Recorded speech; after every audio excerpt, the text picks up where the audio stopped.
The supreme commander of the Federation, Shi Ji, exudes an icy beauty and an aura of austere authority, akin to a rare flower that withers at the slightest touch. The respect accorded to him is profound and unwavering. However, on the first day of enrollment at the Royal Academy, an unexpected encounter unfolds. Zhuo, clad in a combat jacket, stands amidst the crowd, his striking silver hair shimmering like a beacon that draws all eyes. "Commander, do you remember me?" he inquires. "Just last week in the garden by the hospital, you were squatting on the bare grass with reddened eyes, sucking on your fingertips. Ah, that poor soul. I even offered you a tissue and some strawberry milk." A heavy silence envelopes the scene as the commander remains unyieldingly stoic, his gaze piercing.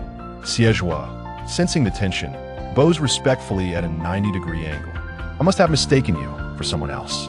Born in the ABO gender system of the 8-star system, Shi Ji experienced a secondary differentiation one fateful day. The invincible commander had anticipated a transformation from beta to a superior alpha, but fate had other plans. Upon glancing at the examination report that indicated Omega, he calmly discarded it into the trash. He had no need for an alpha, he thought. The aloof and disciplined beauty of the commander is contrasted by the unruly charm of a silver-haired wolfdog star. Chapter 1. Secondary Differentiation. As Shi Ji piloted his warship towards Hertz Royal Academy, he sensed an unsettling change within his body. The IT was uncomfortably warm. An unfamiliar heat surged through him, as if electric currents danced across his skin. His breathing grew rapid, and a layer of mist clouded the edges of his porcelain-like eyes, tinged with crimson. 8301. Shi Ji could not suppress a muffled groan. His fingers, gripping the controls in the cockpit, tightened as delicate, pale knuckles flushed with a faint hue. Too soft, white cat ears emerged amidst his silver hair. "Commander, I am here," the mechanical voice of AI G8301 announced, initiating a health data assessment. The neural links connecting to his brain surged with energy, sending tingling sensations to the nerve endings. Shi Ji bit his lip, feeling a profound mix of pleasure and pain coursing through him. The Federation's highest-ranking commander had never felt so vulnerable. What on earth was happening?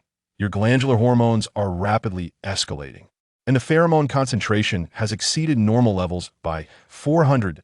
Shi Ji's voice was frigid. "What nonsense are you spouting? I am beta." A beta could not possess glands or pheromones, even after years of shared battles. AIG8301 found it rare to witness such a loss of composure in him, and ultimately deduced from the data that he was experiencing. "Based on your recent irritability, dizziness, and loss of appetite, it seems you are entering." "Who are you calling irritable?" Despite his disheveled state, the commander coldly retorted. G8301 replied, "You are in heat." Shi Ji fell momentarily silent. Absurd. A beta in heat. What difference did it make from the emperor running naked through the federal presidential hall? The neural link perceived his thoughts and cautiously suggested, "Is it possible that you are an Omega?" Shi Ji fixed his gaze upon the neural link within the cockpit. G8301, with a hint of mischief, added, "Bubble fruit milk." Shi Ji, despite detecting the cockpit suffused with a rich, alluring sweetness of pheromones, G8301 chose to remain silent. It was of little consequence. As the commander of the 8-star system, he would find answers. "Your bodily functions are abnormal. Automatic landing mode has been activated. Destination: Hertz Royal Academy, Flight Zone C5. Current altitude: 32,000 meters. Estimated landing time: 5 minutes. Shi Ji's skin flushed with warmth, the cattail coiled around his waist radiating an intense heat. He spoke in a hoarse whisper. "Option 2. G8301 paused momentarily. "Understood." Activating emergency descent mode. In the next moment, the silver warship pierced through the clouds, slicing through the wind, descending at superluminal speeds. Boom! Debris soared as the ground trembled. A crater, 20 meters in diameter, marked the landing zone of the Hertz Royal Academy, heralding the commander's return to his homeland. Down at the Flight Control Center, the president of Hertz and his young students stood in stunned silence. Even G8301, the AI, felt a tinge of apprehension and swiftly retreated to the main cabin. Shi Ji, overwhelmed by the sensation of the neural disconnection, felt a tingling at the nape of his neck. His shirt, now damp and clinging to him, revealed his exquisite collarbone rising and falling with each breath, a blend of vulnerability and breathtaking beauty. He pressed his hand against his cat ears atop his head. Only after suppressing his feline features did he open the cockpit door. Amidst the swirling smoke, the president of Hertz and his elite students awaited the commander's arrival. When the cockpit door swung open, an overwhelming sweetness of omega pheromones wafted through the air. Spreading for 10 kilometers, the president's expression shifted abruptly. What is this? An extraordinary omega pheromone. Among the elite students clad in standardized black training uniforms, over half were alphas, their youthful vigor rendering them susceptible to the unmarked, pure omega in a state of heightened arousal that it was akin to placing a delectable cake in a den of ravenous beasts. We're in trouble. The president shouted, "Ryan, stop them." The green-haired, blue-eyed omega student immediately positioned himself in their path, launching a mini-mech from his wrist to create an invisible barrier. Yet, it proved futile. The frenzied alphas surged forward like wild animals, instinctively overpowering the omega. The green barrier shattered into specks of light, dissipating in the wind.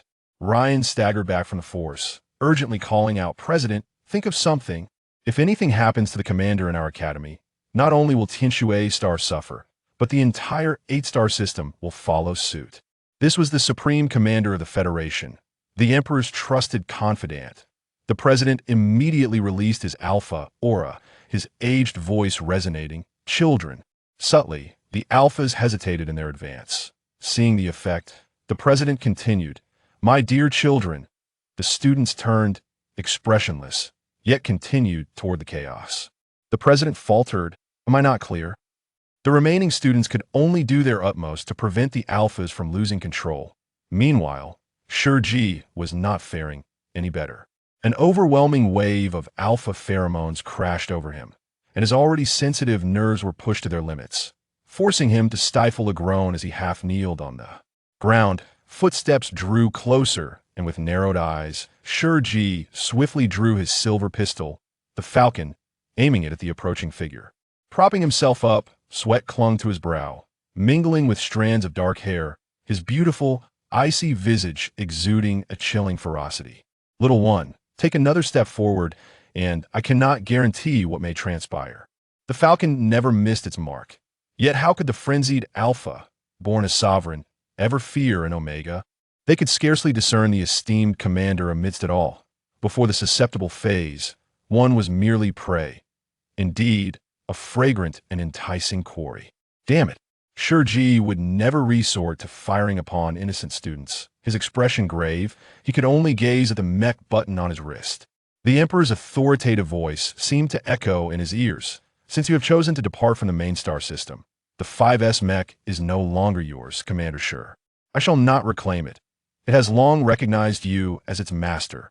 When you next wield it, Shi Ji, return to the main star system and concede to me."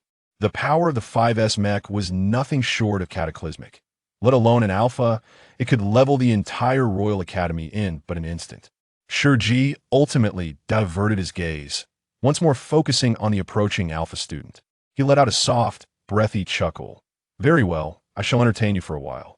With that, he sprang to his feet, his long legs sweeping across the ground as he sent an elite student flying with a kick. But then his wrist was seized, and though Shi Ji had already concocted a counterattack in his mind, the moment he was touched by the alpha, his nerves jolted with a tingling sensation. An invisible current crackled through his limbs, surging toward his brain, rendering his limbs weak and unresponsive. Shi Ji swiftly struck away, gritting his teeth as he staggered back, nearly collapsing to the ground. "What is this, some ghostly thing?" The alpha steadied himself, continuing to approach him slowly. Yet, just as he neared the commander, a thunderous sound suddenly erupted from the sky. Accompanied by a youthful voice laced with mischief, the black mech wings descended from above. "Brothers, is this the attitude one should have toward the commander? The cool and aloof beauty of a commander, with silver locks and a sharp tongue, meets the fervent, whimsical narrative of interstellar romance, where the emotional thread reigns. Supreme, infused with a playful, light-hearted tone and abundant with personal interpretations that may not withstand scrutiny. May the fated little treasure accompany Zhuo through a winter's embrace. Chapter 2. I am your junior. Siege with a vast and boundless sky obscured the sun. A slender, wild-haired young man with silver locks soared through the air, his mechanical wings slicing through the wind, dark and ethereal as smoke. Should you frighten him away, he would gracefully descend from the heavens, his black mechanical wings dissipating like mist, kneeling on one knee as he raised his gaze. A smile danced upon his lips. Where shall I find the one I yearn for? The youth's laughter stirred the heart, his palm striking the ground, unleashing an invisible alpha pressure that radiated outward like ripples on water. In an instant, all alphas recoiled in disbelief, gazing at him in astonishment. Shi Ji, too, looked up with a serious expression. Such formidable mental strength. In the next moment, a small Omega in a black uniform positioned himself protectively in front of the commander. Ryan resolutely stood before the imposing young man, his emerald eyes serious and cold, boldly questioning. Who are you? I forgot to introduce myself. The young man adjusted his black tactical jacket, his fingers coming together at his brow in a slight salute. Then, in a languorous tone, he said, Hello, brothers. I am your junior, Xie. You're talking nonsense. Ryan replied, his face taut with tension. You're not even on the academy roster. Such a young and formidable alpha could almost be deemed extraordinarily gifted. If he were on a list, they would certainly be aware. Xie would cast him a languid glance, his tone slightly reproachful. What's the rush? I haven't even enrolled yet. I just turned 18 and registered. The boy's features were youthful and untamed, complemented by his exuberant, tousled silver hair, giving him the appearance of a vibrant and rebellious newcomer. But what kind of freshman could possibly overpower an elite class senior? Ryan remained on high alert, feeling an inexplicable sense of disbelief. The next moment, he was effortlessly lifted and thrown back into the crowd of alphas. From behind came a languid voice. Make way. Green-haired brat, you're blocking my beloved. Ryan, he instinctively turned to protect his idol, only to find a mysterious and intimidating youth leaning in with an almost bashful demeanor toward the commander. Shi Ji frowned, observing the youth as he drew closer. Though most alphas had regained their composure, the heat within him showed no sign of abating, his spine tingling with anticipation. Shi Ji's elbow rested on the ground, his exquisite, pale face glistening with a fine sheen of sweat. His fingers had already found their way to the silver hawk pistol. Should this youth dare to make a move? Oh my, how could you let the commander sit on the ground? This is utterly outrageous. Are you all taking him for a fool, just because he isn't angry?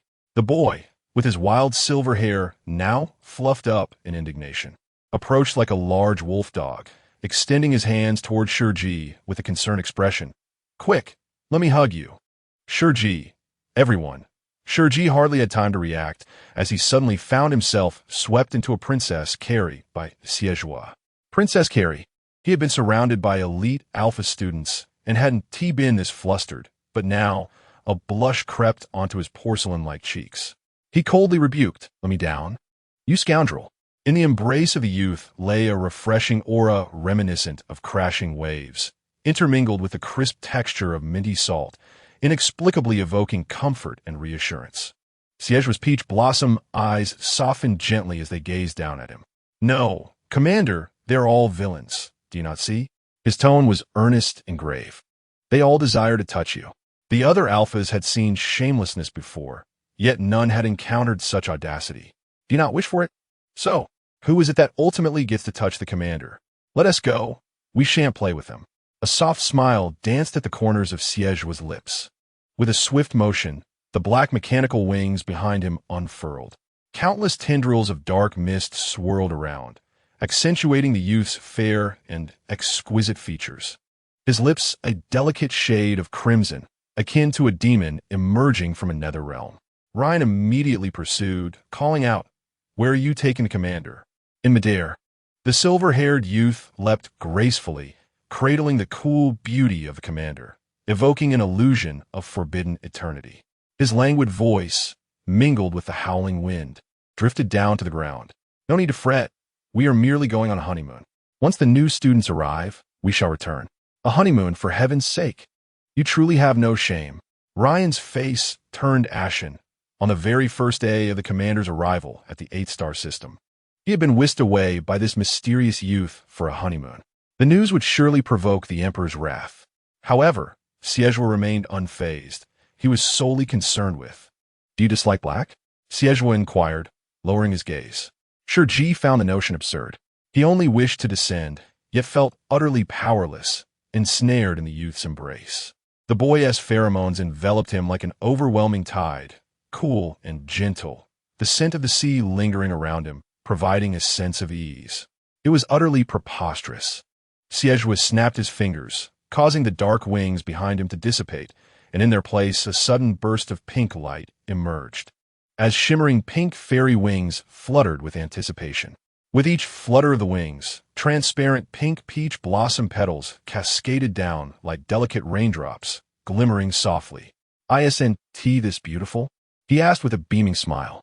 The youth's smile was strikingly exquisite, his delicate lips brushing against a small, pointed white fawn. Shi Ji remained expressionless. Did it seem he particularly favored pink? Petals drifted upon Shi Ji's slightly reddened eyes, fading silently. Xie found himself momentarily entranced, oblivious to even the faintest sound around him. Was it the sound of a bullet being chambered? Before he could react the next moment, the falcon sniper rested lightly against his throat. Shi Ji narrowed his damp, cold eyes, his voice weak yet filled with warning. "Now, immediately retract that ostentatious 3S mech and land on the ground. I can ensure your days in confinement will be somewhat more comfortable." The wind brushed past his ears, tousling the youth's rebellious silver hair. The alluringly prominent Adam's apple glided slowly against the gun's muzzle. Xie could no longer suppress his laughter. "Commander, you truly are ungrateful." The young Alpha appeared somewhat melancholic, his peach blossom eyes downcast as he softly remarked, "If it weren't for me, you would not know how difficult it could be."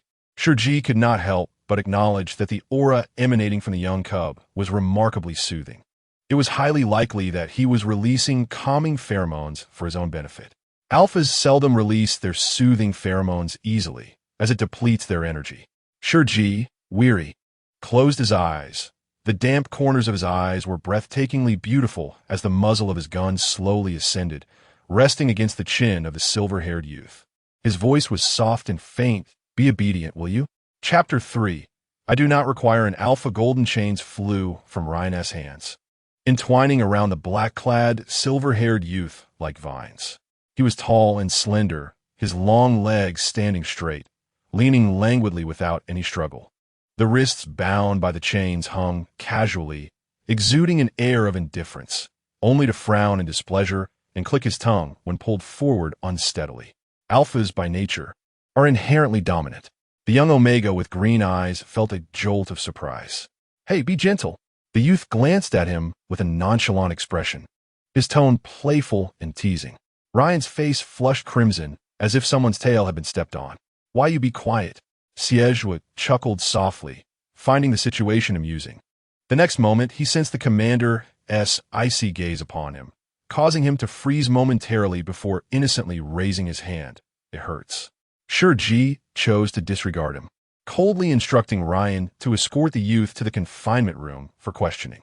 Ryan solemnly complied. "Yes, Commander." Shi Ji paid them no further heed. Feeling the smoldering heat within him rekindle, he pressed his fingers to his temple in irritation and strode away. Even without looking back, the intense gaze behind him was impossible to ignore, dangerous yet lingering. In the medical room, Shi Ji sat upright by the window. A vial of suppressants was entirely injected into his glands, alleviating the discomfort within his body. "Commander Shi, congratulations on your secondary differentiation," Dean Hertz announced with a smile, presenting the research report from the central hospital. Shi Ji fell silent for 2 seconds, not surprised. His voice was cold and indifferent. "What is there to celebrate? I am clearly 24 years old. The normal differentiation period during puberty is at 14. No one has ever differentiated this late." Dean Hertz maintained a benevolent smile. "But in your feline lineage, 24 is still considered a mere kitten." He gestured with his weathered hands, indicating the size of an infant. Shi Ji turned his gaze away. His tone polite, yet frosty. You may call me Shi Ji. Dean Hertz's aged eyes regarded him tenderly, and after a long pause, he spoke slowly. According to research, each differentiation follows a traceable pattern. Unless subjected to a significant shock, no one suddenly differentiates, whether driven by inner turmoil or external forces. There have been reports of a young Omega who, after enduring prolonged violence and injustice, transformed into an alpha one day. Dean Hertz gazed at this renowned war commander, his ancient eyes a gentle harbor ready to offer solace. Little Shi Ji, do not worry. The 8-star system will assist you in finding your alpha amidst the vast sea of humanity. Shi Ji remained silent, as if the stillness echoed the tranquil beauty of tonight's Cambridge. Shi Ji, unable to endure any longer, rose to his feet, his translucent fingers grasping the medical report. His cool gaze swept over the designation of Omega in the gender section. I require no alpha. He cannot accept being marked. No one in this world could claim him.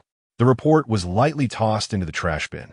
The commander, restored to his usual demeanor, remained cold and ascetic, the only sign of vulnerability being the delicate sheen on his skin, reminiscent of fragile glass. He stepped outside, then turned his head slightly, frowning as he stated, I am Shi Ji. Do not refer to me as Shi Ji henceforth. Dean Hertz, stroking his beard, chuckled helplessly. Upon entering the confinement room, Shi Ji observed a small Omega in a black uniform frantically pinching his own skin, evidently irked by the interrogation.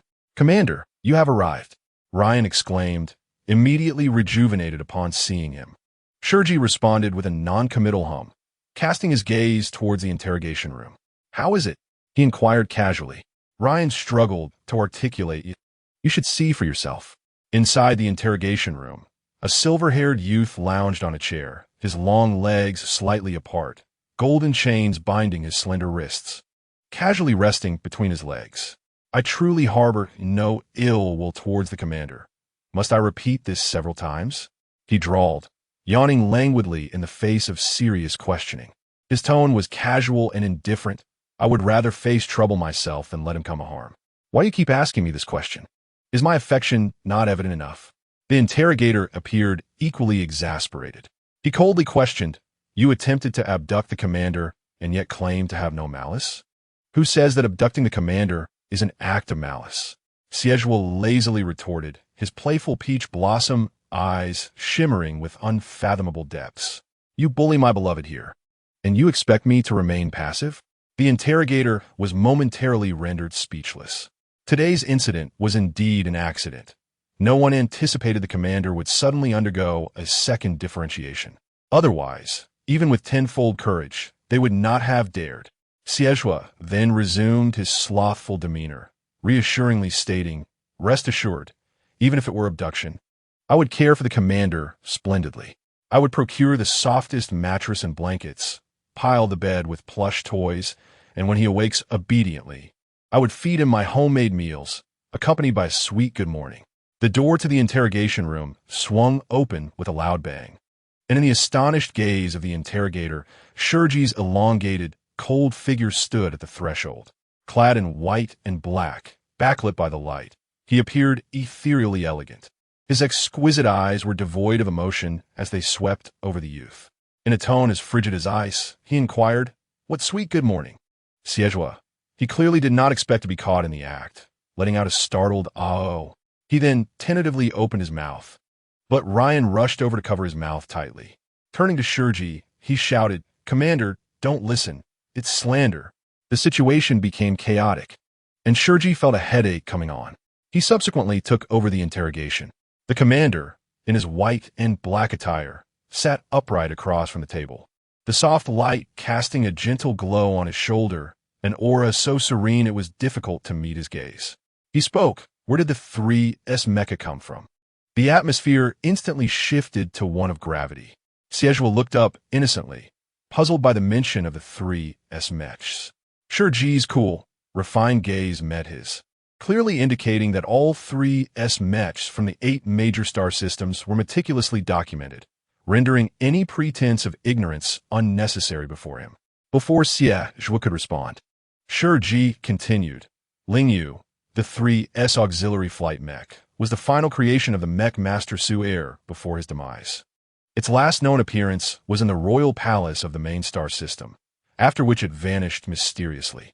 Shi Ji's implication was unmistakable. A weapon that had disappeared from the main star system had resurfaced in the hands of a youth from the distant 8-star system, an occurrence that anyone would find peculiar.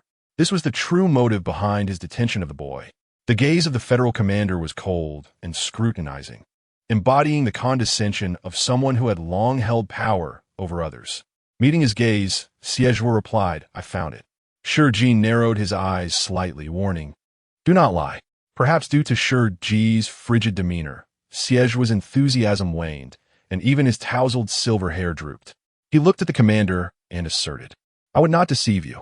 The young alpha harbored a fervent and unreserved heart, utterly devoid of hesitation. The atmosphere remained tense for a lengthy moment. Ryan stood frozen, panic rendering his limbs cold. So this is how terrifying the commander could be when in a normal mood. Shi Ji rose, leaving without a change in expression, declaring, "Release him." Ryan instinctively replied, "All right, I'll execute him right away, huh?" "Huh? Release him?" Shi Ji offered no further explanation, merely warning the silver-haired youth as he departed the interrogation room. Lingyu is an auxiliary weapon and poses no real harm. However, should you continue to flaunt it, be wary of your life. With that, he left without a backward glance. Ryan, perplexed, began to untie him. Ah, so the commander was concerned about me after all. The youth's expression shifted, a smile blossoming with youthful exuberance. Ryan, being the commander's devoted follower, immediately retorted, "That's not true." Those 3 words clearly held no weight against the whims of infatuation.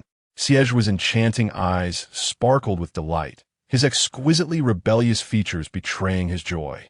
What a warm-hearted concern from the commander on our first meeting as adults. If we meet a few more times, surely the commander would fall for me. Ryan, in a state of disbelief, thought, "Shi Ji, just an average man, truly disappointing." Chapter 4. How Fierce. Commander, as Shi Ji stepped out of the interrogation room, he encountered the female doctor awaiting him at the door. "Commander, greetings," she said respectfully and gently. "I am Xiao Mei, a research physician from the Central Hospital of Tianshui Star, responsible for the development and preparation of suppressants." Shi Ji indeed required a suppressant at that moment. He nodded, "Please deliver it to my room." The doctor smiled and shook her head. "Due to the uniqueness of your constitution, a specialized suppressant must be prepared, so I specifically requested your presence at the Central Hospital." Shi Ji's brow furrowed slightly. Then he calmly inquired, "For what purpose?" The doctor replied with a warm smile, "To draw blood." Shi Ji, as the supreme commander of the 8 major star systems and a trusted leader of His Majesty the Emperor, the suppressant utilized in the 8-star system must be flawless. However, Xiao Mei, as a physician, was also aware that those with feline traits in their genes are often acutely sensitive to pain. She gazed at the motionless commander, a faint suspicion stirring within her. Could it be that he feared needles and blood draws? Tentatively, she ventured, "Are you hesitating?" "I am not hesitating." Shi Ji swiftly and calmly interrupted. "We can go now." The female doctor nodded, leading the way. "Commander, wait for me." Suddenly, a rebellious and exuberant voice called out from behind. Shi Ji furrowed his brow and turned to see a silver-haired youth in dark attire running towards him with a bright smile. The boy, clumsily tripping over the air, attempted to collide with him. Just as the doctor was about to intervene, Shi Ji's voice, cool and indifferent, rang out, "Care to try colliding with me?" The silver-haired youth abruptly halted, stopping barely half a meter away. The air was infused with the brisk scent of the sea breeze, wrapping around him in an unspoken embrace. The damp ocean waves playfully grazed his fair, sensitive skin behind his ear. Shi Ji glared at him coldly, ultimately choosing to take a step back, creating a more comfortable distance. "Is there something you need?" he inquired. Zhuo, oblivious, stepped forward and nodded, "There is." Shi Ji remained silent for 2 seconds before glancing at the female doctor, instructing, "Wait for me in the vehicle." The doctor reluctantly retracted her inquisitive gaze and proceeded to the medical vehicle parked by the roadside. Shi Ji, maintaining his composure, urged, "Speak." He surmised it likely concerned the 3S mech. The tall, silver-haired youth stood before him, suddenly lowering his gaze, resembling a curious puppy as he sniffed at Shi Ji's neck. Confused, he inquired, "You've received an inhibitor injection, haven't you?" The milky scent is gone. Shi Ji's expression shifted abruptly, chilling the atmosphere as if 1,000 miles of ice had encased the world in frost. Narrowing his frosty eyes, he forced out each syllable. Who do you claim possesses those two words? They were difficult to utter, even for him. Xie, startled, swallowed nervously and no, just a little. Shi Ji's pheromones were extraordinary. Unlike the enticing sweetness of typical omegas, his scent resembled a snow-capped camellia atop towering mountains, pristine and unattainable. Yet when one dared to approach and inhale a soft, melting milky aroma could be discerned.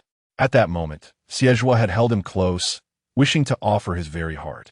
Shi Ji coldly scrutinized him. "Young man, I hope you grasp one thing." Xie, captivated by his cold beauty, felt the proximity overwhelming, his heartbeat spiraling out of control. Dazed, he uttered, "What?" Shi Ji articulated with unyielding clarity, "You are now of age. You are no longer protected by laws for minors." The implication was clear. "I could easily dispose of you." "Dare to act foolishly again?"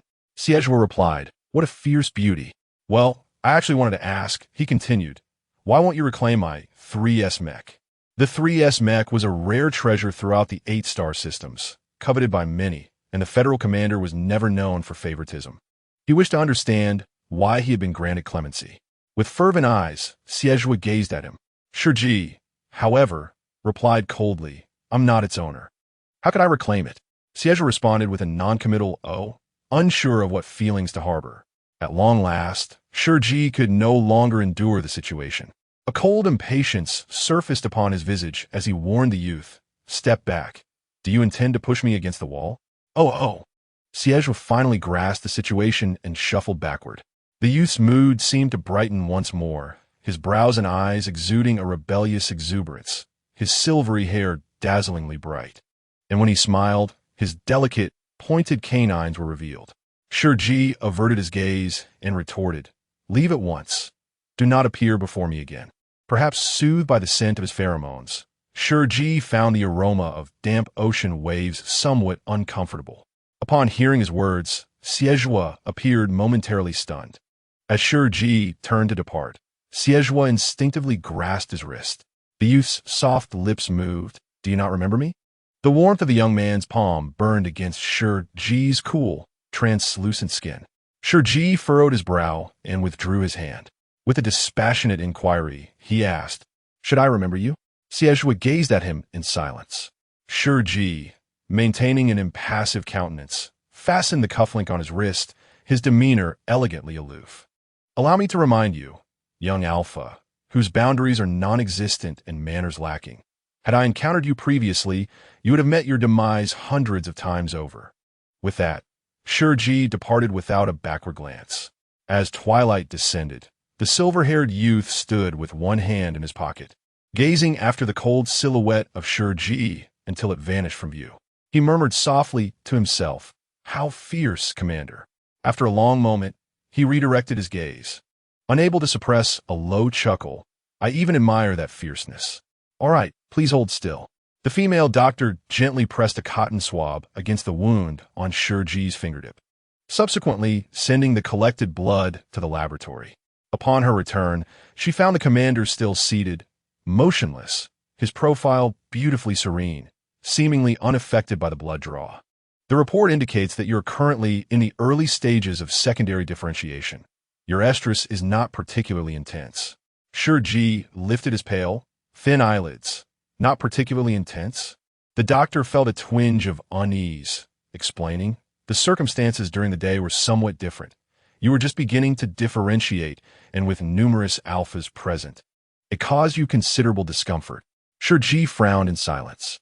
"When the formal estrus period arrives in half a month, you will—" The doctor hesitated, struggling to articulate words deemed unsuitable for someone of the commander's stature. "It will be quite uncomfortable," she finally managed. Shi Ji's frown deepened. "And then?"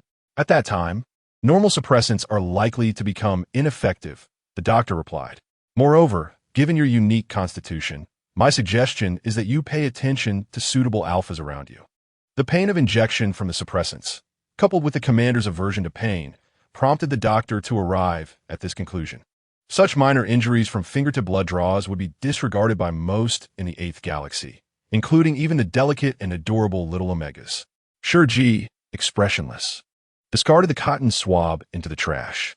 The doctor stifled a laugh and said gently, long-term injections of suppressants can also harm the body, so perhaps during your estrus, you could utilize some alpha pheromones for comfort.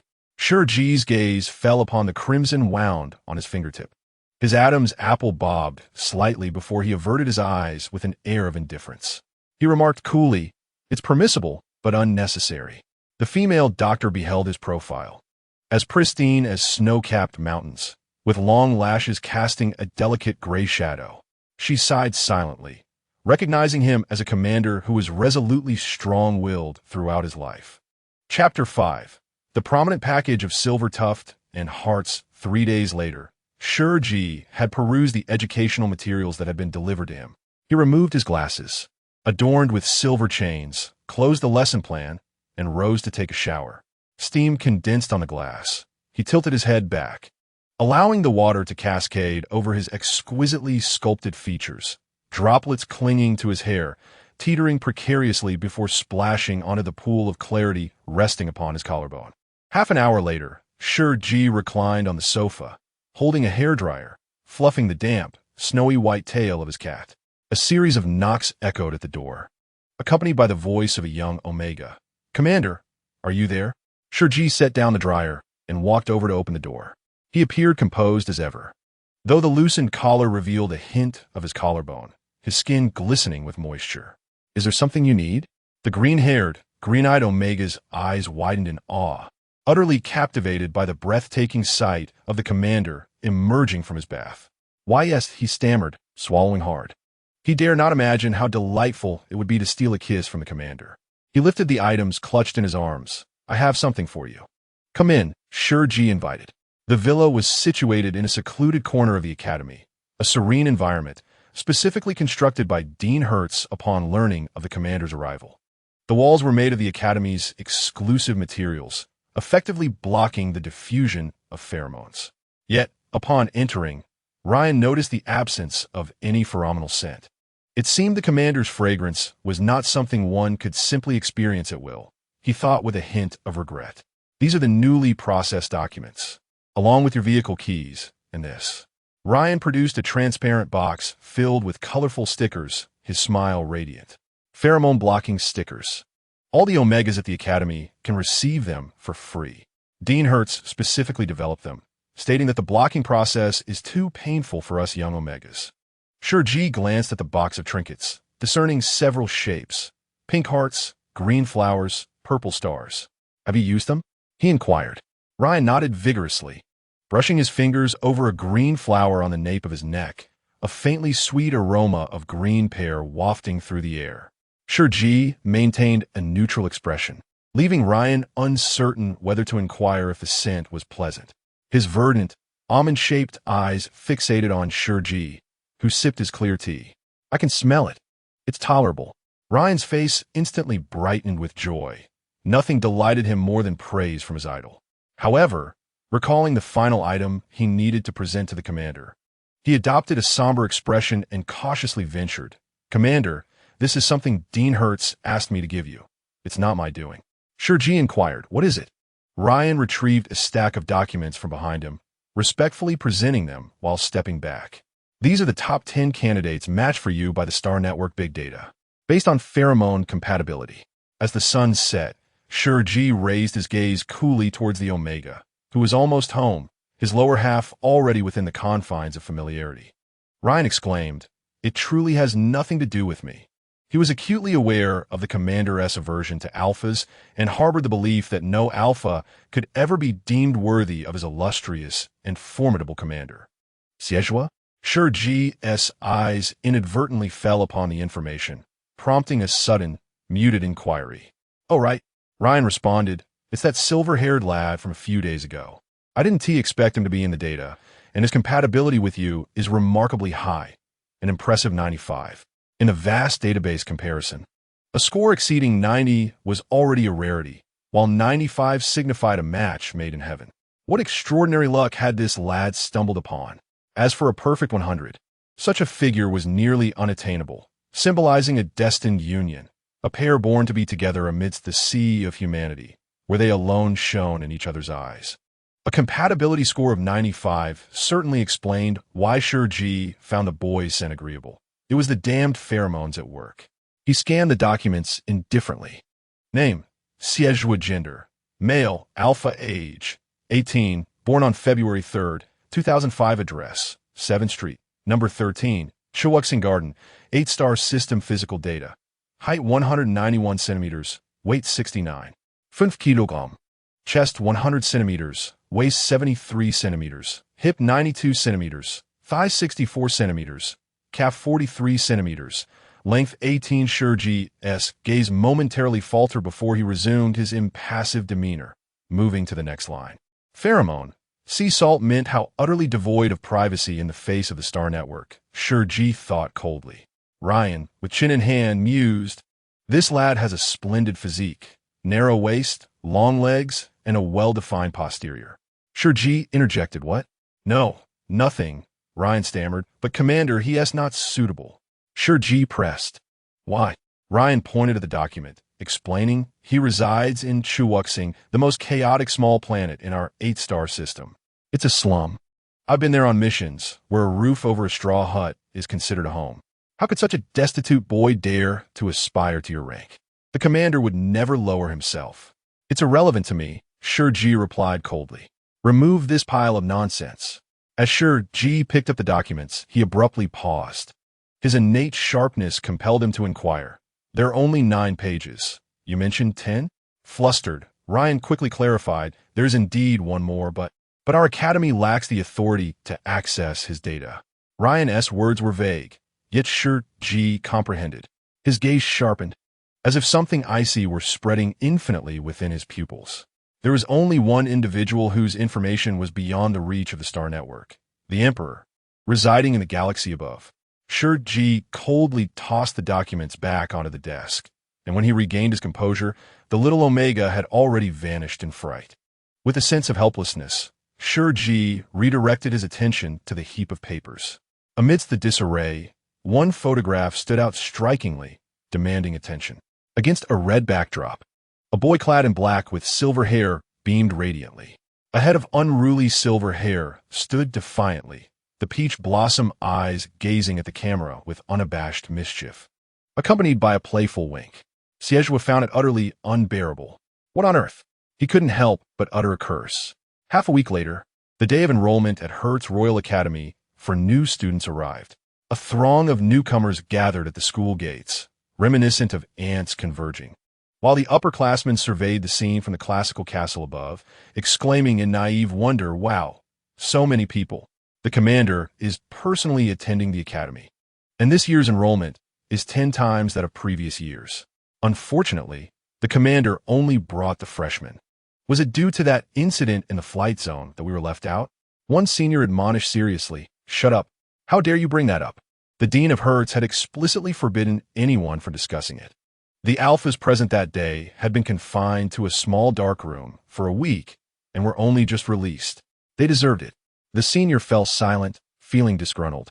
No alpha could ever be worthy of someone like the commander. They could hardly fathom who would dare to mark such a figure. Look, what is that? What? The seniors leaned forward, their gazes drawn to a singular figure. More precisely, it was a head. Amidst a sea of black hair, that rebellious silver mane stood out conspicuously. Particularly striking were the 2 silver tufts on top of his head, styled into whimsical little hearts. The seniors were left utterly speechless. Where on earth did this flamboyant character come from? Chapter 6. The social catastrophe of new student enrollment among the thronging new students. Zhuo stood lazily with his hands in his pockets, clad in a black windbreaker, a leaf perched nonchalantly on his lips, utterly unfazed by the curious glances directed at his striking hairstyle. Brother, your hairstyle is quite unique, an alpha male remarked, patting him on the shoulder. Zhuo lazily acknowledged him with a hum, just a little ploy to catch the commander's attention. The boy raised an eyebrow in surprise. You like the commander too? Like? Xie lifted his gaze to meet his, the depths of his long eyes shimmering with an enigmatic allure. After a moment, he languidly replied, such notions of liking are rather superficial. Lu Yao, encountering such a striking gaze for the first time, felt an overwhelming sense of pressure despite being an alpha himself. He could only respond with a bewildered, "Ah, mother was right. The world outside is indeed fascinating," he mused. In this day and age, even alphas were contemplating matrimony. Brother, I merely saw your potential and thought we might collaborate during the freshman trials. Lu Yao leaned in, partially covering his lips, but do tone it down a bit. You want to dance before the commander. Xie's eyebrows arched with intrigue. What do you mean? I heard that just a couple of days ago. An alpha senior snuck into the commander's lounge in the dead of night, attempting to mark the commander after his differentiation. As Xie listened to the boy's words, the hue of his eyes darkened. Lu Yao covered his mouth, letting out a soft sigh, only to have the commander lose 2 teeth, which swung in the wind from the clock hanging on the teaching building all night. Upon hearing this, the somber depths in Xie's eyes gradually dissipated. As if a thought struck him, he couldn't help but chuckle softly, his magnetic laughter delightfully captivating. How do you know this so well? Lu Yao replied with pride. Of course I have someone inside. Xie raised an eyebrow and retorted, does anyone still need to collaborate with me? The merciless inquiry left Lu Yao momentarily speechless. After a brief silence, he exclaimed with a hint of resignation, my second aunt, she serves food in the cafeteria. But if you cooperate with me, I guarantee our meals will never be shaky. I assure you, there will be 2 chicken legs. Alphas are naturally sought after during the freshman trials, their inherent advantages allowing them to stand out among betas and omegas. Nearby, a frail omega even released a sweet pheromone seeking the protection of an alpha. Lu Yao did not anticipate that the person he chose would be rather difficult to deal with. However, upon hearing about the steady meals and the promise of 2 chicken legs, the sloth-like silver-haired youth's eyes instantly sparkled with excitement. He solemnly extended his hand, declaring, deal. Good brother. Lu Yao mused, so the allure of an alpha pales in comparison to 2 chicken legs. The clock atop the academy pointed to 10 o'clock. The heavy chimes rang 3 times, reverberating throughout the entire institution, and the freshman square gradually fell silent. The enrollment period for new students had ended. Those who failed to arrive on time would be automatically eliminated. After 3 announcements, an elderly man in a black robe, leaning on a cane, stood on the platform, his aged golden eyes gently surveying everyone. Children, welcome to Hertz Royal Academy. I am your principal, Bruisen Hertz. A murmur of excitement rippled through the crowd below. Principal Hertz was always held in high esteem. Within the 8-star system, gender discrimination based on ABO classifications was rampant across various academies. Although Omegas were protected by galactic laws due to their scarcity, they did not hold an advantageous position in a campus that revered strength, with even the Royal Military Academy accepting only alphas. However, Hertz Academy imposed no restrictions on admission based on gender. Principal Hertz had famously declared that gender should never hinder a student's access to education. Yet, amidst the murmurs, the crowd erupted into a chorus of shouts. Commander! Commander! Commander! Principal Hertz gestured toward a tall, cool figure stepping onto the stage, clad in a pristine white shirt that accentuated his upright stature, with a slender waist and back. The young man bore a golden school emblem on his chest, his profile resembling finely crafted porcelain. He exuded an air of meticulousness, tinged with an aloof sternness. With just a fleeting glance at the crowd, the entire freshman square descended into madness. Ah, the commander! It's really the commander, the living commander. Despite the fervor of the crowd, Shi Ji remained impassive, his expression unchanging. Do you see? Lu Yao observed the chaotic scene, unable to suppress a sigh. Do not attempt to attract the commander's attention. He will not acknowledge us mere mortals. He seemed like a deity high above, bestowing only a single glance upon the masses, enough to drive the faithful into a frenzy. Xie squinted slightly, gazing at the figure on the high platform, recognizing that they were not worthy. Lu Yao, you truly are impervious to reason. Xie, disinterested, raised his hand to adjust his tactical jacket, and gently patted the silver heart-shaped tuft atop his head. He turned to Liu Yao and asked, "Is my little heart askew?" Liu Yao instinctively glanced at the tuft, replying, "No, it's absolutely perfect." Xie smirked, "Excellent." For reasons unknown, Liu Yao suddenly felt an ominous premonition. Before he could voice his concerns, the alpha youth beside him raised his hand high, his peach blossom eyes gleaming as he called out to the stage, "Commander, do you remember me?" Liu Yao gasped in surprise. The towering youth, standing at nearly 2 meters, was already striking in a crowd, especially with his dazzling silver hair. The newcomers turned to look at him, wondering who he was and why the commander would remember him. Yet again, it seemed another individual sought the commander's attention, flaunting their looks and carefully styled hair. How calculating. On the high platform, Shi Ji raised his lashes, his gaze landing coolly on the source of the voice. The radiant silver-haired youth smiled brightly, seemingly relishing the spotlight he drew.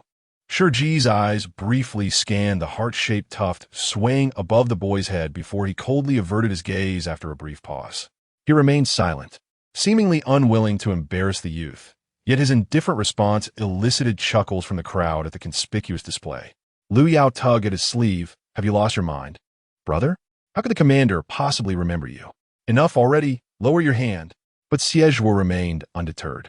He tilted his head slightly and innocently inquired, "You truly don't remember me, Commander?" The youth endeavored to awaken the commander's painful memories with his naive words. "Just last week, at the garden by the hospital, where the grass was patchy, you were squatting there with red-rimmed eyes, sucking on your fingertips. Oh, that pitiful sight. I even handed you a tissue and strawberry milk." The atmosphere at the freshman orientation fell into an oppressive silence. The air seemed to freeze. Everyone appeared to observe with an air of detached contemplation, remaining uncharacteristically mute. Goodness, how audacious! Liu Yao felt an overwhelming urge to gasp for air. Why on earth had he thought it wise to invite this alpha as a partner? Such reckless bravado, as if eager to perish a second later than anyone else, was utterly unbefitting of him. He stealthily glanced at the high platform, where the commander, clad in white and black, wore a frosty expression, looking down upon the silver-haired youth. "You're finished. You truly are finished." The chilling atmosphere sent a shiver down Liu Yao's spine. He desperately tried to distance himself from the alpha, muttering softly, "You will be left toothless by the commander and hung from the bell tower of the academic building to sway in the wind for 10 days and nights." Yet, the undaunted alpha audaciously asked, "Will the commander personally do it?" "You love-struck fool, you're beyond saving." Xie gazed up into the commander's icy eyes, tilting his head in confusion, causing the little heart atop his head to sway slightly with emotion. Indeed, though it may not appear so at present, the soft curve of those eyelashes, gently cascading down, bears an unmistakable resemblance to the past, evoking a bittersweet ache within the heart. The fleeting glimpse of that pristine, fluffy tail tip stirred an involuntary swallow in Xie. It seemed Shi Ji was aware of his thoughts. With a cold squint, his gaze radiated an icy message. "You have no attachments to this world, do you?" In a moment of inspiration, Xie bowed deeply, a respectful 90-degree bend, acknowledging his mistake in identifying the wrong person. The onlookers murmured in disbelief. "You dare to tease even the commander? Have you truly lost your senses?" Surprisingly, the commander remained silent, allowing the farce to conclude with an air of frosty stillness. Soon, a melodious voice echoed, as chilling as jade beads falling. "The entrance examination for new students begins now. Within 1 hour, any student who fails to navigate the illusionary forest will be eliminated." Shi Ji's cold and detached gaze fell upon a certain direction, seemingly addressing him, yet speaking to all. "Good luck to you all." As the commander's words lingered, the crowd stood in shock, their focus entirely consumed. The illusionary forest? It was common knowledge among applicants to Hertz Academy. It lay in the forbidden area of the back mountain, teeming with ferocious beasts. Were they truly sending new students to traverse the illusionary forest? Such audacity! Given the overwhelming number of applicants this year, could they possibly accept everyone? Alpha cast a disdainful glance at the throngs of people. "Dear candidates, Do you see your identification tags? The Omega in the black uniform with emerald eyes addressed them from the stage. When faced with insurmountable danger, crush it, and the beasts shall cease their attack. He lifted his own identification tag, numbered 001, and crushed it effortlessly. Simultaneously, the number 001 on the large screen extinguished, marking his elimination. Conversely, he smiled warmly, directing his gaze toward a conspicuously loud student, playfully taunting. Screaming for your mother will be of no use. The conspicuous student looked down, noting their number, 191. Instantly, several students began to guard their identification tags, fearful of breaking them. Zhuo also glanced at his own. His gentle peach blossom eyes lowered. Finally, he pressed a soft kiss upon it, reassuring, "Do not worry. I shall protect you from shattering." The small Omega on stage was turning green with anxiety. Struggling to maintain a smile, he extended his delicate finger toward the ancient clock on the teaching building. "Allow me to remind you, the countdown has begun, 3 minutes remaining." His eyes sparkled with mischief. "Are you not going to set off?" The crowd erupted in chaos. "Quick, run." Liu Yao instinctively took off, only to suddenly remember his reckless partner. "Bro." Before he could finish, he noticed a figure dart past him, leaving a blur in its wake, retreating without a backward glance. A staggering distance of 800 meters. Liu Yao exclaimed, "Wait for me." The new recruits exhibited remarkable speed, and in the blink of an eye, the once crowded square was devoid of life. Ryan returned to the control room, cradling the holographic interface. This silver-haired alpha was utterly unruly. "Commander, you should not have let him off so easily." The Omega expressed his dissatisfaction vehemently, believing that his assessment eligibility should have been revoked amidst his incessant ramblings. The two words Shi Ji interrupted him. "Oh." Ryan obediently projected various angles of the illusionary forest to assist with the assessment, reflecting on the commander's impartiality, never abusing his authority. Yet, the fabricated accusations of deceit could certainly hold water. Could it be that the boy's claims were indeed true? He suddenly recalled that the commander had indeed been to the hospital last week for blood tests and injections. Ryan gazed at the commander's exceptionally cold and beautiful profile, abruptly covering his mouth in disbelief. "No, it couldn't be. Little Ryan, have you secured the beasts?" The amused voice of Dean Hertz interrupted Ryan's thoughts. "Yes, everything is secured, leaving only a 10th behind. To prevent the newcomers from being overwhelmed, most of the beasts were confined. Yet even a 10th was sufficient to pose a challenge." The assessment consisted of 3 stages. The first, speed, the second, intelligence, and the third, combat prowess. The first stage presented no danger, an obstacle course through the jungle, where success lay in evading all hindrances and reaching the finish line. However, for every 100 participants, the entrance would close for 5 minutes, leaving others anxiously waiting in place. That scared me. Thankfully, I was the last one to get through. Liu Yao, filled with luck, entered the second stage, only to find that nearly all of the 100 newcomers present were alphas. Alphas, by nature, possess superior conditions and advantages. Honestly, I believe this assessment should exclude Omegas. Look, not a single Omega made it through. An alpha scoffed as he boldly stepped into the second stage. Yet, before him lay an extraordinarily difficult series of numerical problems. Alpha. He scratched his head and pondered for 5 minutes, failing to arrive at the correct answer, until the next participant entered. A chestnut-haired Omega who swiftly glanced at the problem and calculated the correct answer in no time. Before stepping out of the second stage, he turned to glance at the stunned Alpha. The Omega smirked. "The answer is 250 brute. Alpha." However, as the screen refreshed, a new numerical problem appeared. Such scenes unfolded repeatedly in the 100 compartments, resulting in a cacophony of alpha curses.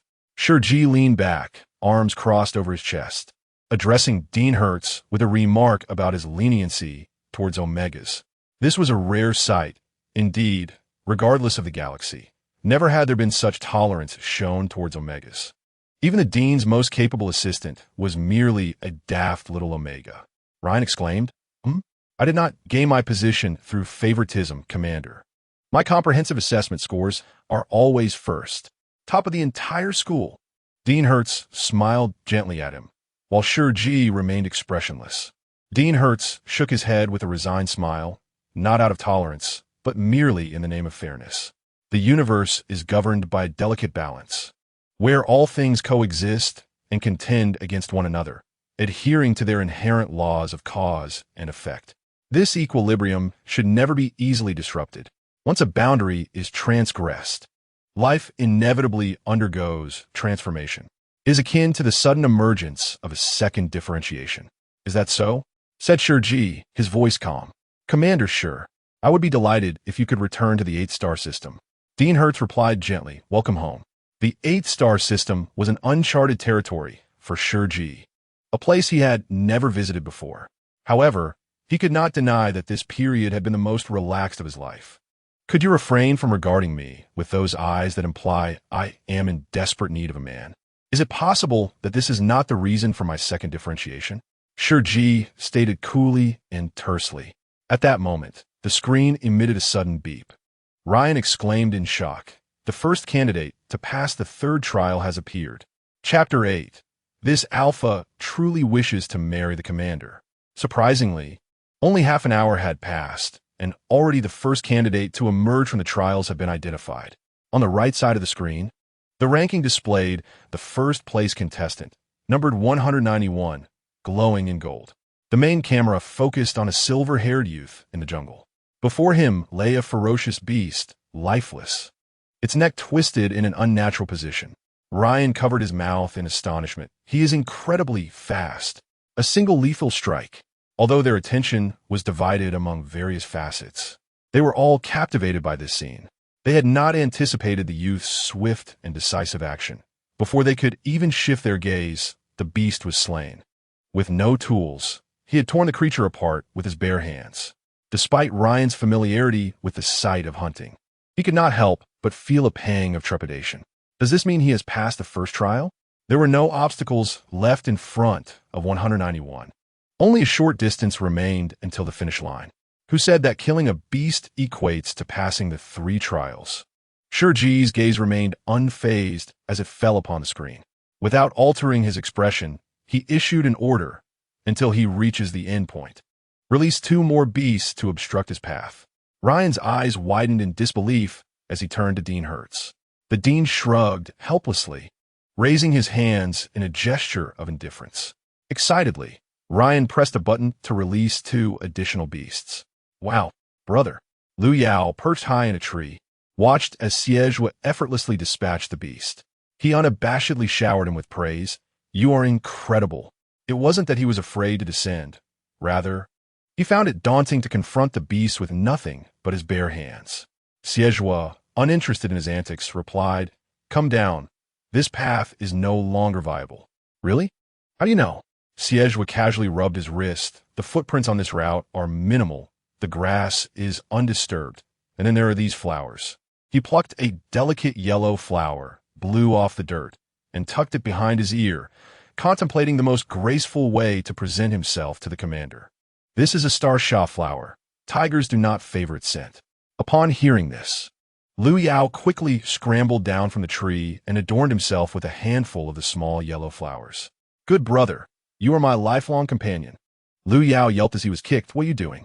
Xie grasped the flower, plucking it until it was bare, and declared, You are not permitted to wear it. He glanced at the pristine figure adorned with a heart atop his head and delicate yellow blossoms nestled in the ears of the silver-haired alpha. Who could possibly outshine your brilliance? With a swift twist, who could rival your splendor? Upon seeing the spectacle, everyone fled in tears. Is it truly impressive? Xie inquired, arching an eyebrow. I could be even more magnificent, but today I prefer to avoid bloodshed. Lowering his gaze, he inhaled the scent of his collar, wishing to avoid the taint of blood, as the commander disdains it. Lu Yao, in exasperation, realized he had grasped the situation within half an hour. This alpha was not jesting when he spoke of marrying the commander. He genuinely wished to wed him. Let us depart, Lu Yao urged, fearful of attracting wild beasts. As the creatures here were exceedingly ferocious, baring their teeth and lunging at anyone in sight, much like the 2 charging towards him at that moment. What the hell is that? He scrambled back, bewildered. Didn't you say they were gone? Xie's expression darkened, and he took a step back. Liu Yao had retreated sufficiently, yet still felt compelled to ask, "Are you all right?" "There are two of them." As Shi Ji evaded the lion's gaping maw, he delivered a powerful kick. Just as he was about to inquire if Liu Yao intended to tackle the other beast, Liu Yao had already given him a thumbs up, affirming, "You can handle it." The young alpha, tall and agile, evaded the lethal strike while inflicting significant damage on the beast, which emitted a piercing roar. He raised his fist, a cold smirk gracing his lips, and aimed a forceful blow at the lion's head. The black jacket flared open, revealing a lithe waist and taut abdominal muscles, seamlessly blending into the black trousers. On the display screen, the footage vividly captured the youth single-handedly fending off two ferocious beasts and swiftly bringing them down. However, bloodshed was inevitable this time. He glanced down at the bloodstains on his sleeve, momentarily furrowing his brow. Dean Hertz observed with a knowing expression. This young man appeared to be no ordinary individual. Shi Ji maintained a cool demeanor, neither affirming nor denying, for anyone capable of wielding a 3S mecha was far from ordinary. Yet, with the beast tide having occurred merely 2 decades prior, and the galaxy in a state of turmoil, it was not unusual for some formidable individuals to find themselves marooned on small planets. For him, it was all too simple. Shi Ji's voice was unperturbed. Ryan struggled to discern whether the commander sought personal vengeance or merely intended to gauge the true prowess of the silver-haired youth. The commander gracefully raised his delicate hand and pressed the button once more. "Continue." Ryan's expression shifted to one of sheer terror. Shi Ji slightly furrowed his brow and asked, "Is this excessive?" "No, not at all," Ryan stammered, his words tumbling over one another. The button should not be pressed a second time. The release would not yield 2 beasts, but Shi Ji's countenance shifted. How many? It was no longer necessary for Ryan to respond. In a particular enclosure displayed on the screen, all the cages swung open with a cacophony of slams. Several fierce beasts surged towards the nearest boy, causing the very ground to tremble. Ryan's voice quivered as he reported, 550. Upon hearing this horrifying number, Dean Hertz was momentarily stunned. Good heavens, can this young man withstand such an onslaught? Yet, no matter the circumstance, Dean Hertz possessed an inexplicable calmness. Yet, Shi Ji appeared to be somewhat unsettled. He coldly fixed his gaze on the screen, ultimately pushing his chair back and rising to leave, striding out with long legs without a backward glance. It seemed a stroke of luck that he had survived. "Dean, do you think he will crush the identification tags?" Ryan asked Hertz, his voice trembling as he stared at the images on the screen. When 50 beasts were unleashed simultaneously, the ground beneath the forest trembled, and the number of those crushing their identification tags continued to rise. The numbers on the main screen extinguished one after another, akin to traffic lights. Could that boy also? Hertz, looking towards the screen where the youth was deep within the jungle, stroked his beard and chuckled softly. "I suspect not." Suddenly, Ryan recalled the tender kiss the boy had bestowed, as if assuring the identification tags, "Fear not, I will protect you. This is the only way I can reach him." "I doubt it." Ryan clutched his head and dashed forward, exclaiming, "Oh my, what is happening? That silver-haired boy must not perish." When Ryan arrived at the scene, he witnessed a sight that would be etched into his memory forever. Sunlight filtered through the gaps in the jungle, casting a stark contrast against the blood-soaked ground. Dozens of beasts lay scattered, lifeless, their fates uncertain. In the midst of this gruesome tableau, the silver-haired boy knelt, his body bent at the waist, resting against the commander's sharply defined shoulder. Even his silver locks were adorned with blood droplets, precariously clinging on. Chapter 9. "Commander, are you trying to kill me?" Shi Ji had arrived with gunfire, taking down the last beast that had been battling the boy. The boy, who had been consumed by madness, suddenly fell silent. He turned to look at Shi Ji, his eyes still reflecting a crimson haze, blood trickling down his fingertips, rendering it impossible to discern whether it was his or the beast's. The boy attempted to step forward, but staggered. Shi Ji frowned, remaining still. "Commander." The boy's lips curled into a faint smile, a strand of silver hair sticking to his eye, his cheeks smeared with dried blood, appearing both disheveled and alluring. "Are you trying to kill me?" His breath seemed to carry the scent of blood. Shi Ji regarded him with a cold stare. Receiving no response, Xie's peach blossom eyes dulled with disappointment, as if he had expended all his strength and was about to fall forward. Suddenly, a faint fragrance of white camellia enveloped him. His waist was embraced, and he was caught in a clean, cool hold. Shi Ji had not anticipated that the seemingly slender boy was quite heavy, causing him to bend his knees involuntarily. His expression turned slightly impatient and aloof when the boy's damp cheek brushed against his neck. Shi Ji's body stiffened abruptly, a wave of discomfort coursing through him as the moist skin grazed against his own, causing his eyelashes to tremble slightly. Before he could speak, the boy's hoarse, subdued voice reached his ears. "You do not wish to see me, do you?" His breath was faint, as if he were unaware of his own words. "I know I have upset you. I wish for you to remember me." Shi Ji, with lowered eyes, remained silent until something was pressed into his hand. The boy leaned quietly against him, his breath shallow as he slipped into unconsciousness. Shi Ji raised his gaze, meeting the stunned expression of Ryan across from him. Furrowing his brows, he spoke in a hushed tone. "Why are you still standing there? Take him to the medical room." Oh. Ji was covered in the unpleasant and acrid scent of blood. He had always been fastidious about cleanliness, and it was rare for him to appear so disheveled. He exhaled deeply and glanced at the object in his palm. Number 191. The faint scent of disinfectant lingered in the air. The female doctor conducted a thorough examination of the injured, unconscious alpha youth. It was merely a case of excessive blood loss leading to physical weakness and temporary unconsciousness. Aside from the external injuries, there was no significant harm. Ji merely acknowledged with a quiet and said nothing further. The female doctor then began to tend to the wounds on the youth's hands. Ji remained, standing quietly to the side, observing with a detached demeanor. It seemed as if the alpha's innate fierceness was reflected in the severity of his strikes, for the youth's hands, with prominent knuckles, were marred with scars. Ji could not help but recall the scene he had witnessed.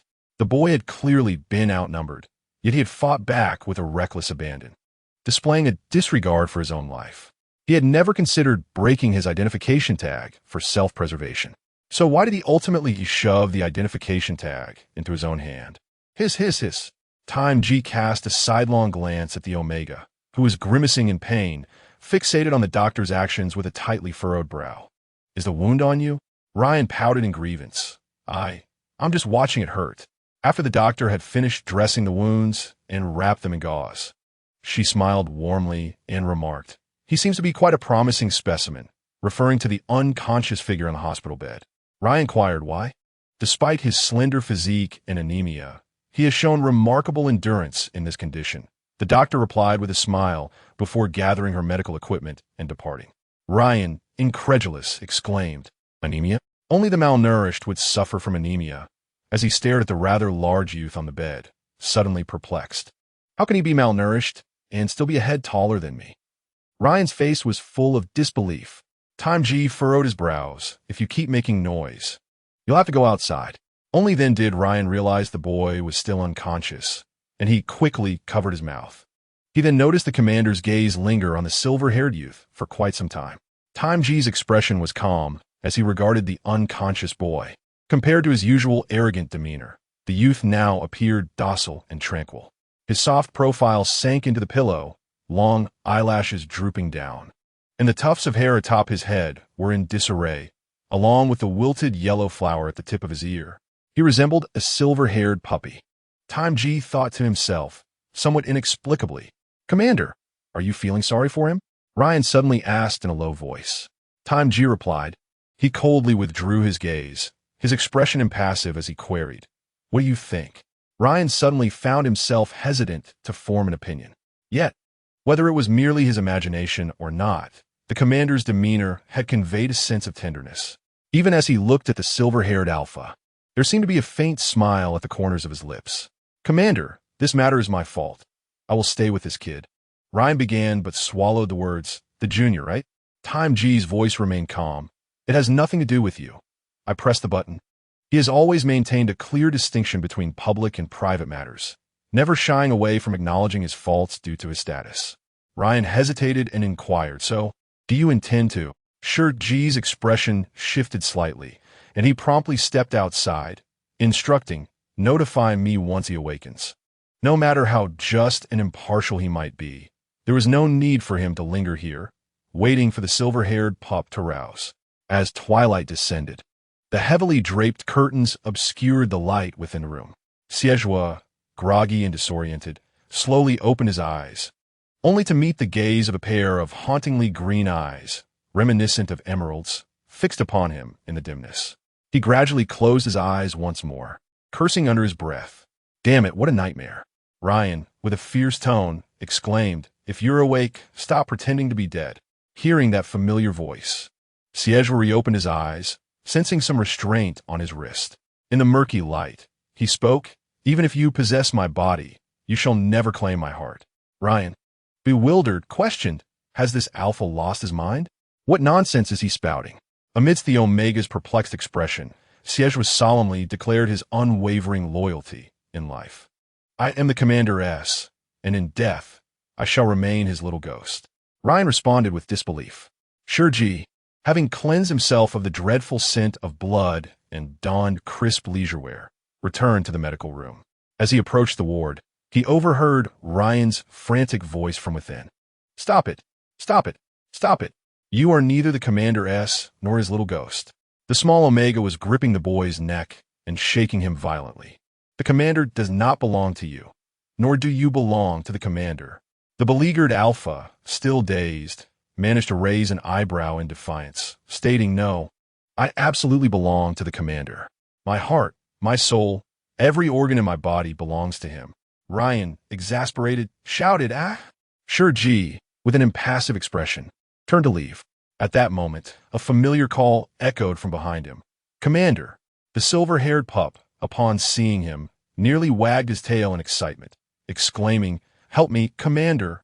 Shi Ji responded, Chapter 10, The Deity is Embraced. Upon hearing the title of Commander, Ryan swiftly released his grip on the silver-haired child and obediently stood to the side. The entire exchange transpired in less than a second. He thought to himself, "How delightful!" Coughing, he watched in disbelief as the Alpha, who had just provoked him moments ago, now appeared utterly drained of energy, weakly leaning against his forehead. "I feel so dizzy, Commander," he murmured. Ryan, taken aback by the small Omega's astonished, round green eyes, blinked innocently. He then fearfully turned away, lamenting, "He just came up and choked me." "Why would he do that, Commander?"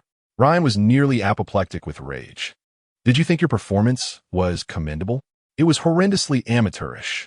This is a cliché even the worst television dramas have exhausted. Yet, it was apparent his idol had never indulged in such dramas." With a calm demeanor, he cast a glance at Ryan. The small Omega, exhilarated yet bashful at being addressed by the Commander for the first time, responded promptly with enthusiasm. "Yes. Time passed. I instructed you to watch over him, not to suffocate him." Ryan, oh dear." Zhuo suppressed the mischievous curve of his lips, reveling inwardly, when suddenly the Commander turned to him again. Zhuo froze. The indifferent and aloof Commander clearly showed no favoritism. Did he truly need to inquire why he treated you this way?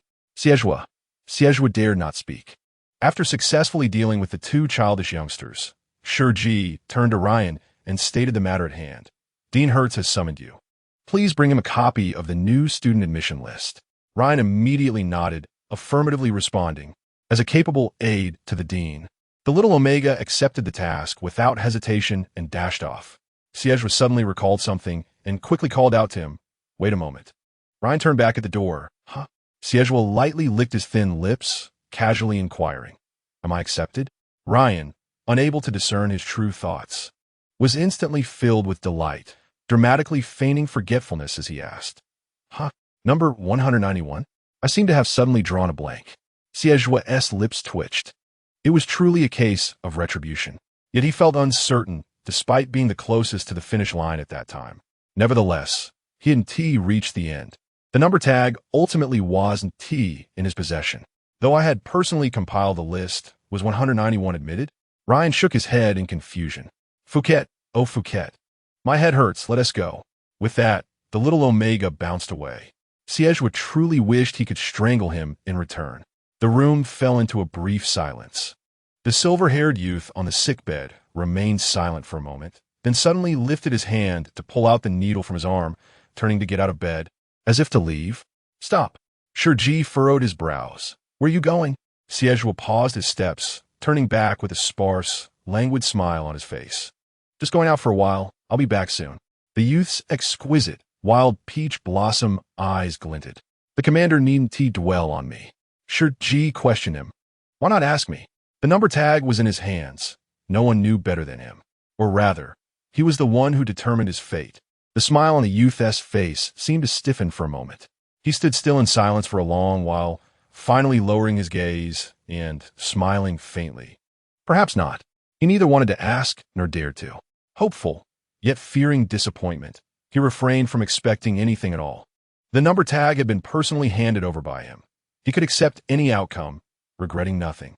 It was merely that when the time came, he might feel a tinge of sadness. The youth's smooth, taut arms hung loosely, with droplets of blood seeping from the puncture wound due to the rough handling. He remained utterly oblivious, or perhaps he had no time to care. Shi Ji quietly withdrew his gaze, saying no more. "Go ahead." The tall youth before him seemed momentarily stunned by his sudden, cold reaction. He pressed his lips together lightly, but still managed a smile. Then he turned and dashed out with great strides. The evening breeze tousled the youth's disheveled silver hair, having left without donning a coat. His wrinkled black t-shirt clung to him, and the bandage on his hand came undone during a sprint, trailing behind him. He appeared somewhat disheveled, yet there was a certain beauty in his battle-worn state. The presence of seniors on the road drew frequent glances. Frog fun, if I were to adopt that style. Would I also appear so dashing? To speak candidly, one might resemble a stray dog. Perhaps it's best you refrain from voicing such thoughts. As a quintessential person, Xie could typically engage in conversation with dogs, yet today he found himself consumed by anxiety, unable to focus on anything else. He sprinted toward the freshman square, where a throng had gathered shortly after the announcement of the list. With a slight furrow of his brow, he pushed through the crowd, disregarding his injured hand. "Bro, you're back already?" A familiar voice, accompanied by a familiar pat on the shoulder, made Xie turn to see Lu Yao. "Are you healed?" Lu Yao inquired in surprise. Xie replied dismissively. Noting Xie's determined advance into the throng, Lu Yao was puzzled. "What are you doing?" Without turning, Xie replied, "Checking the rankings." Remembering the commander's last indifferent gaze, he spoke in a subdued tone. "I'm not sure if I got accepted." Lu Yao momentarily struggled to discern whether Xie was experiencing a moment of existential crisis. "Brother, if you weren't accepted, we could always turn left and pick up trash." Xie halted, bewildered. "What do you mean?" Lu Yao exclaimed, "Your first big brother." Xie frowned, clearly skeptical. Just then, the crowd parted slightly, revealing a familiar number, and Xie finally caught sight of the ranking. The golden number atop the electronic screen read no. 191. "See? Why would I lie to you?" Lu Yao couldn't help but reminisce about the scene at that moment, asserting that given Xie's tenacity in slaying 42 beasts and submitting his identification tag, the first place was undoubtedly his. "Submitting the identification tag?" Xie asked. "Yes, that is how you complete the assessment." "Have you lost your mind?" Lu Yao, having been preoccupied with escaping from beasts, had finished in 39th place. "Thanks, bro." The weight that had been hanging in the air finally lifted, and a smile broke across Xie's face. He patted Lu Yao on the shoulder. "Treat me to a meal." Lu Yao responded, "Huh? This doesn't quite align with the script." Nevertheless, he readily agreed. "All right, let us do it now. I'm a bit hungry." "Not now. I need to go back to recuperate." "Didn't you just say you were healed?" Xie raised an eyebrow leisurely, his gaze sparkling with the charm of blooming peach blossoms in March. "No, it's still injured." At this moment, Shi Ji was surrounded by a group of female nurses in the medical room. "Commander, would you like to try our newly developed spray barrier agent?" Clearly out of his element amidst the chattering girls, Shi Ji cleared his throat, his pale ears tinged with a hint of red. "No, thank you." "Please give it a try. We worked through several sleepless nights to invent it," the girls implored with wide, innocent eyes. Shi Ji hesitated slightly in his departure. The nurses quickly added, "It's more convenient than barrier patches, and it doesn't require a needle injection. It's very user-friendly." Shi Ji glanced at the colorful assortment of small spray bottles in the floral basket. You can choose from various scents. He casually picked up a white bottle with green tea leaves. "What do you spray it?" "Right on your face." He gently closed his eyes, and a mist-like liquid cascaded down his face, tiny dewdrops clinging to his lashes, refracting a shimmering water hue in the light. A profound silence enveloped the scene, as the girls dared not even breathe, fearful of disturbing the divine presence before them. It was not until a gust of wind swept past their feet that they regained their senses, only to find the deity enveloped in someone's embrace. Chapter 11. "Commander, will you guide me?" Shi Ji instinctively recoiled at the forceful impact. The spray bottle in his hand slipped from his grasp, rolling away with a clatter. He couldn't help but frown. Upon opening his ink-like eyes, he was met with a dazzling, audacious silver. It was that audacious alpha again. Commander Xie buried his head in Shi Ji's neck, a torrent of emotions surging within him, his heartbeat rapid and fervent. Unconsciously, he tightened his grip around the waist of the person in his arms. Such a slender form. The young alpha felt a flutter in his heart, his palm instinctively gliding over the delicate waist he held. Shi Ji abruptly pressed his lips together, suppressing his discomfort, and raised his hand to deliver a swift reprimand to Xie's shoulder. "Ouch!" Xie winced, immediately releasing his hold and cradling his nearly shattered shoulder. "You really strike hard, Commander. I barely exerted any force." Shi Ji glared at him, his lashes glistening with moisture, presenting a fragile beauty reminiscent of a delicate glass princess displayed in a shop window, ethereal yet easily breakable. Xie felt his breath catch. "Apologize. Apologize at once." Just as he was about to speak, he was suddenly captivated by a faint fragrance wafting through the air, not the scent of camellia pheromones, yet equally refreshing and pleasant. Unconsciously, Xie leaned in closer, his nose nearly touching Shi Ji's. Entranced and dazed, he murmured, "Commander, you smell delightful." In the air, it felt as if something had shattered. Xie thought to himself, "This is bad, very bad." Oh no. Even 5 minutes after the commander had departed, the girls present continued to shriek incessantly. "He truly dared. He really dared," they exclaimed, recalling how he had rubbed noses and complimented the commander's scent. "Is this something I can hear without paying? Did he actually rub noses?" One girl frowned, then quickly changed her tone, "But he definitely did get close." The commander's face flushed with embarrassment, a rare sight for someone whose skin was as fair as snow, turning pink even at his neck. The flustered alpha could only hurriedly purchase all the small spray bottles as an apology. Shi Ji didn't even glance back as he turned to leave. The silver-haired youth, resembling an oversized puppy, chased after him with a small flower basket in hand. The girls gathered together, unable to contain their excitement. "Ah, this is too delightful." Shi Ji soon found himself back at his ancestral home. The elegant villa glowed softly in the night, and he paused before the intricately carved gate, preparing to unlock it with his fingerprint. Suddenly, he felt a gentle poke on his shoulder. "Commander, I truly apologize," came a voice from behind, tinged with a hint of sorrow. The youth, still clutching the small basket, had been following him, incessantly uttering apologies since they had left. However, due to his impatience, he uttered a single remark about the noise and has since remained silent. "I truly should not have commented on how delightful his fragrance is. If it comes to that, perhaps he should simply keep his mouth shut." With hands ensnared in messy bandages, I gently tugged at a small piece of white fabric on his shoulder. I gave a slight shake and said, "Commander, may I have a word?" Shi Ji's expression darkened, and with palpable annoyance, he turned coldly to face me, his gaze inevitably landing on the hand resting on his shoulder. His fingers were long and elegant, with well-defined joints, yet marred by an abundance of scars and bloodstains that were somewhat distressing to behold.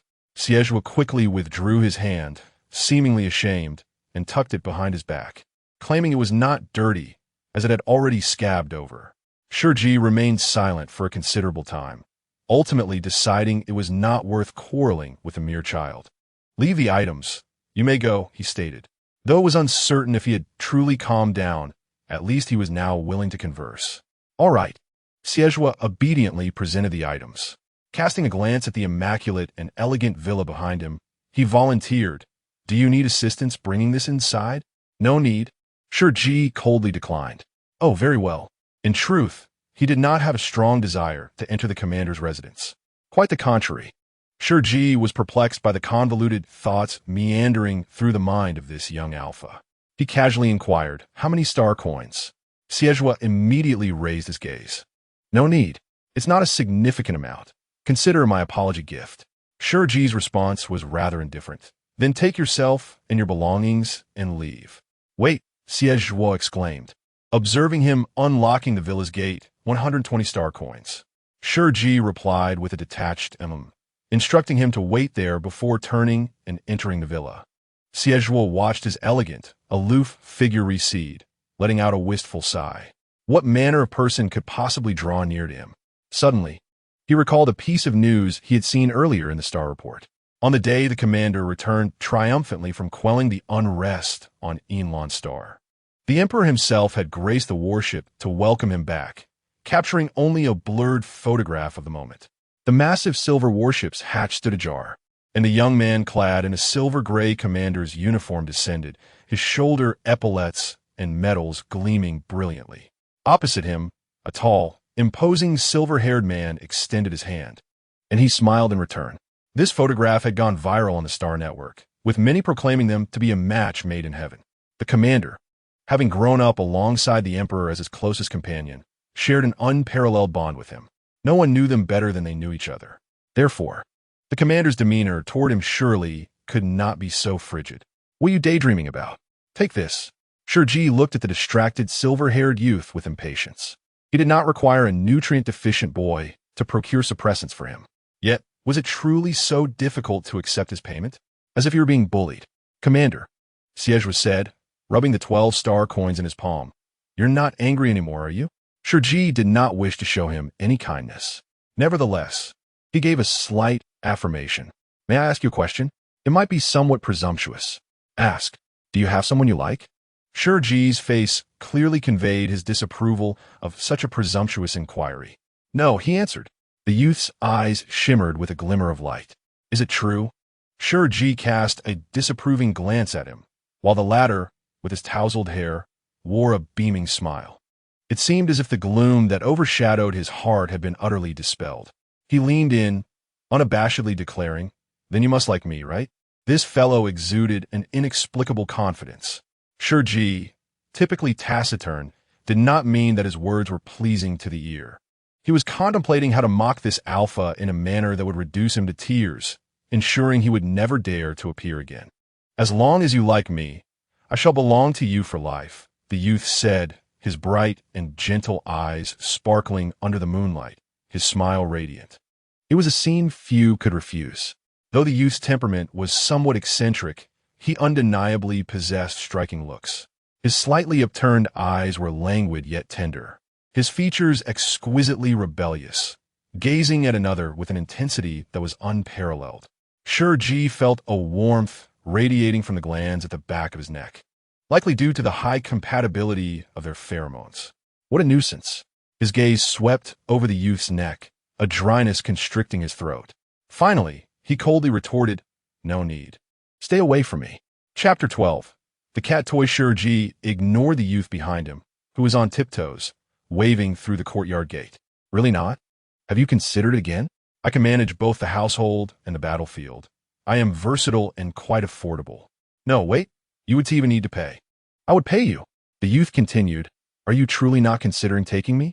Shi Ji felt a twitch at his temple. Ultimately, he slammed the door shut with a resounding thud. The world fell silent. He rubbed the back of his neck, which was still warm, and glanced at the silver box on the living room table containing the suppressants. The pain of the syringe piercing his skin was vividly etched in his memory. The cat-like gene was peculiar. The sensation of pain was magnified manifold, rendering even ordinary discomfort nearly unbearable for him. Shi Ji was reluctant to inject himself. Leaning against the door, he tilted his head back and sighed wearily. "Little rascal. Not only could he alleviate his pain, but he also managed to evoke it. Shi Ji was unaccustomed to the heat surging within him, but as he was currently in heat, he had no choice but to inject the suppressant into his arm. The moment the needle pierced his skin, he couldn't help but let out a soft groan, his low, magnetic voice resonating in the room. The torrid heat within him was swiftly subdued, and Shi Ji closed his beautifully shallow eyes, the lashes casting a hazy shadow in the light. The sensation he experienced was already exceedingly uncomfortable. What would it be like when he officially entered his heat? He lowered his gaze to the puncture on his arm, the snowy cuff catching the fragmented light, the tiny injection mark resembling a dot of vermilion upon his skin. Shi Ji's expression remained calm and unperturbed. A flash of white fur flickered past, and he slowly raised his wrist, his slightly parted lips moving closer to the mark. Xie had been regretfully turned down by the commander. With a resigned shrug, he was about to leave when suddenly, his attention was captured by a glimmer on the ground. When had this fallen out? He picked up the small spray that had been dropped. Upholding the principle of being thrifty, Xie intended to return it to the commander. After knocking, without receiving a response, Xie thought to himself, if my heartfelt confession is disregarded, it is even less likely that I can retrieve this little item. With a resigned shake of his head, he braced himself and nimbly flipped into the commander's villa. Where to place it? At the entrance? By the window? The window was adorned with several potted green plants, the soil damp, indicating that someone watered them daily. He wiped his small spray on his clothing and couldn't help but chuckle. It still bore the scent of strawberries. He wondered if the commander would ever use it. He then nestled it among the leaves of the small plant. Casually glancing inside, Xie was suddenly frozen in place, his pupils dilating with shock. Just a wall apart, a silver-haired alpha leaned against the cold wall, his throat silently bobbing several times. His heart raced, nearly bursting from his chest. He pressed a hand against his left breast, urging himself to calm down. After addressing his heart, something warm trickled from his nose. He discovered his hand stained with blood. Well, it seemed he was indeed lacking composure in every regard. Closing his eyes, his mind replayed an indelible scene. In a brightly lit, immaculate living room, a young man in a snow-white thin shirt sat on the sofa, sleeves cascading to his elbows, revealing a delicate and exquisite arm. Soft, white cat ears stood upright in his hair as he focused intently on licking his wristbone. His lips, a soft shade of red, revealed a damp, delicate tongue. The young alpha felt utterly overwhelmed by such a scene, his entire body numb. After several deep breaths, he quickly covered his nose and fled in panic. After running a few steps, he turned back. Grabbing the strawberry spray from the small green plant, he murmured to himself, fearing discovery would mean certain doom. It turned out his memories were not confused. He had indeed witnessed that moment before, only manipulated by the commander's method to believe it was a mere figment of his imagination. How could you be but a little kitten in the chilly night air? The slender youth felt no cold as he ran, the bandage trailing behind him like a long ribbon.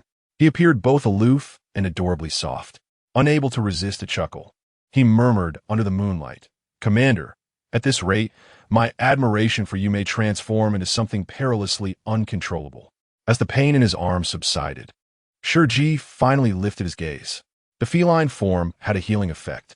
He was not one to tolerate pain well, particularly with his unique constitution, often retreating to heal in solitude. Maintaining his usual demeanor, Shi Ji lowered his sleeves. Before sleeping, he habitually watered the plants, picking up a watering can and pushing open the window. As he poured water, he was suddenly halted by the sight. Why was this leaf only half intact? The next day, at 6 a.m, the newcomers were collectively awakened for their morning exercises. Shi Ji, accustomed to rising early, donned comfortable leisure wear and arrived at the training grounds, where he spotted a disheveled group of newcomers. Compared to them, the upper class appeared significantly more orderly. Soon after, a person in charge began to direct the new students. Everyone, stand in line according to your height, forming 4 vertical columns. You have 2 minutes to adjust, and those who fail to find their positions will run an additional 5 laps.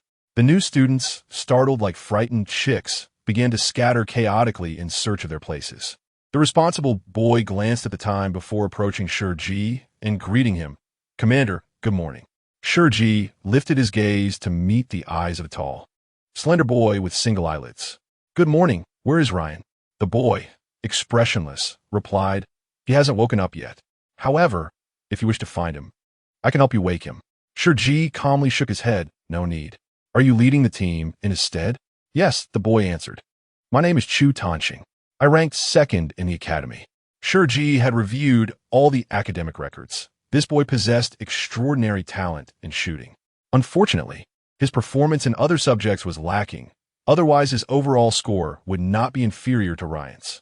"That's fine. Go ahead and lead the team," Shi Ji said. Zhuo nodded and began to note down the student numbers of those standing in the wrong positions. "Focus on the track. Do not look at the commander." His voice was not loud, but it carried an impressive authority. The new students had no choice but to reluctantly divert their gazes, stealing glances from the corners of their eyes. Thus, Shi Ji found himself the recipient of countless oddly distorted looks. Zhuo, lead the way, keep up. To prevent their expressions from twisting further, Shi Ji contemplated whether to change the training track. This was his first experience with such a situation.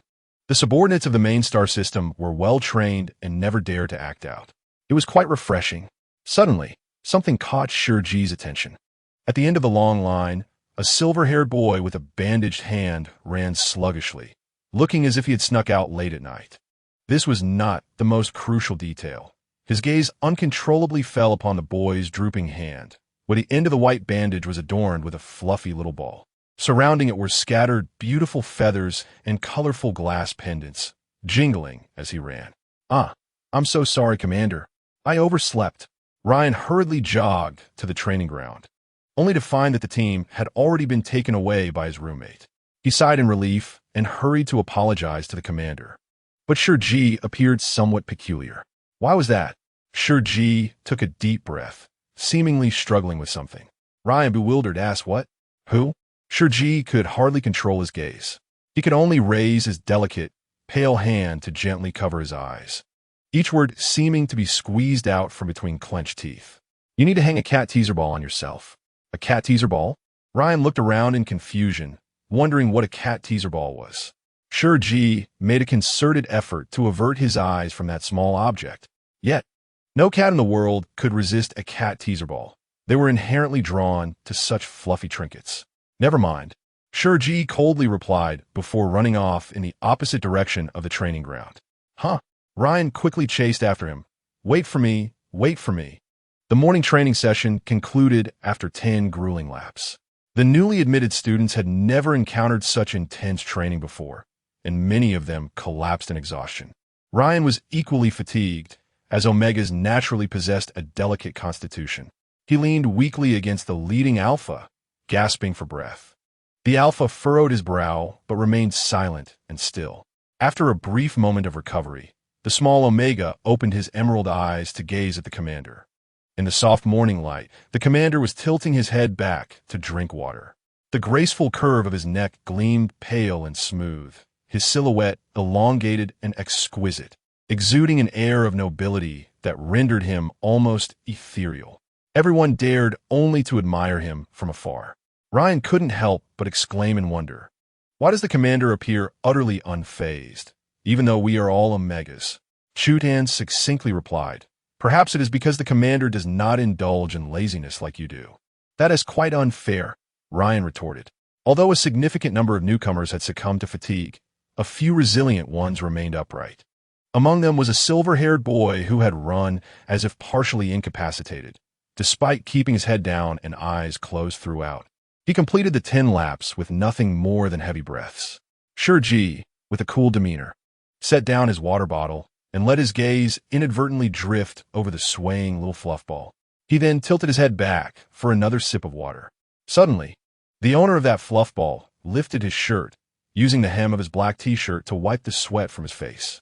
The motion revealed a glimpse of his toned abdomen, 8 chiseled muscles glistening lightly with perspiration, tapering into a sleek waistline that disappeared into his long pants, radiating an intoxicating aura of youthful vitality. Ryan's eyes widened in astonishment. This boy hardly resembled someone suffering from malnutrition. Just then, as he leaned against the alpha, he unexpectedly shifted away, nearly causing Ryan to stumble. "Ouch," he muttered. Hearing the commotion, Xie would drowsily open his eyes and glanced over. "Chutan, I have a shooting class soon, so I'll take my leave," Chutan said, nodding at Shi Ji.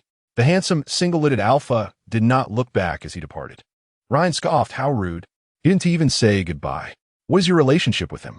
Shi Ji casually inquired. "Roommates," Ryan replied proudly. "Chutan is quite dim-witted. He never surpasses my scores in exams." Ryan beamed at the commander, seeking validation. Shi Ji chuckled softly, but before he could speak, a figure bounded into his view.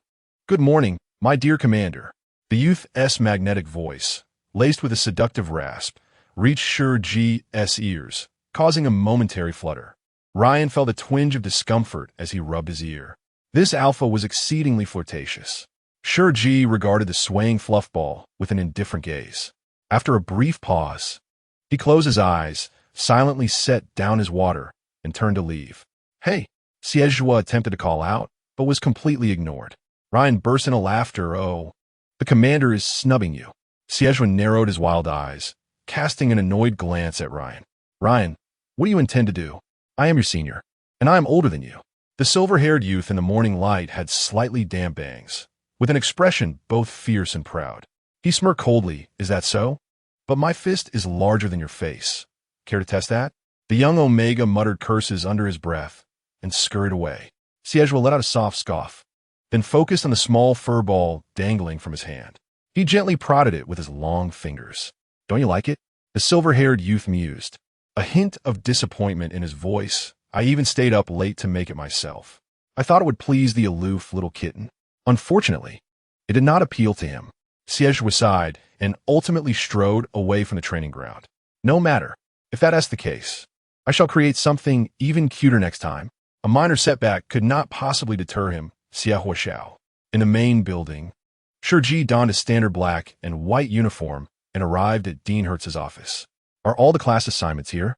He had yet to select a class to oversee. "Yes, they're all here, but there is no need to rush." Dean Hertz gently halted him. "There is something more pressing at hand." Shi Ji retrieved a golden school badge from a velvet box. "What?" "His Majesty the Emperor attempted to contact you 3 times via star communication within 3 days, all showing as missed calls." Dean Hertz's expression turned slightly serious. "Your communications landed at the main building." Shi Ji paused momentarily as he held the badge in his hand. With a calm demeanor, he accepted the communication. "I understand. I will return it to him." Dean Hertz, understanding the situation, took his leave from the room. Shi Ji cast his gaze down at the missed communications on the star device.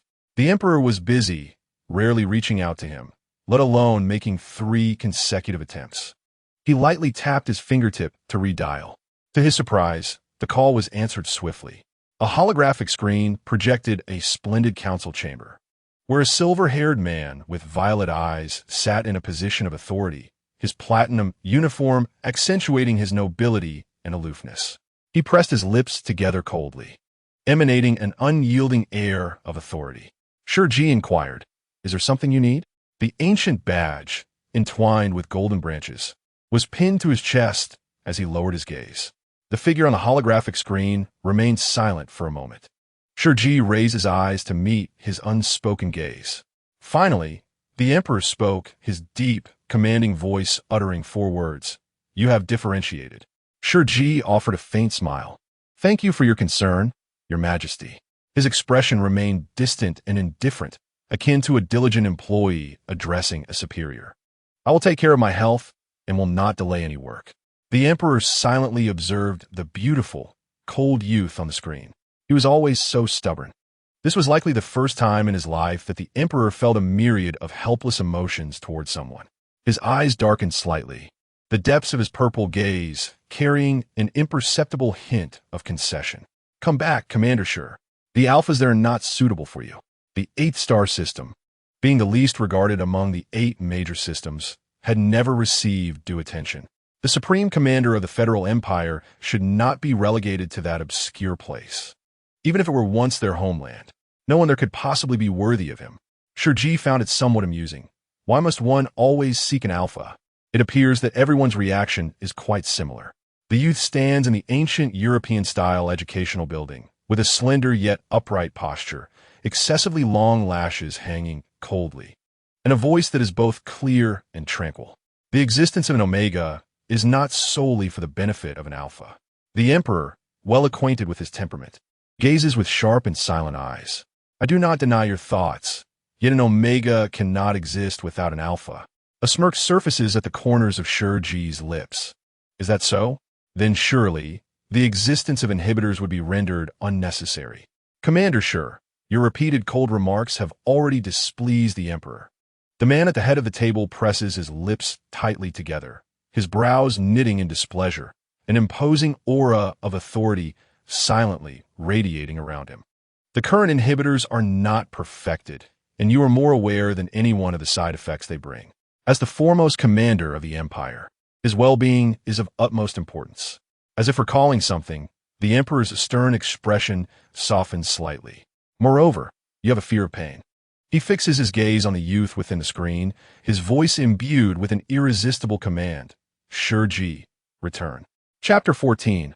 Commander Shi, you cannot defeat me. Since he stubbornly departed from the Federal Empire, returning to the homeland of the 8-star system, the rumors circulating within the main star system have never ceased. Betrayal, severed ties, unrequited love, each tale growing increasingly outrageous. The emperor's cold, handsome face remains expressionless as he finally declares in a deep voice, the game is over. Cease this farce and return to my side. He does not wish to prolong this any further. He desires Commander Shi back by his side. However, the youth on the screen remains unperturbed, stating, since the play has commenced, it must be completed. His exquisite and noble visage is tinged with a subtle mockery. If it is not performed to the end, how can one discern whether it is a farce? The air descends into a profound silence. The officials waiting outside the council chamber keenly sense the danger. Even when the Yuan star was invaded, His Majesty did not display such anger. One must understand that it is a planet rich in precious resources. How long do you intend to sulk with me? Those deep, purple eyes, sharp and piercing, scrutinize him. The 8-star system is merely a collection of low-tier humans. Remaining there would be a waste of your talents. Shi Ji interrupts, then why not give a try? The emperor regards him, suddenly reminded of that stubborn, aloof training partner from his memories. Shi Ji, you cannot defeat me. The youthful emperor, holding a long sword, exudes a fierce aura, raising an eyebrow at the dark-haired, pale-lipped boy before him. A light laugh escapes his lips as he effortlessly retracts the sword, performing a flourish. The youth raises his gaze coldly, urging him to continue. He may fail, but he will never concede, until he corners the young emperor in a palace alcove. The sharp edge of his blade pointed directly at the boy's slightly protruding throat. The young emperor has no choice but to raise his hands. All right. We shall conclude for today. Shi Ji finally relaxes, leaning his sword against the ground as he catches his breath. Shi Ji is an impeccable training partner, gifted and extraordinarily intelligent, his only flaw being his excessive rigidity and aloofness. It is as if he remains oblivious to the fact that he deliberately allowed the boy to win that day, simply to afford him a moment of respite. Commander Shi, you cannot defeat me. The emperor's icy voice carries no emotion, as though stating an undeniable truth. The 8-star system has never once claimed victory in the Interstellar League, let alone that obscure academy, which has never graced the list of competitors. Yet, it harbors a stubborn determination, always believing it can stand against the vastness of the universe with sheer will. Such innocent charm. In half a month's time, the Star Network will unveil the rosters for the major star system leagues. Should your team be absent, I shall compel your return to the home star system. With that, the emperor abruptly severed the communication. The holographic projection of the opulent palace dissipated in an instant, as though the grandeur witnessed moments ago was merely an illusion. Half a month later coincides with his official rutting period. That wretched creature, Shi Ji muttered coldly, displeasure etched upon his face as he exited his office. Almost immediately, he collided with someone. The alpha's long legs and striking silhouette caught him off guard, causing Shi Ji's nose to collide forcefully with his collarbone. The crisp collar exuded a refreshing scent of ocean waves, a cool peppermint mingled with white sand, reminiscent of a damp sea breeze caressing his cheek. Shi Ji felt a sting in his nose and instinctively wished to withdraw. A warm hand cradled the back of his neck gently, a touch that sent a shiver through his skin. The low, languid, magnetic voice of the youth reached his ears. "Commander, why aren't you watching where you're going?" Shi Ji dismissively swatted his hand away, his expression frosty. "Did you see?" Zhuo observed the coldness etched on Shi Ji's face. Yet his own nose betrayed a hint of redness, and his eyes glimmered with a damp, cool light, causing his heart to inexplicably soften. "I didn't see," he replied, though in truth he had. Who could resist the commander barreling forward?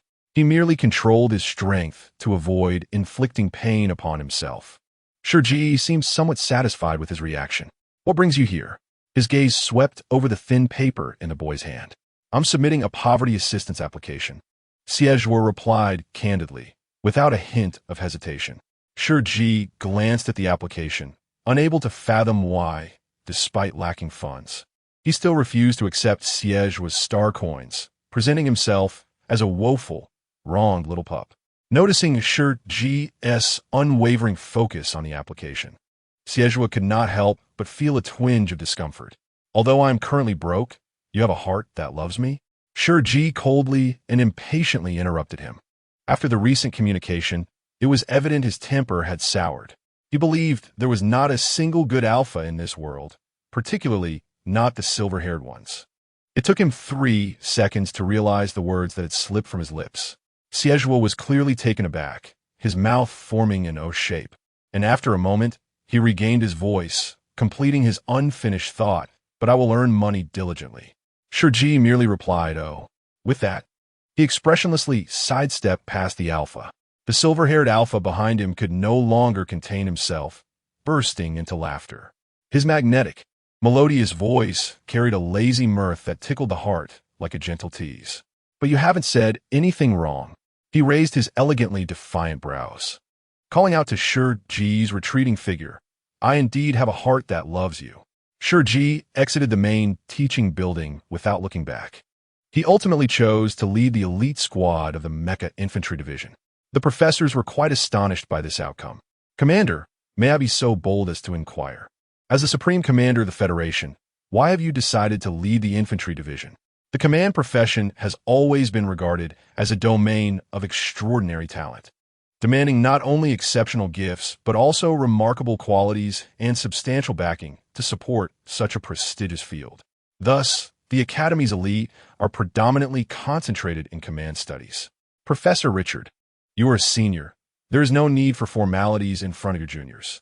Although Shi Ji displayed a cool and aloof demeanor, he never imposed his rank upon others, maintaining a polite yet distant attitude. "As for my reason for leading the Mecha Infantry class." Meanwhile, countless freshmen eagerly gathered outside the main teaching building, listening intently to the commander's speech, filled with curiosity about which discipline he would choose. As the saying goes, some are elated while others are disheartened. The Mecha Infantry and command specialties felt like contrasting realms of heaven and hell. "The commander is actually leading us. Can you believe it?" Liu Yao exclaimed, shaking Zhuo's shoulders in excitement. "What incredible luck we have." Zhuo could hardly contain the smile, tugging at his lips. "What incredible luck. It's clearly because none of us passed the training assessment. I refuse to command a bunch of incompetents." Shi Ji tossed the dismal report card out the window like scrap paper, causing it to land squarely on the heads of the Mecha Infantry students. Liu Yao was momentarily taken aback, feeling a bit sheepish as he continued to call out. He quietly asked, "What did you mean by that?" Zhuo paused for 2 seconds before leisurely adding, "It's simply because we truly are incompetent." Chapter 15. Some malnourished little ones. While the leadership of a team is undoubtedly important, the most crucial factor remains the comprehensive strength of each member. A leader typically aims to maximize the effectiveness and capabilities of their team, but this is contingent upon their actual competence. Liu Yao was momentarily stunned by the reprimand, silently swallowing hard. "I retract my praise for the commander's gentleness." "What gentleness?" His words sting more than a slap in the face. Zhuo raised an eyebrow in confusion. Not gentle? Lu Yao replied. Have you completely lost your senses due to infatuation? I now strongly suspect that in this love-struck alpha's worldview, whatever the commander says is deemed correct, even if the commander calls him foolish. He would think it a fair assessment, believing himself to be the most adorable little fool in existence. It's utterly terrifying. Then, something even more alarming occurred. A pair of delicate, translucent fingers like white jade pushed open the window of the ancient European-style building. The commander's stunningly ethereal and godlike visage leaned slightly forward, gazing down at the cluster of students who were brazenly eavesdropping below. It seems you all have quite a bit of free time on your hands? No, no, no. They all shook their heads in unison. Shi Ji chose to overlook their response. This morning's training results were dismal. Everyone failed. The standard for 10 laps is 30 minutes. And your fastest time was 42 minutes. How much? Someone couldn't help but muster the courage to exclaim, Commander, that's a 1,000-meter track. 10 laps amount to 10,000 meters. Who can complete 10,000 meters in half an hour? What standard is this? Lu Yao couldn't contain his frustration. A light voice floated down from above, my standard. Lu Yao quickly covered his mouth. Shi Ji said calmly, go ahead. They cautiously looked up and asked, go where? Shi Ji found the question adorably naive, but patiently responded, to ensure your performance meets the standards. It was akin to a thunderbolt striking them. Did it mean they would have to run 10 laps continuously if they failed to meet the criteria? Even a workhorse could not endure such treatment. Shi Ji had considered this. The children were still young and could not be pushed to their limits in a single day, averaging 3 minutes per lap. Those who met the standards could rest. However, it would be best if they could guarantee that each subsequent lap also met the requirements. This was a threat, a blatant threat. The students from the Mecha Infantry Department had never felt such despair, while those from the Command Department had never been so relieved. They watched the Mecha Infantry students, who oscillated between pride and despair in mere seconds, shaking their heads. Such is life, with its relentless ups and downs. It was truly enough. Although the infantry students wore expressions of despair and resisted mentally, their bodies obediently surged towards the training ground. Shi Ji stood by the window, observing the youths in black training suits rushing towards the track, his expression calm and composed. Why not tell them it was for their own good? The gentle, aged laughter of Dean Hertz echoed in his ears. They had yet to encounter formal mechas, which would impose a tremendous toll on both their mental and physical faculties. Those with poor endurance could even suffer mental injuries from force control. Whether or not to disclose this was irrelevant. They could feel it themselves. Shi Ji never played the role of the good cop or the bad cop. He always maintained a single demeanor. The intensity of this training was unprecedented. It would not alter anything. Those who wished to complain would still do so. He had no interest in futile endeavors. You are too kind to them, Shi Ji remarked sideways. Compared to any academy in the main star system, this place was practically a greenhouse. It was no wonder they had never made it onto the league roster. The league roster of the 8 major star systems consisted of 32 teams, with 4 teams from each star system. Although the quota was not insignificant, Hertz Academy had never secured a spot. Shi Ji gazed at the mass of small black heads and found it difficult to assess. Dean Hertz, somewhat embarrassed, touched his nose and admitted, I am indeed soft-hearted. In terms of potential, I cannot compare with other academies. The 8-star system, despite being the last, still housed some competent institutions. The strongest among them was the Tianxue Royal Military Academy, which only recruited alphas. Shi Ji disagreed. Potential is often forged under pressure. Once upon a time, he too was an ordinary youth. Dean Hertz observed his profile and chuckled softly, shaking his head. Sometimes there was no need to live so exhaustingly. He believed in the philosophy of taking it easy and letting others strive. Someone must remain relaxed amidst the competition. Enjoy each day as it comes. Shi Ji appeared somewhat helpless, even finding the situation somewhat amusing. I had no intention of pressuring them. They could choose to give up. His gaze fell upon the verdant track, where a vigorous youth charged forward unabated. The wind tousled his silver hair, revealing his exquisite features, sharp yet wild, adorned with enchanting, soulful peach blossom eyes. He was the first to break through the 3-minute barrier. The air was filled with the jubilant sound of whistles and cheers, and the boy never shied away from his triumph. His delicate, slightly pointed canines rested against his thin lips as he tilted his head back, his smile unabashedly exuberant. He raised a hand to lightly touch his forehead, playfully tracing a languid, enticing circle. A faint smile tugged at the corners of Shi Ji's lips. However, some wished to persevere. The intense physical exertion would inevitably lead to profound weakness and hunger. Thus, Shi Ji instructed Ryan to fetch nutritional supplements for them. Ah, are they eating this well? Ryan's eyes widened in surprise. The nutritional supplements were extracts rich in nutrients, capable of swiftly replenishing the body's lost sustenance. Yet their complex extraction process rendered them rather precious, certainly more expensive than mere food and water. Shi Ji maintained a calm demeanor, replying, "Yes, send them over. Deduct it from my salary." "All right, I shall retrieve a box and deliver it." Ryan promptly obeyed. Shi Ji called back, saying, "Make it 2 boxes." Ryan exclaimed, "Ah." The stunning youth leaning against the window cast a nonchalant glance downstairs. Perhaps due to his hair color, he spotted a silver-haired alpha at once. Despite having met the required standard, was resolutely re-entering the track to continue sprinting, possibly recalling the mantra to maintain performance with each lap. Shi Ji withdrew his gaze. His voice as sparse as usual, remarked, "Some of these youngsters, aren't they malnourished?" Chapter 16. You want it, so you give it to him? Ryan emerged from the main building, his cheeks puffed in frustration. Darn it, that silver-haired boy had gotten the better of him. The irritable little Omega grumbled, realizing that the commander had finally taken notice of him. This was truly unfortunate. What if the commander, having noticed him today, wished to marry him tomorrow? Oh no, oh no. Ryan quickly covered his head. What absurd thoughts was he entertaining? Is your mind unwell? Came a suddenly magnetic yet indifferent voice. Ryan turned to see the tall Alpha, the vice president of the student council, standing by the flower bed.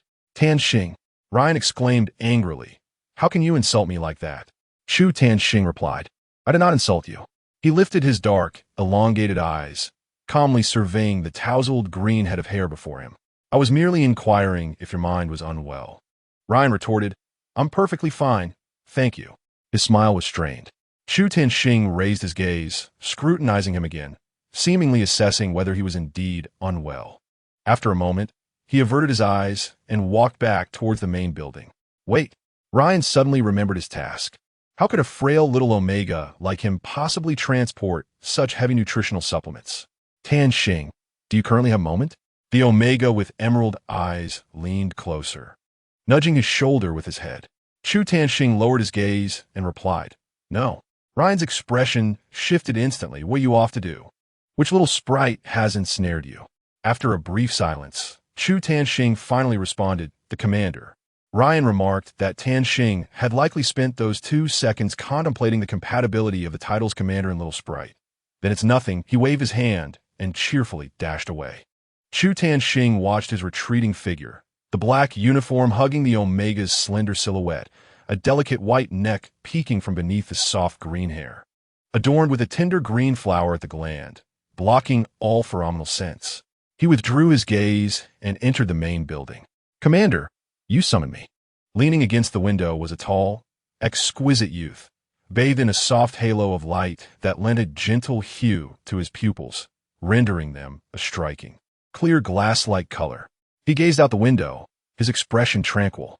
Upon hearing a knock, he turned back. Is this your report card? His delicate, pale fingers slid a piece of paper across the desk. Chu Tanxing stepped forward, his eyes briefly scanning the report card before he paused, and replied, Yes. Shi Ji returned to his chair, his elegant fingers resting lightly on his chin, the coolness of his gaze gradually rising. You have quite a serious imbalance in your studies. The vice president of the student council fell silent for a moment before giving a slight nod. A bit. Shi Ji corrected him, not a bit, but quite severe. His slender fingers tapped lightly on the desk, glimmering like cold jade. You excel in long-range shooting, but fail miserably at close combat, which, although typical for someone skilled in long range, is rather alarming. Shi Ji's expression remained indifferent as he raised his gaze. Yet I do not perceive you to be lacking in ability. Perhaps encouraged by the commander's trust, the boy's lips moved slightly on his downcast eyes. A light brown mole rested upon his thin eyelid. I usually do not perform that poorly. Perhaps it was just an error during the assessment. Shi Ji scrutinized him for several seconds. Come with me, he said, standing first. He was not one for unnecessary words, nor skilled in prying into others' lives. Whether you can manage it, we shall see. In the simulation training room, Shi Ji tossed an A-class training mech necklace to him. Chu Tanxing fumbled to catch it. Such a precious mech necklace, revered in the academy, was something only the commander would dare to toss carelessly. Put it on. Chu Tanxing, typically reticent, did not inquire further. Instead, he asked, who will I be fighting? Shi Ji produced a second necklace, fastening it around his own neck. Me? He summoned the mech with his mental prowess. The white alloy mech enveloped him instantaneously. By the time Shi Ji opened his eyes, he was already ensconced within the A-class mech cabin. The A-class mech lacked an intelligent neural link for communication. Shi Ji manually controlled the mech, directing his gaze towards the boy in the blue mech opposite him. Attack me. Chu Tanxing hesitated slightly, as this was the commander's first battle presence at the academy. However, in that fleeting moment, the white mech surged forward with blinding speed, delivering a merciless, lethal blow, even without the provision of specialized weaponry. The unarmed combat left Chu Tanxing engulfed in a profound sense of suffocation. A resounding clang echoed as a punch narrowly brushed past his face, landing squarely on the shoulder of the Azure mech. If this were the battlefield, you would have been dead, Shi Ji remarked coldly. Chu Tanxing's expression tightened slightly. My apologies. Let us start anew. He then launched an offensive against the white mech. However, after several exchanges, he found himself unable to even graze his opponent. Each of his attempts fell frustratingly short, while a single casual strike from the adversary could send his mech crashing to the ground. This time, it was a severed leg. Shi Ji did not truly collapse, for damage to the mech also took a toll on its pilot, significantly draining mental energy. Nonetheless, he merely described it lightly, clearly wielding a more potent form of mockery. I am curious to see how many ways you can perish. The incensed young man had evidently forgotten that he faced a commander. Fueled by his competitive spirit, he clenched his teeth and declared once more. The duel persisted for an entire afternoon, until the mech's energy reserves were nearly depleted, and his mental fortitude had waned. Observing his opponent's tenacity, Shi Ji nonchalantly stated, all right, this is where we conclude.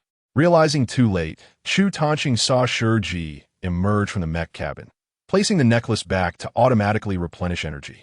He appeared no different than usual. However, Chu Tanxing was a stark contrast. The extensive drain on his mental energy left him damp, his dark hair clinging to his pale forehead. I apologize, Commander. Before the commander could inquire, he readily admitted, I went easy during the exam. As the vice president of the student council, rigor and discipline had always been his hallmarks. It was likely that no one had ever imagined that the alpha vice president would take it easy during the graduation examination. Shi Ji regarded him calmly, revealing an undeniable fact. Your results are more than sufficient to surpass the first place. Chu Tanxing did not refute this. He lowered his gaze slightly, stating, but I aspire to be first. Shi Ji looked at the boy with a hint of confusion. He appeared taciturn and aloof, reminiscent of Shi Ji during certain moments.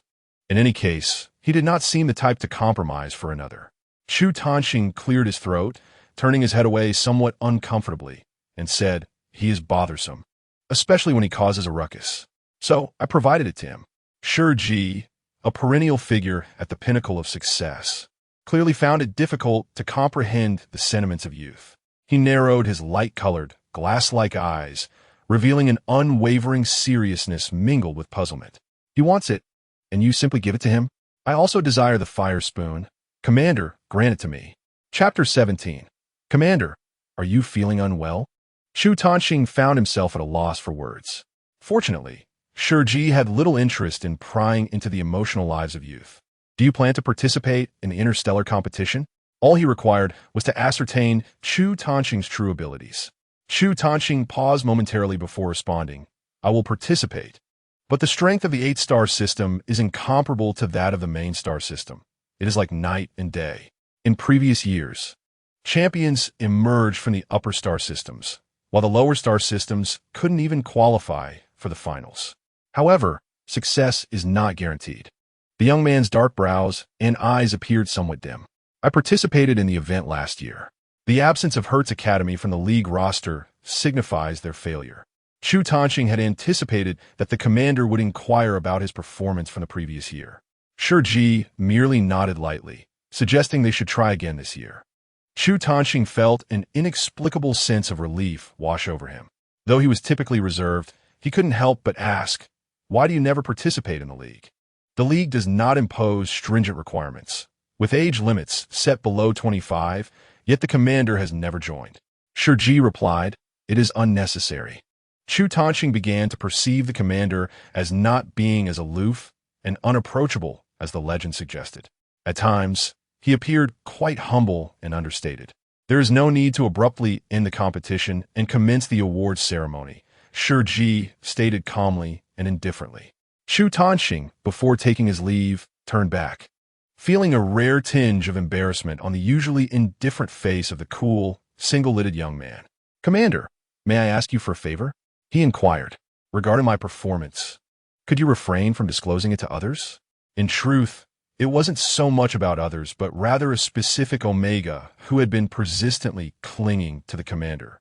Chatty and overly familiar, Zhuo Tanqing preferred that this individual remain unaware. Yet, he recognized that he was at fault in this matter, and he was uncertain whether someone as just as the commander would be inclined to keep it a secret. "Is your performance particularly high? Why would I inform others?" Shi Ji asked, turning his gaze with a hint of confusion. Zhuo Tanqing replied, "I apologize for the intrusion." Downstairs, students were resting in the shade, drenched in sweat, when they noticed the vice president of the student council emerging from the main building in a state of disarray. "I managed to find balance. It seems the commander's relentless training has affected more than just us," Zhuo Tanqing mused, realizing that despite his status as a top student, he didn't appear significantly better off than the others. Under the starry night sky, the freshmen, exhausted, returned to their dormitories, finally daring to voice their grievances. The commander is simply too ruthless. Who actually enjoys being subjected to such devilish training? They paused and collectively turned their gazes toward a certain tall figure. The answer was clear. Him. They were all on the brink of collapse, except for him, who seemed to revel in it. Xie had always maintained excellent physical fitness. This level of training was trivial for him. After showering, he casually stuffed the items on his desk into his pockets and prepared to head out. "Bro, are you going to the cafeteria? Bring me back some egg rolls." His roommate Lu Yao called out, half-dressed and rushing out. The eyes of the neighboring roommate widened in disbelief. "Not going. I'll buy it myself," Xie replied without turning back. Lu Yao urged his neighboring roommate to stop bothering him and quickly asked Xie, "Where are you going?" The silver-haired youth raised an eyebrow slightly, tilting his head. "Can't you tell? I'm off to meet my beloved." Lu Yao was taken aback. Shi Ji felt somewhat unwell that night. Ever since he emerged from the Mecca, a faint dizziness had begun to envelop him. Could it be the depletion of mental energy? Yet, for him, this slight fatigue is hardly significant. He can deftly maneuver a 5S mech, let alone a mere A-class mech. Thus, Shi Ji, his hair damp and tousled, gently pressed his fingers to his forehead, the overwhelming dizziness gradually clouding his gaze and quickening his breath. "Commander? Are you there, Commander?" A clear, youthful voice called from outside the door.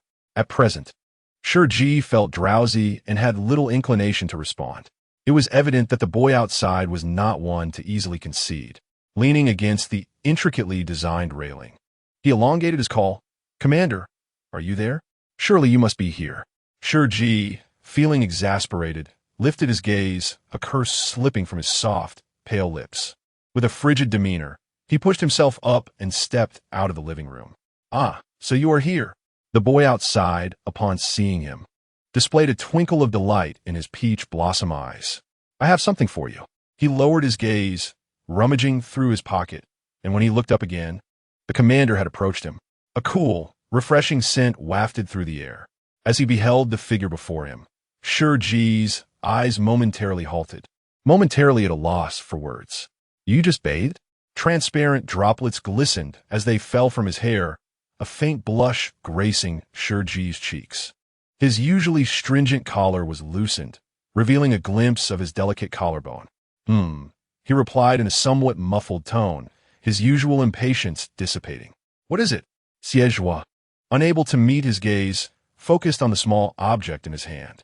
The last time I visited, I noticed you didn't have a doorbell, so I made one for you, though it's not an electronic doorbell. He shook the little contraption. You can place it on the door, and it will ring with the slightest movement. As a familiar, crisp sound reached his ears, Shi Ji blinked away his weariness. There lay the familiar cat teaser, even more exquisite than before, adorned with shells and crystals at the tip of a slender wooden rod. Quite nice. Now it's a cat wand, Shi Ji remarked, his voice laced with a hint of exasperation, as if the annoyance had drained his energy. It will ring even without being placed on the door. Just a gust of wind will set it off. He scrutinized the beautifully crafted cat wand, a hint of coldness escaping his lips. Are you trying to drive me mad? Perhaps, Zhuo replied with a slight chuckle, lowering his raised hand once more. Seems like it's not suitable after all. Suddenly, a delicate hand appeared before him. Long and elegant, fingers translucent like soft jade. Give it to me. Shi Ji's voice carried a tone of resignation. Zhuo's eyes brightened instantly as he handed over the cat wand. Shi Ji gave it a gentle shake, the shells and crystals chiming in a delightful melody. A slight smile graced his lips. The next moment, he heard the alpha's eager inquiry. Do you like it? Shi Ji's smile faded, delivering a dry response. Not really. Zhuo couldn't help but let out a soft laugh. Shi Ji, disinterested in further conversation, turned to retreat. Suddenly, his figure swayed, and he frowned, pressing his hand against the railing, trying to steady the intense dizziness overwhelming him. Not again. It seems to be growing increasingly serious. Before Shi Ji could speak, the silver-haired youth easily vaulted over the low wall, standing before him in an instant. He nervously reached out to support him, concern etched across his face. Commander, are you unwell? Shi responded. How did you get over here? Chapter 18. Shi Ji asked. Who are you scaring? Ah, 11e Zhuo belatedly réalised. I was just too anxious. He sincerely raised 2 fingers in a promise. I swear this is the first time. You seem to be losing your mind, Shi Ji remarked, not wishing to delve deeper into the matter. He lifted his slender, clean hand to rest on the alpha's arm, his breath disordered and weak. Help me inside. All right, Zhuo replied, extending his hand to gently encircle the commander's waist, feeling the almost delicate curve through the thin fabric. Such a slender waist. He couldn't help but inquire with concern. Commander, should I carry you in? Shi Ji shot him a cold glare. Zhuo hesitated for 2 seconds, ultimately dismissing his own suggestion. Actually, I don't think that is necessary. Shi Ji, feeling dizzy, urged, be quiet, kid. Zhuo obediently replied, okay. The alpha appeared exceedingly respectful and considerate, his demeanor akin to that of a devoted servant. Yet inside, he was bursting with excitement. Damn, how adorable. His eyes glistened like a gentle and fierce Bambi. Who would have thought such cuteness existed? However, this euphoric feeling did not last long. The moment he stepped through the door and saw countless empty suppressant syringes scattered across the coffee table, Zhuo's expression changed dramatically. How could you use so many suppressants? Shi Ji was startled by the sudden intensity in his voice. He raised his misty, damp eyes, briefly scanning the syringes before looking at the silver-haired alpha beside him. His thin, fragile lips slowly formed 3 words. Who are you scaring? Zhuo's heart softened. His lips moved slightly, his voice instinctively lowering. This is not right. Shi Ji released him, retorting, I don't need your guidance. He cast a glance at the floor, saying nothing as he walked away from the alpha. He sat alone beside the sofa, droplets of water from his dark hair falling onto his collar, revealing a beautifully delicate collarbone. With his eyes closed, his long lashes trembled in discomfort. Commander, the young alpha brought a glass of warm water over, slowly kneeling before him. I was wrong. Please drink some water. The warm glass rested gently against his lips, steam rising softly. The silver-haired alpha gazed at him with the eagerness of a large wolf dog. Shi Ji remained silent, his lips pressed together, It's a side effect of the suppressants, Xie would gently explain, because you've been injecting them too frequently. Shi Ji lazily opened his eyes and murmured, "Oh, so it was due to this." He could not endure the peculiar sensations brought on by the heat of estrus. Only the suppressants could alleviate his discomfort entirely. Thus, even while enduring pain, he continued to inject himself. Shi Ji slightly parted his lips as the warm liquid was gradually fed to him by the alpha. Xie cautiously glanced at him, asking if he was no longer angry. Indeed, there was no reason for him to be upset with this silver-haired creature. Shi Ji had not consumed much, nor did he desire to drink more hot water at the moment. He slightly turned his head, signaling that he did not want any more. Alpha's hand trembled, causing warm water to spill over his lips, trickling down his pale, damp neck, and creating a sheen over his elegant collarbone. I'm sorry.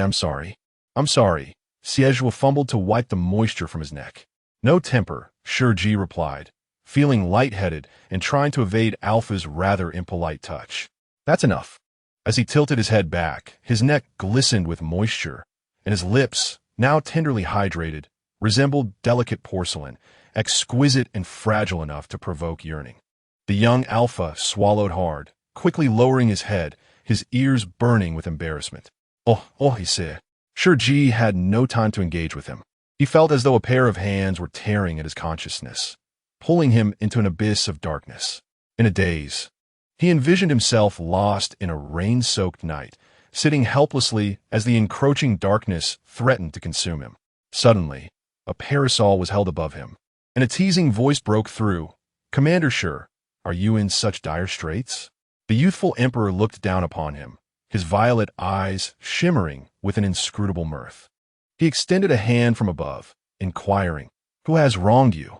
The galaxy was in turmoil, besieged by waves of beastly onslaughts, reducing the entire cosmos to a hellish existence. The figure clad in golden robes sat regally upon the throne. His once youthful features had matured, and his deep, noble violet eyes now held a piercing silence. "The dignity of the Empire must not be violated. I demand they pay the price," he declared. "Can you accomplish this, Commander Shi?" Standing in the resplendent hall, Shi Ji wielded a long sword, adorned with the gleaming silver wings of a 5S mech, his silver tassels shimmering brightly. He answered with a single word, "Yes, Commander Shi. Accompany me to Songlong Star." He set aside the proposal and dismissed the assembly, leaving only Shi Ji behind. After a moment's contemplation, Shi Ji replied succinctly, "Songlong Star is secure. I'm not needed there." The emperor languidly rested his head, his long, elegant wrist supporting his chin, thumb tracing a white jade ring. "Without you, I will lack confidence." Shi Ji paused briefly, but replied expressionlessly, "Confidence is derived from oneself, not from others." He was always thus, unfeeling and indifferent. The emperor chuckled helplessly, amusement flickering in his violet eyes. "No, you have my confidence." Shi Ji lifted his cool and elegant gaze, peering through the passage of time at him. In a sudden shift, darkness enveloped the scene. Something within his mind exploded with a deafening roar. "Commander Shi, obey the command." The emperor's furious shout nearly shattered his eardrums. He raised his blood-stained, pale eyes, reflecting a vision of crimson chaos, and coldly replied, "I am unable to comply." The space around him seemed to tear apart, descending into a hellish realm filled with piercing screams and the chilling roars of beasts. For the first time in a long while, Shi Ji felt fear and tremors gripping him. The handsome visage was shrouded in the crimson glow of the blood moon, obscured within a fog of sanguine mist, rendering it indistinct to all. He was thrust into an abyss of unfathomable depth, plummeting an interminable descent until he was submerged in the depths of the sea. The surging tides enveloped him, and surprisingly, Shi Ji did not feel the chill. Instead, warmth enveloped him in an unexpected embrace. The gentle waves caressed his body, releasing delightful bubbles that danced upon his skin, tickling him like the playful kisses of small fish. Unable to restrain a smile, he murmured, "Don't be mischievous." Unconsciously, he brushed against the water, only to find the soft touch beneath him had transformed into something solid. Xie, rigid with tension, dared not move. When he sensed the person in his arms nuzzling against him, their voice laced with laughter urging him not to tease. The tender-hearted alpha found himself utterly unprepared for such provocation. The precious pheromones, akin to a free-flowing elixir, surged through the room with reckless abandon. His throat felt parched, his body as stiff as a wooden figure. Who, indeed, was causing this uproar? Chapter 19. As soon as you fall for me, I shall steal a kiss. The atmosphere remained tranquil for an extended moment. The resigned, hoarse voice of the alpha broke the silence once more. Please do not. He cast his gaze down upon the cool countenance resting against his chest. The porcelain-white cheeks pressed against his heart, occasionally brushing against it through the soft fabric of his shirt. Always teasing me, he thought. He was not a saint. Yet the longing for him was driving him to madness. The person in his embrace nuzzled closer like a docile kitten, prompting Zhuo to finally lose his composure and press him back against the sofa. Shi Ji was jolted, his brows furrowing as a faint sound escaped his lips. Zhuo, now flustered, asked nervously, "Did I hurt you?" Fortunately, Shi Ji remained in slumber. Zhuo, feeling somewhat defeated, lowered his head, his warm palm brushing aside Shi Ji's forehead, revealing the delicate, pale skin beneath. "If you keep this up, I might just have to tease you," he murmured. The enticingly pale lips were tantalizingly close, and his breath was unbearably heated, his peach blossom eyes shimmering with restrained desire. "Commander, may I steal a kiss?" Zhuo leaned in unconsciously, almost entranced. "Just one, please." Their noses brushed, breaths mingling in a delicate dance. With the slightest release, he could taste the lips he had yearned for night and day.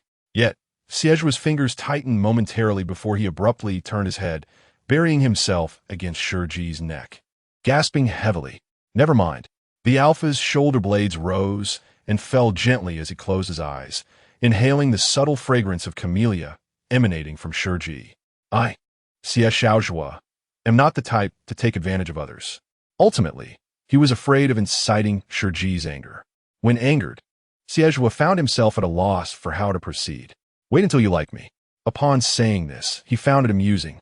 The lofty commander, cold as the moon, hanging high in the sky, how could he ever harbor feelings for him?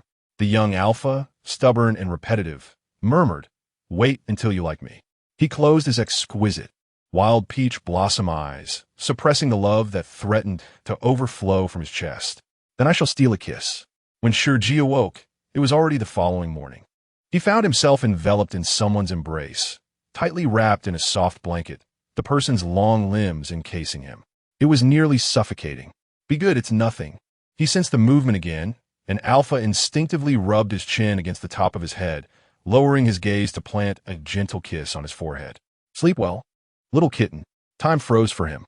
The skin on his forehead burned, but it was not solely due to that. It was more about those 3 words, little kitten. He coldly pushed the person before him away and sat up. Zhuo instantly awoke, his disheveled silver hair framing his face. His peach blossom eyes filled with the bewilderment of sleep and the tips of his hair bobbing adorably. "Commander, good morning," he cheerfully greeted, attempting to be bright and enthusiastic. Time shot him a frigid glare, promptly sending him tumbling to the ground. With a thud, the silver-haired youth fell, letting out a pained whimper. "Who allowed you to stay here overnight?" Time questioned coldly. "I never intended to," Zhuo replied, sitting on the floor and rubbing his sore head. "You clung to me all night, burrowing into my arms, tears streaming down your face like a little kitten feeling utterly wronged." He gestured exaggeratedly, then continued nonchalantly. "What could I do?" Time's temples throbbed. He wished he could send the boy far from his planet, dare to concoct wild fantasies again. Even in his weakest state, he would never cling to this little creature and weep. Zhuo sat cross-legged on the floor, spreading his hands innocently. "All right, perhaps that was a bit of an exaggeration." Upon seeing Time's expression soften, he thoughtfully added, "But it really doesn't matter much." Time, a high-ranking commander, struggled to withstand such provocation. He grasped the blanket draped over his shoulder, knelt beside the boy's thigh, and pulled at his collar, forcing him to meet his gaze. The little kitten he had held close the previous night seemed a world apart from the boy before him now. Zhuo, caught off guard, stammered an apology. "I'll be quiet."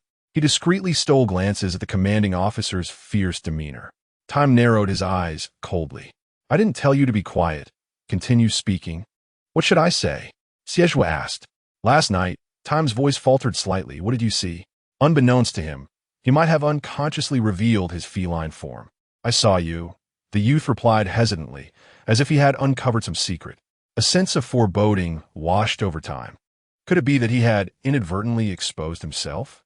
Suddenly, he felt a gentle poke in his chest, and Time bit his lip in disbelief, staring at the instigator before him, hardly able to comprehend the situation.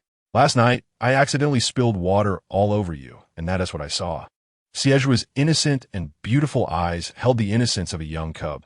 Does that count? Even with deep breaths, Time could not contain his mounting anger. He coldly released his grip. Get out. Whether it was from embarrassment or anger, his ears flushed crimson. Leave now. Alas, he had gone too far. Xie scrambled to his feet, hastily escaping from the small villa. Wait, Commander, there's something I forgot to say. The returning youth dashed back, engaging him in conversation through the windowsill. Shi Ji had no desire to listen. He feared that he might succumb to temptation and strangle him. The silver-haired boy outside the window was tall and radiant, basking in the delicate golden sunlight. He raised his arms above his head, forming an exaggerated heart shape with his hands. Today is yet another day of adoration for you. Shi Ji wore a stony expression, awaiting the resumption of silence within the room, and he sighed heavily, pressing his fingers to his brow. Sooner or later, he would put an end to him. He rose and made his way to the bathroom, placing his hands on the glass counter, thankful that he had not revealed his feline form. Otherwise, he could only imagine the excitement it would provoke. With that audacious alpha, oblivious to decorum, he could only wonder how his cat ears and tail would be subjected to torment. Suddenly realizing the nature of his thoughts, Shi Ji glanced at his reflection in the mirror. His soft, snow-white cat ears seemed to respond to an unseen call, perking up from his dark hair. He closed his elegantly thin eyes, turned on the faucet in the bathroom, and let the cold water pour down like a deluge. Truly insane. After arranging the training for the new students, he refrained from further involvement. The reasons were painfully obvious. He had instructed Ryan to attend, while he concentrated on training Chu Tanqing. The boy emerged from the mech pod, casting a satisfied glance at the 10-ring mobile targets across from him. He then handed Shi Ji a bottle of water, inquiring, Commander, isn't the indoor temperature a bit too high? It was the height of summer, and everyone was complaining about the heat. Who would find the temperature excessive? Shi Ji replied, No, why? Chu Tanqing focused on his lightly flushed ears. It's just that you've looked red all day, and I thought it might be the heat. Shi Ji paused briefly before expressionlessly denying it. No, it's just that I'm feeling a bit unwell. He then coldly dismissed Chu Tanqing's concern, handing him a fresh training plan. This successfully diverted the boy's attention. Yet, unbeknownst to him, it was a prophetic statement. He truly was running a fever. In the evening, Professor Richard arrived to inform him of upcoming assessments, necessitating notification to the students under his command. Chu Tanqing stood up, declaring, I'll go. The vice president of the student council, meticulous and attentive, made sure to leave everything in order. I've arranged for someone to bring you fever-reducing medication. You should take it shortly. Shi Ji replied, No need. I will go along. Surprised by the commander's sense of duty, Chu Tanqing hesitated. What about the medicine? Shi Ji calmly stated, There's no need to trouble yourself. I will take it myself. The aloof and indifferent commander hardly appeared to be someone who feared taking medication. Chu Tanqing nodded, accepting this without suspicion. On the green screen training field, students clad in matching black training uniforms were engaged in rigorous drills. Their vibrant figures exuded youth and fervor beneath the evening glow. Wow, bro, you really stayed out all night last night.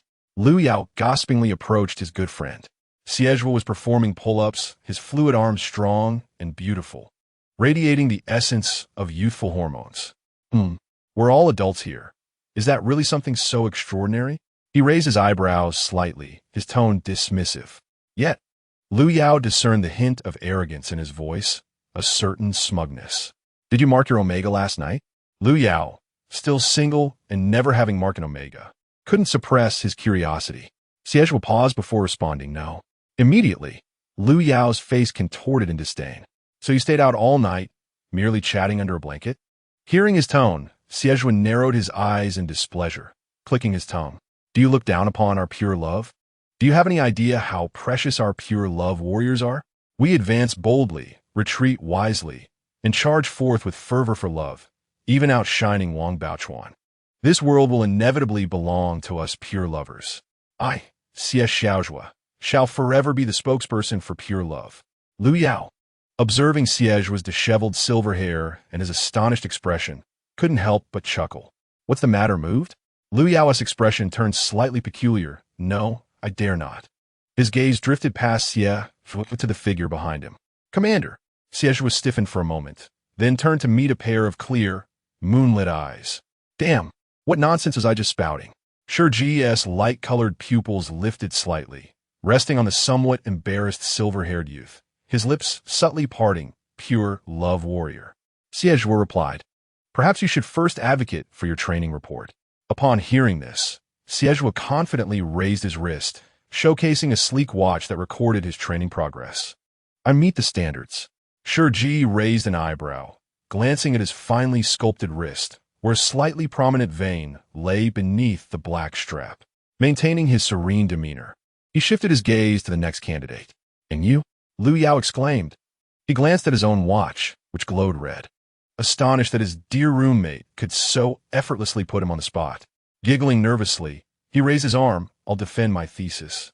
Though Shi Ji felt a subtle ache at his temples, he reminded himself that it was his first time leading new students and refrained from being overly sarcastic.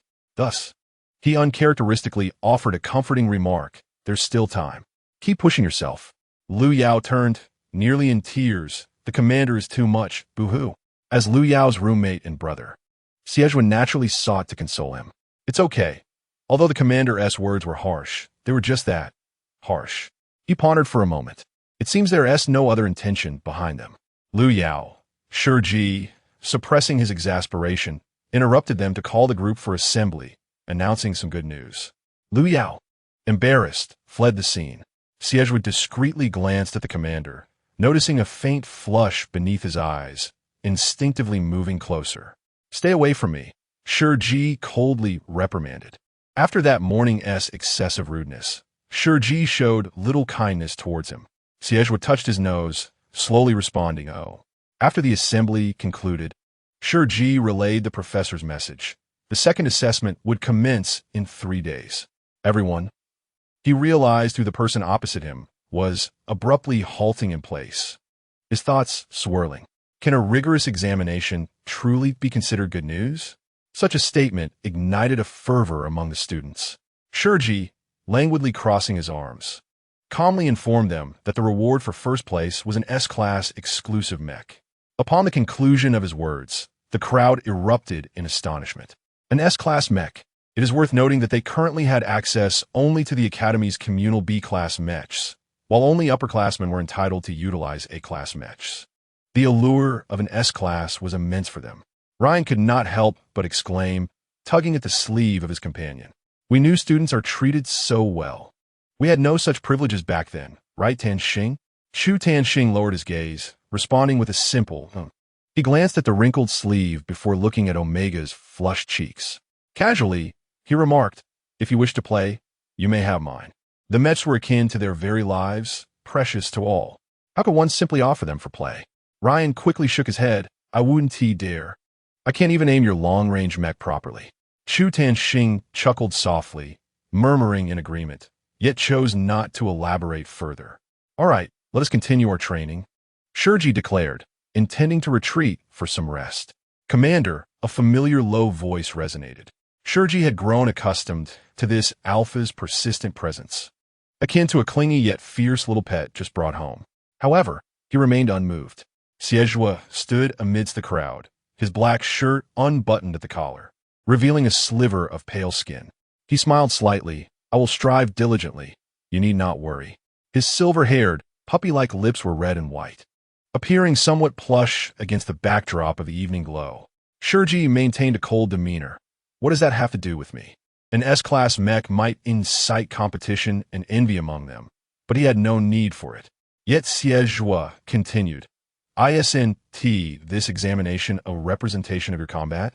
The usually languid youth now bore a hint of seriousness in his expression. He did not cling to the commander. Instead, he cleared the completed training tasks. I will endeavor to secure first place. I will not allow you to lose. His voice was bold and audacious, displaying a rare arrogance. Shi Ji remained silent for several seconds. Winning or losing does not concern me, he replied coolly, always maintaining a distance with his few words. You do not represent me. The person opposite him paused, his charming eyes slightly trembling, softly exclaiming, then lowering his head to lightly kick at a small stone by his feet. People often appear busy when feeling awkward. However, upon hearing this, Xie looked up at him. Shi Ji's nearly translucent skin was now tinged with a faint red due to illness, his eyes shimmering with moisture. If you cannot even secure first place in such a competition, do not embarrass yourself in front of me in the future. Xie gazed after his departing figure. Unable to suppress a low chuckle, you truly are quite awkward, Commander. Chapter 21. Is this too indulgent of him? The next day, Dean Hertz summoned all the professors. The Interstellar League was about to commence. Surely, everyone had heard some whispers about it. Not just whispers. The contest for honor among the major star systems is well known. Even to a 3-year-old child, yet only Director Hertz appears so nonchalant about it. Director Hertz chuckled heartily, revealing that the head of the Tianshui team sent an email this morning requesting each academy to confirm their participants for the elimination rounds, limited to no more than 2 teams. With only 4 slots available for the Interstellar League, preliminary eliminations must take place in our own star system. I want a slot, declared Professor Richard, who was the first to speak up. I have recently trained a flying mech team that will surely redeem our past failures and secure a place in the finals. What exactly is a flying mech team? Is it feasible? Professor Richard cryptically replied, a team that soars above the fray. In simpler terms, it means I fly, yet cannot hit anything. The other professors responded, perhaps it's best not to embarrass ourselves. A loss may be momentary, but a tarnished reputation lasts a lifetime. Seated in a languid posture, Shi Ji listened to their discussions with a weary, disinterested expression. He had not taken his medication, finding it too bitter, and his spirits were notably low. Once their discussions reached a conclusion, he spoke up, I want a slot. As his words echoed, the round table fell into a hush. Professor Richard, taken aback, inquired, Commander, do you wish to participate? Shi Ji's voice was somewhat muffled as he replied, yes. With slots scarce, everyone initially expected Professor Richard to contest for one. Yet he immediately retorted, then I shall withdraw. What about your team that cannot hit anything?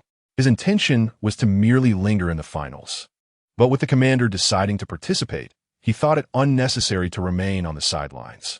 Professor Richard, exuding an air of refinement, stroked his beard and proclaimed, let us confront them directly. He then turned to Shi Ji, asking, is your team prepared? No, came the reply. What about the members? I have decided on one. Chu Tanxing. At that moment, a stern-faced, middle-aged professor scoffed. Since Professor Richard has voluntarily withdrawn, I shall take the other slot.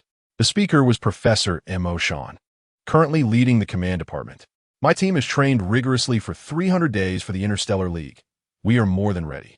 His gaze swept over the young commander, his words laced with derision. Rest assured, we never engage in unprepared battles.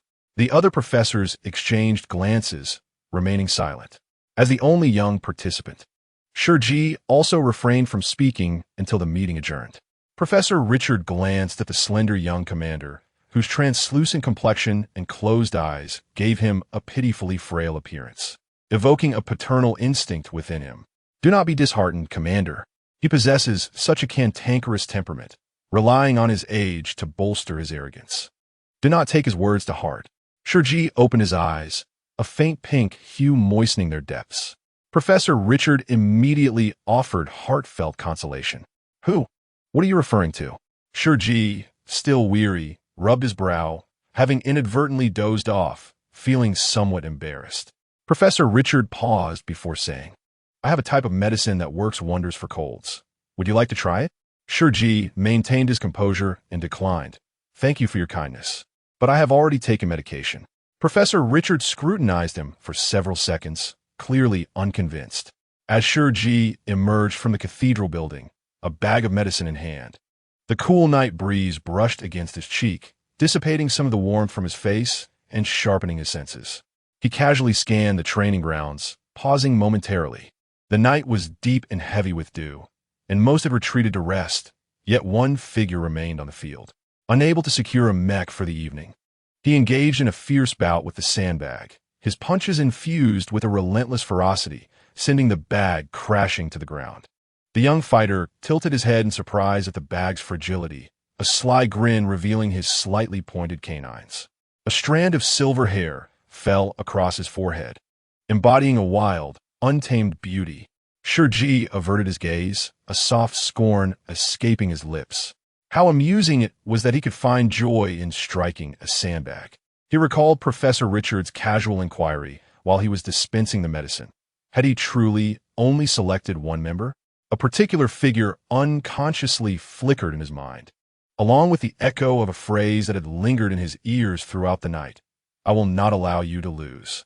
As Shi Ji strode toward the villa, he pondered whether directly revealing this to the young rascal would be overly indulgent. The location for the freshman assessment remained in the enchanted forest. However, this time, the task was not to traverse the jungle or to race for speed, but rather to compete for the quantity of prey hunted. Each participant would be assigned a B-class mech, and the one who hunted the most beasts within the allotted time would be declared the victor. Zhuo Tanxing was in the midst of announcing the rules to them. In the next moment, his gaze faltered at the mention of the rewards. Lifting his eyes toward the commander, seemingly uncertain, Shi Ji maintained a composed expression, signaling him to continue. The reward for the first place would be an S-class mech, as well as a coveted spot representing the Commander S team in the Interstellar League. Upon hearing this, the audience erupted into an even greater frenzy, their excitement surpassing that for the S-class mech itself. Meanwhile, even the professors were slightly taken aback. Was this truly so casual? To select personnel from the freshmen? One should not underestimate this cohort. A member of Professor Mo Shan's team was also among the newcomers. But could they truly be compared?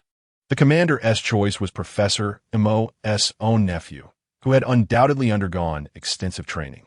Indeed, this decision was remarkably audacious. Wait, if Professor Mo's nephew were to take first place, what then? Zhuo Tanxing concluded the announcement and descended the stage to join Shi Ji. Commander, this year's freshmen are a hidden treasure. Are you certain he can secure the first position? As the vice president of the student council, he had a fair understanding of the newcomers. Shi Ji, still recovering from his cold, had lacked energy for 3 days. In response to Zhuo Tanxing's comment, he replied coolly, "If he cannot even take first place, can you truly accept him as your teammate?" Zhuo Tanxing fell silent. The truth was evident when the commander had revealed this choice. He had frowned. Shi Ji's voice remained steady. "I possess a 3S mech." Zhuo Tanxing was momentarily taken aback. A 3S mech? Yes, Shi Ji confirmed, having previously advised that silver-haired youth to keep his ostentatious 3S mech concealed. The rebellious young one had indeed complied. How'd he come by it? Zhuo Tanxing inquired. This news is utterly shocking. The 3S mecha is certainly not something that an ordinary individual can possess. Yet, that is not the crux of the matter. Shi Ji did not respond directly. But what is significant is his ability to pilot the 3S mecha. While everyone yearns for an S-class mecha, not all can master its control. This young man, lacking any formal training, can maneuver it with ease, indicating that his mental prowess has reached an extraordinary level. He does not resemble a person from the 8-star system. Do you not remember me? The boy's voice seemed to echo in his ears. Shi Ji squinted slightly, struggling to recall. Had he encountered him previously? Chapter 22. The Hidden Dragon's new assessment. With the sound of a gunshot, the assessment officially commenced. Liu Yao swiftly located Xie's position and exclaimed in an unusually filial tone, "Dad, don't forget what you promised me." Xie replied, before the assessment began. Liu Yao approached Xie to discuss. "My good brother, my family said that if I can secure first place in this assessment, they will reward me with 1 million star coins. If you help me achieve first, how about we split it 60-40? I'll even give you the S-class mecha." Xie raised an eyebrow, glancing at him. "Are you a rich second generation?" Liu Yao shook his head. "Not quite. I suppose I am the 17th generation of wealth, given that my family has been affluent for generations. Those damned rich people. You claim to be the 17th generation, yet your aunt is still serving food in the cafeteria? Xie thought this guy did not resemble a wealthy person at all. Huh? Lu Yao looked puzzled. My aunt has a fondness for young men. Isn't that quite normal? Fair enough. Xie considered it for a moment and agreed. As long as first place is under the commander's name, then we shall split it 60-40, with you receiving the larger share. Lu Yao grimaced, but ultimately nodded. Fine. Something is better than nothing. Xie could not help but marvel. It was impressive that their family had not squandered their fortune. The foolish son of a landlord. Lu Yao was prepared to embrace first place. Yet now, Xie affectionately patted his head, saying, Good son, strive on your own. He then strode into the forest without looking back, declaring, Dad must focus on securing first place and cannot attend to you. Lu Yao exclaimed, How can you go back on your word? He immediately chased after Xie, pointing angrily at his back. Beware, I might unleash my wrath. There was no choice. Xie chuckled helplessly before activating his B-class mecha with his mental power, enveloping himself in a gray glow. He tilted his head and laughed lightly. If I fail to secure first place, I might as well jump into the lake. A mere 600,000 star coins, after all. Although Xie had never seen such an amount in his life, compared to his commander, it was insignificant. Suddenly, a derisive male voice interrupted. Oh, quite the bold claim. A boy adorned with a blue armband of the command division entered, followed by a few lackeys. He cast a disdainful glance at Xie, adding, You might as well jump into the lake now, for first place is mine. He then activated his A-class mecha necklace with his mental power. Lu Yao frowned and questioned him. On what grounds can you utilize an A-class? Is there a rule against using A-class mechs? The young man sneered derisively at them, suggesting that they simply lacked the means. One might argue that such a regulation does not exist. Meanwhile, the large screen displayed the current scene. Would this be considered a violation? Chu Tanqing inquired of Shi Ji. Before Shi Ji could respond, Professor Imo Shan interjected, stating it was not a violation. There was no stipulation against employing higher-tier mechs. It was merely to ensure fairness that all were assigned B-class mechs. Those in the command department seemed to possess an innate sense of superiority. Professor Imo Shan cast a challenging glance at Shi Ji, asking, Wouldn't you agree, Commander Shi? He had long harbored disdain for this young, arrogant individual. Despite his exceptional status, he saw no resemblance to a federal commander in his demeanor. Especially since assuming his position, he had seemingly slacked off, even opting to lead a solitary unit. It was merely a matter of good fortune and close ties to the emperor. Shi Ji maintained a calm expression, his countenance still pale. Even Richard felt that he appeared too soft to avoid trouble. Unexpectedly, Shi Ji retorted, You might as well say this is the A-class mech you gifted your nephew, and its use cannot be prohibited. Professor Richard replied, Well. Professor Imo Shan's expression shifted. I did not say such a thing. He then pivoted his words. Is Commander Shi concerned that Imo Yin might refuse to join your team after securing first place? After all, Imo Yin is already part of his squad. Shi Ji raised an eyebrow in mild surprise. You are being overly concerned. Though his response consisted of merely 4 words, it carried an inherent air of haughty mockery, causing Imo Shan's face to flush with anger. With a cold snort, he remarked, Let us see how this unfolds. Chu Tanqing shook his head, quietly saying to Shi Ji, It's rather unfair. The disparity between A-class and B-class is too vast. An A-class can easily annihilate a B-class. Shi Ji understood this well. Indeed, no such regulation existed. Moreover, that young pup possessed a 3S mech, though he might choose not to deploy it. As anticipated, Xie merely activated his B-class mech, lazily casting a glance at Imo Yin, seemingly unimpressed. Is that so? It's a pity that skill cannot be boasted about. With no desire to waste time, he proceeded into the forest first. Shi Ji narrowed his eyes slightly, his voice barely above a whisper. Now he chooses to be obedient. Typically, no matter how fierce Shi Ji's demeanor, he remained unyieldingly thick-skinned. Yet, when it came to disobedience, he was surprisingly compliant. Imo Yin also sneered, entirely dismissive of him. Just as he was about to set off, he suddenly heard another invisible participant remark, "Is there truly no such regulation? Then I shall change my mech as well." Mo Yin raised an eyebrow. What mech could you possibly summon? He then watched in disbelief as Liu Yao conjured a dazzling pink, gold-trimmed S-class luxury mech, instantly blinding a multitude of students with its brilliance. What the hell? Liu Yao, you possess an S-class mech. Hidden depths indeed. I assumed you were an unremarkable individual. Liu Yao sat within the cockpit of the vibrant pink S-class, maneuvering the mech's arm to salute them. Just an unremarkable wealthy individual. After all, inside the projection room, silence enveloped the crowd. Chu Tanxing could not restrain herself any longer and let out a soft chuckle. Professor Mo Shan's face turned an ashen hue. Shi Ji raised her delicate eyes, a faint blush gracing her cheeks, as she nonchalantly curved her lips into a smile.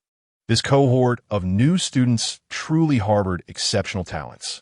Brother Yin, though that mecha is classified as S-grade, its performance pales in comparison to yours. Observing Mo Yan's displeasure, the sycophants immediately came forward. Indeed, that S-grade mecha was ostentatiously designed, resembling a nouveau riche rather than matching the professional mecha crafted by Professor Mo Shan. Though their words were exaggerated, there was a kernel of truth within. The mechas available on the market indeed lacked the professionalism found within the academy. Liu Yao had invested more effort in aesthetics. When it came to actual confrontations, the outcome remained uncertain.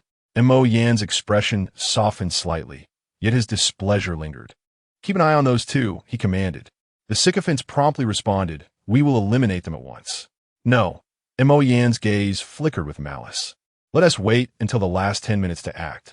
Commander Shi has taken a liking to that silver-haired boy, and I intend to let him toil away collecting prey before snatching it all away at the last moment. Once I claim first place, I shall outright reject the illustrious Commander Shi." It was a splendid plan, killing two birds with one stone. Chapter 23. Unfortunately, I have never lost, however. Such a vision was beautiful only in theory. Reality proved to be starkly different. Mo Yin, accompanied by his entourage, traversed the outskirts of the jungle, finding not a single prey in sight. How utterly bizarre, Mo Yin thought, nearly laughing in frustration, given that the competition was based on the quantity of kills. The periphery should have been a veritable hunting ground. How could there be none? His expression darkened as he inquired, "Where is the prey?" His followers, taken aback by his query, could only trail behind him, clueless. One of them stammered, a hen, perhaps. "I'm a rooster." With half the examination period elapsed and no prey found, Mo Yan's irritation escalated. He kicked his subordinate, demanding, "Go find something. Get out there and search." 5 minutes later, the subordinate returned, clutching his still sore behind. "Brother Yin, I found something. All the prey in the periphery has been taken by Xie." Mo Yin, unfamiliar with the name, narrowed his eyes and asked, "Who is Xie?" The subordinate replied in surprise, "The little silver-haired boy we saw at the entrance." At this, Mo Yin recalled. He spat the name venomously, realizing it was indeed him. ISNT, that brat in possession of only a B-grade mecha? How could a mere B-grade possibly outmaneuver so many? The subordinate explained, "I heard from others that this little silver-haired boy is like a rabid dog, scouring for prey with utmost fervor, far more diligently than the Calabash brothers jumping from trees to find their grandpa." Mo Yin listened with a cold sneer.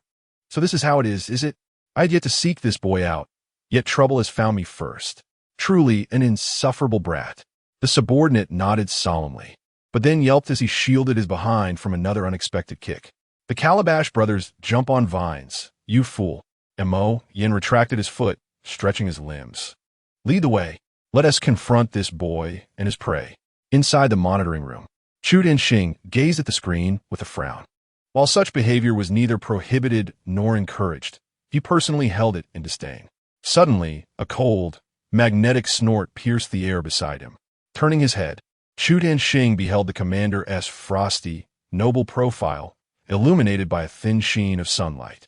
From the moment Mo Yin uttered his born-to-be derided words, he sensed the temperature around him dropping. "Commander, this is quite commonplace. There is no need for you to be angered." The triumphant voice of Professor Mo Shan echoed in his ears. The commander remained silent. Mo Shan continued, with a smirk that danced on the edge of mockery.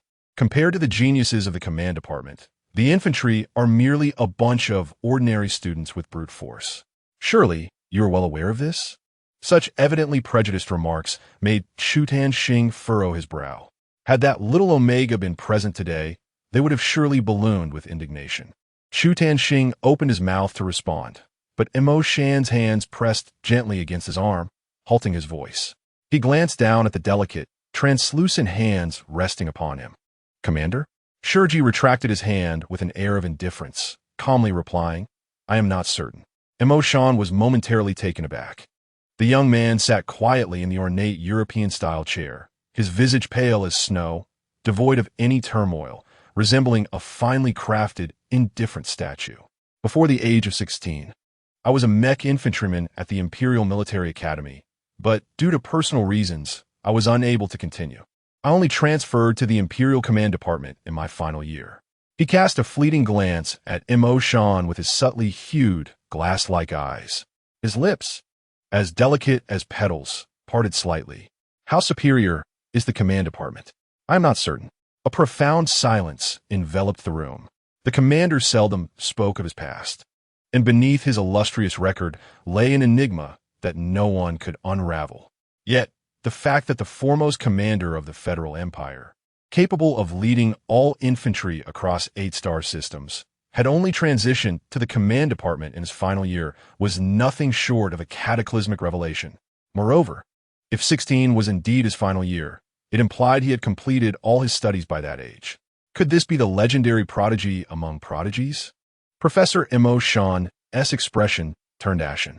Xie, momentarily stupefied, inquired, Commander, you were in fact infantryman? Shi Ji responded with a subdued Does it not seem so? Xie hesitated but eventually nodded. Indeed, it did not. The commander, exuding an air of unattainable nobility, made it difficult to envision him in the role of a frontline infantryman, decisive and lethal in combat. Yet, it seemed rather thrilling. Shi Ji spoke no falsehoods. He never regarded deceit with favor. Being a mech infantryman had always been his lifelong aspiration. Were it possible, he would have charged into the fray as an imperial warrior on the front lines, but alas, his physical condition rendered him unfit. I am unsure how you managed to pass the physical examination, but your physical fitness is severely inadequate, young marshal. I must be responsible for every infantryman under my command. You are ill-suited for the front lines. You would perish on the battlefield. His tolerance for pain exceeded that of an ordinary person by tenfold. To place such an infantryman on the front lines would be akin to dropping a drop of water into a cauldron of oil. Certain death awaited. Then let us speak of death when it arrives, the young marshal replied lightly. Another pair of slender hands received the report, and the individual wore a faint smile as they said, Please hand it over. You have worked hard, teacher. The middle-aged man's previously imposing demeanor instantly transformed into one of respect. Yes, Your Highness.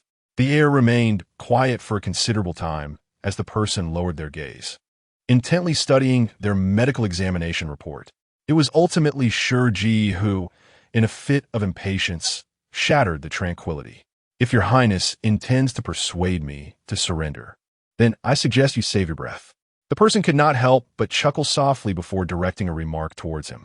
Did I cause you much pain in the past? Shi Ji took a deep breath and replied coldly, Not all. After all, Your Highness has hardly bested me on many occasions. His icy gaze carried a hint of mockery and warning, did not? The individual raised his hands in a gesture of resignation, his violet eyes gleaming with amusement. All right. Do not look at me with such prickly disdain. I'm not your enemy, Shi Shui. Eventually, he placed the report aside, his languid smile concealing an undeniable command. Turn around, Shi Ji. Although his voice retained a touch of youthful timidity, it echoed the mature tone that had recently graced the air. The same irresistible command persisted. Shi Ji, come back. Some individuals possess an inherent arrogance embedded in their very lineage, naively believing they can control everyone single-handedly. How utterly laughable. Hey, what are you brothers up to? A nonchalant, magnetic voice resonated from the display screen, amidst the brightness of day, audaciously seizing the public's attention. He tilted his head, observing the B-class mech, transformed into a makeshift cart, piled high with a variety of prey. Such sensitive and adorable little creatures. Several onlookers cast their eyes upon the gruesome heap of animal remains. Sensitive and adorable little creatures, my foot. Enough with the chatter. Hand over the prey obediently and kneel to apologize. And Mo Yin spat disdainfully onto the ground. Then I might spare your life. Xie raised an eyebrow, his languid voice dripping with sarcasm. Oh, I am so frightened. You might as well admit you were just a little lewd. Regrettably, the silver-haired youth leisurely set down the mech that had been utilized as a cart, slightly tilting his graceful neck. His peach blossom eyes sparkled with unfathomable amusement. I have never lost. Chapter 24. My name is Xie Ji, and I am your father. At this moment, on the other side of the jungle, Lu Yao, devoid of his good brother's assistance, was compelled to fend for himself and seek out prey. Operating his flamboyant pink S-class mech, he finally managed to hunt down his third prey, feeling as though he had taken a significant step towards first place. Congratulations were in order. Suddenly, someone rushed past him in a frenzy. Damn it, it has taken me this long to catch 4 prey. I am doomed, absolutely doomed. Lu Yao, I heard Xie Ji has already caught 32 prey. Is that even feasible for a human? I have not seen that many creatures in the jungle. Did he charm them somehow? Lu Yao, what the hell? This kid went and seduced 32 prey without sharing a single one with his brothers. Such a friendship is unlikely to last. Therefore, today, he simply decided to overturn it. What use is that? And Mo Yin from the command division has already taken his team to snatch them away. No matter how many you catch, they will only serve as someone else's adornment. As the young man's words lingered in the air, a flash of vibrant pink darted past him, accompanied by the vanishing silhouette of a mech, alongside the irate voice of Lu Yao, cursing profusely. Which scoundrel dares to seize my brother's prey without my consent? A few onlookers gazed at his retreating figure in astonishment, murmuring, is that an S-class mech? It can't be, can it? An S-class mech can only hunt 3 heads, right? Lu Yao felt a deep sense of mockery wash over him. Suppressing the urge to retaliate immediately, he resolved to transform his indignation into strength to avenge his brother. However, before he could reach the scene, he heard a voice dripping with flamboyance. Oh my, brother, are you all right? This was followed by a resounding crash. His good friend, who had been robbed by a group of individuals, lifted his long, slender legs and stomped heavily on an A-class mech that lay on the ground. With a face that exuded both elegance and defiance, he expressed his concern. How could you rush in like a mindless brute? What if you accidentally stumble and get stuck in the mud? With a firm press of his foot, the mech beneath him creaked ominously as it sank deeper into the soft, damp earth. The young man raised an eyebrow, his smile deceptively innocent. Wouldn't you agree? Lu Yao felt an overwhelming sense of purity in his own intentions.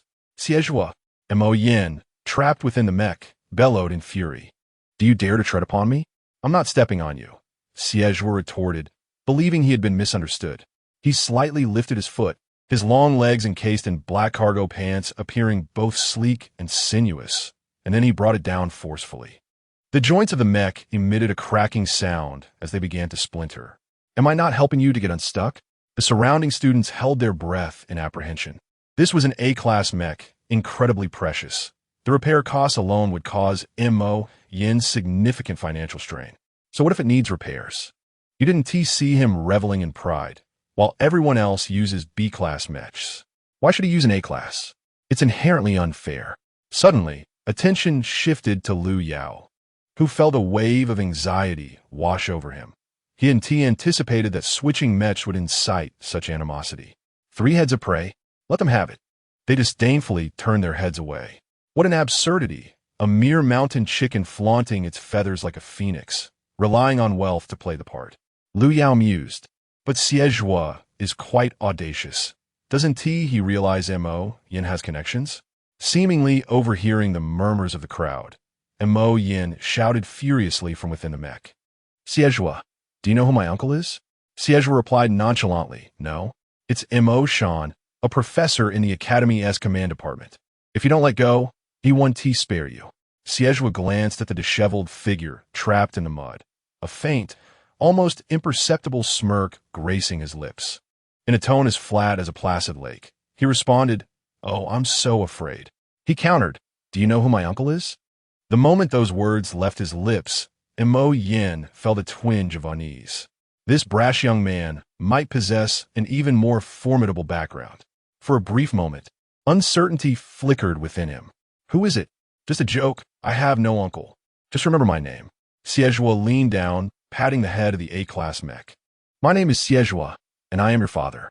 The provocative statement sent Mo Yin into a complete rage as he found himself utterly unable to break free.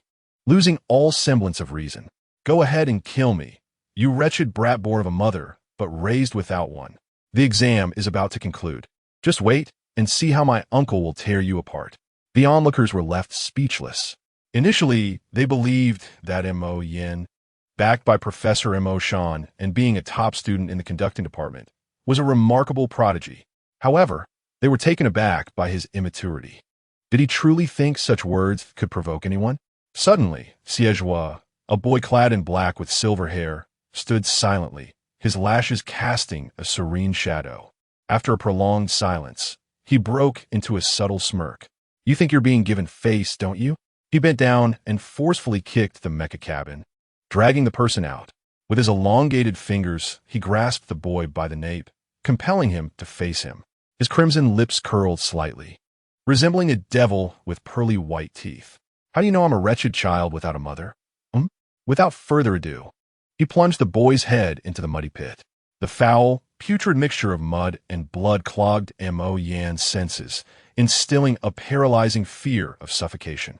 As he struggled and mumbled incoherently, Xie smiled, snapping his arm with a sharp crack. "Still want to move?"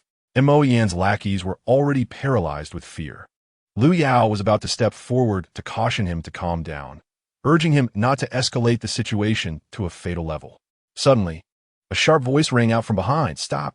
Mo Shan, seeing that Xie was unheeding, intervened and yanked the boy up, twisting his wrist with a swift motion. The seasoned veteran's ruthless maneuver caught Xie off guard, leaving his mind ringing with pain. His fury surged to the top, and as he gazed into their faces, he unexpectedly chuckled. "Stop right there." Xie's steps halted, recognizing the voice calling him. After a moment of silence, he continued walking. "I said stop." The cool, melodious voice fell like shards of jade upon his ears. Xie's wrist was seized, his arm dangling at an awkward angle, smeared with repulsive mud. Shi Ji frowned, retracting his hand. "Do you not understand? They bullied me first." The commander, with his icy demeanor, regarded him without a hint of emotion, coldly uttering, "You wish to kill them, do you?" Xie met his frigid, unyielding gaze, feeling as though his heart was plummeting. Indeed, he would never be cherished. No matter his actions, they only seemed to elicit disdain. Shi Ji observed the faint blush in his peach blossom eyes and coldly averted his gaze. Mo Shan looked upon his nephew in such a pitiful state, dislocated arm, face caked with mud. Even the spit he coughed up was sullied, with tears streaming down his face. He called out, "Uncle, uncle." He then succumbed to unconsciousness from the lack of oxygen and pain, collapsing into Mo Shan's embrace. Mo Shan's heart ached fiercely, his blood boiling with rage as he trembled with indignation, pointing a quivering finger at Xie. "I demand his expulsion. Expel him." Chapter 25. Is it only your little Yin who is aggrieved? The atmosphere was so tense that no one dared to breathe. Professor Mo Shan, known for his stern demeanor and icy indifference, had always instilled fear in everyone. This was the first time they had witnessed him in such a furious state. Xie openly humiliated his nephew, even dislocating an arm, leaving him in a near-death state. Whether he could remain at the academy was indeed uncertain. "What authority do you possess to expel him?" Shi Ji, with a frosty demeanor, inquired, his gaze cast downwards. Amidst the utter chaos of the scene, he stood as the only figure untainted. Everyone else was in disarray, including the later arriving Professor Mo Shan, whose coat was smeared with mud. Only the commander maintained a pristine appearance, his thin, translucent eyes coldly lowered. Professor Mo Shan cradled the boy in his arms, as if he were his own son. In a fit of rage, he retorted with bitter humor, "He has bullied my nephew to this extent. Am I not justified in expelling him?" Shi Ji's gaze swept over the unconscious Mo Yin, his elevated perspective devoid of mockery, yet it seemed to regard him as nothing more than a trivial insect. His tone remained calm. "Isn't this the consequence of his own actions?" The words fell like thunder, leaving the entire assembly in shock. Zhuo's eyes, which had been cast down, momentarily faltered, and he lifted his head with a dazed expression. Struggling to articulate his thoughts, he croaked, "What do you mean by that?" "Commander, sure." Professor Mo Shan's countenance darkened with displeasure. "It means he deserves it," Shi Ji responded, never one to spare anyone's feelings. He had always been a man of facts. From a moment Mo Yin prepared to strike, it seemed he had anticipated this unfortunate outcome. "Are you implying that Zhuo bears no fault?" Professor Mo Shan was nearly apoplectic. There had indeed been numerous instances within the assessment where skill fell short. But at the very least, one should know where to draw the line. How could such deliberate humiliation be overlooked? After all, he was no novice. In just a few words, he deftly distanced himself from his nephew, while placing the blame squarely on Zhuo. Zhuo's chest heaved slightly. His teeth clenched in a desire to shove the old man into the mud. Shi Ji, however, calmly countered, "Have you shown him any mercy?" His exquisite features remained serene, as if unfazed by any turmoil. With a voice imbued with an innate authority, he coldly questioned, after reviewing the entire surveillance footage and understanding the sequence of events. "You immediately proceeded to fracture his wrist. How does that qualify as an invigilator's conduct?" Professor Mo Shan was taken aback by his preparedness. Under the watchful gaze of the crowd, he could only swallow his indignation. "I acted out of momentary impatience. I will report this to Dean Hertz for punishment," he stated. Shi Ji remained silent, turning away to retract his gaze. The paramedics approached, preparing to assess the injuries of those present. Professor Mo Shan barked an order, "Everyone come here." Thus, no one dared to attend to Zhuo's wounds. The medical personnel clustered around the two from the Mo family, cautiously lifting Mo Yin onto a stretcher. Mo Yin cried out in pain, wailing uncontrollably. Shi Ji remained silent, offering no reminder to check on the other boy, who had not uttered a single cry of pain nor shed a tear throughout the ordeal. Zhuo, indifferent, glanced at his dislocated wrist, realizing it wouldn't heal anytime soon, so he chose to disregard it for now. He bent down, single-handedly lifting his small cart, silently pursing his lips as he resolved to push it toward the finish line. He could not allow a repeat of the last incident. He was determined to secure a good result. The recorder at the finish line hurried over, intrigued, exclaiming as he approached with his light brain, "Let me input your data." "I overheard them mentioning 32 heads, correct?" 38. Zhuo's voice was hoarse as he stated, "I found 6 more." "Very well." The recorder observed his disheveled appearance and murmured a compliment. "You truly are impressive." Zhuo replied with a simple, "Thank you." That Professor Mo Shan, after escorting Mo Yin to the medical vehicle, cast a cold glance at Zhuo, his gloomy gaze capable of frightening any student into a state of weakness. "I shall not forget the grievances your little Yin endured today. You would do well to take care." 100 retorts surged in Zhuo's mind, yet he found himself at a loss for words. He felt akin to a victorious child in a brawl, receiving no praise, only being scolded by the opposing parent's finger pointed at him. This was due to the absence of any guardian to shield him. Shi Ji's gaze slowly lifted from the pile of prey, calm as water, directing his attention towards Mo Shan. "Is it not yet over?" Flurries of light snow drifted down from the branches, revealing the cold plum blossoms in the frosty world. Frustration finally surfaced on Shi Ji's face. "Is it your little Yin who is aggrieved? Can he walk? Does he still require a stretcher?" Zhuo remained in a daze, his eyelashes dusted with earth, appearing both disheveled and bewildered. He gently shook his head. "No need, my leg is unhurt." Shi Ji acknowledged with a sound and withdrew his gaze, leading the way out of the jungle. "Then follow on your own." Zhuo's mind had endured too much stimulation, rendering him somewhat dull, as he instinctively took steps to follow. The remaining students in the jungle stood in astonished unison. Why do I feel like the commander's words were rather ambiguous? Which one is that? Is it your little Yin who is aggrieved? Mo Yin was Mo Shan's nephew. Yet Xie Zhuo was not affiliated with the commander in any way. It sounded quite suggestive. Suggestive? The commander is evidently treating the students as if they were his sons. At that moment, the recorder kindly reminded classmates, "There are 3 minutes left until the exam concludes. Are you certain you do not wish to report your scores? Oh my, do not crowd. Allow me to go first. My shoe, it's fallen off. I am utterly exasperated. Who took my prey while I was removing my shoe? Is there no sense of decency?" Shi Ji did not take Xie Zhuo to the medical room. The nearest route from the back mountain led directly to his villa.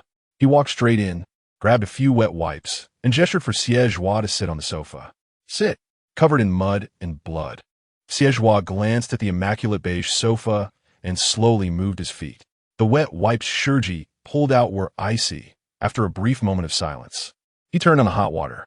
When he approached with the steaming wipes, he found the sofa empty.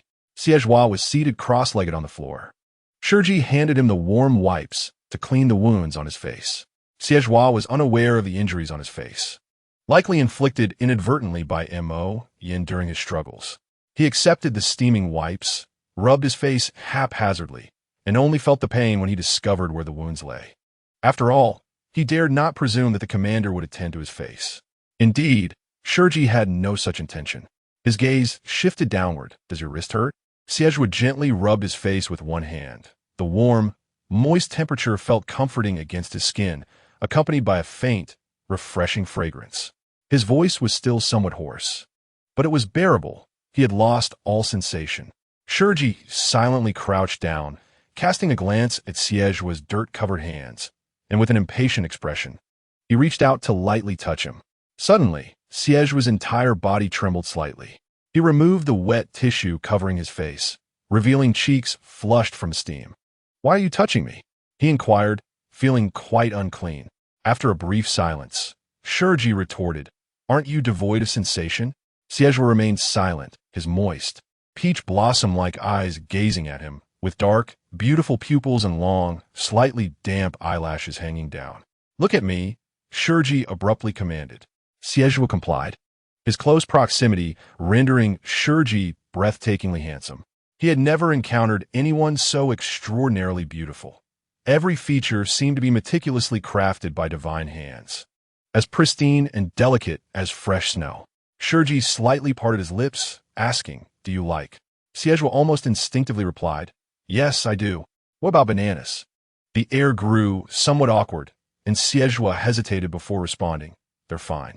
Shi Ji cleared his throat uncomfortably, the gentle breeze of his breath brushing against the young man's cheek. Noticing Xie Zhuo's unwavering gaze, which sparkled with fascination, Shi Ji inquired, "What about oranges?" Xie Zhuo was bewildered by the peculiar questions posed by his commander. As he pondered his response, suddenly, a cool hand grasped his wrist, twisting it sharply before he could react. The pain of his bones, realigning, made him involuntarily groan. He instinctively furrowed his brow and tilted his head back, his lips brushing against the chin of the person in front of him. Chapter 26. You need to go back and clean yourself up. You're filthy. The youth's lips were soft, warmed by the wet tissue, gently gliding across Shi Ji's chin. Shi Ji froze, his fingertips still resting on the slender bone of Xie Zhuo's wrist, feeling the steady pulse beneath his touch. Xie Zhuo winced from the pain, completely unaware of his actions. And when realization dawned, he was left in stunned disbelief. "Yes, I'm sorry." The two were astonishingly close, his breath brushing against Shi Ji's chin, akin to a tender kiss of soft lips on skin. "I didn't mean to, Commander." Shi Ji's expression remained impassive as he coldly stared at him for several seconds. Xie Zhuo felt a pang of anxiety, fearing that Shi Ji might scold him for being reckless. However, Shi Ji said nothing, slowly lowering his long lashes to conceal the clarity of his gaze. He withdrew his fingers, his melodious voice tinged with fatigue and a hint of a sigh. "It's been set. Let's go back." Xie Zhuo misinterpreted Shi Ji's demeanor as anger, and in a rush, he sought to explain, "I truly didn't mean to. Let me clean it for you. Please don't be angry with me." He reached out, lightly rubbing Shi Ji's chin, yet his hands were dirty, smearing a bit of mud onto Shi Ji's porcelain-like chin. Xie was momentarily at a loss, while Shi Ji's exquisitely arched brows knitted together in discontent. Xie, oblivious to how to clean it, was covered in dirt, save for his face, which had just been wiped clean. As he noticed the silver-haired young man considering leaning closer to wipe his chin, Shi Ji could not help but push him away, admonishing, "I'm not angry. Just stop rubbing against me." Xie replied with a simple, "Oh." He couldn't help but let out an inexplicable chuckle. The wild, carefree youth had eyes resembling peach blossoms, sparkling with flecks of light, his cheeks flushed from the steam, exuding an oddly endearing innocence. Shi Ji averted his gaze with a cold indifference, muttering about needing to cleanse himself, utterly filthy.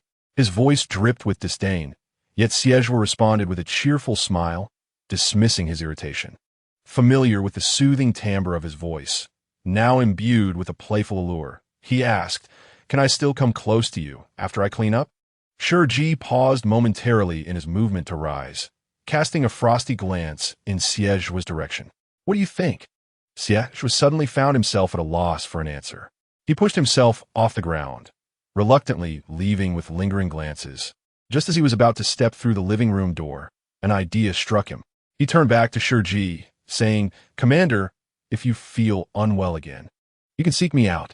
Seated at the marble bar, Shi Ji sipped water leisurely, his long legs lightly tapping the ground. The cool liquid flowed down his throat, imparting a refreshing chill. At Xie's words, he glanced sideways, the implication clear. Do not overstep, for he did not require an alpha. "No," Xie blinked, clarifying. "That is not my intention. I have gathered a substantial amount of calming pheromones for you." The calming pheromones functioned as containers within an alpha's body. They were consumables. Once depleted, it required effort to replenish them. For the proud and naturally arrogant alpha, unless they had already marked a partner, none were deemed worthy of such effort. Shi Ji remained silent. Xie, assuming he was unwilling, added, "This is merely a calming pheromone. It won't enter your system." With a sharp clatter, the glass cup in Shi Ji's hand fell onto the table. The transparent liquid cascaded across the marble surface, trickling down his black trousers. As he steadied the glass, his long lashes fluttered rapidly under the light, resembling the fragile wings of a butterfly. His lips parted as if to speak, but ultimately, he merely uttered a single word. "Get lost." Xie was momentarily taken aback. He hadn't said anything out of the ordinary. It was simply different from regular marking. The calming pheromone would not infiltrate the glands, but would envelop him like a gentle, warm breeze, alleviating his discomfort. Yet, as he imagined his pheromones coursing through Shi Ji's glands, a tumultuous wave sweeping through every corner of his being, he felt at a loss for words. "Forget it," he thought. Shi Ji stared at the water stains on the table, unaware of the alpha's expression, his cool gaze betraying a hint of barely perceptible annoyance. "I'm overthinking this." Perhaps that young rascal was merely speaking whimsically, with no deeper meaning. Taking a deep breath, he turned to the dazed, silver-haired youth at the door, commanding gently, "Go take a shower and then come back." Having said that, he intended to change into a different outfit, feeling uncomfortable with the dampness of his trousers. The alpha at the door let out a slightly bewildered, "Huh?" Shi Ji ignored him and walked straight towards the bedroom, only pausing to respond slowly as she passed by Xie. "Is it so difficult to comprehend? Come back and let me see how much you've accumulated." Xie's bath seemed to stretch on indefinitely as he meticulously washed away every bit of mud from his body, applying an abundance of shower gel. The bathroom was filled with bubbles, nearly choking him. Once he finally finished, he dried his hair, contemplating whether to style into a small heart on top. "Brother, is it really necessary to take such a long shower? I'm about to suffocate out here," came Lu Yao's frantic voice from outside.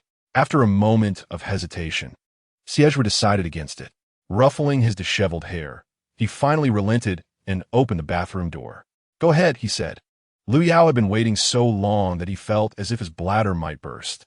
"Thank you, I've just finished." Xie cast a disapproving glance at his pants before turning away. "Hey, what else with that look? I'll just use the restroom next door," Lu Yao retorted.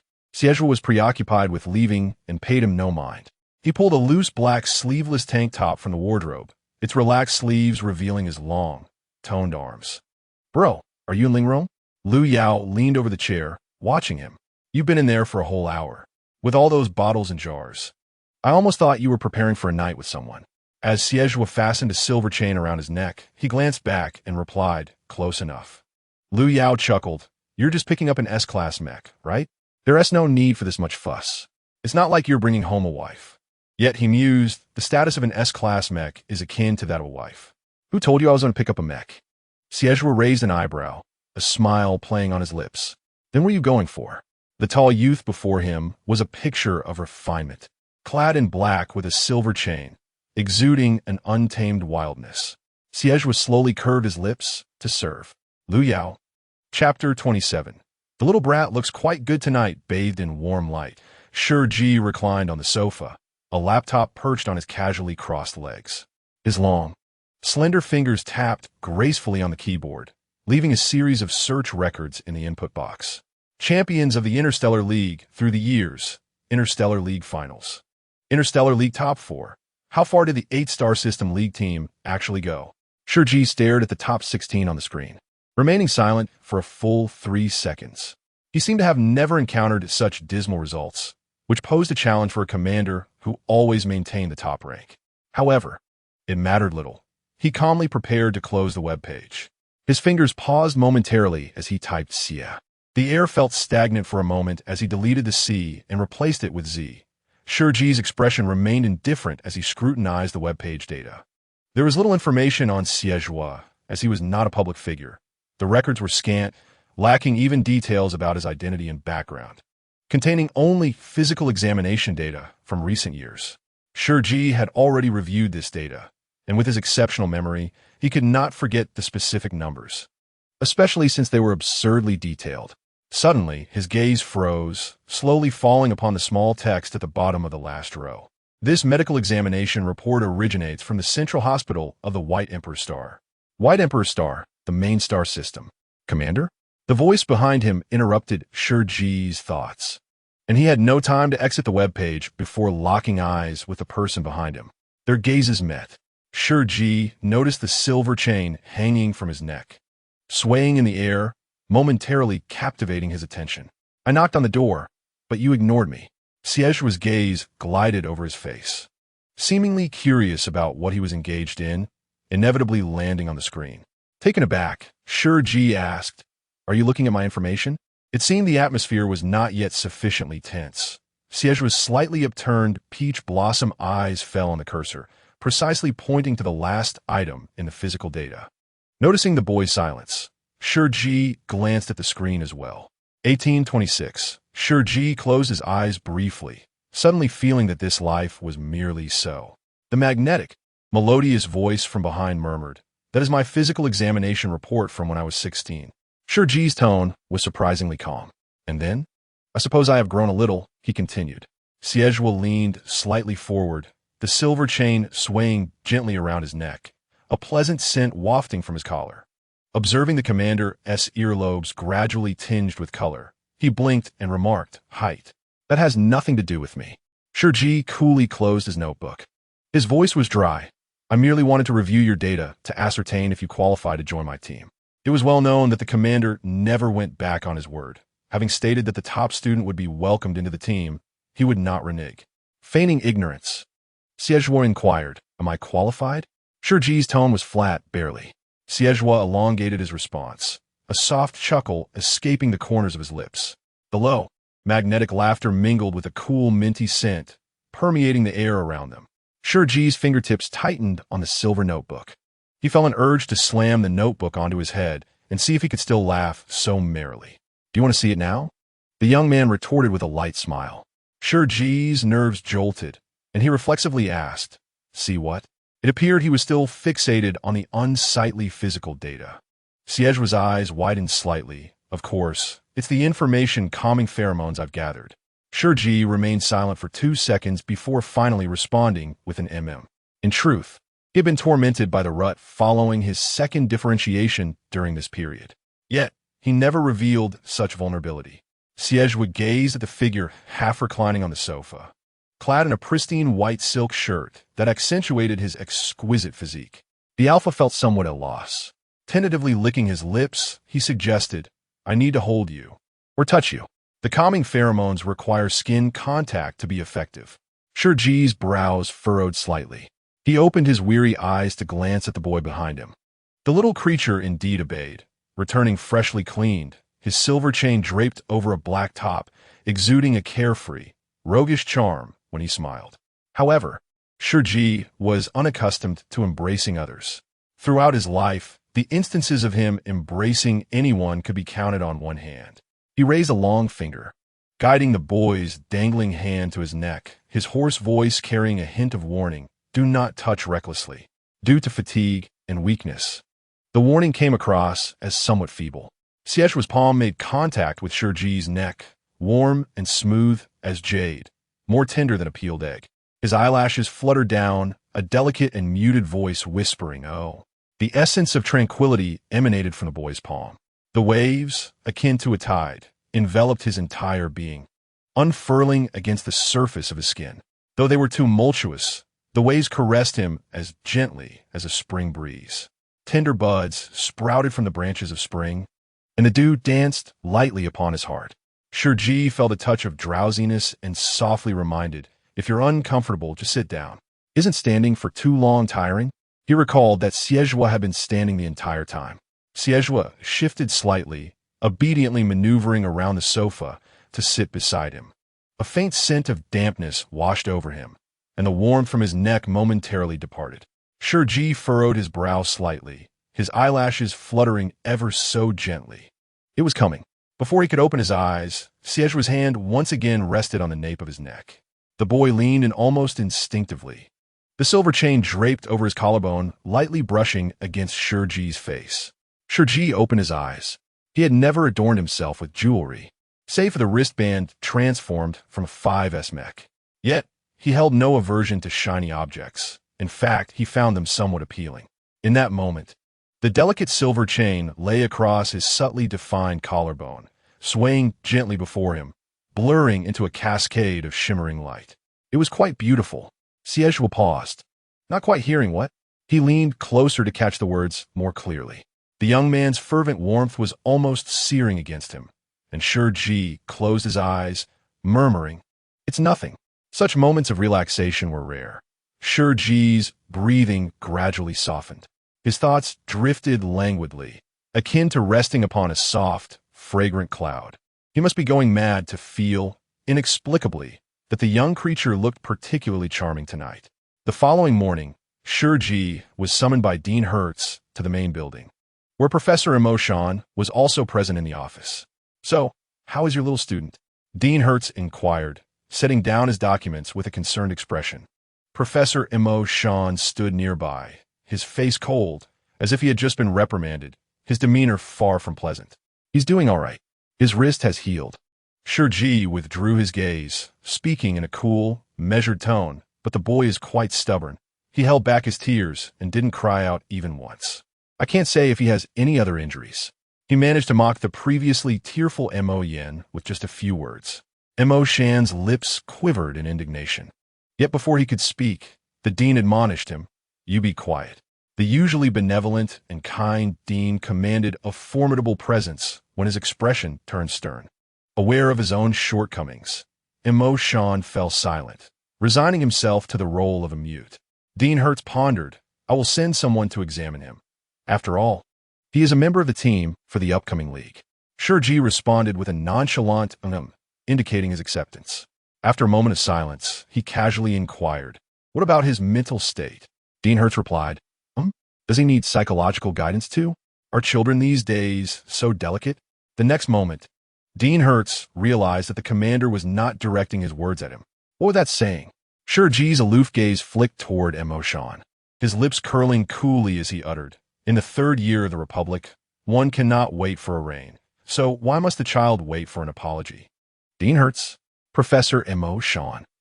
Chapter 28.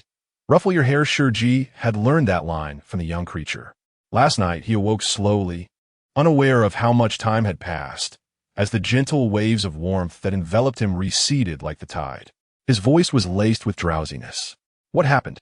With that, Xie opened his eyes, the excessive consumption of pheromones rendering his complexion somewhat pale, yet his peach blossom eyes shimmered softly under the light. That should suffice. I will gather more for you next time. He was obedient and considerate, evoking a sense of bittersweet sorrow in the listener and drawing tears from the observer.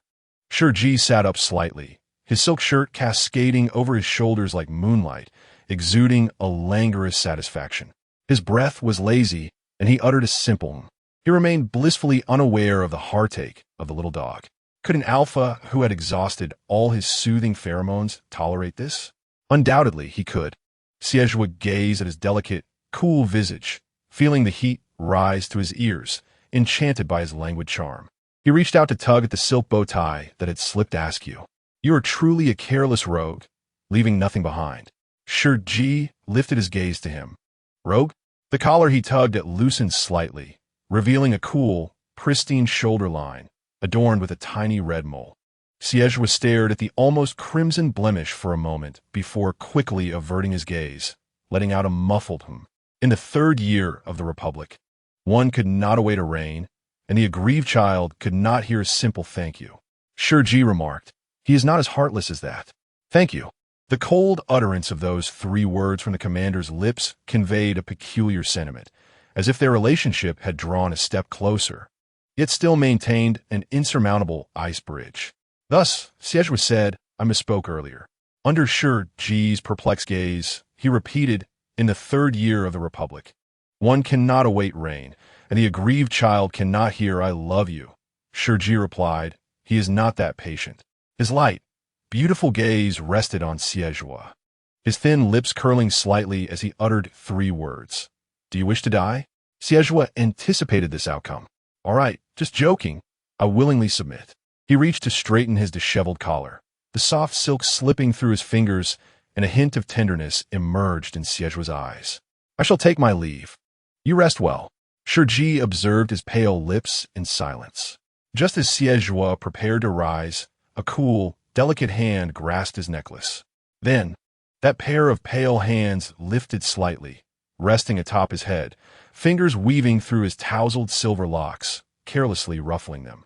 You've worked hard, good night. This phrase seemed difficult to utter, and upon speaking, Shi Ji pressed his lips together and withdrew his fingers with indifference.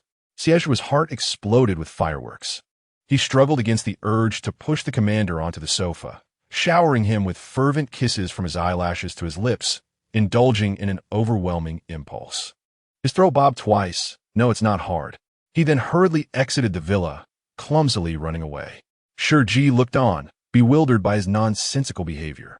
Xie had never expected that piloting an S-class mecha would come with such treatment.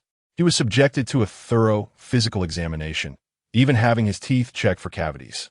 He rubbed his slightly sore chin and couldn't help but ask, can one not receive an S-class mecha due to cavities? The doctor replied, of course not. He was quite anxious himself. However, sitting before him were the formidable figures of Commander Dean Hertz and Professor Mo Shan. How could he not conduct a thorough examination? Moreover, you have no cavities. He gazed at Xie's gleaming, snow-white teeth and nodded in satisfaction, praising, good child, it appears you did not indulge in sweets as a child. Xie touched his small, sharp teeth and casually remarked, well, I was poor as a child and never had sweets. The doctor lamented, oh, I truly should be ashamed. Following this, Xie, still perplexed, went to receive the S-class mecha, casually draping a silver necklace across his chest. Come here, Shi Ji called him in a calm tone. Xie obediently approached, and Shi Ji added, Professor Mo Shan wishes to speak with you. Xie turned to Mo Shan, who was also gazing back at him. The two exchanged intense stares. Mo Shan's face was stiff, and finally, he coldly stated, yesterday, I acted out of line and inadvertently harmed you. I apologize. Xie was taken aback that this old man would actually apologize. I accept your apology. Immediately, Xie let out a casual, cold laugh, adding, but I must say, it was not an accident. Your strike was precise and aimed specifically at incapacitating my wrist. Mo Shan retorted, whether it was an accident or not, I'm here to apologize. Dean Hertz interjected, emotion. Emotion fell silent, then added, now it's your turn. He had his reasons for agreeing to apologize. After all, this young man needed to apologize to his nephew as well. Dean Hertz shared this sentiment, advocating for peace and reconciliation. Child, Professor Emotion, as a mentor, has acknowledged his improper conduct and apologized to you. Now, given that Mo Yin is somewhat injured, don't you think it appropriate to extend your own apology? Shi Ji raised an imperceptible brow. In his view, Mo Yin had brought this upon himself, and Xie had no obligation to apologize. Furthermore, that young rascal had lost his composure in anger, now asking him to apologize to someone else? Shi Ji rose calmly, ready to intervene. Very well, he said, furrowing his brow at Xie. Xie shrugged nonchalantly and asked Dean Hertz now. Dean Hertz nodded kindly. The sooner the better. Then let us go, Xie replied. Shi Ji averted his gaze, emotionless, and stepped out first. The hospital room was permeated with a faint scent of disinfectant, in stark contrast to Xie's lively demeanor. Mo Yin looked considerably worse for wear, his arm in a cast due to improper healing, and he bore several injuries. Suddenly, he winced, having inadvertently pulled a sore spot. Could you be a bit gentler? You're killing me. The nurse, trembling, hurriedly apologized. Once she had finished bandaging, she left in a rush, vowing never to return. Mo Yin was in low spirits, especially upon seeing a crowd sharing images of Xie receiving the S-Class mecha. Luminescence, as fellow freshman, I haven't even mastered the B-Class mecha, and he has already donned the S-Class. Sharing. The image depicts a sleek S-Class mech in silver and black, along with a picture of a necklace being reclaimed by Xie, suspended around his neck. AAA Farm Fresh Eggs Wholesale, Zhuo, quoting the commander's motivational words. The gap between individuals can be bridged through hard work. Keep pushing forward, you unproductive souls. Zhuo. Keep pushing forward, you unproductive souls. Chong. Keep pushing forward, you unproductive souls. Xiao Sei Pai. By the way, Xie is so handsome. Is that silver hair natural? He has that charming bad boy vibe. Lu Gongzi. My roommate confirms it. It's natural. He doesn't even have dark roots. The group chat is filled with praises for Xie's devastating good looks, causing Mo Yin to fume in frustration. He swiftly switches to his alternate account. Sure too, Xie handsome? What are you all seeing? Commander Mo Yin is far more handsome. All right? Ning Ming Jing. He used to be decent, could be considered a campus heartthrob, but now he is barely a mummy. Sharing. Image, Zai, Chi Ko. Wow. Who would say this artifact has come to life? Lu Gongzi, artifact? ISNT, this is Zongzi? Mo Yin gazes at his own unflattering image, wrapped in bandages, nearly throwing his phone in anger. Sure too. What is the use of Xie being handsome? You all don't know, do you? Xie is about to come and apologize to me. He then quickly switches back to his main account. Commander Mo Yin, have you all discovered this? Commander Mo Yin, yes indeed. Chapter 29. An apology that might just make one faint. The group chat falls into an unusual silence. Everyone stares at the screen, reading the dialogue. Xie is about to come and apologize to me. Have you all discovered this? Yes, indeed, Sanging Paizi. I have something to say, but I'm not sure if it's appropriate. Commander Mo Yin, speak your mind. Yes, coming soon. Sanging Paizi. Well, it seems your alternate account has been exposed. Mo Yin suddenly falls silent, just as everyone assumes he is too embarrassed to return to the group chat. He initiates a video call. Oh wow, a warrior. Mo Yin feels a tinge of awkwardness, but the excitement of the imminent apology overwhelms him. It doesn't matter. As long as he can broadcast the scene of Xie bowing his head in recognition, what is a little embarrassment to him? AAA Farm Fresh Eggs Wholesale, Zhuo. Wait, is he really going to apologize? Chong. Wait, is he really going to apologize? Xiao Mei, wait. Is he really going to apologize? Xiao, yes. As soon as the real person appears, the group chat erupts. Countless people flood into Mo Yin's video, bombarding it with comments. Initially, no one quite believed it until the hospital door swung open, revealing a tall, silver-haired gentleman standing in the doorway. Hey, it really is Xie. Mo Yin unabashedly raises his phone, leaning back with a smug glance at Xie. Oh, who is this? Isn't this the little brat who was acting wild the other day? Before he could finish his thought, the cool commander in white attire strides in, casting a fleeting glance at him with his icy, light-colored eyes. A brat?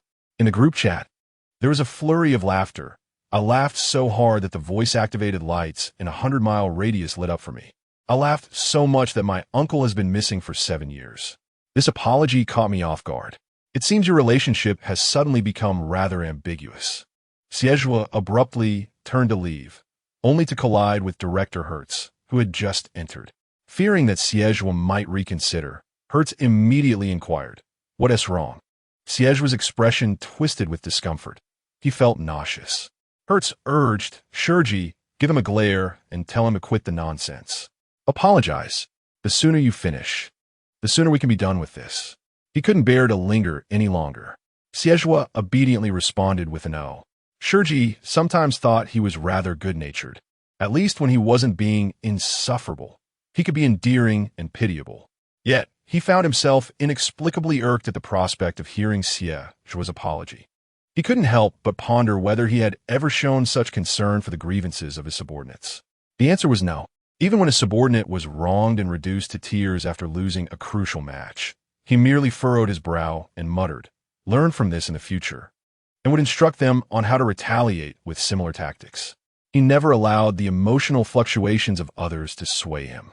Since the commander had spoken, perhaps it was time to commence. And Mo Yin, now filled with pride, felt less pain from his wounds. Shi Ji's brows knitted together as the youth beside him suddenly took a step forward. He lowered his gaze towards the individual in the hospital bed, declaring, "I am here to apologize." And Mo Yin detected a hint of something amiss in his tone. Soon, the messages on the screen translated for him. "To be honest, this sounds more like I'm here to send you off to your demise. Damn, brother is so domineering and handsome." And Mo Yan's composure faltered and anger surged within him. "Apologize," Xie replied. "Am I not doing so?" And Mo Yin retorted, "Is this all?" Xie shot back. "Would you like to hear more?"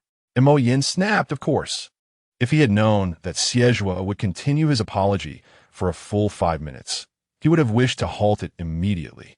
Xie began, "All right, I was wrong." And Mo Yin felt a surge of satisfaction within, but soon the nightmare unfolded. "I truly should not have attacked you when you tried to seize my prey, especially since I didn't expect your audacity to come with such feeble strength. No wonder the assessment period is nearly over, and you haven't managed to catch a single prey. What the hell?" And Mo Yin erupted in anger. "Isn't it because of you that I haven't caught any prey?" Xie raised an eyebrow. "Oh, is it my fault then?" And Mo Yin, taken aback, stammered. Xie lazily scoffed, dragging out his words. "And I shouldn't have pulled you out of your mech to hit you when you insulted me by calling me a bastard." Shi Ji cleared his throat, interrupting him. Xie's expression momentarily shifted from disdainful nonchalance to a more subdued demeanor as he quietly skipped over the term bastard. "I should not have carelessly pushed you into the mud to wash your mouth out. I truly deserve blame." The rebellious, silver-haired youth's face was etched with remorse and regret. Seeing him in such a state of self-reproach, and Mo Yin couldn't help but furrow his brows in confusion. "Have you gone too far this time? I should have known that the mud would never wash away the stench of your foul mouth." Shi Ji, Dean Hertz, and Mo Yin raised his hand and frantically pinched his philtrum, fearing he might succumb to his anger and faint. Meanwhile, Xie seemed to have just become addicted to apologizing, lazily casting a sidelong glance at him and continuing his tirade. "Moreover, I shouldn't have dislocated your arm afterward. I never imagined your arm resembled a pig's knuckle. In reality, it was akin to a small wooden stick. I hardly exerted any force before it snapped with a crisp sound. I'm truly sorry, genuinely sorry. Therefore, I propose a suggestion. Since you excel at nothing and are the #1 waste, it would be best for you to manage yourself better and refrain from provoking others. After all, next time, there may be no one as kind as me to come over and apologize specifically. Wouldn't you agree?" Amidst Xie's earnest apologies, Mo Yin completely lost his temper and fainted. Immediately after, Professor Mo Shan emitted a sharp sound of outrage. Shi Ji raised his hand to gently stroke his forehead. pulling the little beast out of the chaotic hospital room. He took a deep breath, truly never expecting that an apology could render someone unconscious. No wonder this little beast had agreed so readily. Xie blinked innocently. His peach blossom eyes were filled with a languid tenderness, disarmingly pure. As if he were not the same person who had just been spewing sarcasm. He leaned closer, his tone endearing. "What didn't you expect, Commander?" Shi Ji cast a nonchalant glance at him, surprised that this mouth could be so infuriating. "Are you pleased now?" Xie's brows and eyes sparkled with a faint smile. "Not only can it be infuriating, but it can also—" He paused, instinctively glancing at Shi Ji's faintly rosy lips. His affectionate peach blossom eyes seemed inherently mischievous. Just a glance was enough for Shi Ji to discern the chaotic thoughts swirling in his mind. Shi Ji stood still for 2 seconds, his clear features immediately clouding with displeasure. Blowing bubbles. The silver-haired boy before him puffed up his cheeks, pouting his lips to perform a crisp, popping sound. Blowing bubbles with his mouth. Shi Ji. His gaze coldly swept over the boy's puffed cheeks. Did he think he was adorable? Shi Ji turned his gaze back, gliding over his slightly flushed lips, and slowly raised his voice, calm as still water. "When you go out, I suggest turning right." Xie didn't he understand? What was he supposed to do by turning right when he was in hospital? Shi Ji strode forward, his cool voice unwavering. "Let us check the neurology department." Chapter 30. Is this something you can see without payment? Xie stifled his laughter all the way as he followed the commander to the mecha training building. Shi Ji, uninterested in engaging with this somewhat unhinged alpha, hardly spoke to him along the way. "Commander, I've obtained an S-class mecha." The little beast could no longer contain himself. Tilting his head, he attempted to capture his attention. Watching the commander carefully select a training mecha with focused diligence, he couldn't help but want to interrupt. "So cheeky." Shi Ji, I see it. It hung brightly around his neck, so dazzling that it was impossible to ignore. Xie rested his chin in his hand, gazing past the dormant cockpit of the mech necklace at him. The loosely undone collar revealed a glimpse of a tempting collarbone, and he tentatively inquired, "Would you like me to put on for you to see?" He resembled a scruffy, stray dog, abandoned, yet yearning for a morsel of kindness from the proud human. Forever remembering that fleeting gesture, one day, he stumbled upon a beautiful new dress in a trash bin and could hardly contain his excitement to wear it, wagging his tail in eager anticipation to show it off. Shi Ji was preoccupied and gently declined, saying it was unnecessary for now, but perhaps in the future, there would be a time for that. Xie pursed his thin lips, feeling a twinge of disappointment. He tilted his head, resting it on the tabletop, cradling his long, slender arms, and then asked once more, "What if I were to strip down completely for your viewing pleasure?" Shi Ji paused, his fingers entwined with the silver necklace, his gaze turning coolly to meet Xie's eyes. Before he could respond, a voice from behind erupted with excitement. "Yes, yes, yes." An Omega in a black uniform, with verdant eyes, pressed eagerly against the doorframe, hands gripping it tightly, imploring, "Let me see, let me see." Shi Ji. Xie languidly straightened up, nonchalantly adjusting his collar to cover the exposed collarbone, cautious like a naive young maiden. "No. Ryan, what a miser." Shi Ji, feeling a headache creeping in, chose to ignore the two, casting a glance at the tall boy behind Ryan. Perfect timing. "Wait for me here." Chu Tanqing nodded, "All right." With that, Shi Ji exited the training room. Once he left, Xie felt a wave of boredom wash over him, slipping one hand into his pants pocket and lazily leaning to one side. He addressed Ryan with a languid tone. Children should refrain from eavesdropping when adults are conversing. "Ryan, still want to see, still want to see." Xie, embodying a double standard, couldn't be bothered to explain, "Is this something you can view without any payment?" Ryan, "Excuse me, is this person a world-renowned master of disguise? Obedient in front of the commander, yet so arrogant before me. I am 2 years your senior, all right?" Ryan proclaimed defiantly, scrutinizing the recently turned 18 boy. "I am 20. Xie cast a leisurely glance at him, his tone teasing, "Is that so? I don't believe it." Noticing that Ryan hadn't even fully developed his green hair, Ryan exploded in indignation, his frustrated expression reminiscent of an inflated pufferfish. He reached back, grasping the meticulously tailored hem of the boy behind him, shaking it lightly while grumbling, "Tanxing, tell him how much older I am." Chu Tanxing was busy replying to a message on his holographic device, the transparent screen revealing his long, fair fingers. He paused, his gaze flickering down to meet the round, verdant eyes of the Omega, who barely reached his chin and bore the quintessential youthful, adorable visage of an Omega. Cute, yet fiery in temperament. Withdrawing his gaze, Chu Tanxing coldly suggested, "You two might want to consider a visit to a neurologist." Ryan, Xie. The incessant bickering of the two was grating on Chu Tanxing's ears, but fortunately, the commander returned shortly. The next moment, the once heated argument between the two fell silent, as if they had turned to stone. As Shi Ji surveyed the two standing figures, both impeccably poised, he felt an inexplicable urge to step aside, ultimately turning his gaze towards Chu Tanxing. "You two, prepare yourselves for a competition." Ryan was momentarily taken aback, almost believing he had been singled out. Who was competing against him? Shi Ji replied, "Two alphas." Ryan remained bewildered, as the commander's striking appearance often misled people, making it difficult to associate him with an Omega. Suddenly enlightened, he gasped, "Oh, the commander is a little O." At that moment, Ryan froze in place. This was troubling. As anticipated, Shi Ji's cold, silent gaze fell upon his face, and Ryan felt as if he had plunged into an icy abyss. Chu Tanxing let out a derisive laugh. 6. Xie struggled to contain himself, ultimately succumbing to laughter at the absurdity of someone dancing recklessly in the commander's territory. "Ha ha! You actually call the commander a little O. Ha ha!" Shi Ji was disturbed by the raucous laughter. Turning to him, he inquired, "Is this amusing?" Xie's laughter abruptly ceased, and he quickly adopted a compliant demeanor, apologizing. "My apologies."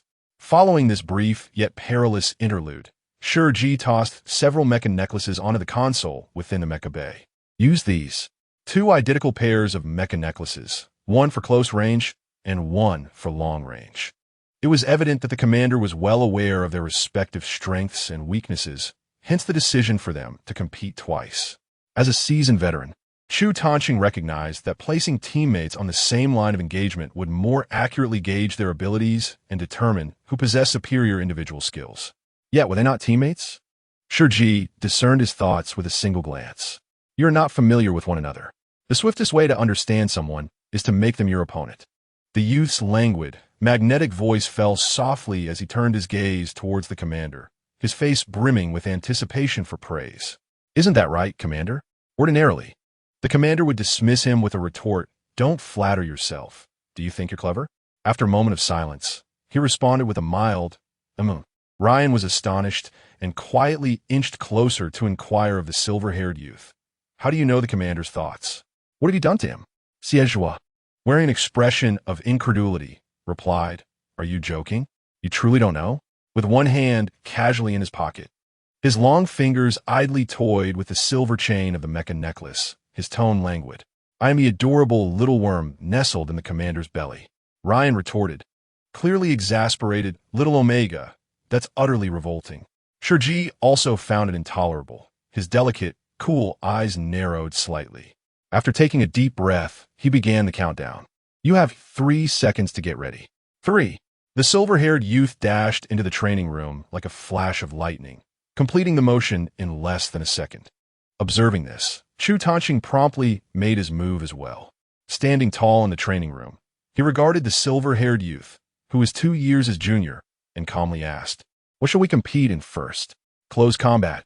Operating the mecha required mental energy, thus competing in their area of expertise would provide a significant advantage. Xie absent-mindedly rubbed the 2 mecha necklaces in his palm, a light chuckle escaping his lips. "Let us go with long range."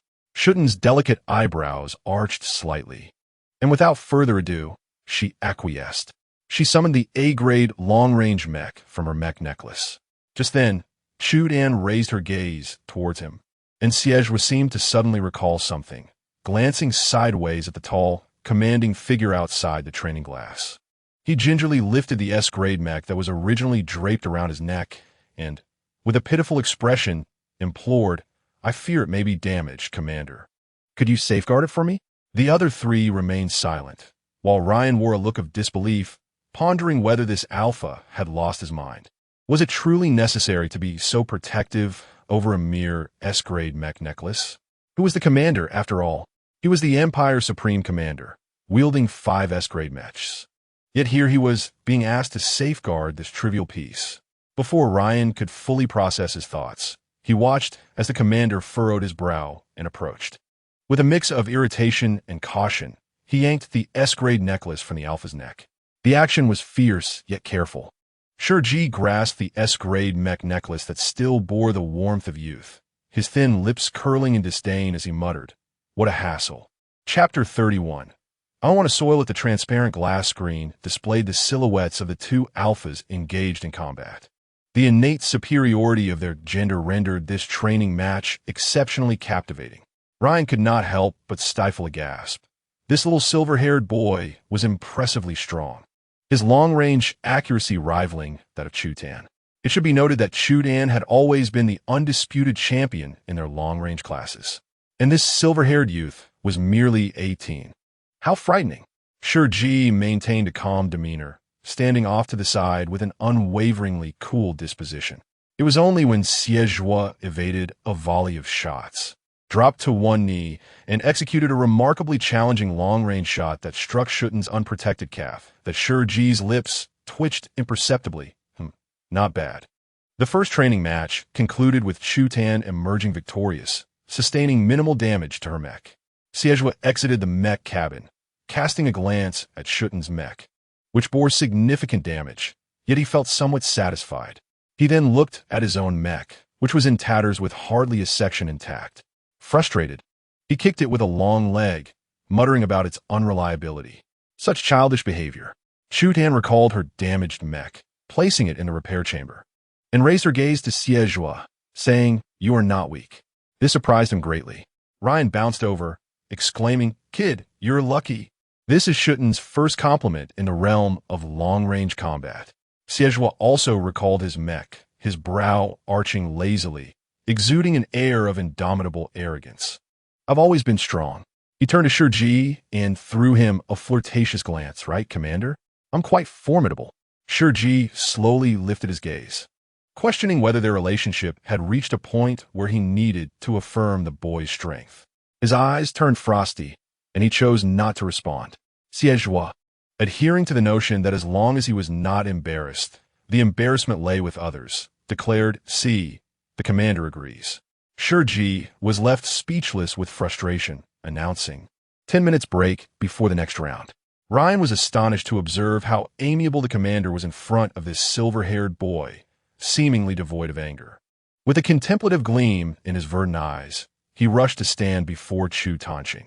Extending his hand, he exclaimed, "Tanqing, my hand hurts."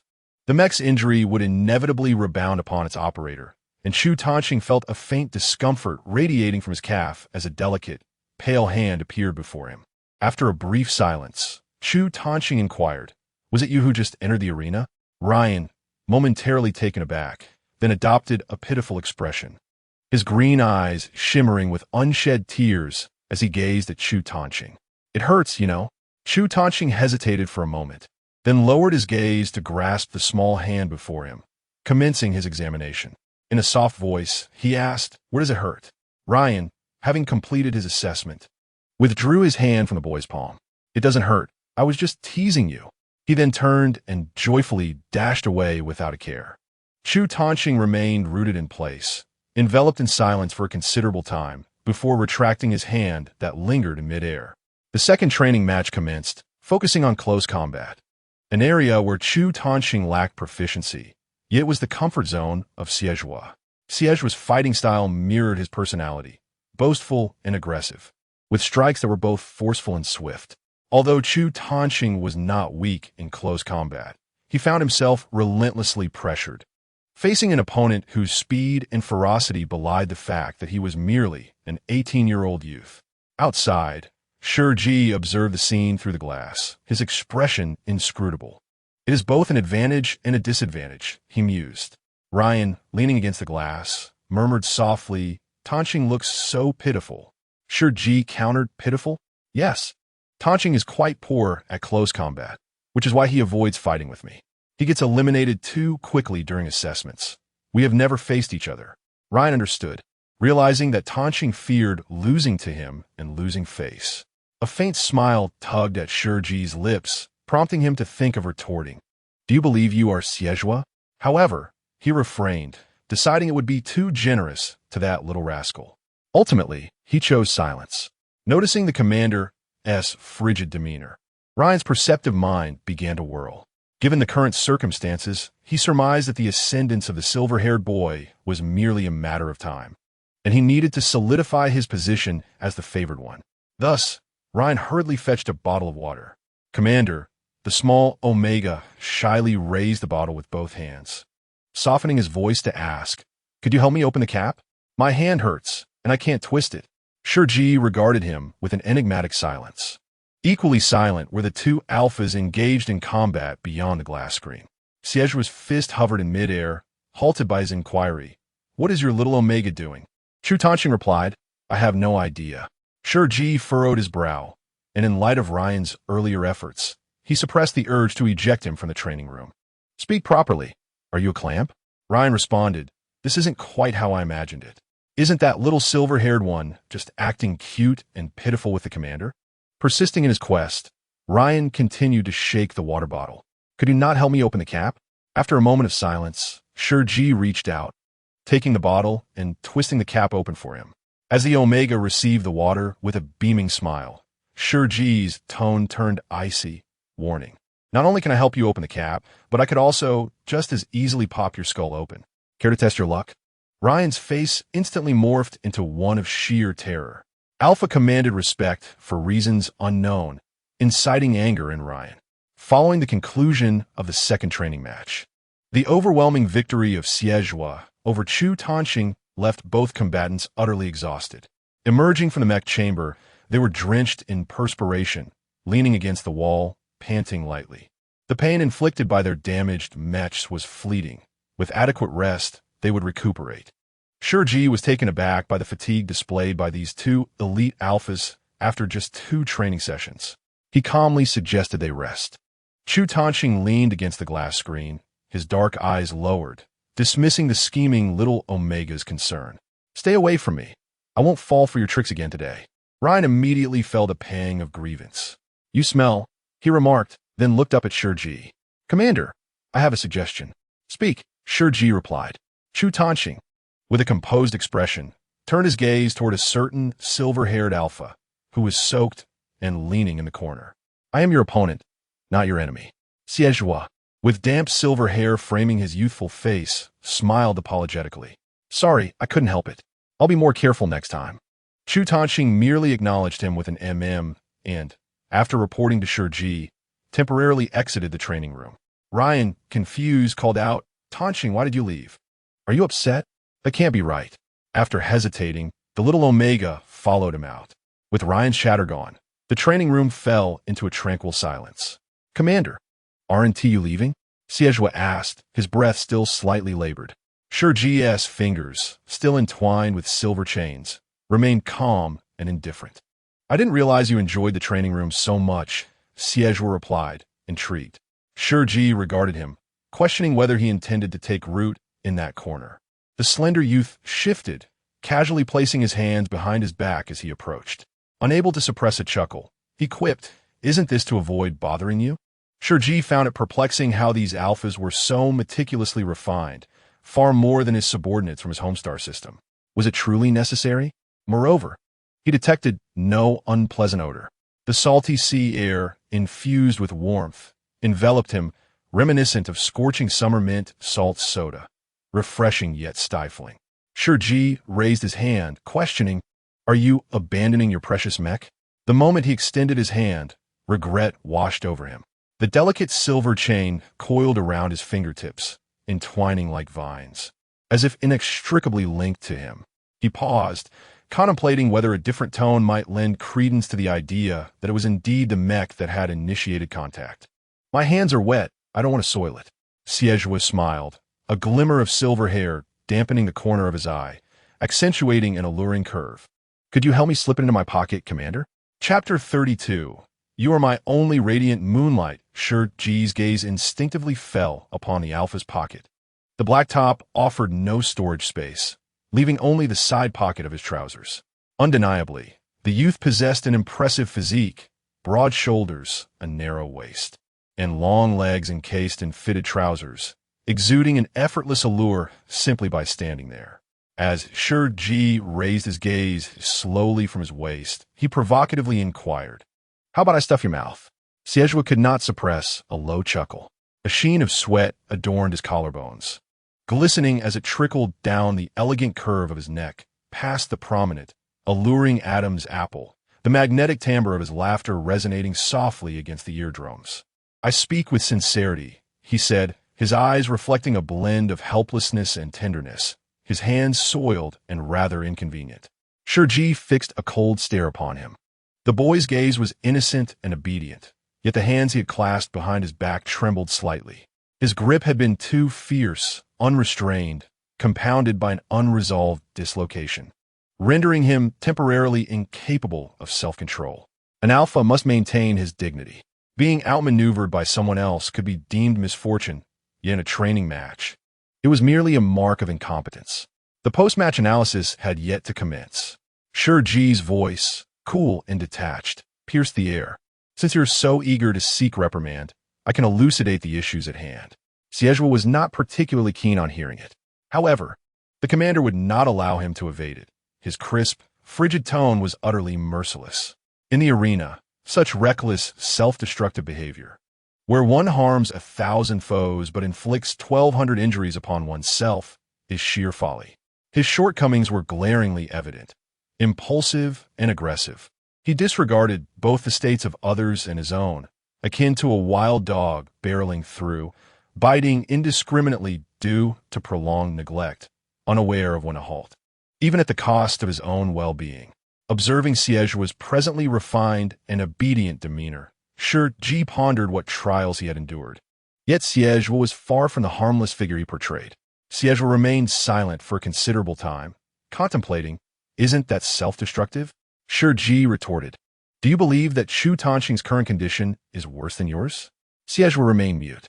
He was uncertain of Tanxing's state, yet he was undeniably a failure himself. "I do not wish to keep a volatile time bomb by my side. You must learn to master yourself, adhere to commands, and know when to stop." Shi Ji's words were laced with aggression, the unintentional jabs proving the most lethal. Yet, this was merely the beginning. Xie listened quietly, lowering his gaze and murmuring an acknowledgement. Subsequently, a slender, fair hand delicately lifted the hem of his black t-shirt. The hand, as cold and smooth as jade, with translucent, rosy fingers, appeared to radiate light. It gradually slipped into the pocket of his trousers. Xie gasped in astonishment. Shi Ji pressed his lips together, placing the necklace he held inside. The boy's body radiated warmth, the heat palpable even through the fabric. His fingertips involuntarily curled, allowing the necklace to slip from his palm. He swiftly withdrew his hand. "There will be no next time," Shi Ji stated coldly. If one were to overlook the subtle quiver of his long, delicate eyelashes, the statement still held formidable weight.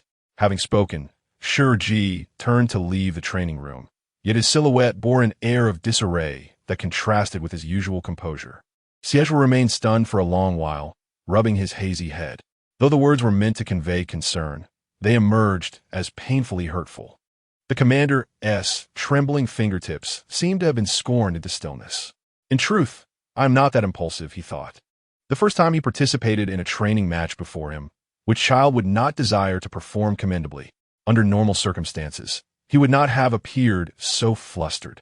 However, whether the opponent was truly flustered remained uncertain. His drooping hand slipped into his trouser pocket, brushing against the metallic texture of the silver chain. The heart feels tender and vulnerable, as if the lingering essence of the snow-capped mountain camellias can still be sensed. Xie silently intertwines with the air, his languid tones dissipating into the atmosphere. "You cannot fathom how much I can endure. If only the commander could, one day, exhibit the slightest affection towards him." Xie mused. He would be blissfully overjoyed. Upon returning to the villa, Shi Ji gradually recognized that his previous words had been somewhat harsh. It was merely the first day of the training match. Encountering flaws was entirely normal. One cannot expect their little mad dog to learn how to shake hands and act adorably in just a single day. Thus, the next day, he resolved to be more lenient and forgiving. Unfortunately, this state of mind did not last long. Within the confines of the black A-class mecha, Xie unleashed a fierce offensive, relentlessly pushing Chu Tanqing back, poised to conclude the close combat training with a single punch. Unexpectedly, he extended his delicate little fist and gently tapped Chu Tanqing's shoulder, inquiring with genuine concern. "Does it hurt? If it does, I can be gentler." Chu Tanqing calmly raised his gaze. "Are you mocking me?" Xie Shi Ji, endure. During the long-range training, Xie abandoned the previous day's intense onslaught and transformed into a master of outline drawing, evading Chu Tanqing's attacks while running about the arena without striking back. Shi Ji's patience was limited. With a decisive motion, he swung open the glass door. Upon his entrance, both individuals immediately ceased their actions, fearful of inadvertently harming the commander. "You lack the prowess to injure me," Shi Ji remarked, shifting his gaze to the occupant of the black mecha. "Have you taken to a vegetarian diet and begun chanting?" Xie lips moved, yet he remained silent. Shi Ji coldly probed further. "Is Chu Tanqing your white moonlight? Are you reluctant to lay a finger on him?" In the spacious and brightly lit training room, the commander stood tall and imposing, radiating a frosty aura that rendered the environment akin to the onset of winter's first snow. Until Xie, with a bewildered expression, interjected, "Of course not. My white moonlight is solely you." Strangely, it was as if a beam of sunlight pierced through the gaps in the clouds, illuminating the summit of the snow-capped mountains into a resplendent golden hue. Shi Ji retracted the mecha and declared the current type of training concluded. Finally, they were relieved from the obligation of mutual combat. Shi Ji regarded them with a hint of amusement. Is this truly insurmountable? Challenging other strengths with one's own weaknesses should be a rather intriguing endeavor, should it not? Shi Ji excels with firearms, while the Emperor is adept with the sword. During a practice duel with the Emperor, he wielded his sword with precision, effortlessly disarming the Emperor's golden Qilin spear, with the sharp blade poised at his throat, merely a step away from piercing his artery. Such a victory bears a more profound sense of achievement. Xie remained oblivious to his thoughts, quietly observing him. It was a rare moment of tranquility. Shi Ji's gaze met his, calmly sweeping across the strikingly rebellious silver hair. "Perhaps it's best to leave it be, Commander." Ryan approached, cradling several bottles of nutritional fluids to offer them. "Our Tanqing returned from training yesterday, and for some reason, he has been uncharacteristically silent.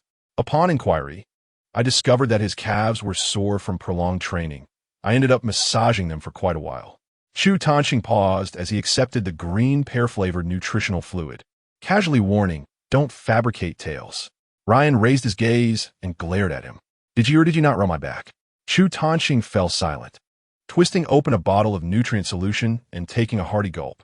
Ryan then held the nutrient solution towards Xie. "What flavor do you prefer, kid?" Xie stared at the various flavors of nutrient solutions and casually inquired, "Do you have camellia flavor? Or perhaps something milky?" Shi Ji's temples throbbed violently, his concealed gaze beneath delicate eyelashes seething with fury.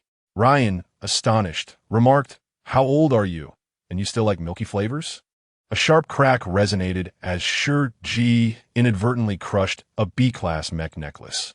A heavy silence enveloped the group in fear. Chapter 33. Inspection. Shi Ji nonchalantly tossed the necklace into the repair bay, lightly uttering two words, "slip of hand." Xie's peach blossom eyes brimmed with innocent wildness, barely containing his laughter. Ryan, astute and perceptive, surmised that he must have failed to consult the commander first, which was why the commander was upset. "Commander, would you like some nutrient solution?" Ryan approached, cradling the remaining bottles. Shi Ji cast a cold glance his way, replying no. The Omega softly acknowledged, only to hear Shi Ji add, "No training, no need to replenish energy." Ryan cheerfully nodded, "All right." Shi Ji then directed his gaze towards Chu Tanqing, who stood to the side, Leg still hurting from yesterday? Zhu Tanxing set down the nutrient solution, his lips pale. A bit. It was quite uncomfortable last night, but I'm fine today. He was typically reserved and silent, reluctant to divulge too much emotion, his description rather nonchalant. Yet the next moment, he was exposed by the little Omega. It wasn't just a bit. Tanxing was sweating profusely last night. I rubbed his legs until midnight before he finally fell asleep. Zhu Tanxing shot him a glance. Was it really that exaggerated? Ryan nodded earnestly. Indeed. Your hair was all wet. You even messed up my pillow. Shi Ji hadn't anticipated his misjudgment. Zhu Tanxing was indeed in worse condition than Xie. That little one must have endured a restless night. As Shi Ji realized the implications of his thoughts, he promptly interrupted, attributing it all to his own misfortune. After being reprimanded, Xie naturally felt guilty and swiftly shifted the topic to Ryan. Do you two share a bed? Are you really rubbing his legs? Gossip is human nature. And Shi Ji casually observed the two. Zhu Tanxing remained silent, absent-mindedly toying with the green bottle of nutrient solution. We are roommates, Ryan stated. Moreover, Tanxing was a bit upset last night, so I had to appease him, didn't I? Ryan, with his mind as clear as a bell, spoke candidly. Otherwise, what would I do when my heat cycle kicks in without Tanxing around? Upon hearing this, Shi Ji was momentarily taken aback. He furrowed his brow and asked, Did he mark you? Under the commander's blunt inquiry, Ryan couldn't help but feel a twinge of embarrassment. He scratched his slightly curled brown-green hair, his round green eyes flickering with shyness. It was just a temporary marking. So it turns out you two are a couple, Xie remarked. Tilting his head back and downing a large portion of the nutrient solution, his atoms apple bobbing, sounding rather envious. Not at all, Ryan quickly retorted. We don't have a lifelong mark. It's merely to avoid affecting our performance. After all, the estrus period of an omega and the susceptibility phase of an alpha can be quite taxing, making it difficult for him to concentrate on training and assessments. Hence, Ryan sought out Tanxing, proposing a mutually beneficial arrangement. Initially, Tanxing was reluctant, but ultimately capitulated after much persuasion. Indeed, no one could tolerate an aroused omega, replete with sweet pheromones, climbing into bed and lamenting their discomfort. Zhu Tanxing remarked that it was merely a matter of mutual needs. During their break, the commander did not prohibit them from gossiping, so Xie nudged Ryan with his elbow, inquiring whether he would still seek a boyfriend in the future. Ryan replied that he would. Xie asked if his boyfriend would mind, to which Ryan, puzzled, responded that it was merely a temporary marking, so why would he care? However, the inherent possessiveness of an alpha made this a complex issue. At that time, Ryan was engrossed in his pursuit of first place and did not dwell on it further. Zhu Tanxing finished the nutritional liquid in his bottle and tossed it into the trash. Tanxing, how could you throw the green, pear-flavored bottle away? I specifically said to keep it. Zhu Tanxing replied nonchalantly, Did I? I forgot. Frustrated, Ryan decided he would ignore him from then on. As the sun set, Shi Ji rested his chin on his hand, gazing thoughtfully out the window at the birds soaring past, settling on the ancient, solemn cathedral's rooftop.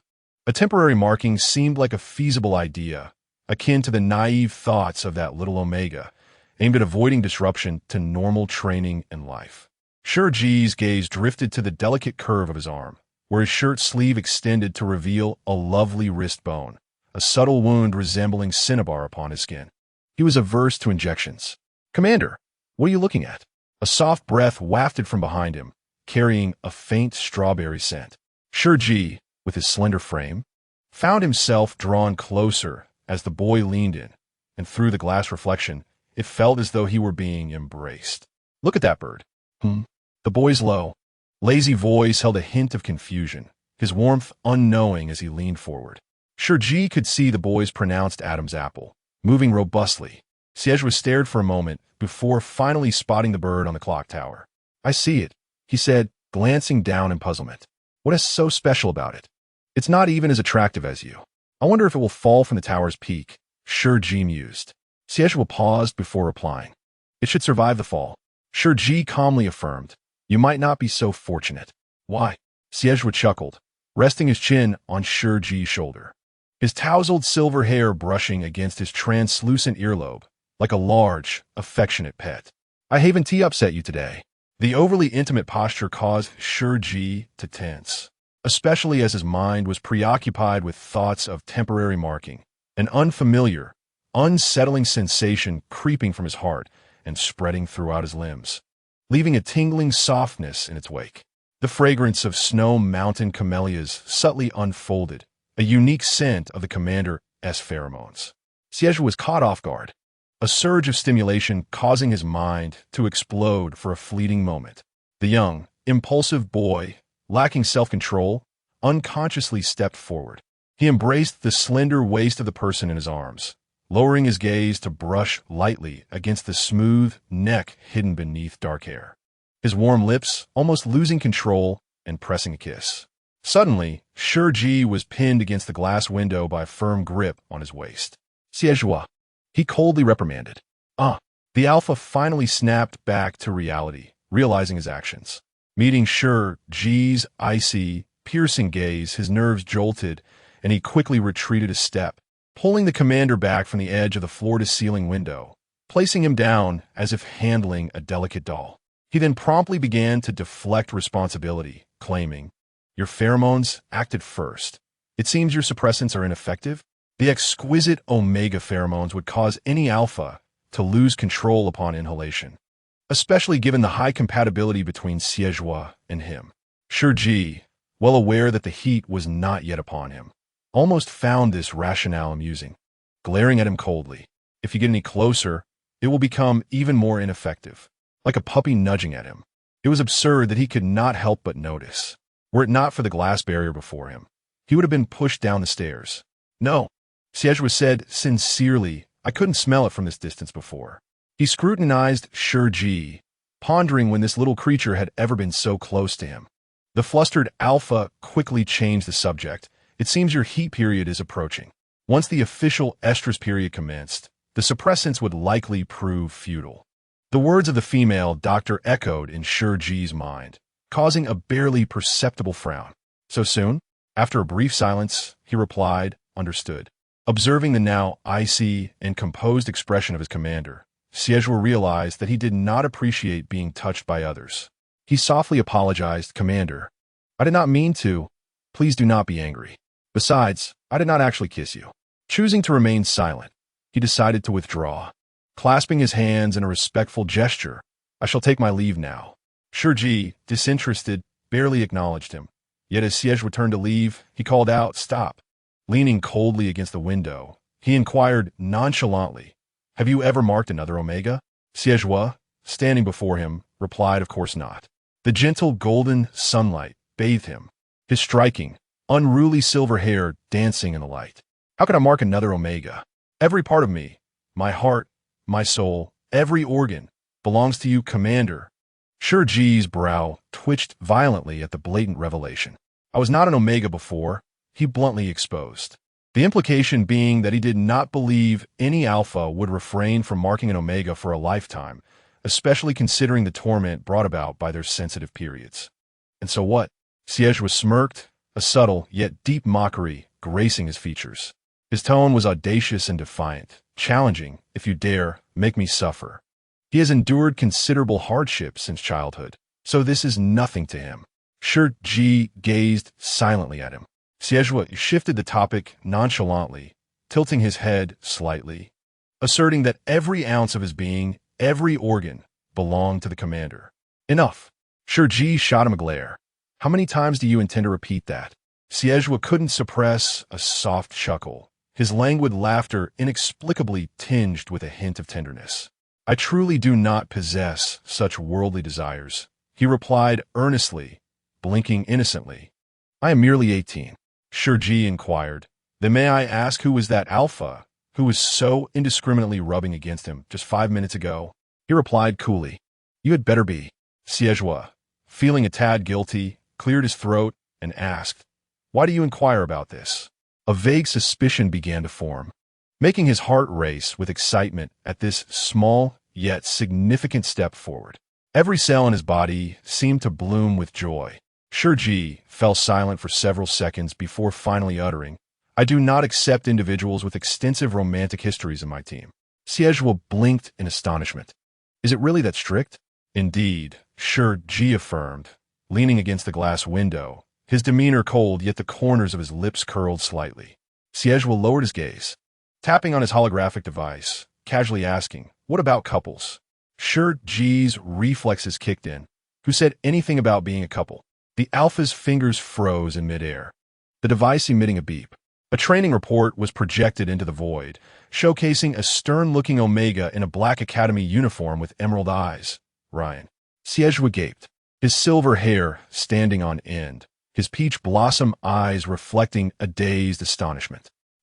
Shi Ji observed as a faint blush crept onto the commander's pale visage, resembling delicate light dusted across his features. Given that he often teased the commander, this instinctive reaction was entirely normal. Attempting to offer some comfort, he was abruptly silenced when Shi Ji turned away sharply, his gaze lowered, enveloped in silence. Long eyelashes cast delicate shadows, seemingly indicating his displeasure at the awkward situation. His thin lips pressed together. Xie felt his heart melt at the sight. Goodness, how could one be so adorable? An irresistible urge surged within him. He leaned closer, gently calling out, "Commander?" The alpha asked with tender politeness, "Would you consider being my partner?" Shi Ji's calm gaze turned towards him. "What do you think?" "I think." The alpha silently retracted his hand, recognizing that the revolution was yet to be achieved. He still needed to exert effort. Shi Ji turned his attention back to the holographic display of Ryan's data and report. "I currently do not require an output." He had contemplated Ryan. Undeniably, Ryan was exceptional, ranking first in overall academic performance. Yet he needed the utmost output, which led him to choose Xie and Chu Tanqing. "I know you require a perfect shield at this moment." Xie noted the commander's interest in defensive data. "That little green-haired one is quite resilient." He clicked on a rather inconspicuous page detailing graduation preliminary competition results, exclaiming with a shrug, he sustained injuries up to 400,000. "I could never endure such a burden." Shi Ji's gaze sharpened as he scrutinized the preliminary competition data before him. The graduation contest consists of several stages, with each subsequent event growing increasingly thrilling. No one pays heed to the scores of the preliminary rounds, and Ryan, in particular, does not harbor lofty ambitions at this stage. I surmise he desires to secure first place, necessitating a swift resolution due to time constraints, especially since they will transition to mecha battles later on. Shi Ji chose not to comment. He then summoned Chu Tanqing. Ryan's prowess is formidable, to which Chu Tanqing nodded in acknowledgement. The strength he attributed to Ryan was indeed at its zenith. After all, his remote assessment of Xie was merely that he was competent. Chu Tanqing hesitated briefly before admitting that his reluctance to face Ryan stemmed from this very reason. He could deflect 80% of his attacks, making a duel both time-consuming and exhausting. Victory was attainable, yet hardly worthwhile. A small Omega might not express anger, but would likely feel a lingering sadness that would require soothing. Chu Tanqing was disinclined to engage in such thankless endeavors. Shi Ji remarked, "In our entire academy, fewer than 3 individuals could withstand 80% of your attacks." Chu Tanqing acknowledged this with a measured nod. "Why didn't you mention it sooner?" Xie, filled with grievances, yawned, lamenting the late hour he had been poring over data until 4 in the morning. Shi Ji paused momentarily, his indifferent gaze sweeping over the fatigued alpha, who hadn't even managed a proper beauty sleep. Xie rubbed his face wearily. Observing this, Chu Tanqing softly explained, "I initially intended to wait for the commander to identify a suitable candidate." "And then?" Shi Ji inquired.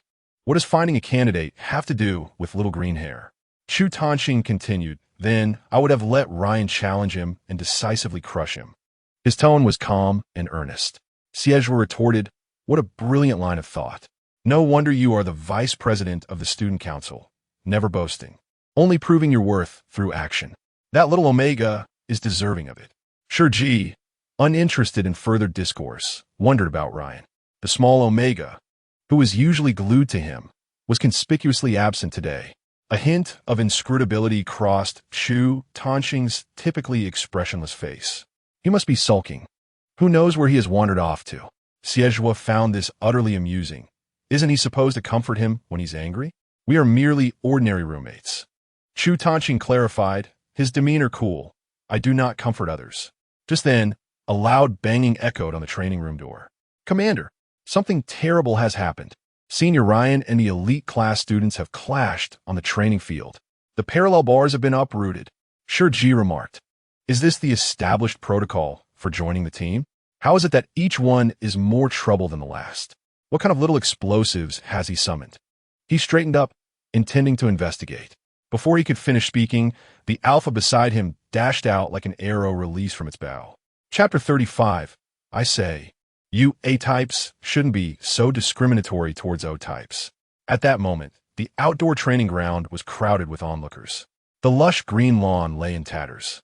The parallel bars torn from the ground, and patches of grass charred black, crumbling beneath the weight of feet. What on earth is going on? Who is fighting whom? The Omega Student Council president was embroiled in a confrontation with several alphas from the elite class. This succinct description left nearly everyone present in full understanding of the situation. In the esteemed academy, where strength reigns supreme, a natural discord exists between alphas and omegas. The alpha seniors have gone too far, claiming that Senior Ryan's top academic performance is the result of deceit. Academic fraud? A few witnesses nodded in agreement, having seen everything unfold on the playground. Ryan, already in a foul mood due to Tanqing throwing his cherished pear-flavored nutrient solution bottle into the trash, felt his irritation mount. The nutrient solution was precious, and the pear flavor was particularly rare. He habitually collected and cherished them in his dormitory.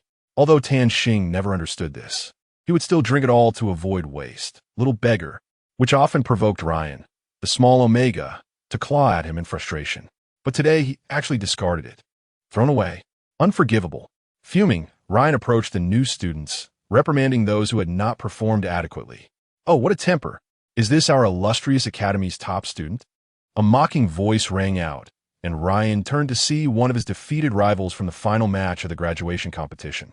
A smile curved his lips. Indeed, the male alpha, incensed by his expression, turned to his companions to vent his frustration. In my opinion, this academy should not accept these omegas. They are all worthless.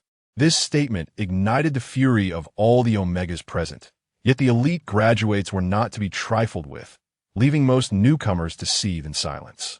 Indeed, Ryan mused, leaning against the horizontal bar with his chin propped on his delicate hand, smiling charmingly.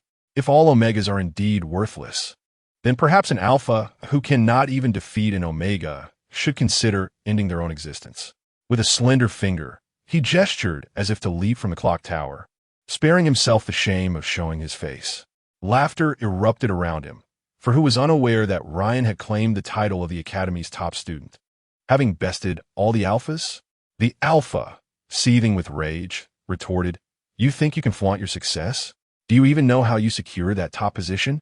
His face twisted with disdain. He accused, the president of the student council is merely a sycophant who excels in cheating and deceit. What did you say? Ryan stood upright in indignation, his slender form encased in a black academy uniform, his icy gaze unwavering against the group of alphas before him. Who are you accusing of academic fraud?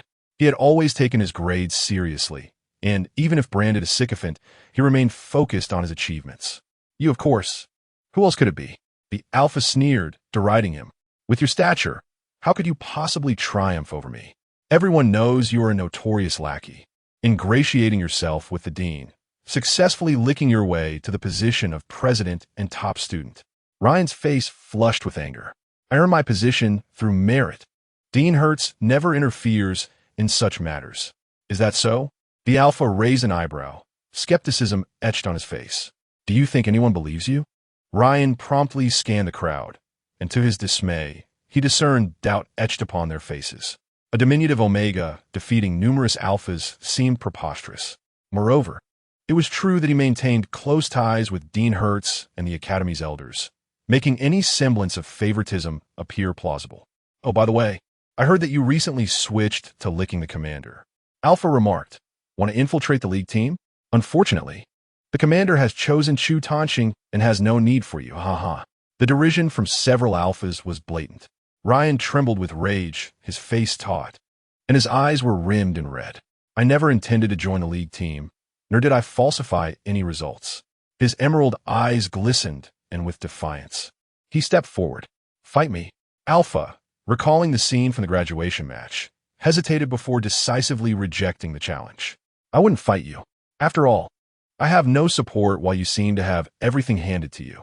His disdainful gaze swept over Ryan, implying that his achievements were obtained through dubious means. You are so close to Zhuo Tanxing. He wouldn't have lost to you, would he, unless you seduced him? Before he could finish, a green energy cannon struck the ground at his feet. Onlookers watched in astonishment as the emerald light swept across, revealing the S-class mech by Jian before them. Omega maneuvered the mech step by step toward Alpha. A choked voice, strained with restrained tears, emanated from the cockpit. Fight me, or I will blast you to oblivion. Spectators gaped at the soaring energy shots, which erupted like flowers across the training ground. Isn't this Alpha the real cheater? Why is he even calling his buddies for help? Omega's president never mentioned a one-on-one match. I say, you alphas shouldn't discriminate against O's so much. Several alphas fell silent, disgruntled. For them, the fact that the top student was an Omega was a source of humiliation. Ironically, the recognized powerhouse, Zhuo Tanxing, was letting them down. Observing several seniors ganging up on a single Omega, the surrounding small O's couldn't help but frown. This was bad. Senior Ryan surely couldn't hold his ground against them. These alphas were despicable. Upon hearing the taunts, the alphas retorted, well, if you think you could do better, then step up. The small O's quietly withdrew their heads. Born at a disadvantage, lacking Ryan's talent and determination, stepping forward would be tantamount to courting death. Though surrounded, Ryan miraculously held his ground, even managing to blast one alpha away. However, as time wore on, outnumbered, he was struck back, falling to the ground. His green hair clung to his face, tears shimmering in his eyes. He hadn't cheated. He trained diligently every day, rising early and sleeping late. He worked harder than even Tanxing, and he was undeniably worthy of being the top student. Why couldn't a small O claim the first place? Is this truly your strength? It's nothing remarkable, an alpha sneered from across. Pain pierced Ryan's chest as he struggled to rise, yearning to continue. Yet, a beam of light pressed down upon his back, forcing him to bend once more in a humiliating posture. If he were to truly kneel, he would have no choice but to resign as the student council president on the spot. He felt utterly ashamed. But then, to his surprise, he found himself lifted into the air. A long, strong arm encircled his waist, and Ryan looked up in astonishment, meeting the sharp, cold line of the boy's jaw. He stared ahead with a blank expression, tearing the mech necklace from his neck and tossing it into the air. The miniature mech coalesced into a fierce flame lance, resembling a meteor frozen in the sky.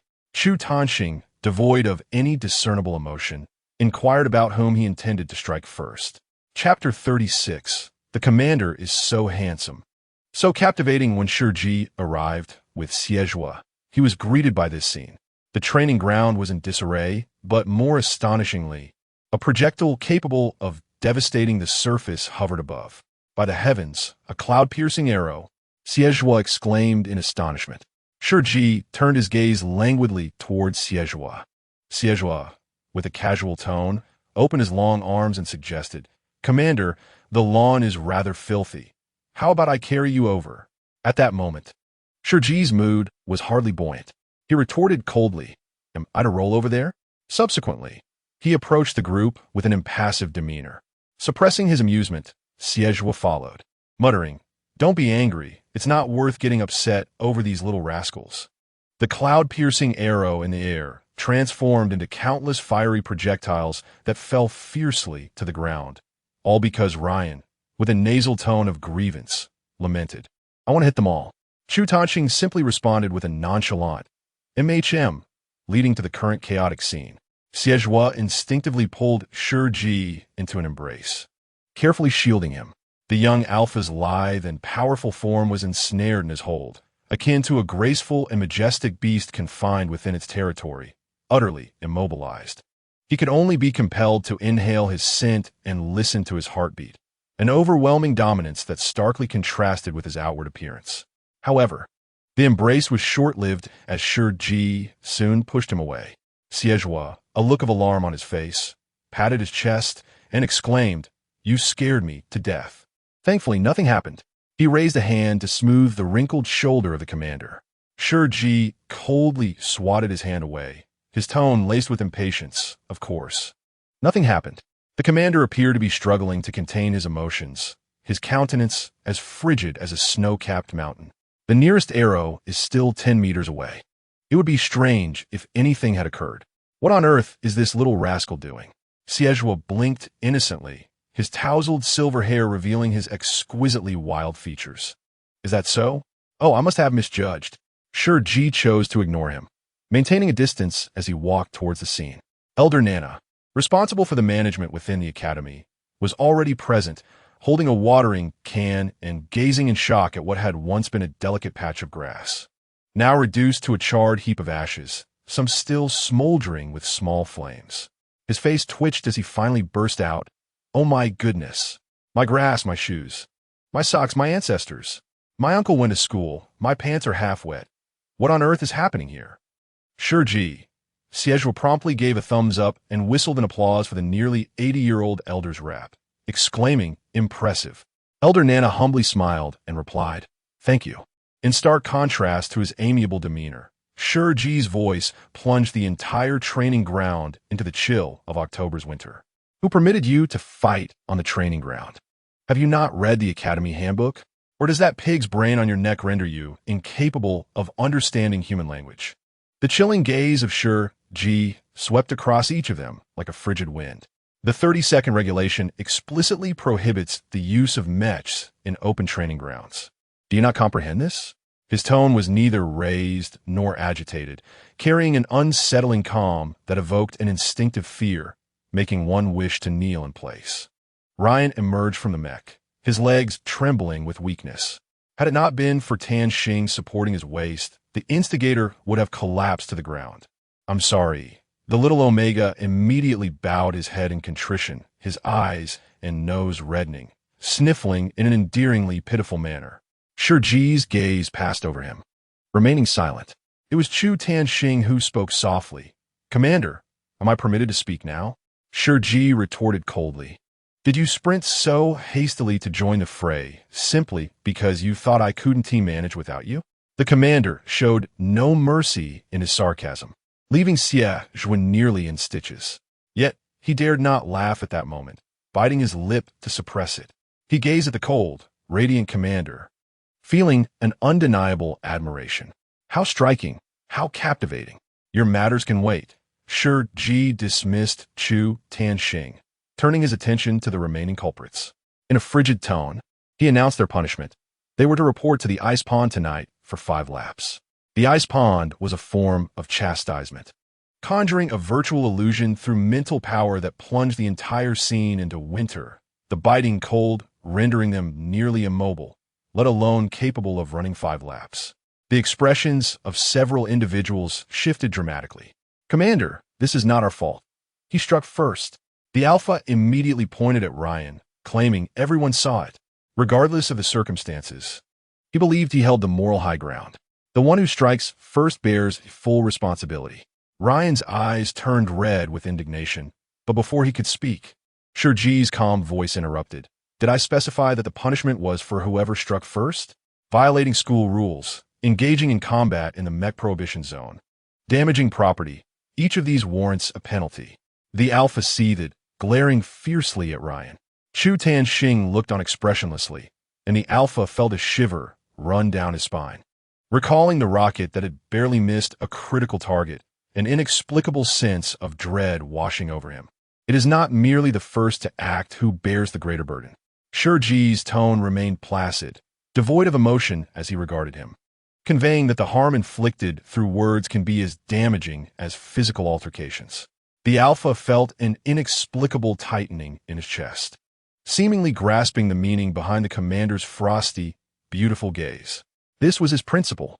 Those who speak carelessly would not escape unscathed either. As for the venue repair costs, Elder Nana shall advocate for his little grass, Shi Ji stated. equally divided. Ryan nodded enthusiastically, his small hand reaching into his pocket, his tone sweet and innocent. I have money. I will take responsibility for Ryan, Xie declared, and Professor Shan will handle the remaining 5. The 5 alphas across from them were left dumbfounded by Shi Ji's calm and decisive words. Professor Shan would be responsible? They might as well be stripped of their skins. Professor Shan had always been critical of them. If he was forced to pay, what future could they possibly expect? A student's transgression equated to a professor's dereliction of duty. As Shi Ji cast a glance at the astonished little Omega, he calmly articulated, within the academy, I am your guardian. With that, Elder Nana departed satisfied. Commander, I apologize, Ryan mumbled, lowering his head as he approached, pulling out all the star coins from his pocket. Thousands, hundreds, and a few solitary coins. I offer you this money. Zhuo, observing the small fortune in Ryan's hand, was taken aback by the Omega's unexpected wealth. However, the next moment, Shi Ji frowned slightly and remarked, take this pile of trinkets back. I do not require you, a group of impoverished students, to provide me with funds. Zhuo felt a pang in his heart. Ryan, cradling his coins, found himself unable to suppress the tears that streamed down his face. He had no desire to cry, yet it was uncontrollable. With a quivering voice, he explained, I never intended to make a mistake. They always criticize me, accusing me of cheating, claiming I am currying favor with the dean and you. I did not cling to the hope of joining your team. I merely wished to deliver the nutritional solution, and I paid for myself. I only wanted to contribute, nothing more.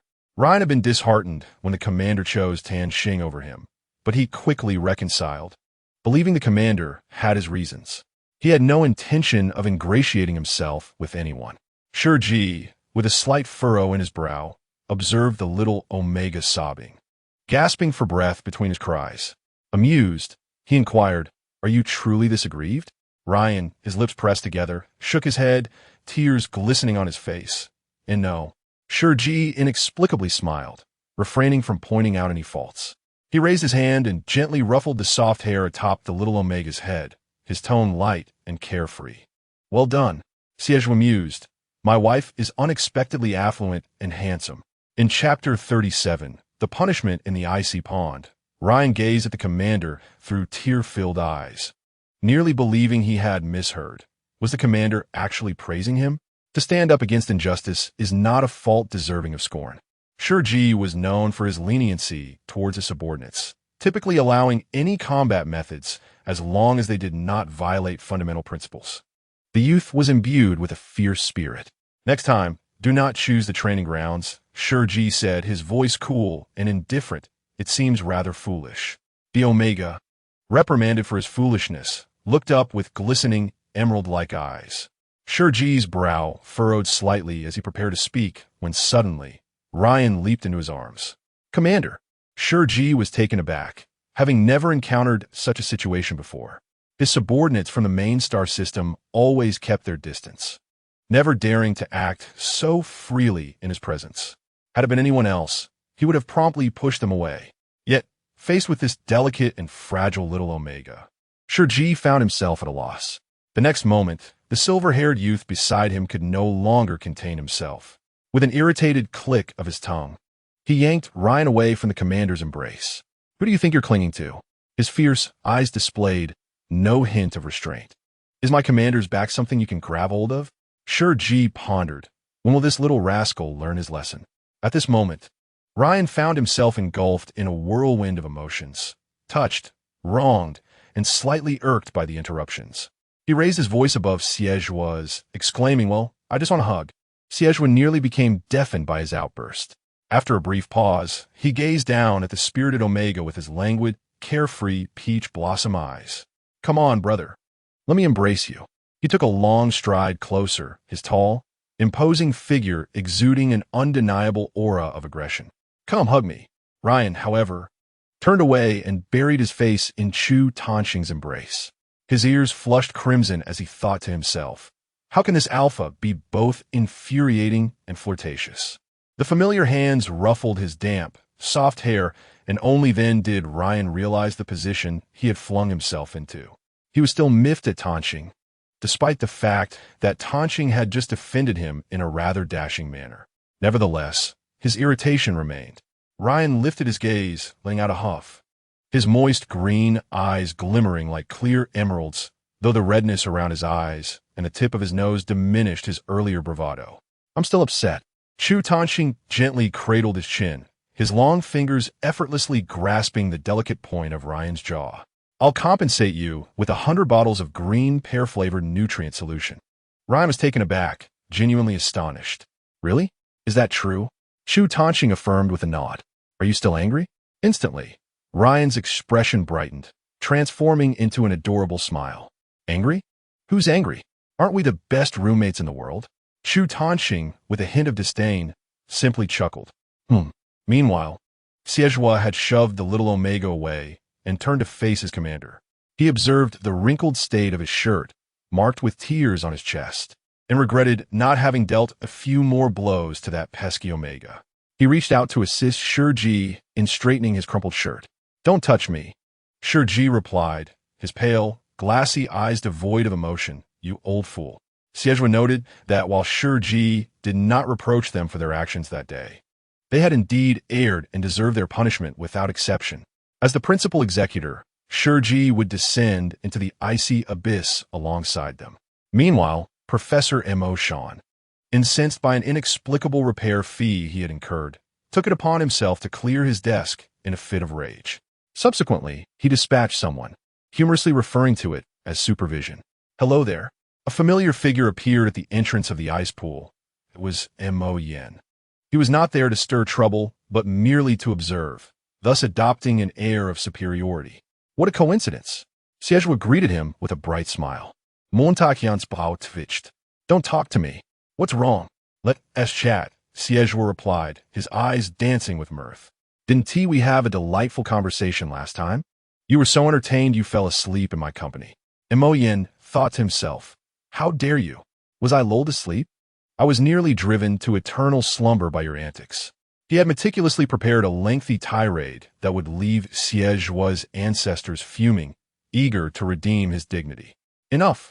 Everyone be quiet, Shi Ji interjected. Oh, Mo Yen responded. The entrance to the ice pool illusion slowly opened, and Shi Ji stepped in first. The ancient European-style architecture gradually faded from view, revealing a breathtaking expanse of white. The peaks of snow-capped mountains loomed overhead, while beneath their feet lay the ice pool, a pale light cutting through the sky, and the howling wind carried a biting chill. Soon after, a coat was draped over his shoulders. Xie met his gaze, his adorable eyes blinking playfully, radiating warmth and thoughtfulness. The silver-haired youth exhibited an air of defiance, with snowflakes adorning his lashes. Clad in a black tactical jacket, he appeared remarkably elegant against the backdrop of the snow-capped mountains. However, Shi Ji's attention lingered elsewhere, as behind him stood a group of bare-skinned boys. They were not entirely unclothed. The punished students could only wear swim trunks, with one exception, Ryan, who wore a thin top. The flimsy, warm yellow shirt offered little protection against the cold, causing the little fellow to curl up, shivering uncontrollably. Yet, Mo Yen sought to stir trouble, for this was his home turf. He pointed at Ryan and coldly questioned why only he was allowed to wear a top. Chu Tanqing, bare-chested with snowflakes dotting his dark hair, shot a frosty glance in their direction. Mo Yen was unfazed. Shi Ji interjected, stating, because he is an Omega. Mo Yen responded with a dismissive, oh. Laughter erupted among the onlookers, mocking Mo Yen for being a paper-tiger. Hey, weren't you quite arrogant? Why are you so timid in front of the commander? First of all, I do not go by hey, Mo Yen retorted with a cold smirk. Secondly, who isn't timid when facing the commander? As he spoke, he suddenly froze, along with the others, bewildered by the unexpected barrage of comments. In the bitter cold, where did this live commentary come from? Shi Ji's sharp gaze swept over the group. Who is streaming? The punished boys stood in a line, vigorously shaking their heads, their bare bodies leaving them looking desperate to prove their innocence. However, Shi Ji could not see clearly, as Xie was blocking his view entirely. Shi Ji coldly commanded, "Step forward." Lu Yao, trembling behind Xie, stammered, "I am streaming." Before Shi Ji could inquire further, he confessed, "I joined the Star Network's media club, and I have weekly streaming data requirements, so I sneaked in." Lu Yao nearly knelt, tears streaming down his face as he pleaded, "Commander, I promise not to cause any trouble. I will just stream without speaking, okay?" My roommate wanted to see 7 naked boys running in the snow before he died. After a moment of silence, Shi Ji suddenly asked, "Who is your roommate?" Xie, amused by the unfolding spectacle, was taken aback, realizing that he had inadvertently implicated himself. He echoed Shi Ji's question, "Who is your roommate?" Lu Yao replied, Xie Huashao. Xie Huashao was indeed Xie, but they seemed unrelated. Chapter 38, Do Not Look. Is Phil forget it? Let's not disturb others. It was not a particularly solemn occasion, so Shi Ji chose to be somewhat accommodating, allowing Lu Yao to proceed. He then casually glanced at the comments. "Ah, the commander is an unparalleled beauty. I could kneel and worship the screen. No exaggeration. Even as a woman, I am captivated." "Don't say it's an exaggeration. You are quite dramatic. As long as I can date the commander, I would gladly kiss him every day," Shi Ji remarked. What a chaotic array of comments. The reputation of the Federation's Supreme Commander was well known, spawning numerous rumors and discussions across the 8 major star systems. This is the first time Shi Ji has faced comments directly, and his ears involuntarily flushed a delicate shade of red. It was uncertain whether it was out of anger or embarrassment. Lu Yao was nearly terrified by the remarks of this group of lecherous classmates. Trembling as he raised his hand here, Shi Ji coldly warned, "From now on, no camera is to capture me." All right. Lu Yao nodded like a chick pecking a grain, hastily dashing off to film others. The barrage of comments was filled with tears. "Please no. I was wrong, truly wrong. Let me catch one last glimpse of the commander before I perish." The camera turned to the naked men enduring punishment through running. Alphas, with their inherent physical advantages, boasted tall frames, broad shoulders, long legs, and the well-defined abs sculpted by rigorous training. They sauntered past the lens, leaving the audience in a stupor. "Oh my, so many men. Abs, they're all abs. Come on my side tonight. Do not be ungrateful." Lu Yao mused on how swiftly the viewer's attitude shifted. "You lot, get moving. Do you hear me?" A brash and piercing voice echoed, unmistakably belonging to Mo Yan. As a member of Professor Mo Shan's team, he immediately targeted the opposing side. "That moldy little cheese, can you run any faster? Haven't you eaten?" Ryan, clad in a pale, yellow jersey with a tuft of green hair atop his head, retorted, "Moldy little cheese? Damn it, my fists are clenched." The vivid description sent Xie into fits of laughter, nearly doubling over. Shi Ji was thoroughly shielded from the view, so he tilted his gaze aside. The next moment, a warm palm gently covered his eyes. "Commander, don't look." Xie had no intention of letting him witness the unsightly sight of shirtless alphas running. His tone was utterly serious. They were filthy creatures. "Shi Ji, in this icy expanse, the little Omega is running with flames of fury." Chu Tanqing caught sight of his flushed face, the tip of his nose also tinted with a rosy hue, and couldn't help but smile. "Quite good, Ryan." Straight men can never find the right words. Now they need not fear the cold. Tanqing. Ryan was genuinely on the verge of anger this time. Chu Tanqing subtly curled his lips, reaching out to ruffle Ryan's fluffy hair, casually. His tone remained indifferent. "Stick close to me, don't get lost." Meanwhile, sensing a slight disturbance, Shi Ji raised his gaze skyward. Flurries of snow drifted down, the peaks of the snow-capped mountains shrouded in gray shadows, imparting an oppressive, suffocating atmosphere to the vast expanse. A snowflake landed near the corner of his eye, yet Shi Ji remained focused and oblivious. It was not until a warm fingertip brushed against his eye that he suddenly regained his senses. His voice was cool. "Do you not want your hand?" A thin mist escaped his lips, his entire visage exuding an air of frigid fragility. Yet the delicate eyelids betrayed a hint of pink, unable to resist the gentle touch. Xie felt a tingle of excitement in his heart. As the Adam's apple beneath his jacket bobbed, he lowered his head and asked tentatively, "Commander, are you cold?" It was not difficult for Shi Ji to discern Alpha's concealed ulterior motives. Not cold, he replied, though in truth he was. Shi Ji had a unique constitution, ill-equipped to withstand the cold, yet equally intolerant of heat. His refusal was straightforward, eliciting a slightly regretful "oh" from Xie. I had hoped to let you experience the warmth of my fiery embrace. Shi Ji found Xie incessant desire for physical closeness utterly perplexing. If you are so passionately warm, go embrace the snow-capped mountains and cool down. The anticipation that had hung delicately in Xie heart was abruptly dashed. He extended a slender finger, poking at Shi Ji's shoulder, his magnetic voice tinged with a hint of irritation. You truly are impervious to reason. Shi Ji's slender shoulders twitched slightly as he shot him a displeased glance. Stop it. The two words, devoid of emotion, were nonetheless imbued with a hint of affection that Xie perceptibly detected. He must be out of his mind, he mused, as he nonchalantly withdrew his hand and tucked it into his pocket, gazing at the crystalline peaks of the mountains. Suddenly, a light chuckle escaped him. Wait, has it really melted? Shi Ji raised his gaze, inquiring what? Xie pointed toward the towering snow-capped mountain in the distance, declaring, it has indeed melted under my fervor. Descending in height. In the midst of the blinding, endless expanse of white, the average person would struggle to discern any change in the mountain's stature. Shi Ji furrowed his brow slightly. Are you certain? Certain, Xie affirmed.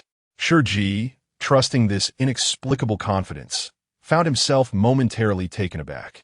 He immediately crouched down, his pale fingers brushing against the ground.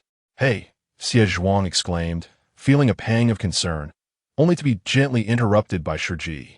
The tips of his fingers, dusted with a thin layer of snow, met the icy surface, melting into a small puddle of transparent water. Do you see it? He asked. I see it, Xie replied, then knelt down to wipe Shi Ji's hand clean on his own clothing, enveloping it with his warm palm. With a furrowed brow, he remarked, Your fingers have turned red. You don't seem to care for yourself, so I will. The youth was not lying. His body radiated an intense warmth, a comforting heat emanating from his palm as he lowered his gaze to warm Shi Ji's hands with his breath. The cool, minty scent lingered at the tips of the icy fingers. Shi Ji fell silent for a moment, feeling uncomfortable as he withdrew his hand. That is not what I meant. Without further words, he strode ahead, his fingertips curling slightly, growing a bit numb. Huh, Xie called, catching up to him. Shi Ji gazed into the distant horizon, his tone icy. The ice is melting too rapidly, and the surface temperature is rising. They were situated at an ice pond, a layer of frozen seawater. If the temperature continued to rise, the surface would melt. Would that not mean they could fall into the sea and drown? Shi Ji sensed an ominous presence lurking in this place, perpetually siphoning the spiritual energy of the illusion. This place is perilous. We must leave immediately. I will go find them. He quickened his pace, only to feel himself suddenly lifted. Xie effortlessly hoisted him up and returned him to his original spot. This is the closest and safest route to the exit. I will search for it. You wait for me here. Shi Ji was taken aback by this unusual request. He was usually the one charging headlong into danger, and it was the first time someone had instructed him to remain still. The black tactical jacket accentuated the youth's tall and cool demeanor, his unruly silver hair cascading messily over his forehead. As he tucked his hands into the confinement of his coat, do not wander off, and do not touch the icy surface again.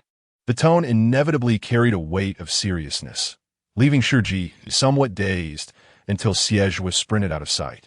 What a little rascal. Who is he scaring? Chapter 39. Two antennae happily tied into a bough. At this moment, the majority were being punished deep in the snow-capped mountains.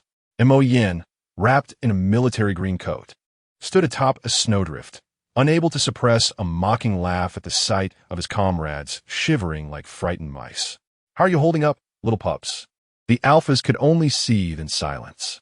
Ryan, however, could not contain himself, retorting, You're just fat, you stinky pig. And Mo Yan's anger bubbled. Indeed, he was not slender. His name aptly reflected his robust physique. So what if I'm fat? At least I'm taller than your little beanpole frame. This jab struck at Ryan's sore spot, who stood just a bit over 7 meters, while his childhood friend, Tan Xing, had reached an impressive height of 187 meters. Ryan, defiant, shot back, "So what if he's taller than me?" "You're not taller than Tan Xing." Mo Yin nearly erupted in laughter. So height could also bring in reinforcements, it seemed. Chu Tan Xing remained silent, yet he stood as the only one with a straight posture, even amidst the frigid air. His pale face still bore an air of resilience, reminiscent of a pine tree. Mo Yin recalled standing atop the snowdrift, thinking at least he was taller than him. As Chu Tanxing passed by, he indifferently remarked, "Not anymore." Ryan made a face at him. Lu Yao, standing nearby, found amusement in the situation, saying, "Mo Yin, you're quite heavy. The snowdrift is collapsing under you." "Nonsense. It clearly sank by itself."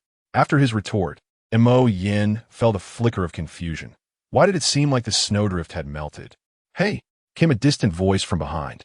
The group turned to see a tall youth waving at them, his voice muffled by the wind and snow.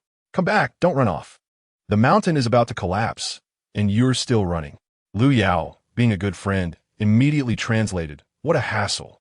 You're all so slow. It's infuriating to watch."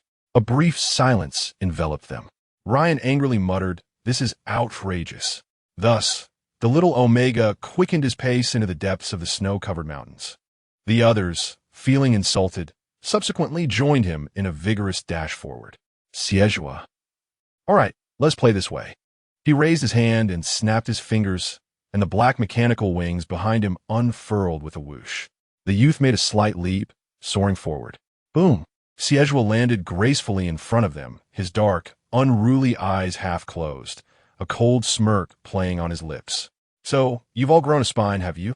Mo Yin gazed in awe at the mechanical wings behind him, utterly speechless.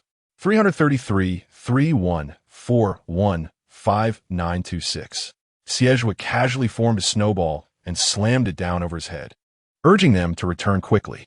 Ryan, with a puzzled expression, questioned, "Didn't you tell us to rush up? Who the hell translated this?" Xie, disinterested in their chatter, asserted, "All of you return with me. This place is unsafe." He seized the collar of the small Omega, intending to take one with him first. "What trick are you playing now?" The elite class alphas did not believe him at all, suggesting he was deceiving them into returning. "What if the commander finds out about our private return and punishes us further?" Such vivid imagination. I wouldn't read your delusional world too. Ryan, suspended in the air, retorted in confusion, "Is there even such a book?" Xie replied nonchalantly, "I just made it up." He typically exhibited little patience with others, coldly stating, "If you wish to return, do so." He then took the lead, preparing to fly back with Ryan. "Tanxing, come quickly." Ryan immediately called back, but abruptly halted. "Tanxing, get out of the way." The ice surface suddenly cracked open, a long fissure spreading from the depths of the snow-capped mountain. Chu Tanxing reacted swiftly and leapt aside, just as the ice beneath him shattered explosively. The group was collectively stunned. Lu Yao, always the first to flee, shouted, "What are you waiting for?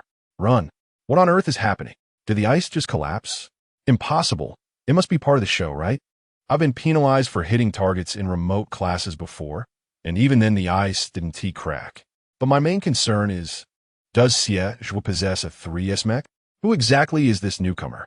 They knew that the prized possession of their Hertz Academy was merely a 3S mech.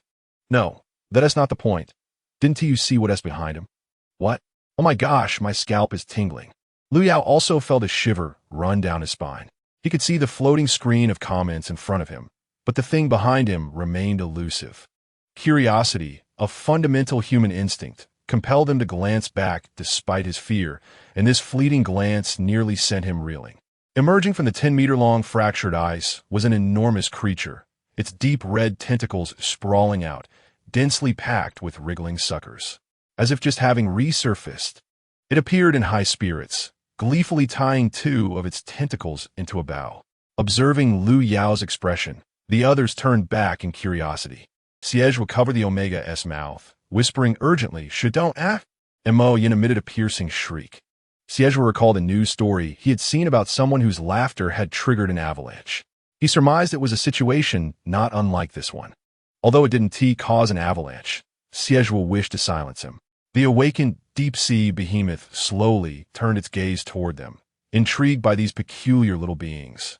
Tilting its head, were it not for its head being as large as a pearl of the Orient, it might have been considered quite adorable. Mo Yin, Lu Yao Yi.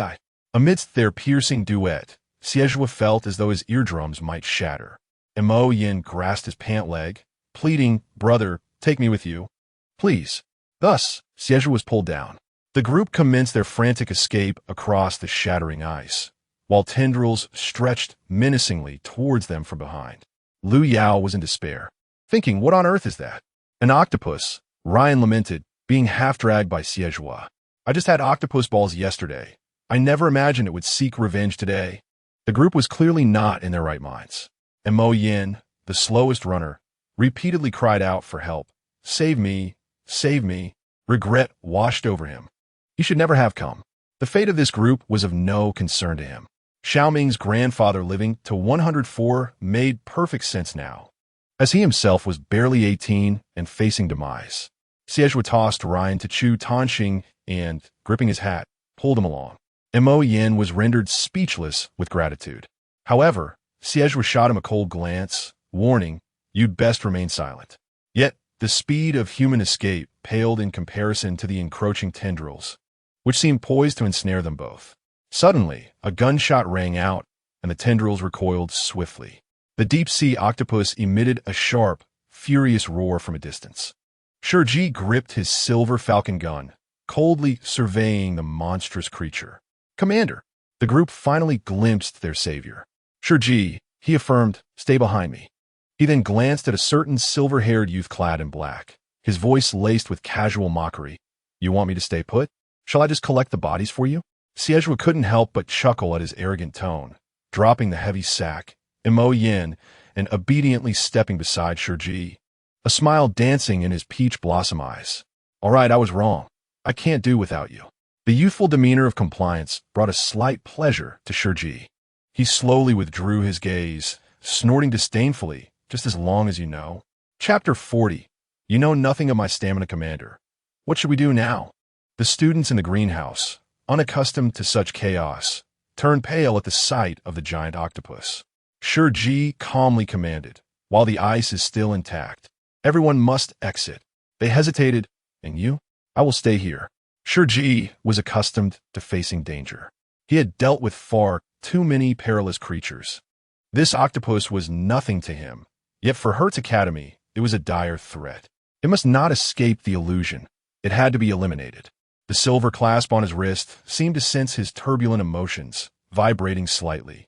Should you use it again one day, Shi Ji, return to the main star system. Surrender to me. The Emperor's authoritative voice echoed in his ears as Shi Ji's gaze turned frigid. The glow of the 5S class mech on his wrist dimmed. He then turned to the poised silver-haired youth. "And you?"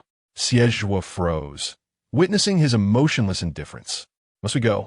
"Yes," Shi Ji reiterated, unusually firm. His brows and eyes, framed by the pale snow, appeared cold and merciless, as if no one could stand beside him, no matter their efforts. Xie's lips moved slightly before he finally murmured, "I understand." Shi Ji could perceive his emotions, yet chose to indifferently avert his gaze.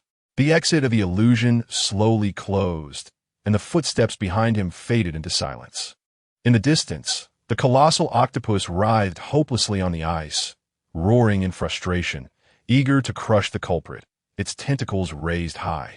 Shi Ji leaped into the air, reaching heights unattainable by an ordinary person. He landed atop the snowy peak, bending slightly as he surveyed the immense creature in the sea below. His tone icy as he uttered two words, "Fool." The octopus smashed a corner of the ice, only to hear the mocking tone that provoked its anger, turning its entire form a furious shade of red. In the next moment, it abruptly halted, gazing in bewilderment at the little feline on the mountaintop, its head tilting slowly in confusion. The young man in black gradually rose, standing tall amidst the vastness of the world, his hair adorned with snow-white, soft cat ears, each tuft sparkling with delicate snowflakes. The little ears shivered in the cold, shaking off the accumulated snowflakes. The octopus exclaimed, "So cute." Its two tentacles arched over its head, forming a heart shape. Shi Ji furrowed his brow in disgust. The octopus, no longer angry, lightened in color. After a brief contemplation, its tentacles entwined in a sticky manner, twisting into an ugly bow. Shi Ji remarked, even more disgusting. The octopus seemed a bit saddened, unsure how to cheer up the pretty little cat.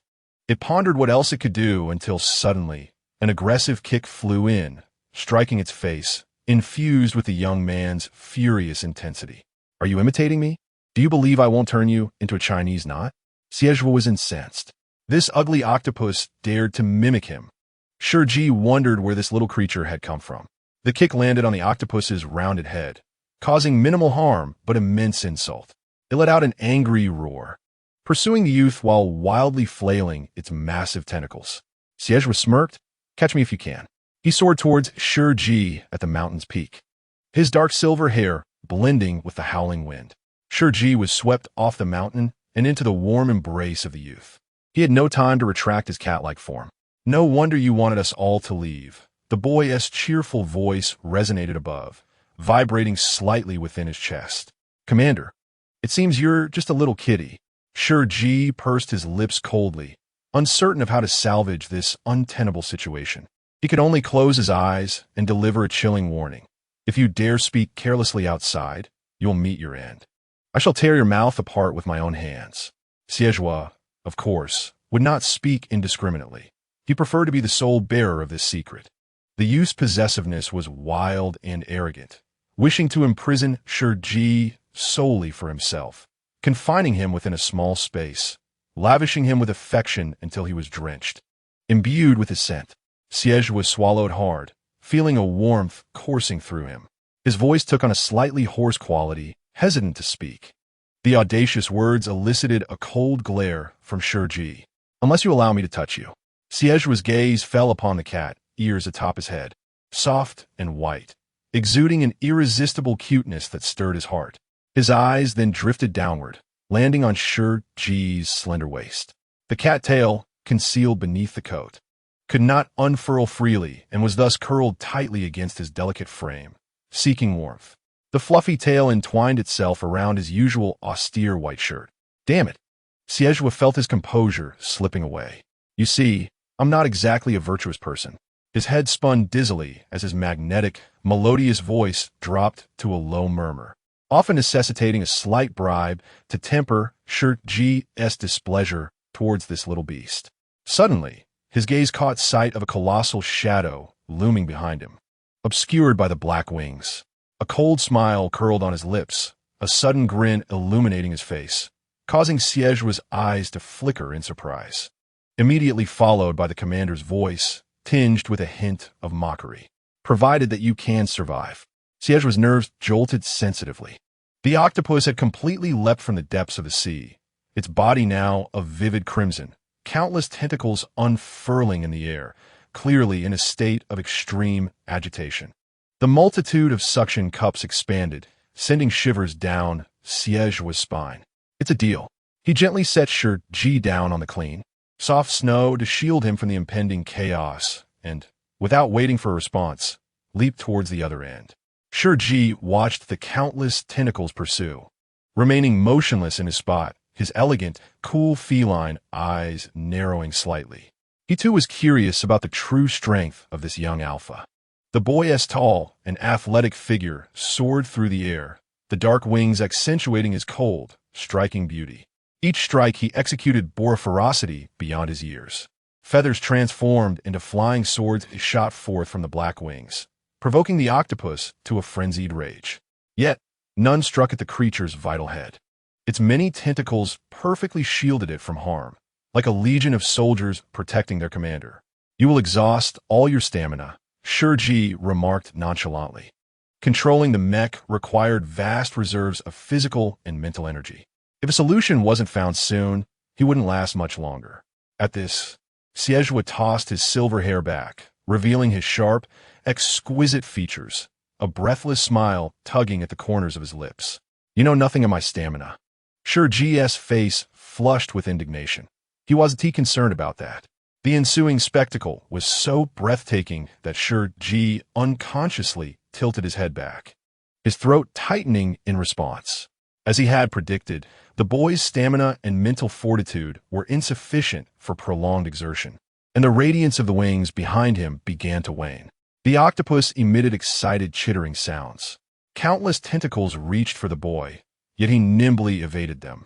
His speed so remarkable that the dense mass of appendages could not touch him, until the black wings behind him faded into transparency. In an instant, the boy's expression changed drastically as he plummeted from the sky. All at once, the tentacles surged with excitement, writhing eagerly towards him, engulfing the boy's figure in a sea of limbs.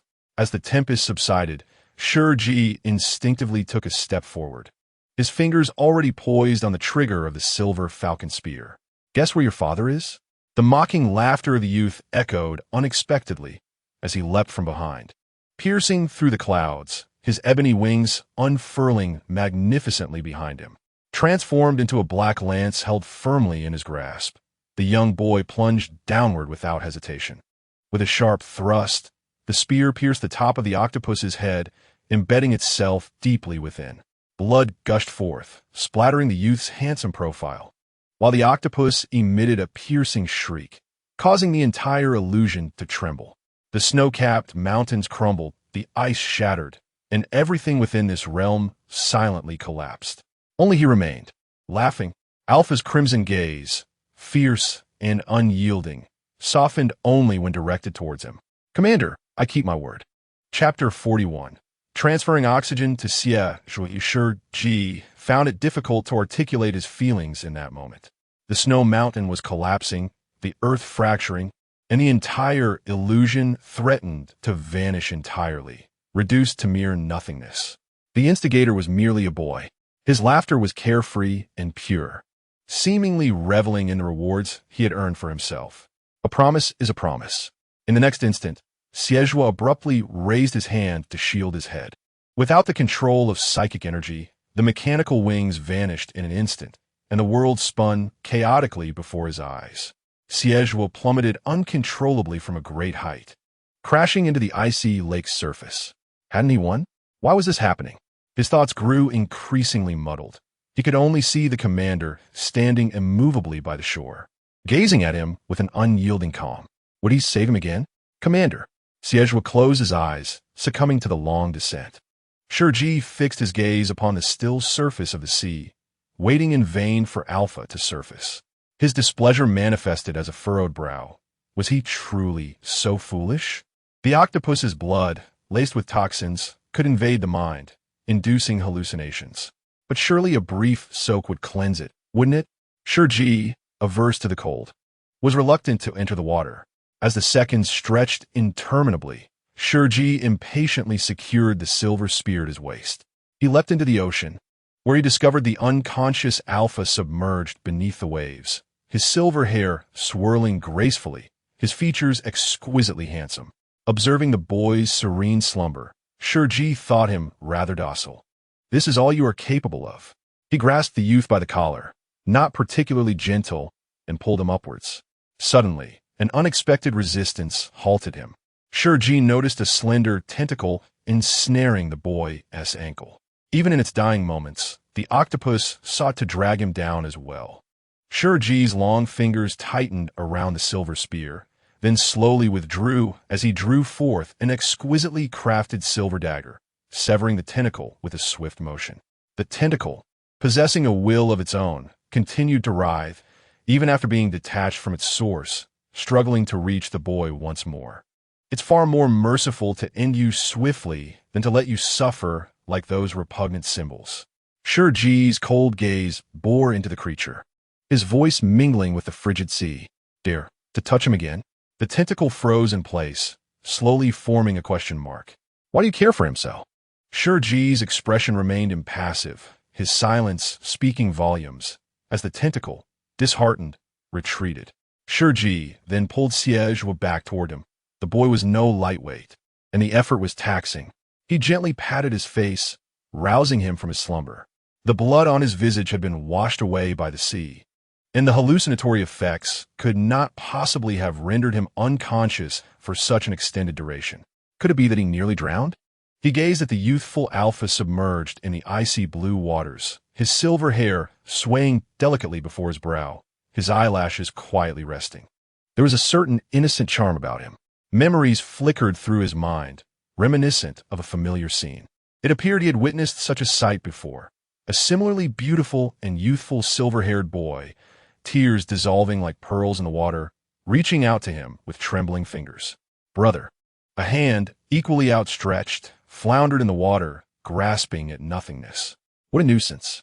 With a hint of impatience, he tugged at the collar of the boy's shirt, drawing him closer, his tail entwined around the slender waist of the youth. Lowering his gaze, he pressed his lips against the boy's delicate ones, transferring the precious oxygen from his mouth to his. Commander, we have returned. Just as he wrung out the water from his tail, Ryan's voice rang out behind him. A flash of white light enveloped him, and he instantly regained his composure. Ryan was taken aback by the scene before him. The illusion they had encountered was no longer as it had been upon their arrival. The snow-capped mountains remained, and golden sunlight broke upon the horizon, illuminating the vast expanse of white-covered peaks with a resplendent grandeur. I utilized some mental energy to maintain the illusion, he explained nonchalantly. How did you return? Ryan replied. We want to retrieve the mechas. Upon entering the illusion, their mechas had been removed, rendering them defenseless. Thus, upon acquiring the mechas, they returned. Observing the group behind Ryan, which included the elite Alpha Squad, his expression subtly shifted. In the end, he merely stated, "There's no need for you all." Is he dead? Ryan inquired, astonished as he dashed forward. I was all set for a grand confrontation. Not yet, he answered, as Ryan retreated to hide behind Chu Tanqing. Impressive. Commander, you are truly remarkable. Ryan peered out from behind Chu Tanqing, his eyes sparkling with unabashed admiration. With his brow slightly furrowed, he responded in a calm and elegant tone. It is not I. He carelessly kicked the unconscious Alpha at his feet. In an instant, all gazes converged upon Xie Zhuo. Even Mo Yan's expression shifted to one of profound respect, tinged with a hint of sorrow. So he sacrificed himself? He cast a cursory glance at Mo Yan, who immediately stiffened, becoming as immovable as ice. Summon Dean Hertz and the elders, he commanded. Yes, of course, Mo Yan replied. And what of him? Ryan inquired, crouching to check the Alpha's breath, joyfully exclaiming, He is alive, he is alive. Of course he is, he replied. Otherwise, all of this would have been for naught. Commander, perhaps you should return and change your clothes, the little Omega suggested, his green eyes filled with concern as they rested upon the drenched commander. You seem to have a fever. Your ears are quite red. He remained silent, closing his eyes momentarily.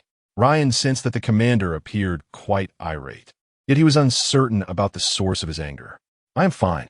As the tranquil atmosphere enveloped, Shi Ji took a deep breath, his striking features glistening with moisture, and subtly lifted his chin to indicate to the two of them. Take him to my villa first, he instructed, wishing to prevent any nonsensical ramblings upon the man's awakening. Rumors must cease at their inception. Shi Ji had no desire for the world to know of his feline lineage. Noticing the pallor on his face, Ryan dared not inquire further. Very well. Before long, Dean Hertz and the elders arrived within the illusion. The sight of the colossal creature caused several elders to gasp in astonishment. How could this be? I too wish to ask. Despite being drenched and his disheveled hair framing his strikingly pale visage, Shi Ji's formidable aura remained undiminished. Concealed within this illusion lay a beast of S-rank caliber. Yet the elders were utterly oblivious. Forgive my candor, but what have you all been occupied with daily? Chasing shooting stars, perhaps? The elders' faces flickered between embarrassment and anger, their expressions far from becoming, yet they refrained from retorting. Only Professor Mo Shan had the audacity to speak coldly. What ire are you directing at us? Even if this matter is indeed tied to our negligence, does that absolve Dean Hertz of any fault? Impressive, truly impressive. The other elders were momentarily taken aback. Realizing this was an attempt to sow discord between the commander and Dean Hertz. Even if the commander were to be incensed, confronting the dean directly would create an untenable situation for all involved. Before Shi Ji could respond, Dean Hertz interjected, I have made every effort to minimize my presence. Why do you implicate me? The assembly was perplexed. While there was an indirect connection, it was fundamentally the elder's responsibility. To their surprise, Dean Hertz bashfully admitted, "This octopus is, in fact, my pet." At this revelation, even Shi Ji found himself somewhat unsettled. "It ran away a few years ago," Hertz explained, meeting the incredulous glares of the assembly with a hint of guilt, shifting his gaze to the octopus, which was now as large as a building. He offered an awkward smile, surprised at how much it had grown in such a short span of time. Chapter 42. I wish you to remain forever in my dreams. Shi Ji dismissed the matter and coldly exited the illusion, returning to his villa. In the courtyard sat two figures, seemingly uneasy in their surroundings, having opted to wait for their master's return rather than loiter indoors. "Commander, you have returned," Ryan exclaimed, jumping up from the small stone bench, his eyes wide with anticipation. "Tan Xing said you planned to let me join the league team. Is that true?" The young Omega swallowed nervously, his anxiety palpable. Shi Ji replied with a nonchalant, "Yes." Ryan was immediately swept away by immense joy, his green eyes glistening with unshed tears. "Commander, I will. Where is Xie?" Shi Ji inquired casually. Ryan, caught off guard by the commander's apparent indifference to his grand declarations, stammered, "In the backyard. On the swing." They were cautious not to leave the Alpha unattended, fearing they might sully the commander's abode. "Very well, let us return," Shi Ji concluded. Ryan responded with a soft "oh," and Tan Xing stepped forward to give him a gentle pat. "Come along." As the two were about to depart, Shi Ji called out to Ryan once more, assuring him that no promises were necessary. The young Omega turned around, gazing at him vacantly. Bathed in the soft, golden hues of the setting sun, the commander, clad in white and black, exuded an air of striking beauty, his half-damp shirt revealing his exquisitely sculpted collarbone. In a tone as calm as still water, he spoke slowly, "I do not expect you to secure the championship. Each match you play is not solely for my sake. The path must be walked by oneself. All that matters is to give your best effort." Ryan felt as though warmth enveloped his heart, nodding emphatically, "I understand." Shi Ji relaxed slightly, affirming with a soft sound, "Go back now." The courtyard returned to tranquility, a pot of warm floral tea steeping on the table. Shi Ji leisurely sipped a cup of tea, then proceeded to take a bath, refreshing himself in clean, soft garments, seemingly oblivious to the young lad lying in the backyard. As night fell, Shi Ji ventured into the backyard, immediately spotting the youth sprawled upon the swing, surrounded by a riot of flowers. The boy's clothes had dried under the sun, yet he remained in a deep slumber. Shi Ji approached, towering over him. Xie's brow was furrowed tightly, as if ensnared in a nightmare, struggling to awaken. The youth's long legs, clad in black trousers, revealed a slender, pale ankle. Casually, Shi Ji lifted the hem of the boy's pants, and indeed, he discovered a series of marks left by tentacles, psychic toxins. Shi Ji's gaze turned frosty. That octopus was truly a vindictive creature. It was no wonder the young beast had not awakened for so long. He was ensnared in a nightmare. Observing the boy's restless, distressed expression, Shi Ji pondered, "What haunts your dreams?" His cold, white fingertips gently pressed against the boy's forehead. Shi Ji had anticipated witnessing tales from Xie's childhood. A nightmare, after all, merely involves reliving one's most profound fears in a relentless loop. Instead, he beheld an endless, desolate seashore, where Xie remained distinctly himself. He was anxiously searching for something, his trousers soaked by the waves, half of his body perilously close to the water's edge. Shi Ji inquired, "What are you looking for?" Xie's voice, filled with sorrow, trembled as he replied, "He has gone." Shi Ji grasped him firmly, coldly demanding, "Who?" The boy abruptly paused, turning to face him, his previously anxious demeanor suddenly transformed by an expression of surprise. Shi Ji felt he had unearthed the answer to his question. In the next moment, he found himself tackled to the sandy beach, momentarily dizzy. The soft sand beneath him was not painful. Xie exclaimed, "Do not jest with me any longer." Shi Ji's limbs were ensnared, the Alpha resembling a bewildered beast enveloping him, his face buried in Shi Ji's neck as he hoarsely repeated, "Do not leave. Do not forsake me." A warmth, almost feverish, pressed against his neck, Shi Ji attempted to push him away but found his hand suspended in midair. The night descended upon the shore, and a bonfire blazed to life. The alpha squatted by the fire, grilling fish. And Shi Ji marveled at his ability to still perceive the mouth-watering aroma. The bones were meticulously removed, and the tender fish was presented before him. "Here you go, little kitty." Just as Shi Ji grasped the bamboo skewer, he was momentarily taken aback by the endearing moniker. With a swift motion, he sought to insert the morsel into Xie's mouth. He savored a bite slowly, finding it quite delectable. Indeed, Shi Ji was somewhat famished, and he was behaving rather obediently. In the next moment, he was lifted into the embrace of the alpha, settling upon his long, well-proportioned thigh. Xie, resting his chin on his hand, gazed down at him with tenderness and urged, "Go ahead, eat." Shi Ji remained stiff for a considerable time before finally taking a bite of the fish. Once he finished this fish, he could escape the nightmare. However, just as he discarded the bamboo skewer, a warm hand cupped his chin, and Xie leaned down, beginning to lick his lips. The soft, moist sensation glided over Shi Ji's mouth, causing his eyes to widen in surprise. He forcefully pushed him away. "You." Xie opened his hazy eyes, observing his shocked and angered expression. Not today for a kiss." Shi Ji, fuming, felt his collarbone rise and fall, bewildered by the chaotic dreams that plagued him daily. "Very well then, no anger," Xie said softly, wiping the corner of his lips, and soothingly added, "No kisses, no kisses. How about I take you to see the fireflies?" Enchanted by his husky voice, Shi Ji found himself genuinely inclined to witness the fireflies. "You look just like a firefly." Xie couldn't help but chuckle, gently nuzzling his porcelain-white face. "The commander is quite adorable today."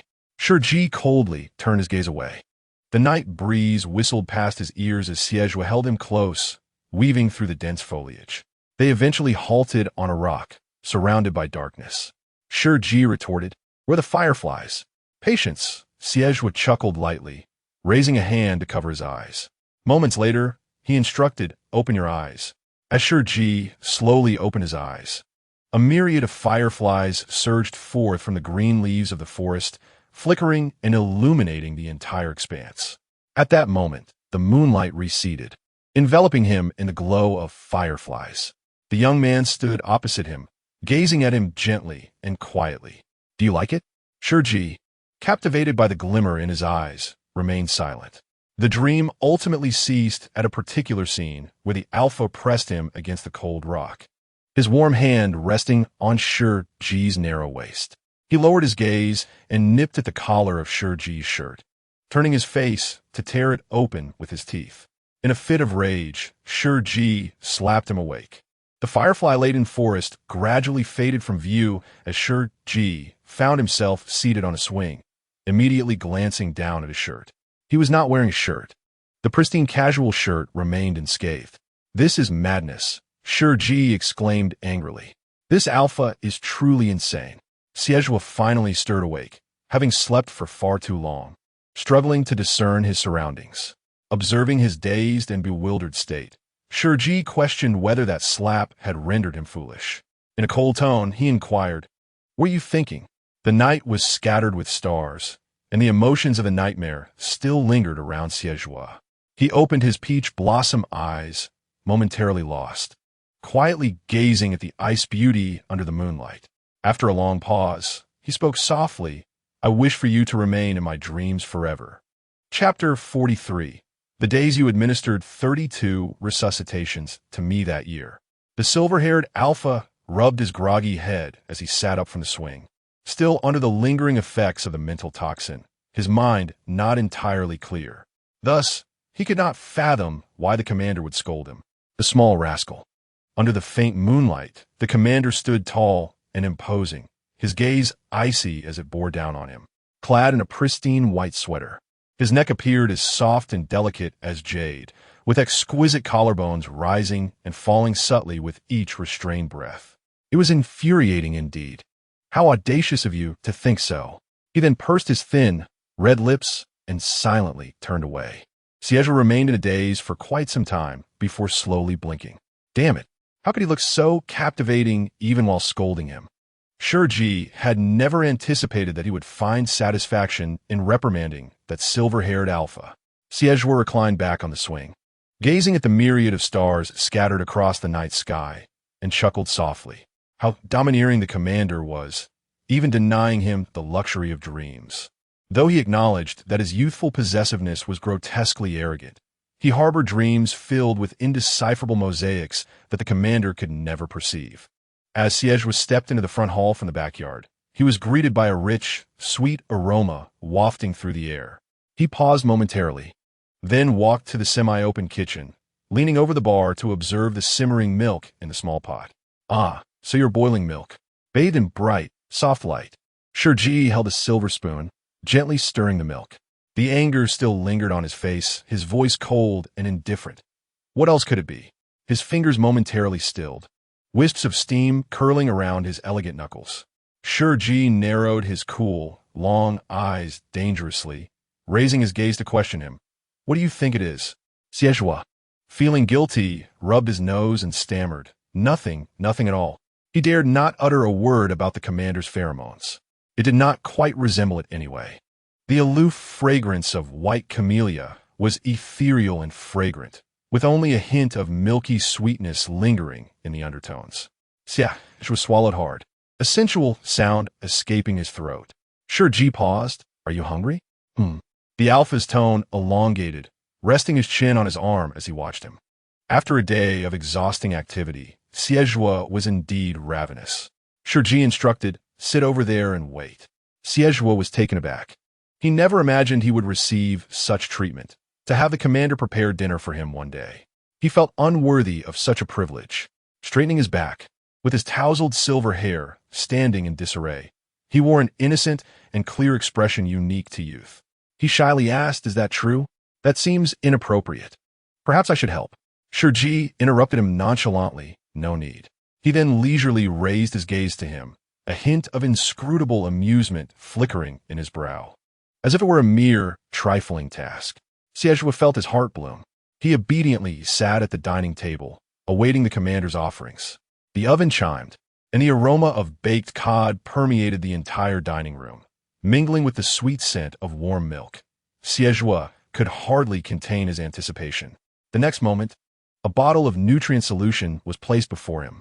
It was still the original flavor. Shi Ji sat opposite him with the dinner, elegantly laying a napkin across his lap. "Why aren't you drinking? Aren't you hungry?" Xie glanced at the array of exquisite dishes before Shi Ji, then back at his solitary bottle of nutrient solution. "Oh." He twisted off the cap and gulped it down in one go. A barely perceptible smile tugged at the corners of Shi Ji's lips as he lowered his gaze and began to eat slowly. Xie realized he had been played, yet he felt little anger. He simply leaned over the table to watch him eat. Shi Ji, under Xie's unwavering gaze, let the silver fork glide across his delicate lips, biting down lightly, before finally lifting his eyes in annoyance. "If you wish to eat, why not serve yourself in the kitchen? Staring at me, one tea help. Do you expect me to feed you?" Xie was momentarily taken aback. "What about my share?" Shi Ji lazily responded, prompting Xie to rise and head to the kitchen. As expected, he discovered several pieces of roasted fish remaining on the platter, along with half a pot of warm milk. "Commander." Shi Ji's expression was impatient as he spoke. The alpha leaned slightly, his long neck accentuating the prominence of his Adam's apple, pointing at the small pot of milk. "May I finish your milk?" Shi Ji's brow twitched, and after a pause, he managed to mutter, "Do as you please." After dinner, Shi Ji received a message from Professor Richard via star communication. "Commander, the official team list for the 8-star system has been released. I will send it to your email now." Shi Ji nodded in acknowledgement. He reclined on the sofa and opened his laptop. There were a total of 42 teams. He leisurely scanned the list while listening to Professor Richard's lamentations about the daunting number. Only 2 teams would ultimately advance to the formal Interstellar League. Shi Ji remarked nonchalantly. "No wonder the Academy didn't even make it past the elimination rounds last year." Professor Richard awkwardly rubbed his nose, asserting that this year would surely be different. Professor Mo had already made bold claims, promising that this time they would secure a league spot. Shi Ji smiled silently. Nothing in this world is absolute. Professor Mo had also mentioned that if they failed to qualify, he would lead the team in executing the most voted for punishment from the forum. Shi Ji paused, inquiring, "What is the punishment?" He glanced at the heated voting, noticing that the leading choice continually changed. After a rustling sound, Professor Richard revealed, "It appears to be performing a girl group dance. Currently, it's belly dancing." He stroked his chin thoughtfully. "I believe the girl group dance holds more promise." Shi Ji was already astonished by everything within this academy, perpetually refreshing his worldview. He attempted to remain calm and asked, "Why is that?" Professor Richard replied, "Because I voted for the girl group dance." Astonishing. Shi Ji was so engrossed in watching that he failed to notice the figure behind him until warm breath brushed against his ear. "Commander, the kitchen has been tidied up by the seashell girl." Shi Ji responded with a dismissive tone, lightly deflecting Professor Richard's probing curiosity before promptly ending the communication. He distanced himself slightly, frowning at the youth behind him. The semi-open kitchen gleamed cleanly behind him, and the admonishment that had formed on Shi Ji's lips transformed into, "It's best if it's a girl." Xie couldn't help but chuckle softly at that remark. Even the seashell boy had a part in this. Shi Ji averted his gaze and commanded in a calm voice, "Sit across from me." Xie was reluctant to sit opposite him. "Can I sit beside you instead?" Shi Ji despised bargaining. His cool, elegant gaze lifted slightly. "Why not sit on my lap?" Xie paused for 2 seconds, lazily letting his peach blossom eyes glide over his lap, as if contemplating this possibility. Finally, with a face full of innocence, he asked, "Is that really possible?" Shi Ji glanced at him. Ultimately, Xie obediently seated himself across from him. "Do you know why I asked you to stay here?" Shi Ji's long fingers casually rested on the digital keyboard, the soft light illuminating his fingers like cold jade. The silent pressure belonging to the Imperial commander gradually permeated the air. Xie feigned ignorance, pondering a reply about petting the little cat ears. Shi Ji raised a hand to rest against his forehead, taking a deep breath in exasperation, thinking he would address that later. He was almost at his wit's end with this little creature. Xie couldn't help but chuckle, his relaxed and joyful laughter resonating beautifully. Until he heard the commander's voice, once more, "Have you been to the main star system?" Although phrased as a question, it bore the weight of certainty. Xie's gentle smile dimmed slightly as he gazed at him through the interplay of light and moonlight. "Yes." Before Shi Ji could inquire further, he continued, "I grew up in the main star system." Shi Ji's fingertips froze momentarily, his brows slowly knitting together as he looked at him. The youth still maintained his languid and playful demeanor, his silver hair tousled, the adorable tuft swaying in the breeze. Yet the emotions in his eyes seemed to have transformed entirely, indifferent and lazily dangerous. He neither concealed nor seemed to wish to conceal it, conveying a very clear message to Shi Ji. He was not merely adorable, perhaps he was much more than that. Shi Ji's Adam's apple moved slowly as he stated, "I have seen you." This time it was a definitive tone, yet it felt as if he struggled to recall. Xie's gaze turned serious, quietly awaiting his elaboration. Shi Ji, caught in his unwavering stare, eventually spoke as he desired. "Is that so?" Suddenly, Xie stood and walked towards him. Shi Ji frowned, only to be roughly pushed back onto the sofa the next moment. Xie's knees pressed against the outside of his thighs, his long arms supporting himself on the couch behind Shi Ji. It was an exceedingly dangerous and possessive posture.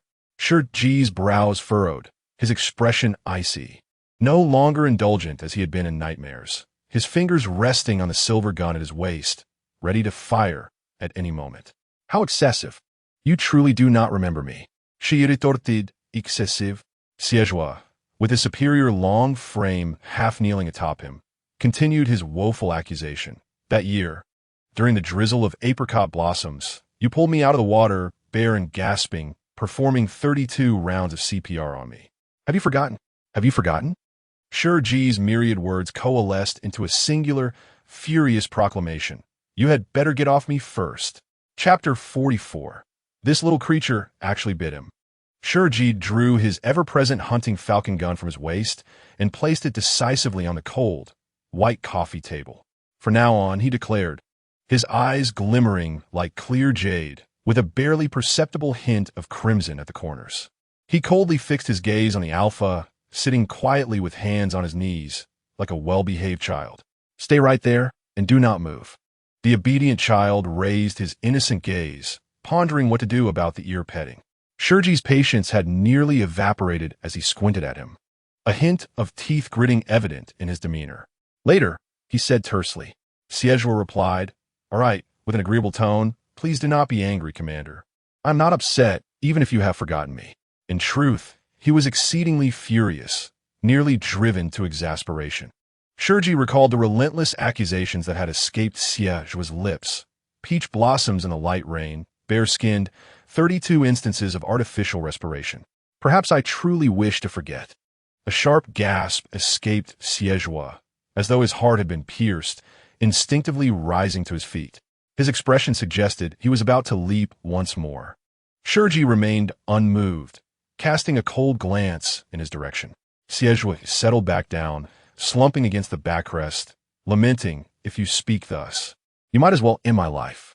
Noticing the despondency in Xie's gaze, Shi Ji initially refrained from offering an explanation. "I sustained injuries. Some memories from long ago have indeed become hazy." He had hoped that by clarifying, the youth's countenance would soften. Instead, Xie sat upright, his eyes narrowing, voice deepening. "Who harmed you?"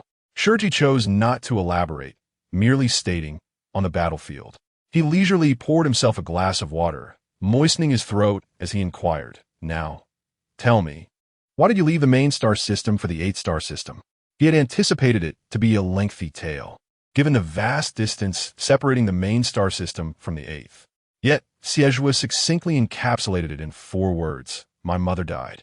Shi Ji's grip on the glass faltered, his brow furrowing. Xie reclined against the sofa, his tone casual. "The cost of living in the main star system is exorbitant. I could not afford it.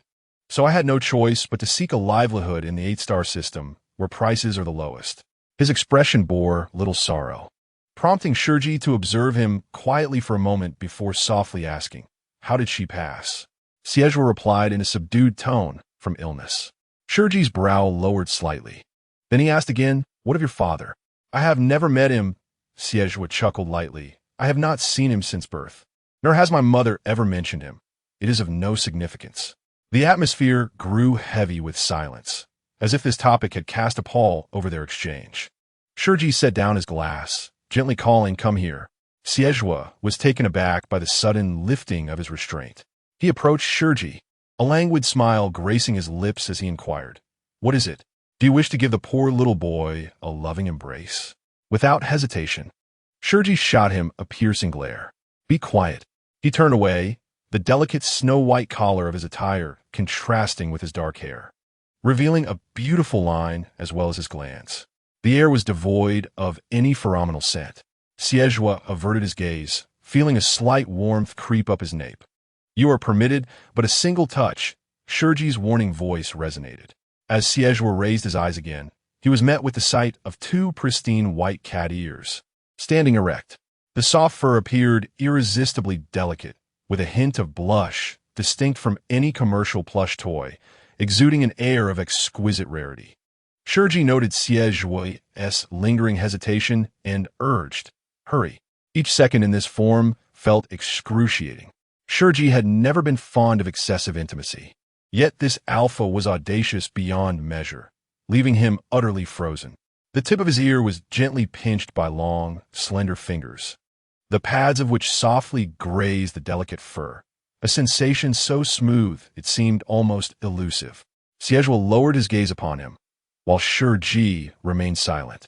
Turning away, the contours of his ear, pure and exquisite, appeared indifferent as ever. Yet, the small cat ear in Xie's palm began to warm up. Xie realized it could indeed become heated, even taking on a deeper shade of pink. His fingertips mischievously scratched the tip of the ear.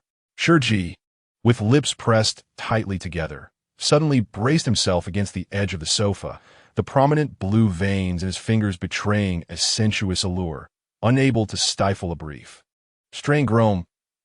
Xie, the youth behind him straightened abruptly, his peach blossom eyes sparkling in the night, before gently kissing the top of his head. "I shall return, Commander. Good night. I love you exceedingly today."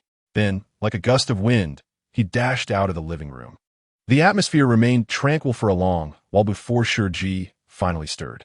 He silently raised his hand to touch his right cat ear. The soft ear bore a damp sensation, the lingering pain both numbing and warm at the tip, heating up involuntarily. Shi Ji closed his eyes heavily, realizing that this little creature had indeed bitten him. What audacity! Dear ones, my sons are currently in the testing phase. I encourage everyone to actively comment and urge for updates, as it will impact future results. Jiao Jiao bows to all of you. Chapter 45. He is finished. He shall belong to the commander for life.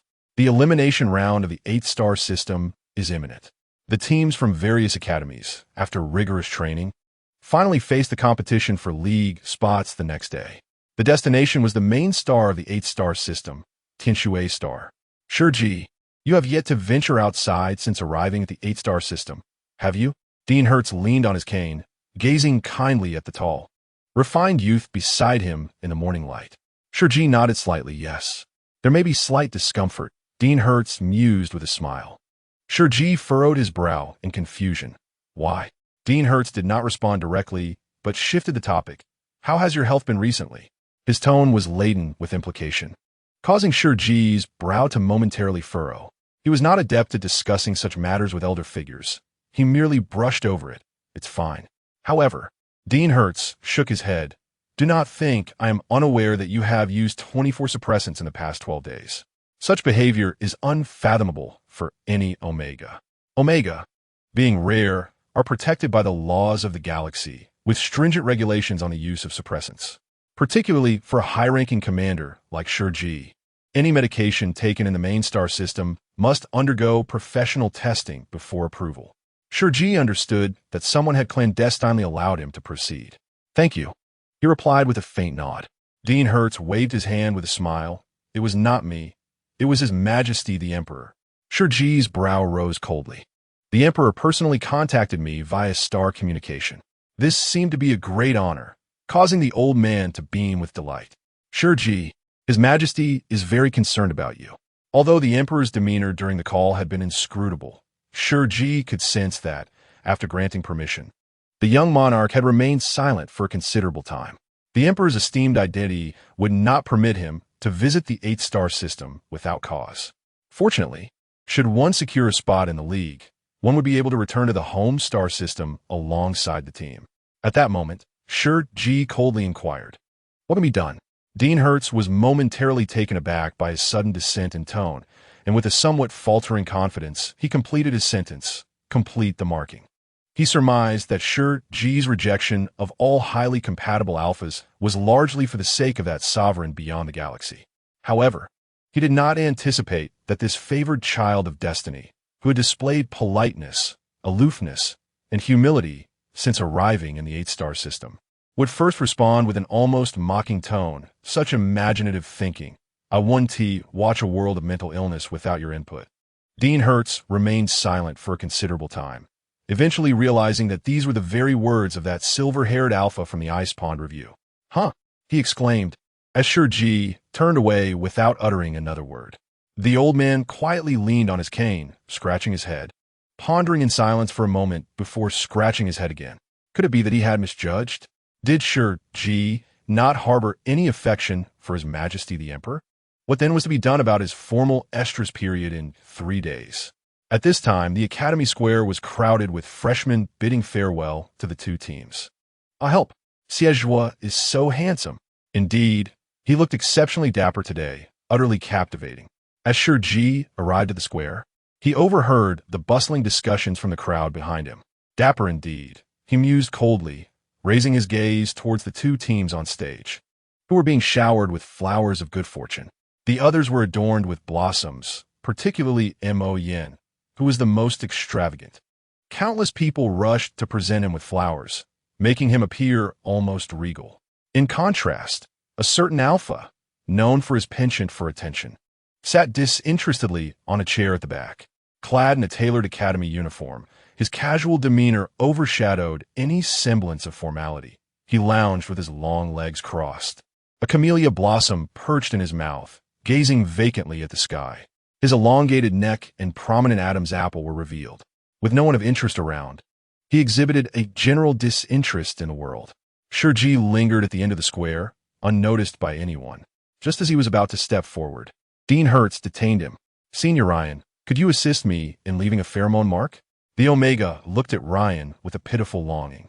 As though he were the pride of their small, Ryan readily agreed, placing his fingertip on a piece of white paper to leave a round, plump green pear mark. "Ah, thank you." Ryan then asked, "Do you want one from Tan Xing?" The small Omega instinctively glanced at the aloof boy, who appeared unapproachable. "Is that all right?" "Of course," Ryan replied, tugging at his sleeve. Chu Tanxing leaned down and asked, "What is it?" After listening, he frowned at the Omega and shook his head. Pheromones are very personal. He never shares them lightly. Yet, since Ryan had already promised, he held on to the alpha without letting go. Finally, Chu Tanxing, in exasperation, extended his hand and made a mark beside the green pear, a solitary, proud cedar. "Ah, thank you," the Omega exclaimed excitedly. "I have classes to attend. I snuck out, so I must hurry back. Good luck to you seniors in the competition." Ryan waved goodbye with a smile. "See you." Chu Tanxing muttered, "Boring." However, the next time Ryan approached with a piece of paper, he casually left his unique mark beside the small green pear. From a distance, Zhuo could smell the unmistakable scent of love's bittersweetness. Ryan remained oblivious to his thoughts, yet, embracing the notion of being on the same team in the future, he inquired with genuine concern, "What's wrong?"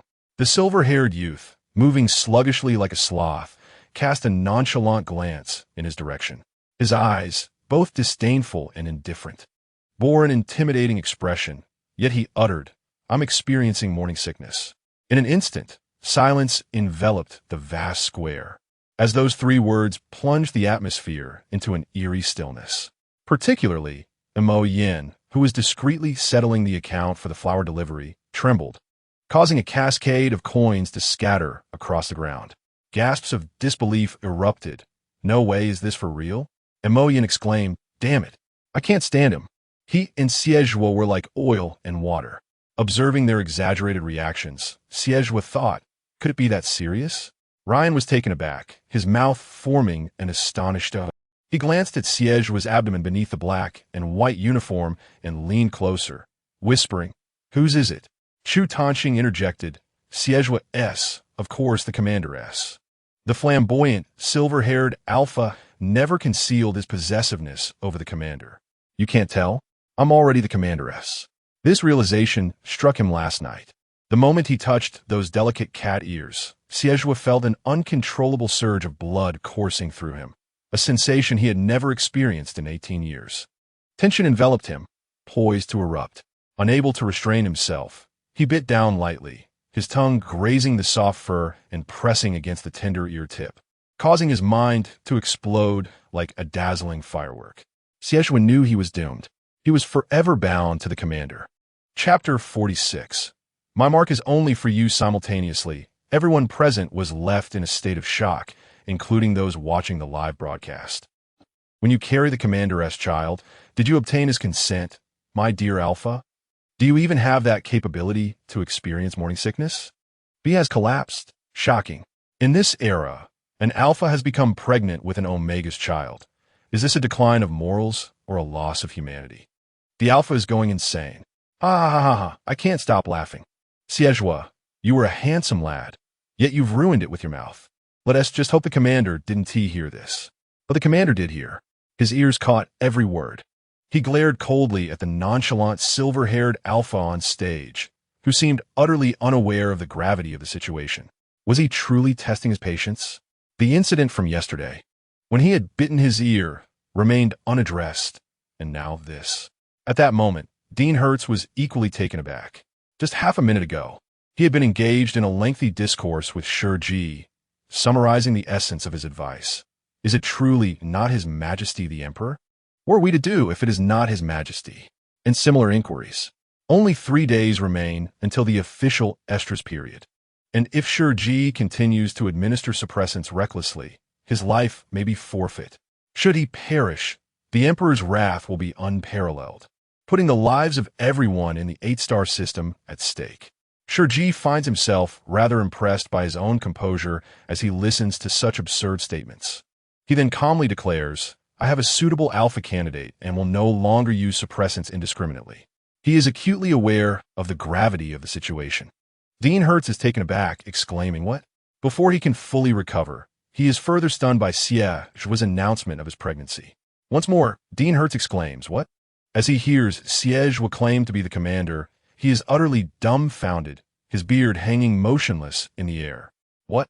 His gaze flits uncertainly between the two, and he hesitantly inquires, "Shi Ji, are you saying that the alpha is—" Before the dean can finish his question, Shi Ji coldly interrupts, casting a disdainful glance at the audacious silver-haired youth on stage.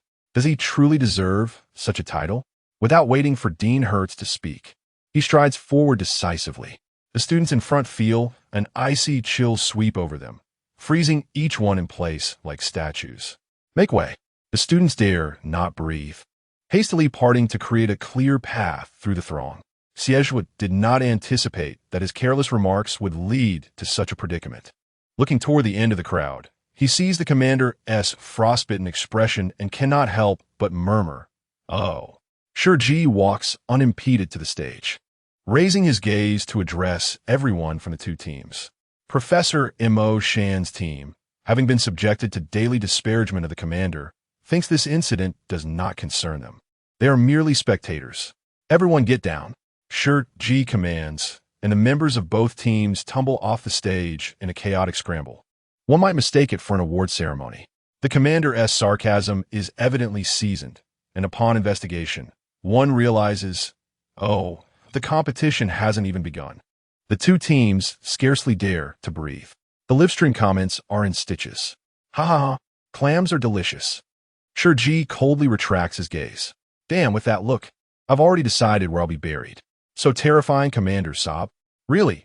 Can this alpha not bear his child? This is not an O. This is a deity of O." Shi Ji pays no further attention to the comments. He has never been fond of such trivialities and thus remains oblivious to their nonsensical chatter. "Everyone, ensure your mecha equipment is in order, remove all unnecessary adornments, and do not bring anything superfluous." Shi Ji's eyes fall on the small camellia in Zhuo's palm, and he coldly issues the order. "Prepare to depart." The others hurriedly discard their ostentatious flowers, fearful of offending the commander's sensibilities. In an instant, a variety of blossoms litter the ground. Zhuo merely glances at the scattered petals, but still tucks his small camellia into his pocket. Shi Ji averts his gaze, remaining silent. When Liu Yao learned that he had become the fourth member, it felt as if he had been struck by a lottery ticket. "Commander, have you been secretly watching me all along?" The carefree and thoughtless young master of the Liu family was clearly the only one daring enough to tread into dangerous territory at that moment. However, Zhuo swiftly kicked him, advising him to remain silent if he had nothing worthwhile to say. The team required 4 members, and he was merely there to fill the numbers. Liu Yao retorted immediately, "You are the one here just to make up the numbers." Shi Ji interjected, "You are indeed here to make up the numbers." Liu Yao responded, "Huh? Oh, just kidding." Shi Ji spoke with a calm demeanor, stating that the team needed a scout, and he held Liu Yao in high regard for that role. Liu Yao's eyes sparkled with excitement. "The speed to escape," Shi Ji continued, "requires little training. Just maintain stability in performance." Liu Yao questioned, "So, my role is to charge ahead to scout the path and then turn tail when danger approaches?" "Moreover," Shi Ji added, "you possess other commendable qualities.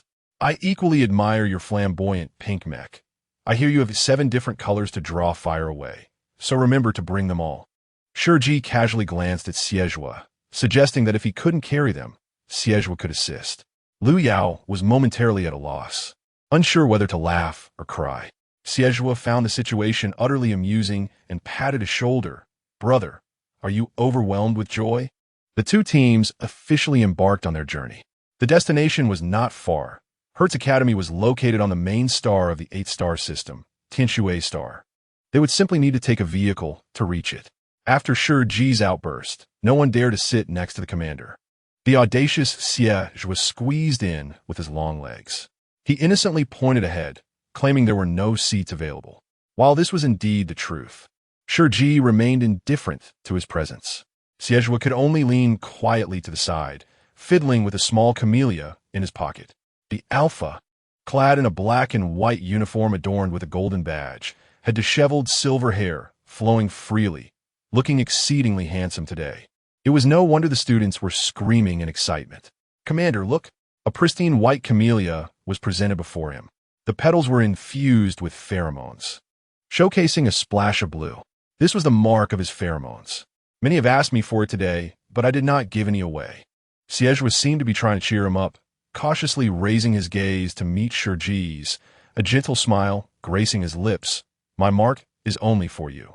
The tall alpha nudged him lightly with his knee from the back seat. "Are you not angry anymore?" Chapter 47. As a mature pup, he would come to chase after me. Shi Ji felt the impudent nudge from the alpha's knee. Through the thin fabric of his trousers, he could sense the young man's warm, fervent body heat. He slowly lifted his cool gaze, questioning, "Is this why you flaunted your hidden treasures before me?" Xie, realizing his faux pas, silently retracted his small camellia. "Then shall we pretend you did not see?" Originally believing the camellia could lift his spirits, Xie's tone turned slightly forlorn. "I do not wish to discard it." Shi Ji's expression turned icy, clearly conveying his displeasure. "Do you possess the qualifications to bargain with me?" Xie mused. Indeed, the ice beauty atop the cliff is not a prize easily claimed by mere mortals. Merely to touch her requires considerable coaxing. "Bring it here." Xie responded, bewildered. Shi Ji furrowed his brow, extending his clean, white hand to confiscate it. The last camellia settled into Shi Ji's palm, its petals delicate and fragile, a marvel that they had not been crushed by that little creature. With an expressionless demeanor, he tucked it into his coat pocket, only to suddenly hear the low, magnetic laughter of the alpha beside him. The proximity of their space rendered that sultry laugh quite alluring. "What are you laughing at?" Xie leaned against the car seat, gazing at him with gently drooping peach blossom eyes, exuding an irresistible charm in the silence. "I truly adore you. There is no one more delightful in this world than the commander." Even with his current frosty countenance, he appeared soft and inviting, much like those beautiful cat ears, stirring an itch in one's heart. Shi Ji was momentarily taken aback, his brow furrowing slowly. Rarely did he find himself at a loss for words due to such an unexpected confession. Xie straightened slightly, his throat bobbing as he leaned closer to softly inquire, "Are you in a foul mood today? Is it because I bit you yesterday and it hurt?" Shi Ji abruptly raised his gaze towards him. Unaware, Xie blinked innocently. 1 second, 2 seconds, 3 seconds. Xie was unceremoniously kicked out of the car. Up front, Ryan, having spent a sleepless night in anxiety, was dozing on Chu Tanxing's shoulder, startled awake by the commotion. "What happened? Did our car explode halfway?" Chu Tanxing restrained his frantically scanning head. The car had not exploded. He stealthily gestured towards the back seat. "The commander has exploded." Ryan turned to see the commander's frostbitten face, his earlobes flushed to the point of near bleeding. Meanwhile, the silver-haired alpha, having been ejected from the vehicle, rolled on the ground. Amidst the astonished gazes of onlookers, he rose and dusted himself off, perfectly embodying what it meant to have social anxiety. Casually waving to everyone, he greeted, "Hi, good morning, everyone." Ryan, bewildered, responded, "Ignore him."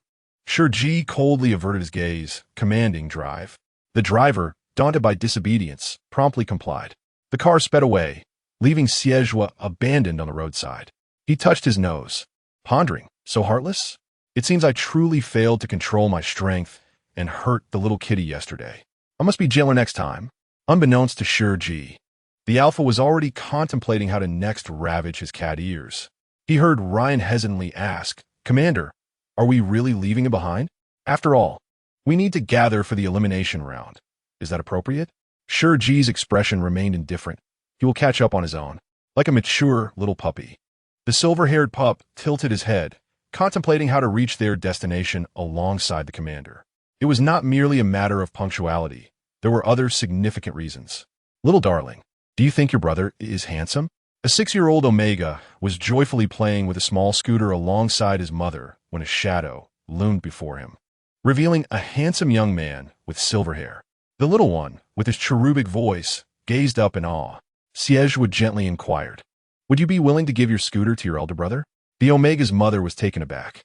The child, with his wide, grape-like eyes, stared at him before bursting into tears. Xie, flustered, rummaged through his pockets and hastily produced a few candies, exclaiming, "Here, take these. Please stop crying." The little one accepted the sweets and looked up at his mother, who smiled and nodded, prompting him to happily indulge in the treats. Xie, having lost the candy without acquiring the scooter, could only lament, children these days are not easily deceived. Soon after, a vehicle approached from behind. Today, in this elimination round, our goal is not only to defeat the competitors from other academies, but also to eliminate our own, Mo Yin stated with conviction. He asked the crowd, "Do you understand?" The others responded in unison, "No, we do not." Mo Yin, frustrated with their cluelessness, bluntly declared, "Xie, he deliberately caused me to embarrass myself today. I shall seek revenge on him during the competition." The teammates turned to see someone waving at them from the car window. "Isn't that Xie? How'd he get left behind?" As the window slowly descended, Mo Yin smirked, "Well, if it isn't him. Only a few minutes apart, and he's already been abandoned?" "Good brothers." Xie leaned against the car window, his lowered brows exuding effortless charm. "Would you mind giving me a ride? Or shall I randomly select a cute little one to drop off? You dare to call me brother?" Mo Yin's eyes widened in disbelief. Xie basked in the morning light, his black and white uniform strikingly elegant as he gazed down at Mo Yin, asking, "Do you like it?" Ultimately, Xie found himself seated beside Mo Yin, letting out a meaningful sigh. "You truly are easier to coax than child." Mo Yin turned his head away, covering his face. This alpha, realizing he had upset him, had even gone so far as to appease him. Could it be that he had fallen for him?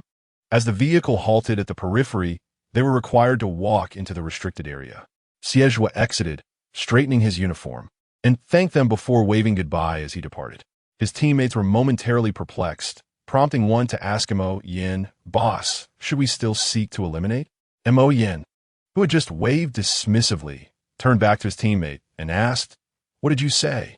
The teammate responded, "I think I understand now." Upon disembarking, Shi Ji immediately sensed the slight discomfort that the Dean of Herds had mentioned.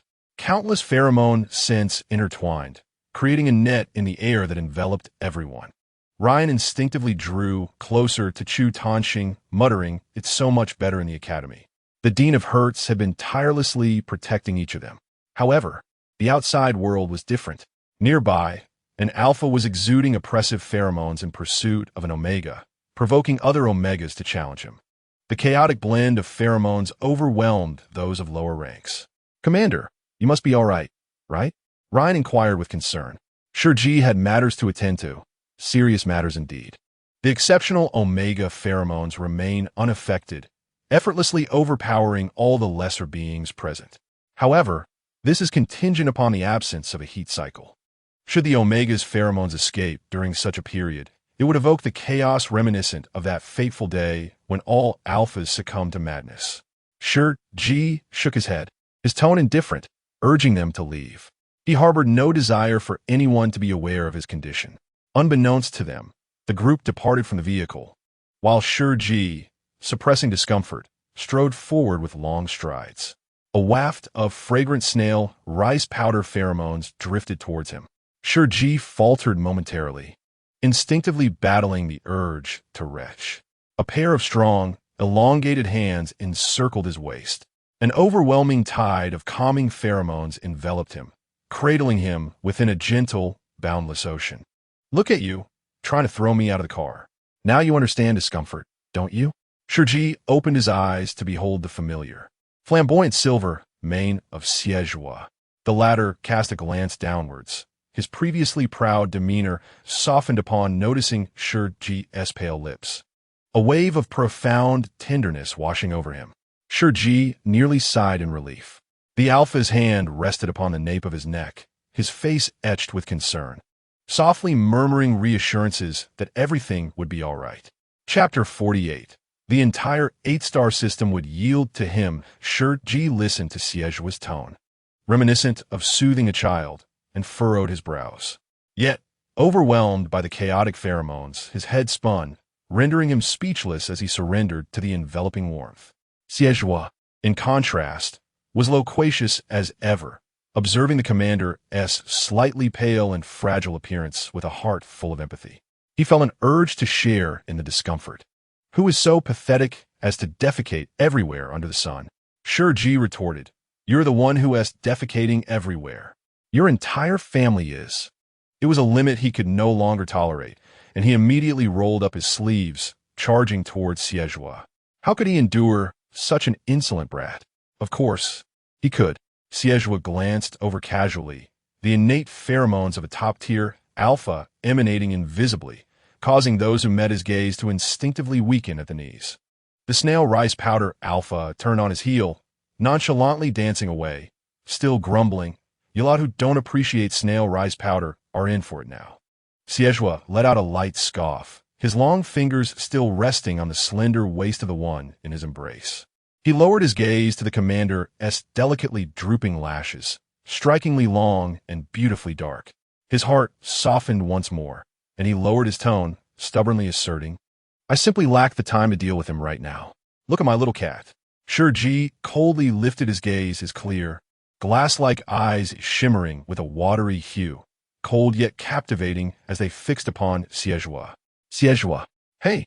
Shi Ji's voice was icy and devoid of emotion. "If I hear those 3 words again, you, in your falsetto, can leave the 8-star system." Xiejua gazed at the person in his arms for several moments before regaining his composure. What was a clipped tone? That was merely the individual's natural timbre.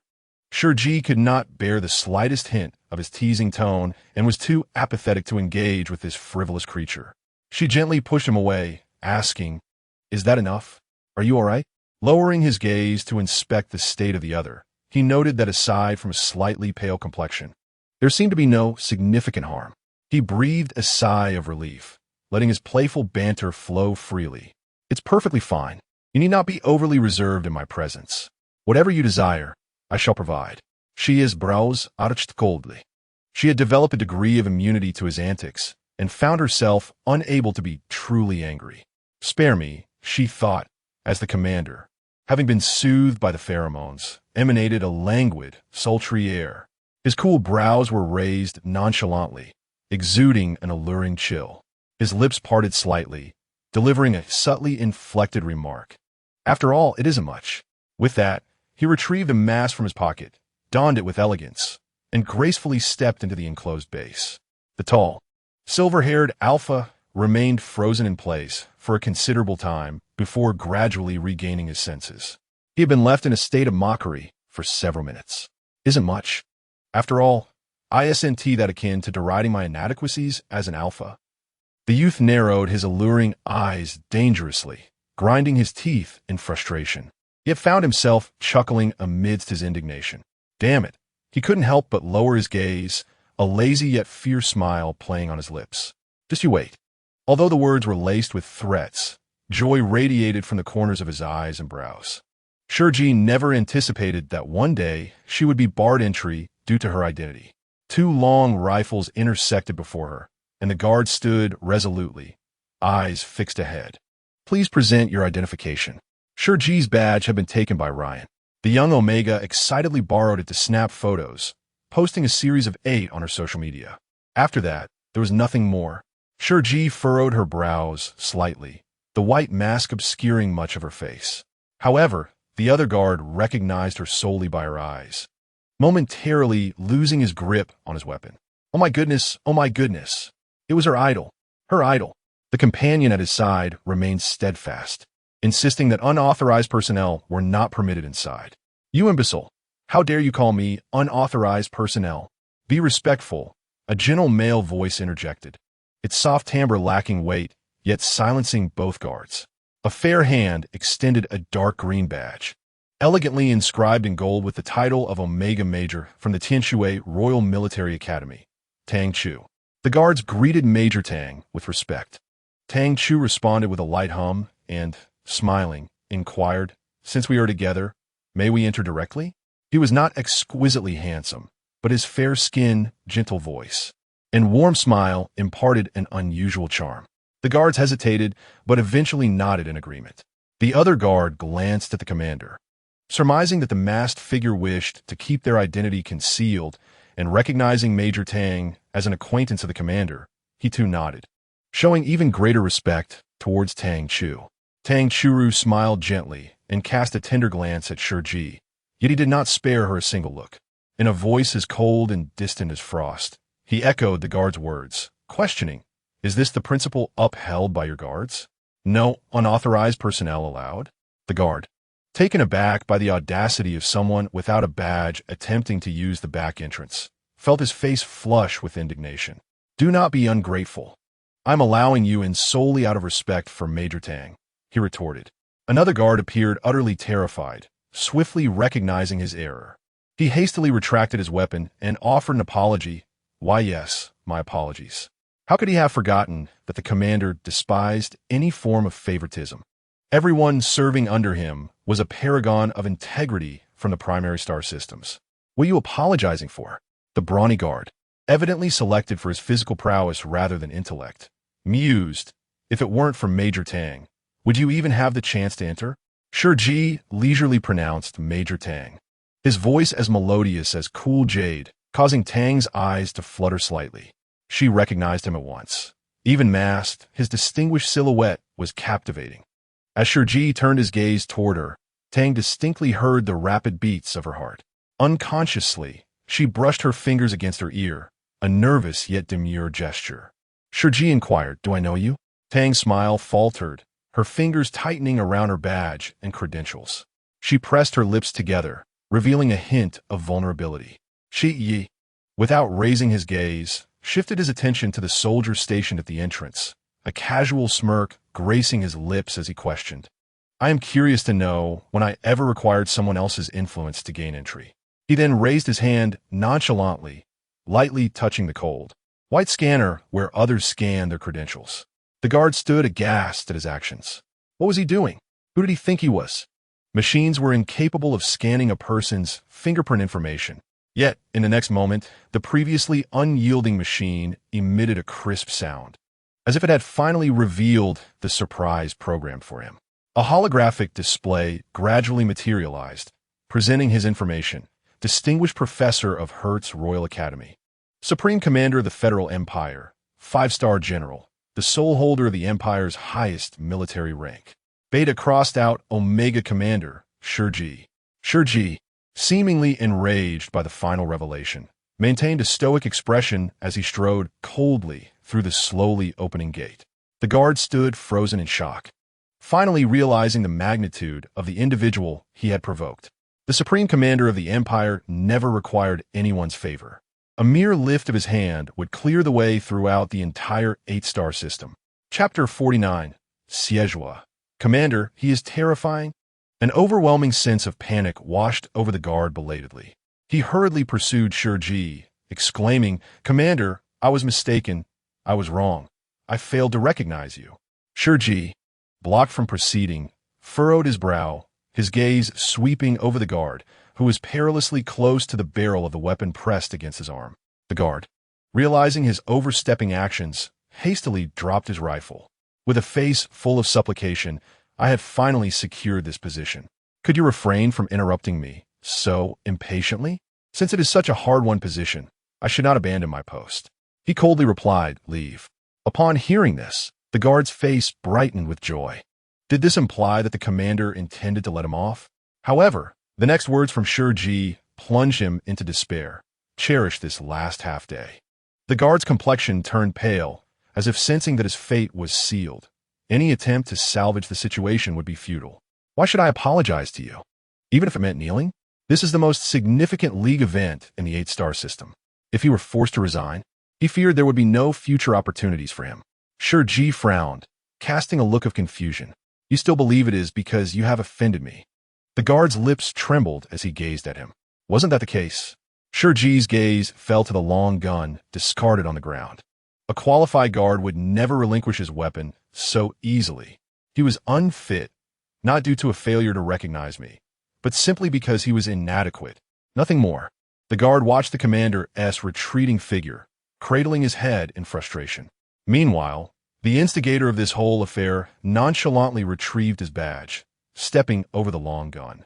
Smiling as he pursued Shi Ji, Xie arrived merely a few minutes late, only to find chaos at the entrance. Everyone had gathered around the machine, taking pictures and checking in.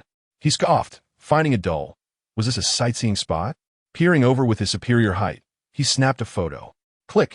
The silver-haired alpha posed cheerfully, flashing a brilliant smile alongside the commander's profile. Oh, what is happening here? He glanced at the dazed guard with an air of casual observation. Why has this guard thrown down his own gun? This remark struck a perfect chord with the guard's pain. He glared fiercely at Zhuo with crimson eyes, muttering, "What business is it of yours?" Zhuo was taken aback, sensing danger as he narrowed his long eyes. Those enchanting, peach blossom eyes were both gentle and wanton. Yet when they turned cold, they exuded an endless chill. The guard was momentarily stunned. Then, this alpha, brimming with an aura of danger, made his move. The guard cautiously attempted to draw his weapon in resistance, but the youth swept past him like a gust of wind, faintly uttering, "Commander, there's a big scary guy here, boo-hoo." At that moment, Shi Ji found his path blocked by Tang Chu. The Omega Major smiled softly, apologizing, "I'm sorry. Commander, today is entirely my fault." An Omega who could attain a military rank was not to be underestimated. This was also why the guard held Tang Chu in such high regard. In this star system society, Omegas held no advantage, and reaching this level proved his exceptional capabilities. However, Shi Ji was unaware of what extraordinary qualities this Omega possessed. Yet he was always straightforward, just know it. Tang Chu continued, "You might not remember me. We met in the main star system." He smiled warmly, recalling a celebratory banquet. Even though a considerable amount of time has passed, he still vividly recalls the visage of Shi Ji. The splendor, gilded and radiant, appears to him as nothing more than a shattered reflection of opulence, akin to broken glass. The silver-gray uniform, elongated and impeccably tailored, delineates his ethereal silhouette with precision. His shoulders are slender yet erect, adorned with silver tassels that dangle gracefully. His countenance is pale and cold, exuding a solitary and haughty aura, rendering him untouchable and beyond reproach. Tang Chu, feeling somewhat flustered, inadvertently stumbled at the feet of the commander. He uttered a soft exclamation, "Ah," and upon hearing it, Shi Ji instinctively extended a hand to steady him. His voice was melodious and deep. "Are you all right?" Tang Chu lifted his gaze, meeting the crystalline coldness of Shi Ji's eyes. "I'm fine," he replied, shaking his head, his eyes glistening with unshed tears. "An alpha was teasing me." Shi Ji's brow furrowed slightly as he inquired, "Who?" No one dares to stir trouble within the palace under the emperor's watchful gaze. The Omega's eyes flickered with a hint of light before he anxiously shook his head. "I can't find him." Shi Ji fell silent, his silver tassels casting fragmented shadows. Tang Chu swallowed lightly before speaking. "My pheromones smell delightful." Shi Ji frowned in confusion. The Omega, half crouched at his feet, looked up and softly said, "What a pity you cannot smell them." Memories from not too long ago resurfaced. Shi Ji recalled feeling unwell, casting a peculiar glance at the Omega. "Now," Tang Chu smiled gently, "but you can now." The scent of late jasmine wafted gently towards him. Indeed, it was a fragrance that could leave an alpha entranced, a superior aroma that had inspired numerous perfumes, much adored by Omegas. "Yes, I can smell it," Shi Ji replied, his expression indifferent behind the mask. "It's somewhat overwhelming. Please do not come too close." Tang Chu's smile faltered once more. A comical expression surfaced on his face, rendering his not-so-delicate features somewhat grotesque. Shi Ji's brow knitted slightly as he struggled to comprehend. Tang Chu then donned a pitifully tearful expression. "Commander, you frighten me so?" Accompanied by his clear, magnetic faux sobs, Shi Ji was suddenly enveloped by the unanticipated embrace of an alpha. A refreshing minty aroma swept away the floral scent. Shi Ji's brow twitched, nearly grinding his teeth. Xie clung to his waist, a large figure stubbornly burrowing into his embrace. Shi Ji was forced to lean back, the soft silver hair tickling his collarbone. He heard the Alpha's plaintive complaints. A guard was terrifying me. Shi Ji nearly laughed in exasperation. Are you frightened of someone? There are few individuals in this world more fearsome than oneself. When has this little creature ever been scared? Of course I am. Xieju's paw was ruthlessly swatted away, and he reluctantly released his hold. Turning around, he beheld Tang Chu's pitiable visage, eyes rimmed in red. Tears glistening, an utterly endearing sight. Xieju gazed at him intently. Shi Ji's eyes darkened ever so slightly. Tang Chu had long since become accustomed to enticing all alphas. His signature move, a subtle lift of his hand, gently brushing against his ear, a waft of evening primrose fragrance wafting through the air. Damn it, don't cover your nose, Xieju. I beg you, I get car sick. Tang Chu remarked. Then why do you still look so dazed? Shi Ji asked. Brother. Xieju respectfully clasped his hands together before Tang Chu. May I discuss something with you? Though Tang Chu felt a twinge of displeasure within, he maintained his persona and offered a gentle smile. Of course, as long as it is within my capabilities. Xieju's face blossomed with exhilaration. How do you manage to fake tears so convincingly? Teach me. Tang Chu's meticulously crafted expression shattered for the first time. Chapter 50. Within 3 days, he would return to the main star system. You are too much. Tang Chu gazed at Xieju with reddened eyes, suppressing his tears as he turned to leave. His retreating figure resembled that of a resilient little flower. Xieju couldn't help but marvel, truly impressive. If I had such acting skills, I would surely captivate the commander. Imagining himself comforting Tang Chu with sweet words like little Zhuo, don't cry, he found the thought amusing. Shi Ji remained oblivious to the chaotic thoughts swirling in the Alpha's mind. However, he noted that Tang Chu's final expression as he departed did not seem feigned. Who is he? Xieju inquired. A cunning Omega Major, Shi Ji replied with a calm demeanor.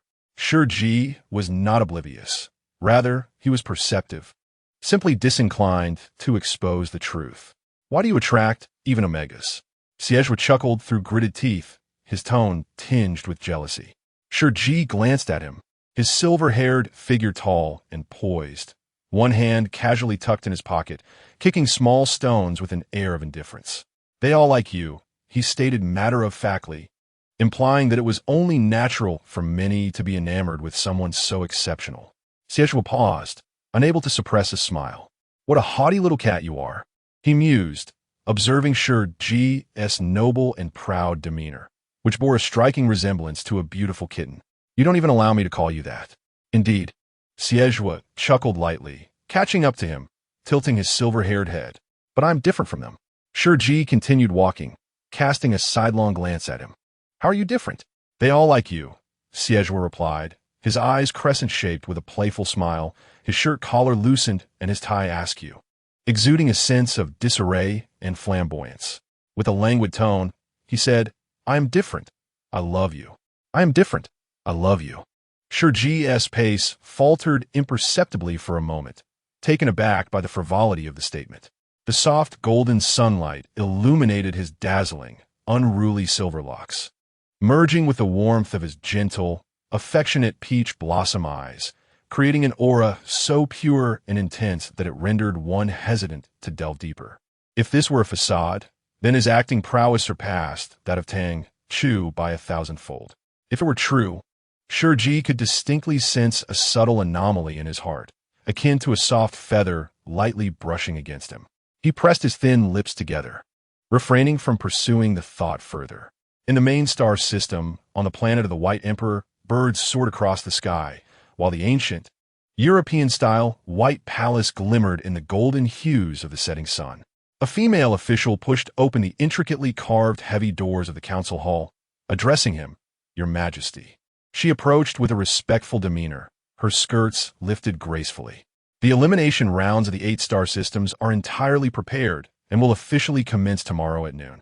The man seated in the principal position wore gold-rimmed glasses, his thumb adorned with a white jade ring, as he turned the page of an ancient document.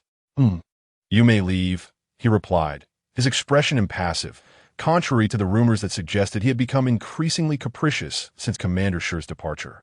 Yes, the official bowed respectfully and turned to leave. Wait, the Emperor's finger paused, and he lifted his gaze towards her. His deep, noble violet eyes, concealed behind the lenses, evoked an instinctive, chilling submission from those who met his gaze. Have you located the entrance to the cave of the Wolf Star? The official lowered her eyes. Not yet. A team is currently deciphering the maze, but it will take less than half a day. Half a day? The two words, softly interrupted, nearly brought the official to her knees. The Emperor closed the ancient document, his tone devoid of discernible emotion. Do you believe that the cunning wolf pack, capable of creating a maze, would patiently remain in place waiting for you for half a day? The official bit her lip. The wolves were indeed sly and battle-hardened, and the maze transformed with each entry. Only Commander Shi knew the method to navigate it, yet since his departure, no one dared to mention him. Regrettably, the official realized her mistake, having tread upon two sensitive topics, Commander Shi and excuses, both of which were currently taboo for His Majesty. Without the commander, they were unable to resolve their predicament, leading her to instinctively seek justifications. She braced herself for the Emperor's wrath, but unexpectedly, his voice, calm and unwavering, resonated above her. In that case, will you not proactively inquire with Commander Shi for a solution? The official was taken aback. He will return in no more than 3 days. The Emperor reopened the document, and his violet eyes behind the thin, cold lenses finally thawed, revealing a flicker of warmth. His deep, icy voice relaxed slightly. This is his responsibility. It is time he resumed his duties. Joy welled up on the official's face. Was the commander truly coming back? At that moment, Shi Ji received a star communication from official Shalon while engaged in a rather uninspiring meeting at the base. The meeting could have more aptly been titled Counting the Number of Eyelashes of the Commander.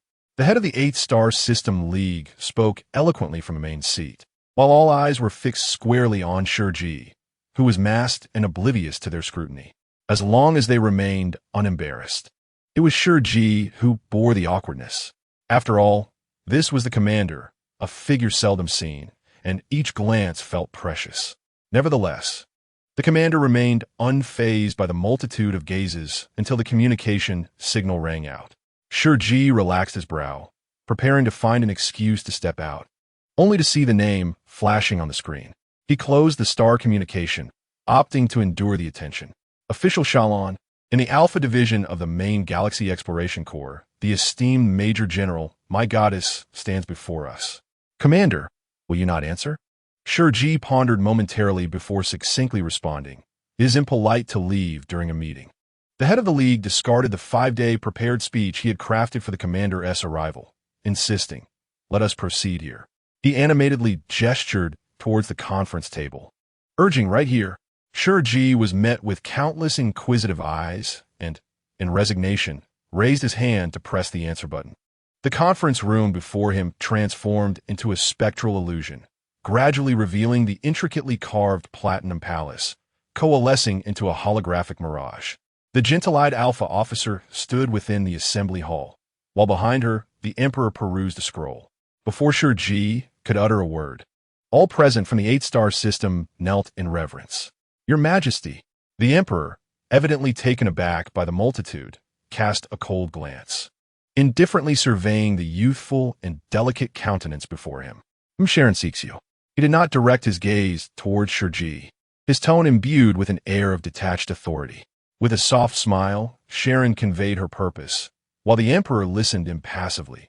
After all, that Sanglong Star was a conquest of Commander Shi, and he could not afford to remain indifferent. As anticipated, Shi Ji swiftly articulated the solution. Each entry into the labyrinth yields variations, indicating that Sanglong is covertly observing you. Strike with feigned intentions while lying in wait within the maze.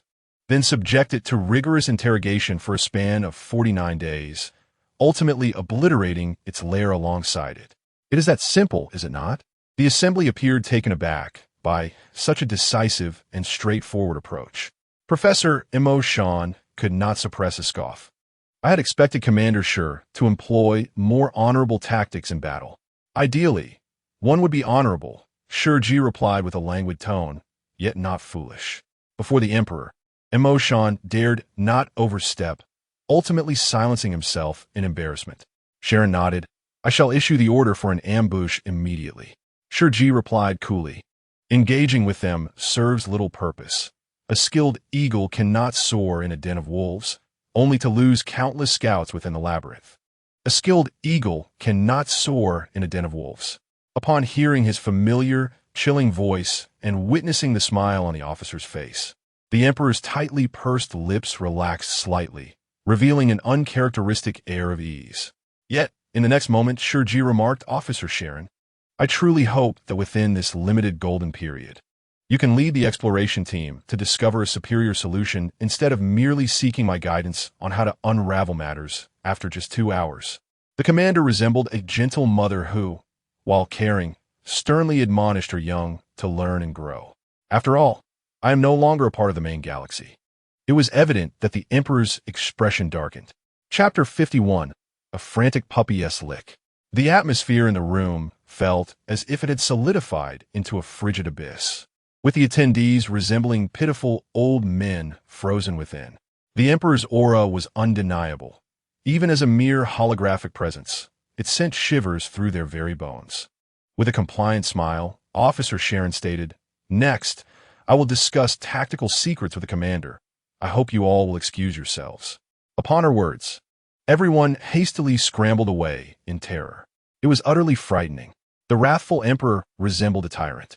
Only Shi Ji remained in the conference room. Before closing the door, they heard the voice of Officer Sharon, asking, Commander, do you not intend to return soon? The door to the conference room silenced all sounds. The head of the 8-star system struck his head in frustration, lamenting, I detest this. We should never have installed such comprehensive soundproof doors. I long to listen, yet dare not, for my life depends on it. Someone inquired if the commander intended to depart. I suspect so. The main star system cannot function without the commander. Shi Ji had amassed countless legends, having sacrificed much for the emperor. These honors were rightfully his. Professor Imo Shan scoffed. Is his command ability truly remarkable? It sounds almost like child's play. The former head shook his head. You have not been to the main star system. You cannot fathom how perilous it is there.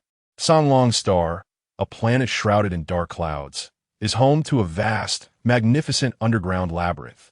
Its inhabitants, adorned in luminescent, sleek fur, possess sharp, bloody fangs. And the treacherous paths can lead to utter destruction at a moment's notice. The bloodied elite scouts can be obliterated in an instant. Even a single ambush demands countless lives to ensnare the lurking Songlong. Emotion, you have lingered too long in the greenhouse of the 8-star system. Without orders, no one may traverse star systems at will. I sincerely hope the Hertz Academy secures a quota, allowing you to glimpse the outside world. The astute commander, in merely 3 seconds, could devise the swiftest solution to the labyrinth. He once endured grievous wounds and near death. What did I ever state my intention to return? After everyone had departed, Shi Ji relaxed and poured himself a cup of tea. His initial rigor seemed to have been a courtesy to the emperor. Officer Sharon remained speechless, gazing at the emperor. The emperor solemnly reminded him, 3 days remain. He appeared not excessively unwell, yet it was hard to ascertain. He had always been strong-willed, concealing any discomfort from others, retreating to lick his wounds in solitude. His slender, clean fingers hesitated, spilling half a cup of tea. Shi Ji smiled slightly, acknowledging, in 3 days, my team will receive a free pass. He tilted his head back and finished the tea in one go, adding, however, that does not necessarily mean we will head to the main star system. He glanced at the figure seated on the throne, his eyes clear and beautiful. The emperor was enraged, his violet eyes harboring deep fury. The implication was unmistakable. Shi Ji did not believe his team would falter, but rather advance into the league. The emperor's wrath was not something everyone could withstand. Officer Sharon furrowed her brow, feeling the weight of his pressure, somewhat distressed. Unperturbed, Shi Ji lightly licked the droplets of water from his lips. In an instant, all oppressive force dissipated. The emperor fixed his gaze upon him, stating, I did not anticipate your temper to be so fierce. Shi Ji frowned at him, seemingly wishing to retort that he had not expected the emperor to be so neurotic. Yet the ingrained respect for hierarchy held him back. "I hope to hear good news from you in 3 days." The emperor's cold, purple eyes glanced over his slightly moist lips, icily uttering, "Do not come to me in tears." The court Lady Sharon gasped, covering her mouth in astonishment. Shi Ji slammed his palm against the table with a resounding thud, rising coldly to his feet. That very strike shattered the holographic illusion before him, severing communication. Shi Ji's hand pressed coldly upon the table, his brow and eyes shrouded in an icy frost. "So yeah, my subject." After cutting off the communication, the emperor continued to grasp the documents, his previously composed and handsome features now leisurely perusing the papers. "You may leave." Seeing the emperor's calm demeanor, which seemed incongruent with the earlier heated exchange, Sharon departed the council chamber, her heart still racing. "I never expected you to be such an emperor," she murmured, turning a corner to call her Omega wife. "Darling, these men are truly terrifying." Meanwhile, her Omega wife had just single-handedly slain a 2-meter-tall wolf on the planet Songlong, wiping blood from her face amidst the admiring gazes of all the scouts. With her charming face now smeared in blood, she quipped, "What?" Shi Ji spent a frustrating afternoon, disregarding the antics of those young subordinates and refraining from contacting Xie, not wanting to intimidate them into unstable performances the following day. Nor did he wish to encounter that dazzling Silvermane. He consumed 5 cups of cold tea in the conference room before returning to the quarters arranged for him at the base, his expression still frigid. On his way, he encountered the hurried Lu Yao. "Commander, have you seen Xie?" "No." "Then he has vanished." The base was a closed environment, only allowing exit, which alleviated concerns. "Return to rest. He will appear on time tomorrow." Lu Yao, meeting the commander's cold gaze, hesitated to express his thoughts, ultimately nodding in agreement. "All right, I shall head back." Shi Ji merely acknowledged him with sound. As Lu Yao was about to leave, he added, "We will strive to do our best. You won't abandon us, will you?" Shi Ji, somewhat perplexed by the young one's anxiety, replied, "I will not forsake any of you." Lu Yao seemed momentarily taken aback, then smiled and nodded before hastily departing. Shi Ji rubbed his aching temples. As the mating season drew nearer, he felt increasingly uncomfortable, weak, irritable, dizzy, lacking appetite, and plagued by an overwhelming heat. Always meticulous, he finally arrived at his quarters, lifting a hand to loosen his collar. His beautiful collarbone was partially exposed, revealing a delicate sheen. He gently closed his eyes, seeking respite. But upon stepping into the room, his sensitive ears detected a presence. Someone. In that instant, the intruder reached out from behind, and Shi Ji instinctively attempted to twist their wrist. Upon contact, he recognized the person immediately. The cold, pale fingers merely clasped his wrist. And Shi Ji felt an urge to laugh. This little beast had audaciously infiltrated his room. Was it truly necessary? As Shi Ji's words trailed off, he let out a muffled sound, feeling himself roughly pressed against the door, the latch clicking shut behind him. The tall, heated body leaned in closely, pinning him firmly against the door. Shi Ji pressed his back against the doorknob, the discomfort forcing him to arch slightly. Yet he was compelled to stay close to the alpha, a position that left him feeling uneasy. He coldly rebuked Xie. In the dim, opaque room, the silver-haired youth gazed down at him with an intensity that was almost excessive, his voice husky and laden with unspoken emotions. Why? He seemed different from his usual self, carrying an air of danger intertwined with a familiar, pitiable sense of loss, akin to a damp and frantic puppy. Lowering his gaze to Shi Ji's pristine neck, he delicately licked it, eliciting a subtle tremor throughout the commander's body. He repeated his question softly. Why? Shi Ji found himself perplexed by this erratic behavior. The gentle caress of a warm, wet tongue along his neck sent shivers down his spine, and instinctively, he lifted his hand to push away this audacious and disrespectful alpha. However, his wrists were captured and pinned above his head with one hand. Xie stepped closer, fully encompassing him, the space between them utterly sealed. Again he asked why. His drooping peach blossom eyes glowed with a hazy crimson, gazing at Shi Ji with a sense of disorientation. Shi Ji's patience was wearing thin. The doorknob pressed against him was suffocating, and he, a creature not accustomed to pain, could barely endure it.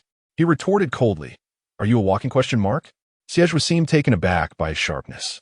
He lowered his brow, falling silent for a few moments before leaning down to bite Shi Ji's slightly exposed collarbone. His delicate lips and tongue traced the hollow of the collarbone, lingering upward before gently kissing his prominent Adam's apple. He nipped at it playfully.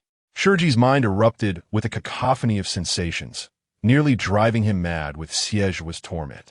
The cold and proud commander, his eyes glistening with unshed tears, glared fiercely yet vulnerably at him. The supreme commander of the empire had likely never experienced such a thing. His lips pressed into a perfect line, biting his lower lip in silence, looking both ravishing and utterly disheveled. "Little beast, you had better pray you can keep me here for an entire night." The words hung in the air, imbued with an inexplicable intimacy. Xie smirked, kissing the rolling Adam's apple. "Well then, let it be for the night." A fine current of electricity coursed through Shi Ji, who silently tilted his head back, his neck damp and alluring, his breath coming in soft gasps. He mused that he had indulged Xie too much lately, allowing this little creature to become increasingly audacious. After a night of revelry, Xie dared to approach him with such boldness. The intoxicating scent of wine mingled with the humid essence of the sea, creating an atmosphere that could easily lead one to lose their senses. Yet Shi Ji remained resolute. The tip of a plush tail began to encircle the youth's waist, preparing to throw him aside. "Why won't you have me?" The warm lips and tongue finally relinquished their hold on the vulnerable throat, trailing down the neck to nestle at the ear. The youthful voice was hoarse, murmuring against his neck, while damp silver hair brushed lightly against his skin. Shi Ji heard him utter, "I've tried my best. Why don't you want me anymore?" "Tried what? Try to torment himself? I even signed a life-and-death contract." Xie released the shackles from atop his head and gently enveloped him in an embrace. His hand slid down to the waist, softly massaging the tender skin that had been bruised. "So he knows," Shi Ji thought coldly. "They laughed at me today, questioning whether it was worth writing a will for a competition. I responded, of course it is. When I go mad, I could even kill myself." Even though Shi Ji was not present, he could still vividly imagine the scene at that moment. The rebellious, silver-haired alpha, hand in pocket, gazing down at everyone with a scornful smirk. "What do you know? When I get ruthless, I could even take my own life, let alone yours." This opportunity was his by all means, even if it meant risking everything. So why was he suddenly feeling disoriented now? "Don't come running to me, drunk and sobbing. When did I ever say I didn't want you?" As Shi Ji's words fell, the hand at his lower back paused slightly. Xie looked up at him, seemingly bewildered. "They say you're going back to the main star system and that you won't care about us anymore. This afternoon, everyone had their professors, but we did not see you." Hearing this slightly aggrieved accusation, Shi Ji felt a twinge of guilt. Yet he remained obstinate. "Am I supposed to be watching over you all the time? Even though the one before me isn't much different from a 3-year-old. His disheveled silver hair hung loosely, devoid of its usual flamboyance, his eyes glistening as they gazed up at him, a mix of innocence and pity. "They said you brought us along just to take the opportunity to return to the main star system." Shi Ji frowned. "Returning to the main star system requires the Emperor's summons. How could I take advantage of that?" He couldn't believe such foolish words, and yet he went off to drown his sorrows in drink. How young was this little creature to have already learned to indulge in alcohol? "You should tell the Emperor that the rookies from the 8-star system are far too foolish. Teaching them is akin to teaching chicks to dance the duck dance. I can't stand this place for another day. If you don't let me go back, I'll die right in front of you, and the Emperor will surely agree." Shi Ji was utterly amused by the absurdity. "Do you want to hear the nonsense you're spouting? Which of those words could possibly belong to you? Teaching chicks to dance the duck dance. What childish nonsense." A cool and gentle smile graced Shi Ji's face as he leaned lazily against the door, his collarbone glistening with a sheen of moisture, a pretty, slightly protruding Adam's apple marked with pink teeth impressions. Xie silently reached out to embrace him. "Don't go. I will be obedient. I won't provoke you randomly, tease you, touch you indiscriminately, or even hug you." Just don't leave. I've waited for you for so many years. Stay by my side, even if I do nothing at all. Shi Ji found himself enveloped in his arms, listening to the promises spilling from his lips, unable to suppress a flutter in his brow. Do you have any credibility in those words? A clingy alpha? Since his return to the 8th star system, this young man has persistently haunted every corner, audaciously longing to be eternally remembered. Under usual circumstances, the name would cause Xie's spirits to soar. However, in his intoxicated state, Xie exhibited an inexplicable docility. I possess great endurance. I can manage this. Before he arrived at the main star system, he had always restrained himself, never once seeking him out. He was acutely aware of the commander's whereabouts and activities, purchasing every star report regarding him, even at the cost of hunger. He was the most devoted admirer, never overstepping boundaries. It was not until the day when Shi Ji descended upon the 8th star system that the heavens split open and his pheromones engulfed the land, startling Zhuo awake from his slumber, lifting his gaze skyward. A silver mech plummeted from the horizon, and the Academy's bell tower told a somber sound, reminiscent of the convergence of fate's trajectory. The nape of his neck began to warm slightly. It may be hard to believe, but you were the one who initiated this. You summoned me first, and thus I came to your side. You ought to rest, my little drunkard. Shi Ji wearily raised a hand to rub his brow.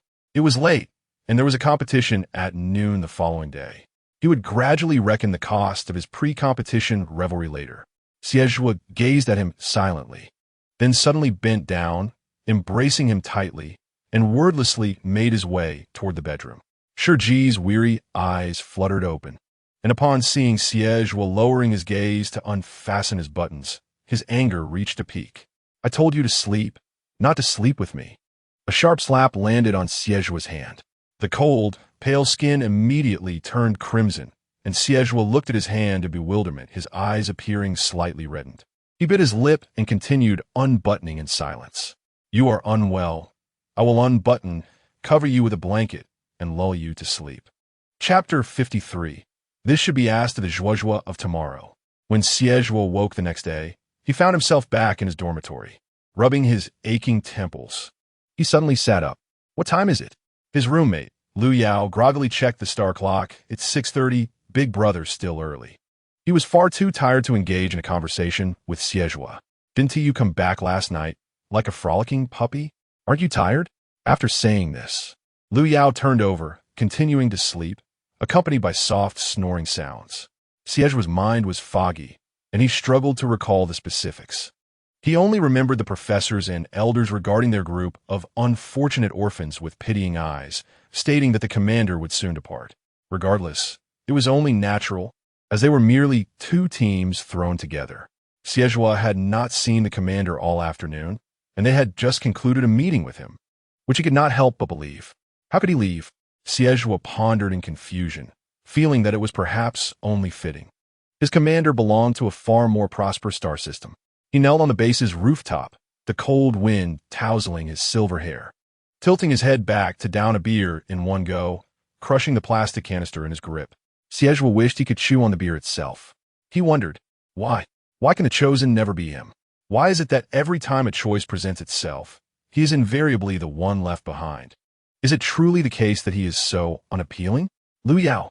Zhuo, with a faint awareness of his actions, turned over in bed and shook Lu Yao awake. Did I say anything when I returned yesterday? No. You were prancing around like an overly cheerful puppy. Oh, yes. And you seem to have scavenged a rag from some refuse.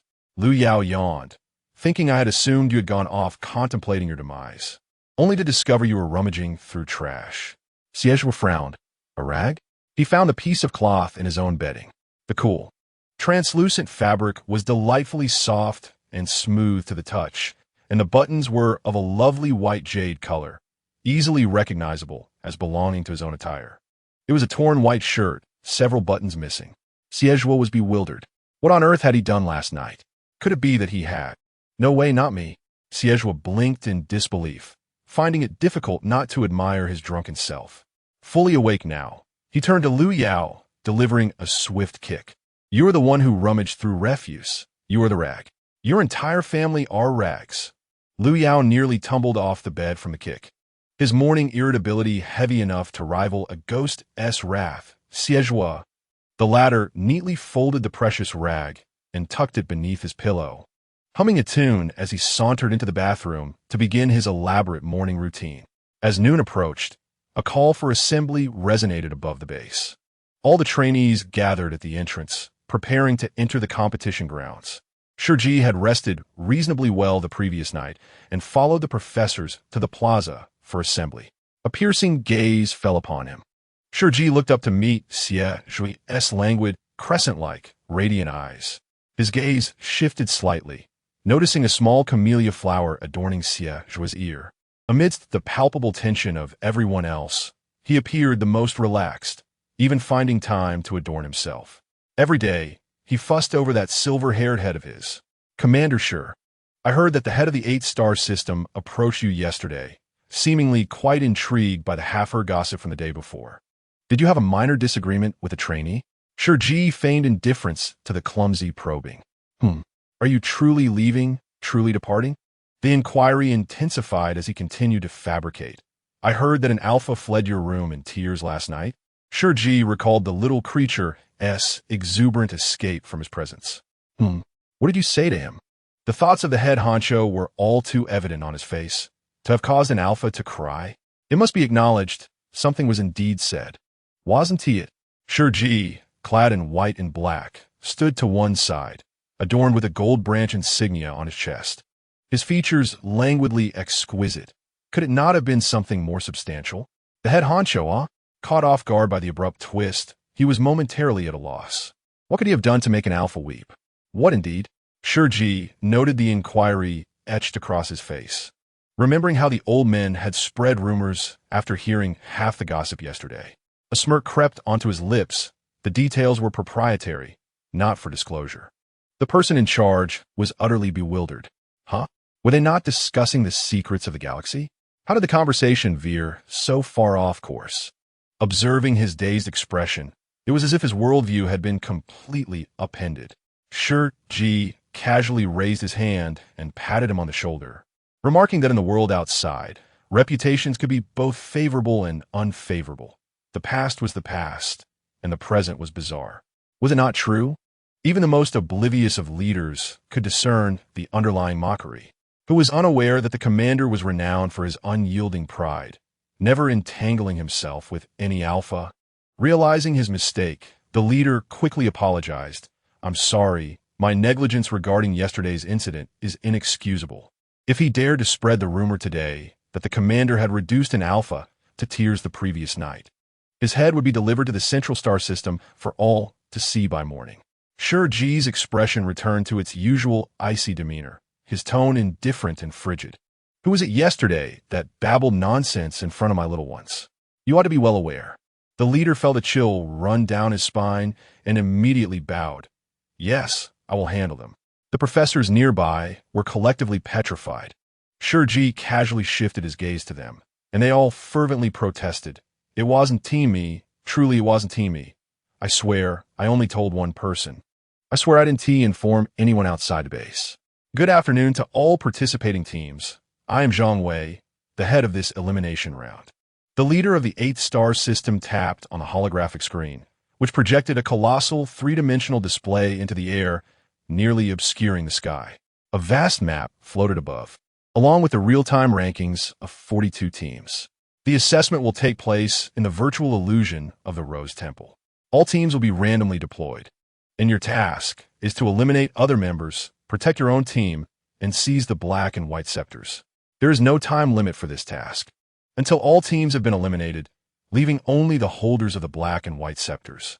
Following this, you will have 10 minutes to memorize this map, which is laden with both resources and traps. I wish you all the best. The Rose Temple will bless every virtuous individual. Shi Ji glanced at the map with casual disinterest, easily surmising that the difficulty level was exceedingly high. The terrain was intricate, riddled with traps, rendering it unnecessary for other teams to exert themselves. Some individuals, unable to remember the traps, could eliminate themselves. On the first day of the challenge, a languid and magnetic voice suddenly echoed in his ears. Shi Ji furrowed his brow and turned to see. Unsurprisingly, that little creature had latched onto him once more. What did he say? Xie lazily narrowed his eyes. Challenge failed. Shi Ji gave him a fleeting glance, his tone frigid. In 10 minutes. May I inquire what you were doing? Xie smiled slightly, responding, I've memorized it. He had few virtues, but a remarkable memory, capable of retaining every detail, which was why he had not been forgotten over the years. Not an ounce of affection had diminished. Upon hearing this, Shi Ji's expression subtly shifted, and he asked casually, What else do you remember? Xie, with a perplexed gaze lowered, replied, Shi Ji coldly probed, Last night, how much do you recall? Through his cold, pale, exquisite features, nothing was discernible to Xie. His throat bobbed slightly as he answered, I remember everything. This time, Shi Ji let out a faint laugh, casting him a slightly intriguing glance, his cool, long eyes holding a hint of allure. Now be gone. Xie was engulfed in confusion, hesitant to inquire, casting a bewildered glance at him. Shi Ji understood that he remembered nothing. Otherwise, this little creature would not appear so composed. Last night, exhausted, his fingertips ached, and he had refrained from movement, allowing the obedient alpha to unfasten his buttons. The silver-haired pup, with the tips of his ears flushed red, knelt before him, his hands trembling uncontrollably. Eventually, losing patience, he ripped open Shi Ji's shirt.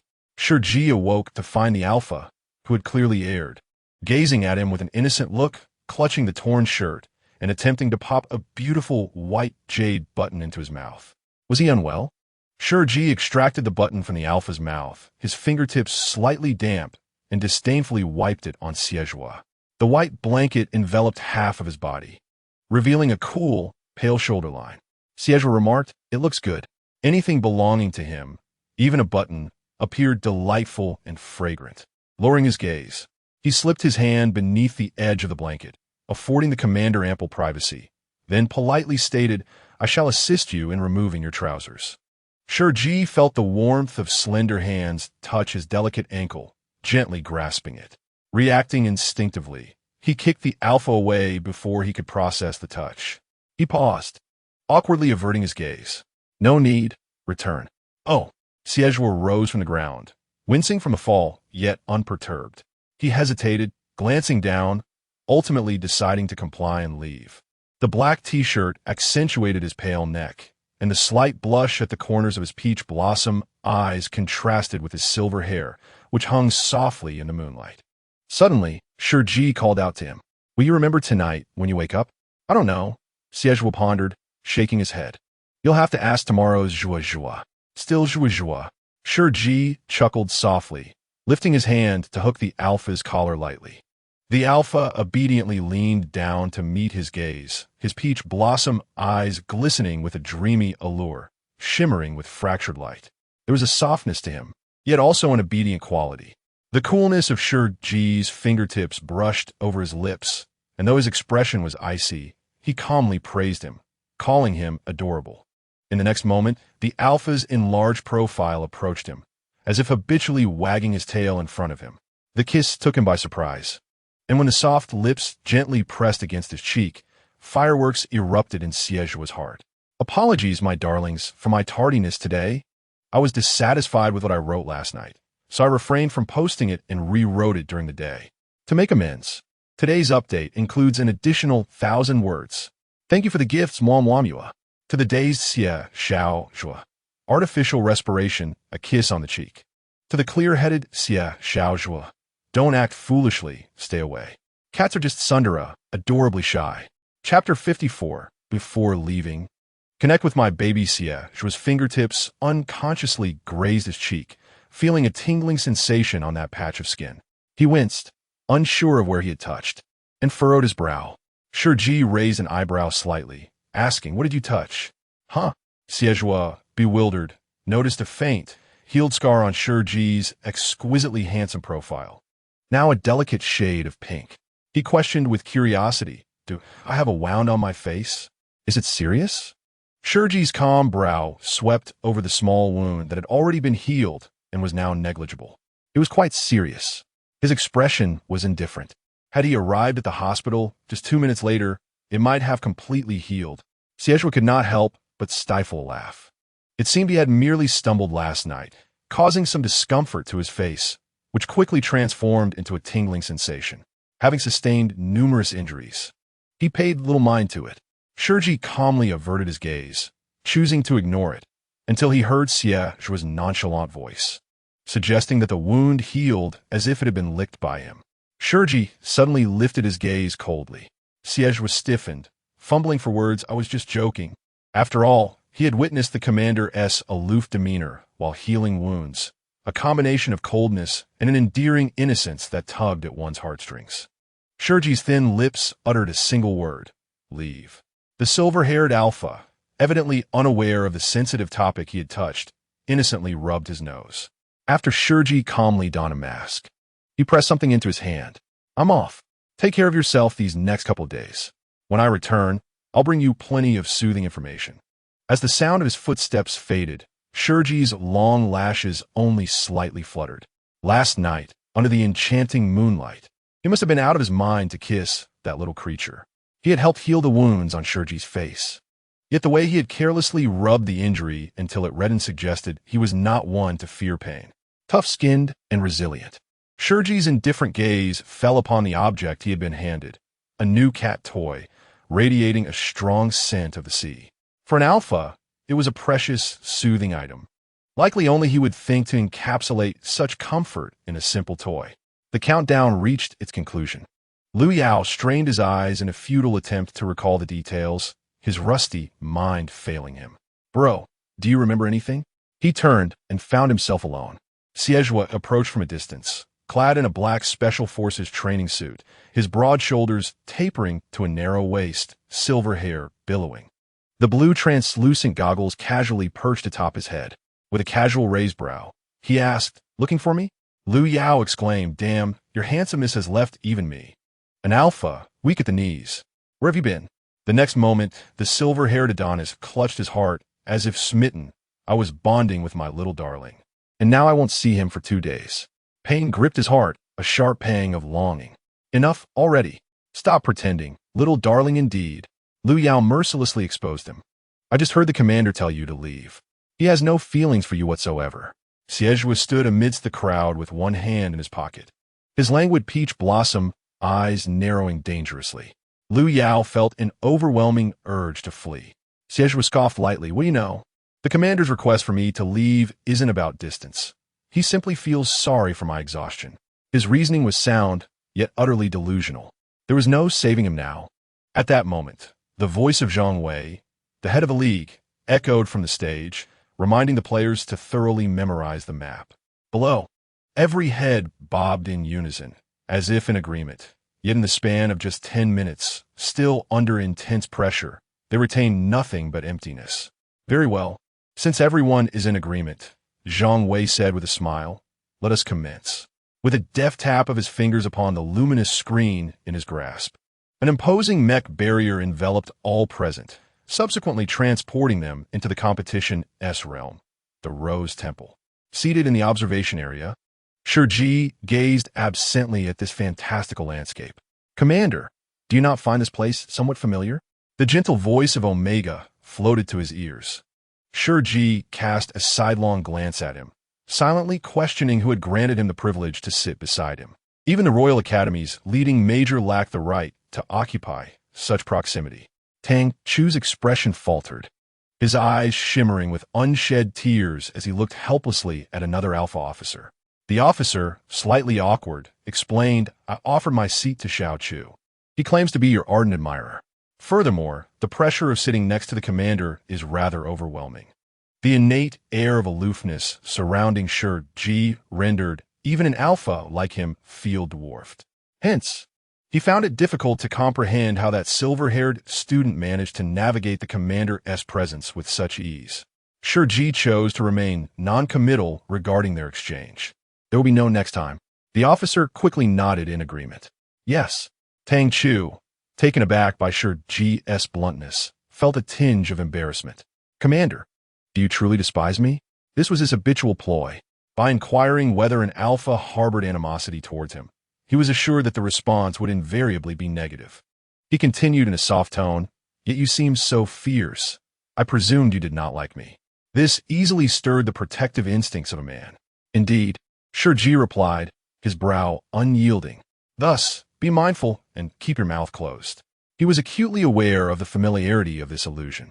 Within lay a 3S great supreme beast, one he had personally imprisoned. "You intend to use the sealed territory of a 3S beast for the competition? Are you not concerned about potential complications?" Shi Ji turned his gaze toward the responsible Zhang Wei.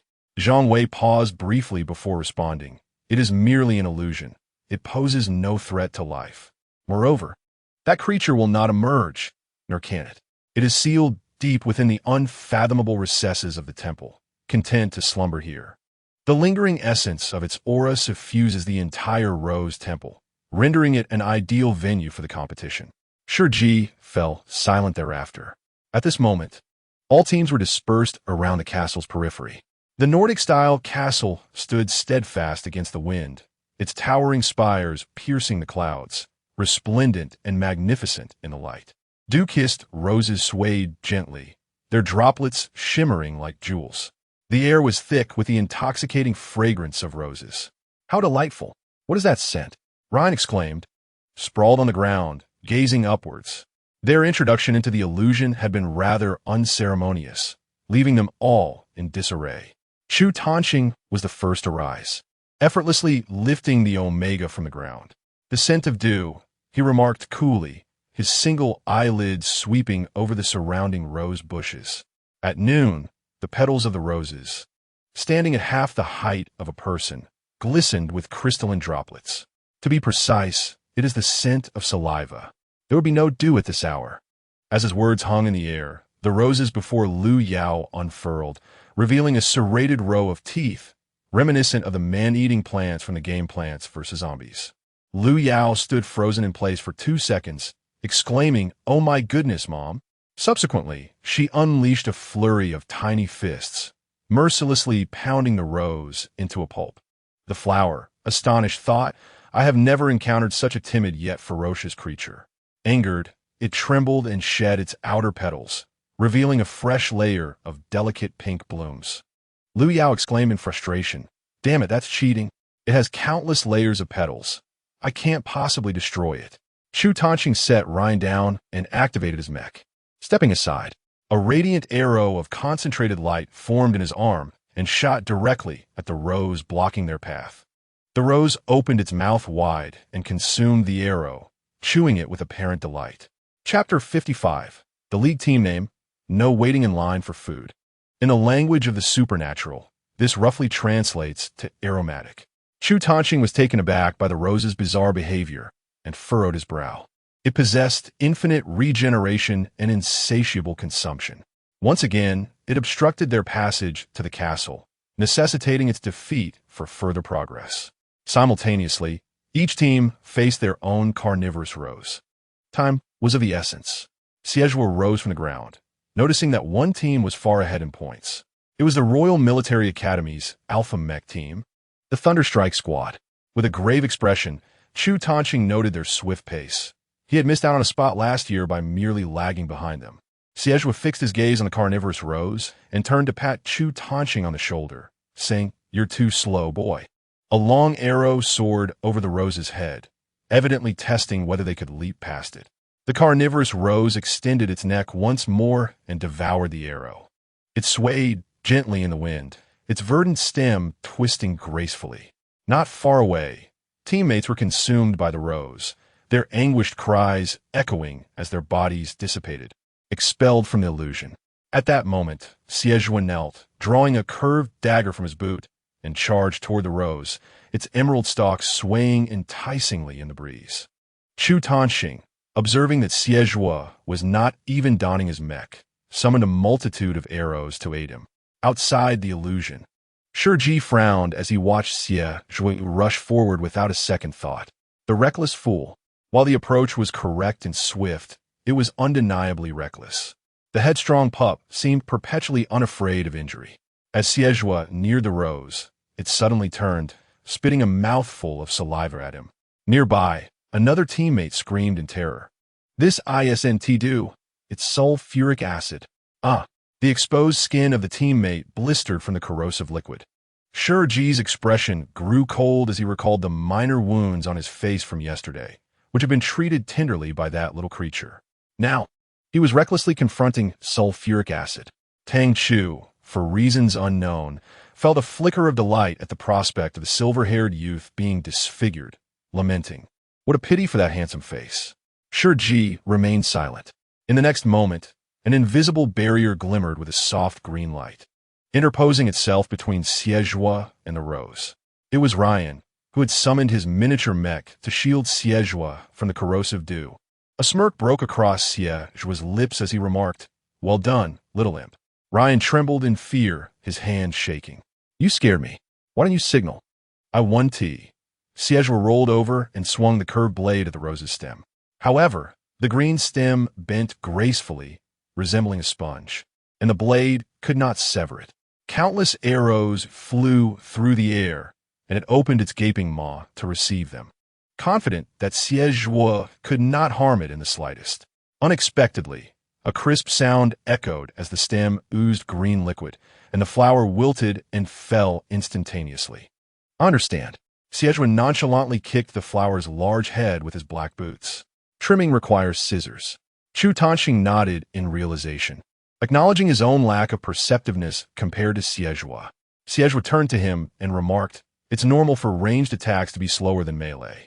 Having you tackle the rose would indeed take a long time. The flower is agile and elusive." "I know. I'm not upset. You needn't comfort me." "I wasn't comforting you." Xie chuckled lightly, gazing at the second rose swaying in the distance, which grinned at them with its menacing, sharp teeth. This time, it emitted a sound, hee-hee. Xie glided across the ground, his long and sleek figure tracing a radiant arc. The curved blade slipped from his grasp, and he intended to say, "Pft," as the green stem was severed by the glimmering blade. The flower, incredulous at the sudden rupture, exclaimed, "Huh?" Its massive head collapsed to the ground, deprived of sustenance. Before absolute power, even the softest sponge could be cleaved, whether in ranged or melee combat. "I'm always the best." Xie maintained his stance, his silver hair billowing in the wind, revealing his strikingly sharp features, with silver goggles glinting a faint blue light. "Vocal. Isn't that incredible? I was so impressed my heart raced. I take back my previous ranking. This team is formidable as well." "Which team are they?" "Let me check. With this speed, they should rank second now." "What a name. No line for meals." "Great name. Promising future." The name was actually proposed by Xie. During training, Shi Ji thought it fitting to let the newcomers name their team for their first competition. Ryan was the first to raise his hand, declaring them the deep concealed blue team. It sounded powerful yet understated. Chu Tanxing replied, "Sounds good. I have no objections." Shi Ji turned to Xie. "What about you?" After some contemplation, Xie suggested, "How about no line for meals?" The name was deemed atrocious. Shi Ji immediately dismissed it. Ryan also expressed his disdain. "What kind of name is that?" Xie shrugged indifferently. "It reflects my dream. I always seem to be starving when I have money to eat, yet I still have to wait in line. It's quite bothersome." Ryan stared at him for several seconds, recalling what the doctor had mentioned about his malnutrition. He pouted and leaned on Chu Tanxing's shoulder, looking at Xie. "You're so pitiful." Xie scoffed lightly. "What is so pitiful?" "I want to starve." Shi Ji remained calm and quiet, ultimately inputting the name with indifference. "All right, let us go with this one." Ryan stood on tiptoe, pondering, "Is that my hidden blue?" His eyes widened in astonishment at the sight of the dining area of the holographic brain, where no one was waiting in line. Shi Ji appeared indifferent, questioning why the Chinese would adopt foreign names while speaking entirely in their native tongue. Ryan, tousling his little green hair and blinking his vibrant green eyes, retorted, "But I am of mixed heritage." Xie also patted his silver hair, affirming, "I, too, am of mixed descent." Shi Ji narrowed his cold eyes, declaring, "I am purebred." "Do you have any objections?" "None. Of course not." Thus, the name was rather haphazardly established, leaving Shi Ji to ponder in the middle of the night about the nature of such a name. Tang Chu never anticipated that not only would he not harm this alpha, but he would also manage to impress him. With a soft smile, he complimented, I didn't realize your team was this formidable commander. Shi Ji, seemingly aloof, replied, "What did you just say?" Tang Chu hesitated momentarily before reiterating his statement. Shi Ji prompted, "The previous sentence." Realizing something, Tang Chu's expression momentarily faltered, and he explained with a faint smile, "I was merely concerned that he might suffer disfigurement from sulfuric acid." "No need to worry," Shi Ji replied calmly, his features illuminated by the daylight, exuding a cold and exquisite beauty that seemed almost inhuman. "Even if he were disfigured, he would still be more handsome than you." Tang Chu found himself momentarily at a loss for words. His gentle, watery eyes gazed intently at Shi Ji's cool profile before he slowly inquired, "Is your concern for this alpha due to his resemblance to His Majesty the Emperor?" Chapter 56, Feeling so sad. Missing my little kitten, Tang Chu gazed meaningfully at the commander, observing the chill and shock in his eyes while his own smile remained warm and lingering. He harbored feelings for Shi Ji, or rather, he admired the commander, the aloof and unattainable figure from the banquet at the White Emperor Star Palace. At that time, the commander was still a beta, yet countless alphas were already bowing before him. He yearned to witness such a person descend from their lofty heights, dragged into the mundane world, enveloped in the turmoil of love and desire, sullied and tarnished. Such aspirations were foolish. The words awe-inspiring and cold authority reverberated in his ears, prompting him to instinctively prostrate himself, trembling as he glanced at the passing figure clad in platinum robes. The emperor did not spare him a glance. The previous two words seemed like a figment of his imagination. The man, with meticulously styled silver hair and deep, noble purple eyes, navigated through the crowd toward a secluded corner. With a faint smile, he asked, "Is it boring, Commander Shi?" Shi Ji replied, raising his glass casually to clink lightly with his. Tang Chu understood everything. Now, the transformation of the commander was monumental. From beta to omega, he had been cast down from the central star system to the 8-star system. Even an ordinary alpha could now capture his attention. It seemed anyone could catch his eye with a mere touch. Did that mean he had a chance as well? Until Shi Ji's cold, emotionless voice broke through the air. "I once thought you were simply thoughtful. Now I realize I was mistaken." Shi Ji stated, "You seem to be mentally unwell." Though he used the word seem, it was a definitive assertion. Tang Chu, if I may speak candidly, do they share even the slightest resemblance? Tang Chu's lips moved, as though contemplating that at the very least, their hair color was consistent. Shi Ji then interjected, "If it is merely due to that silver hair, you might as well dye your own to match and see if the emperor would embrace you in tears, proclaiming you to be his long-lost brother." Tang Chu was momentarily rendered speechless by the retort. Despite Shi Ji's tone remaining calm and laced with sarcasm, he could not help but inquire, "Why do you regard him with such special attention? Do I truly regard him differently?" Shi Ji appeared momentarily taken aback, his handsome brows knitting slightly. "When I say he is more handsome even after disfigurement, I mean he is merely more appealing than you. In truth, you both possess a fair degree of unattractiveness." Tang Chu could no longer maintain his composure. The moment the person in charge took a seat, he heard this remark, which for some inexplicable reason struck him as oddly endearing coming from the commander's lips, akin to saying they were all a bunch of little pigs. Subsequently, Shi Ji's gaze turned cold as he focused on the screen, choosing to say no more. After the first team passed through the rose bushes, the second challenge arrived. The courtyard was adorned with countless neatly arranged stone slabs, 8 laid horizontally and 12 vertically. What does this signify? The 4 members of the Thunder team halted, hesitant to act recklessly. They contemplated stepping on a slab to test the consequences of not doing so. One of them picked up a stone and tossed it into the grass, where the dense blades of grass writhed and consumed the stone, reducing it to fragments. The team was taken aback. If even a stone could be ground to dust, how much more so a mere mortal flesh and bone? "What should we do?" They fell into silence. To ensure the speed of their first place, it was imperative that one among them ventured forth to take a risk. Montakshan, seated behind Shi Ji, suddenly asked, "Commander Shi, what would you do in this situation?" The person in charge chuckled helplessly. Mo Shan, though outwardly defiant, was secretly seeking to glean the commander's thought process. "Unfortunately," Shi Ji replied, I would do nothing. Simply test each one in turn. And Mo Shan, the professor, let out a cold laugh, thinking to himself that it was all quite predictable. Shi Ji reclined casually, regarding this as merely a trial of attrition, determining which team would be the unfortunate sacrifice. As his words fell, the next team emerged from the rose thicket. Leading the group was a tall youth, long-limbed, wielding a gleaming silver curved blade, with a striking mane of silver hair. The blue goggles accentuated his exquisite and costly appearance, exuding a carefree charm reminiscent of an AI incarnation. Here they come, the unfortunate souls. Oh, why aren't you all moving? Xie, wholly unperturbed by the competitive atmosphere, greeted them with an open and warm demeanor. The several alphas of the Thunder team regarded them with icy stares, stepping aside to allow passage. You may go first.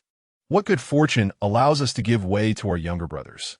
Xie appeared blissfully naive, akin to an oblivious university student. Shi Ji could not restrain himself from raising a hand to his forehead in exasperation. This disgraceful fellow. On the screen, Xie strode with his long legs to the entrance of the courtyard, peering inside and leisurely extending his tone. Oh, a blind box? I truly thank you all. Just as he was about to step back, one of the Thunder team members suddenly shoved him from behind, causing Xie to stumble forward.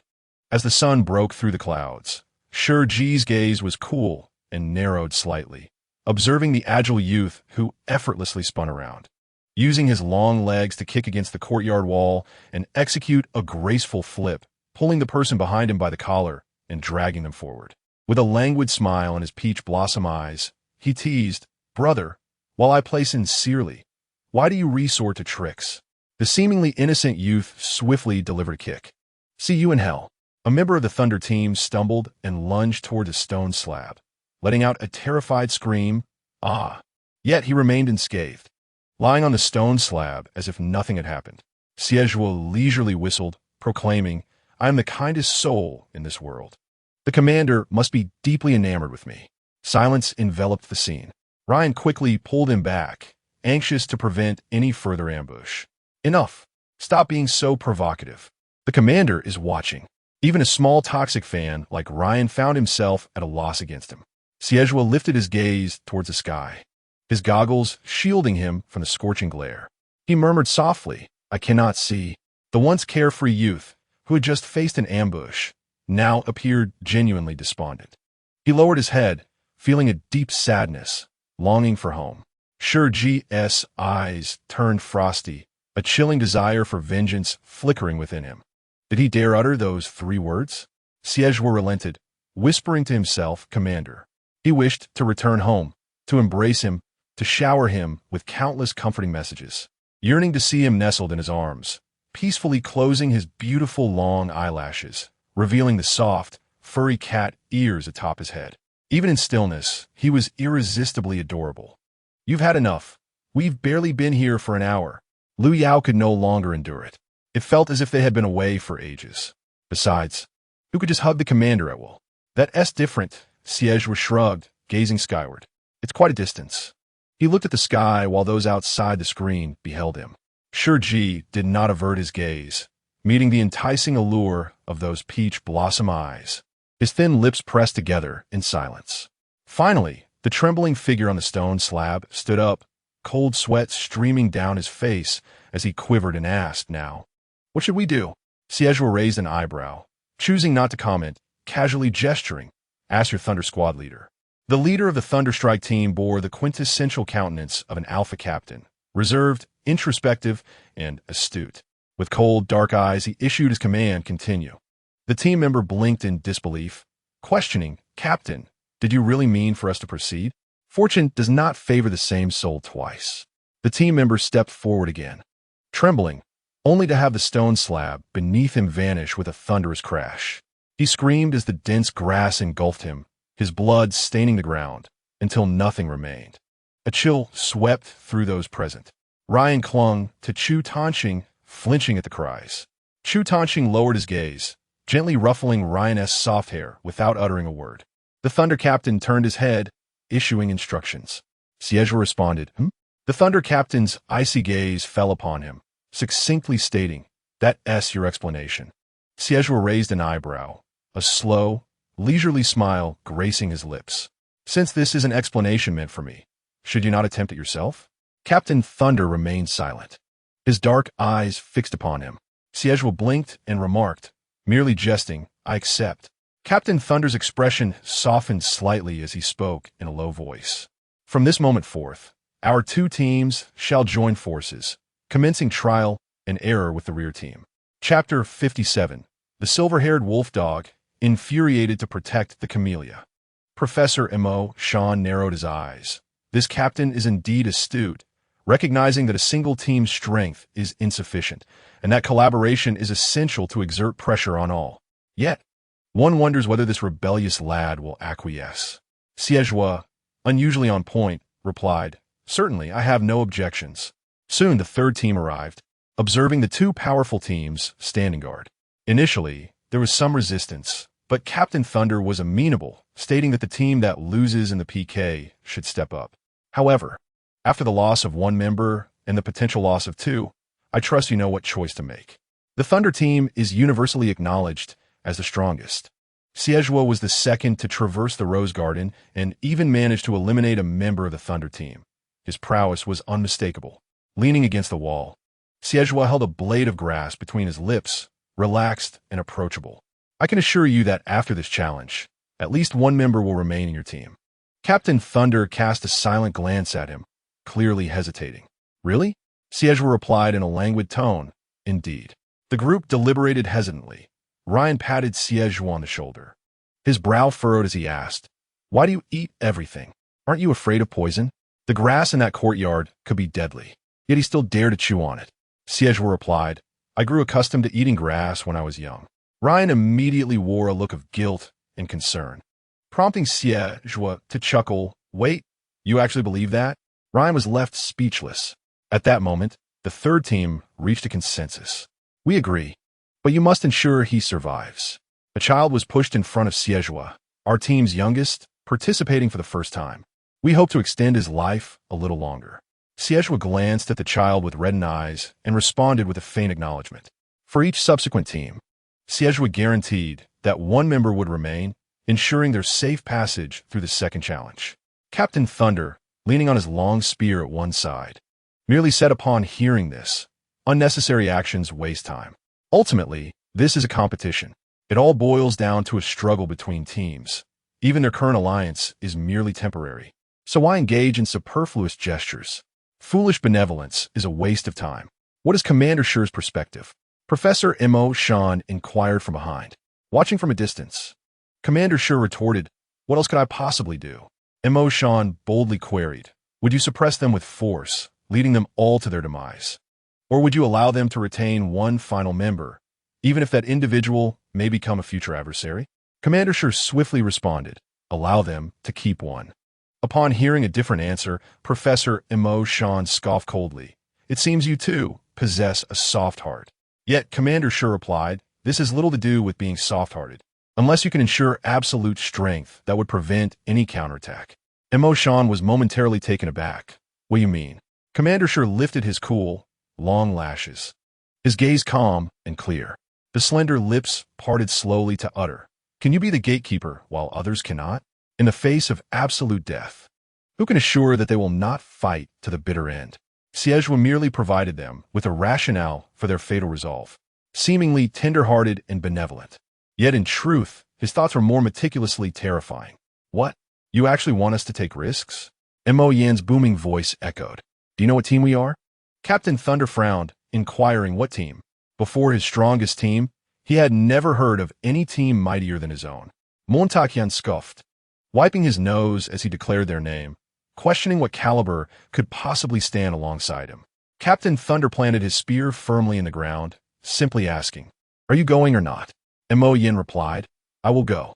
12 stone slabs stood in a row, under the condition of previous sacrifices. Only 12 individuals were required to pass this trial. However, the reality was far grimmer than anticipated. They had taken a wrong path. In front of the 8th row, all 4 stone slabs had vanished. Even after the sacrifice of 4 individuals, the correct path remained elusive. With a total of 96 slabs, It seemed improbable that they would fail to find a single correct route. Captain Thunder coldly commanded, "Continue. Each team shall commence the second round." Xie's expression darkened slightly. A total of 42 teams had suffered grievously in the first trial, not to mention the missteps taken thereafter. Furthermore, the rebels had been directly gunned down by the Thunder team, drastically reducing their numbers until each team was left with but a single survivor. All eyes turned to the young boy of the third team. The turn had come to him. Only the final row of stone slabs remained. "You may proceed," they urged. The boy's gaze was filled with trepidation. "Did you not say I could safely survive to the next round?" They replied, "Each of our teams is now at full capacity, save for those two guarding teams."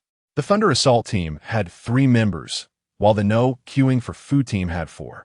As the sole, fully staffed team, they were now deeply resented, prompting Captain Thunder to turn on them. He said to Zhuo, "You all go."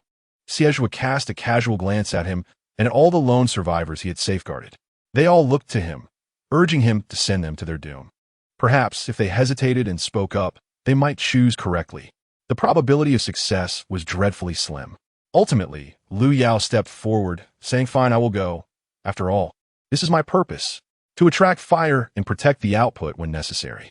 Just as he was about to step onto the stone slab, he was yanked back by Zhuo. "Huh?" Zhuo himself stepped onto the slab. "Wait, don't." Lu Yao instinctively pursued, only to be met with Xie's indifferent command. "Go back." Lu Yao was utterly bewildered. No one else should ascend but him. He anxiously paced, calling out, "How's your luck? Have you won anything?" Zhuo paused momentarily, pondering. After all, throughout his life, he had never passed even once. "You are so destitute. You lack the fortune to drink one extra bottle? Yet I feel rather fortunate." Zhuo's gaze fell upon the stone slabs, which bore no visible differences. "Once, I nearly died and saw my great-grandmother serving me hot dumplings, yet I was miraculously saved." He smiled faintly, his thin lips curling slightly. "He performed 32 resuscitations on me, persistently bringing me back to consciousness. Thus, I have always believed that I am not so easily perishable." After saying this, Zhuo chose a stone slab and leaped across. The moment his black boots landed on the slab, it transformed into transparency, while the delicate grass rushed forward, eager to engulf the newcomer. A claw shot towards the grand palace door, firmly gripping above. Everyone's eyes widened in astonishment.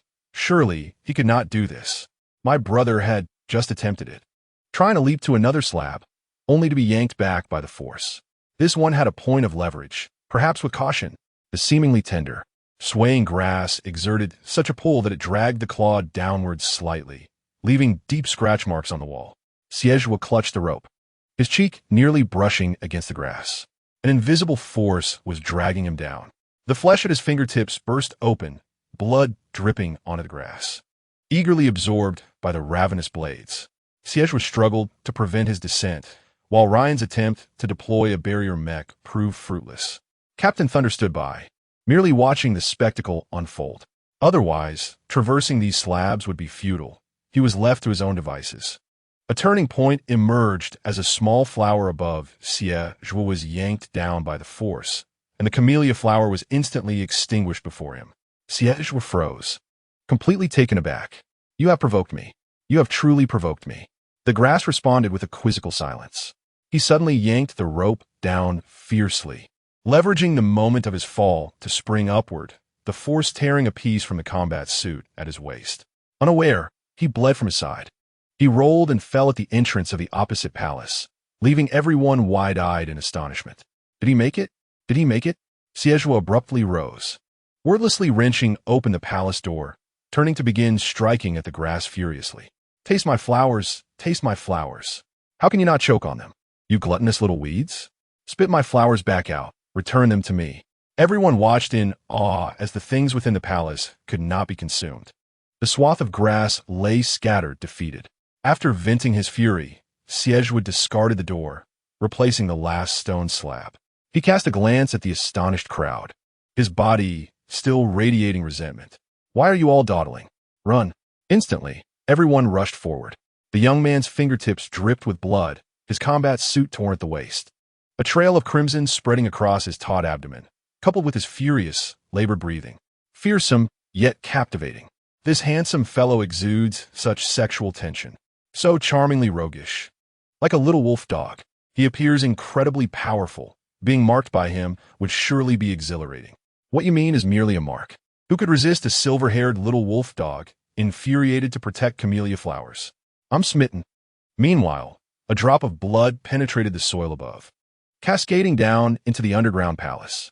As the familiar sound echoed, the breathtaking young man with long hair lay within the cross-shaped stone coffin, slowly opening his golden eyes. It remains uncertain whether the audience enjoys the unfolding narrative, yet must be written. I tend to favor a balance of plot and emotional depth. For those who wish to avoid the competitive elements, feel free to set it aside. The competition will conclude, marked by the peculiar laughter of a cat, resounding with an unsettling glee. Chapter 58, A Twist. 4 against 28 at the edge of the coffin rested a pale, slender hand. The youth's features were strikingly enchanting. Clad in a crimson robe, with waist-length hair cascading behind him, his voice was hoarse, incapable of producing human language. Yet one could discern a single word through his indistinct tone, Xie. Seemingly unsettled by the harshness of his own utterance, akin to a saw grinding against wood. He raised his hand to cover his mouth. Subsequently, his golden eyes ignited with a fierce intensity, clearly etching the elegant word, kill. A slight tremor rippled through the vast illusion. The students gazed up in confusion before continuing their march towards the palace. With the competition nearing its conclusion, they found themselves as solitary survivors, compelled to confront the unknown perils of the final challenge. The students were oblivious, yet those observing from the platform were no strangers to this disturbance. The overseer, Zhang Wei, felt a cold sweat trickling down his brow as he turned to the impassive commander. Has it awakened? Shi Ji leaned back nonchalantly, replying with a question of his own. What do you think? Zhang Wei found himself at a loss, unsure whether to laugh or to weep profusely. The commander had forewarned him, yet he had dismissed the caution. But why has it suddenly awakened? Zhang Wei pondered in confusion. Last week, we brought the officers in for a party, and it ignored us entirely, not even blooming a single flower. Why the sudden awakening? Shi Ji furrowed his brows slightly, struggling to comprehend what he had just heard. What party? Zhang Wei fell silent, his fear palpable, akin to a chicken frozen in fright. The officers fervently shook their heads in denial, insisting I did not attend. Nor did I. If y'all did not go, then I certainly did not. At last, Shi Ji grasped why the 8-star system perpetually ranked at the bottom, a band of miscreants. Commander, what shall we do now? Zhang Wei asked, a mix of embarrassment and guilt evident in his demeanor, cautiously approaching. If this 3S beast were to jeopardize the elimination round, their heads would scarcely suffice as offerings to the main star. Nothing, Shi Ji replied, his expression distant, his slender waist reclining against the chair. Perhaps due to the impending mating season, an alluring languor enveloped him, yet his temper was far from amiable. Now that it had awakened, could they possibly coax it back to slumber? He wore 2 masks, which rendered his mind somewhat dazed, though he appeared aloof and indifferent. A hint of delicate blush lingered at the corners of his eyes, creating an impression of approachability. Why not give it a try? The 3S beast possessed unparalleled power. It was said that this very creature had once decimated a city within the main star system. Ultimately, it was the commander who personally severed its foxtail and confined it to the 8-star system, rather than executing on the spot. The sheer capacity for destruction embodied by such a beast was unfathomable. Shi Ji's brow furrowed slightly. He chose not to engage. He currently lacks energy and feels reluctant to move. Observing the tear-streaked visage of the supervisor, Shi Ji's head throbbed with discomfort. With mental fortitude to suppress and chains to bind, what is there to fear? At worst, one could merely emerge to frighten them. Moreover, the responsibility for one's own misdeeds lies with the perpetrator. Shi Ji glanced at the screen, where a silver-haired youth was being ruthlessly battered, blood pouring from his side due to exertion. He pursed his lips coldly, enduring an unrelenting stubbornness day by day. In the illusion, Ryan also fixated on Zhuo's bleeding waist, pondering whether there existed any means for immediate treatment. However, the illusion disallowed them from carrying any emergency remedies. After venting his frustrations, Zhuo felt a measure of his anger dissipate, dismissing the matter. Upon clearing the level, he instinctively touched the side of his ear, where the small camellia had accompanied him throughout. Finding nothing, Xie, in annoyance, kicked the door twice, cursing.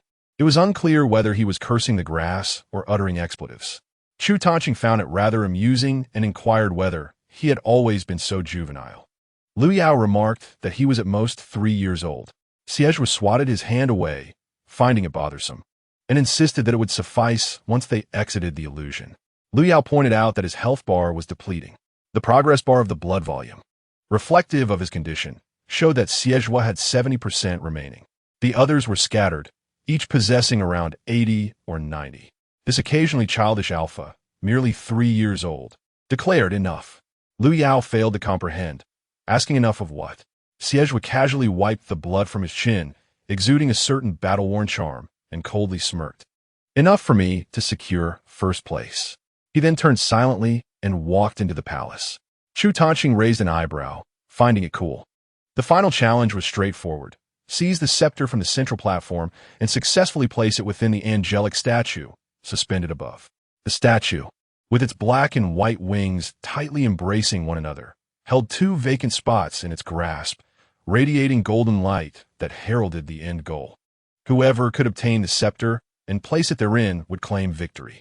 As Xie stepped into the palace, he was met with a sudden strike from a light blade.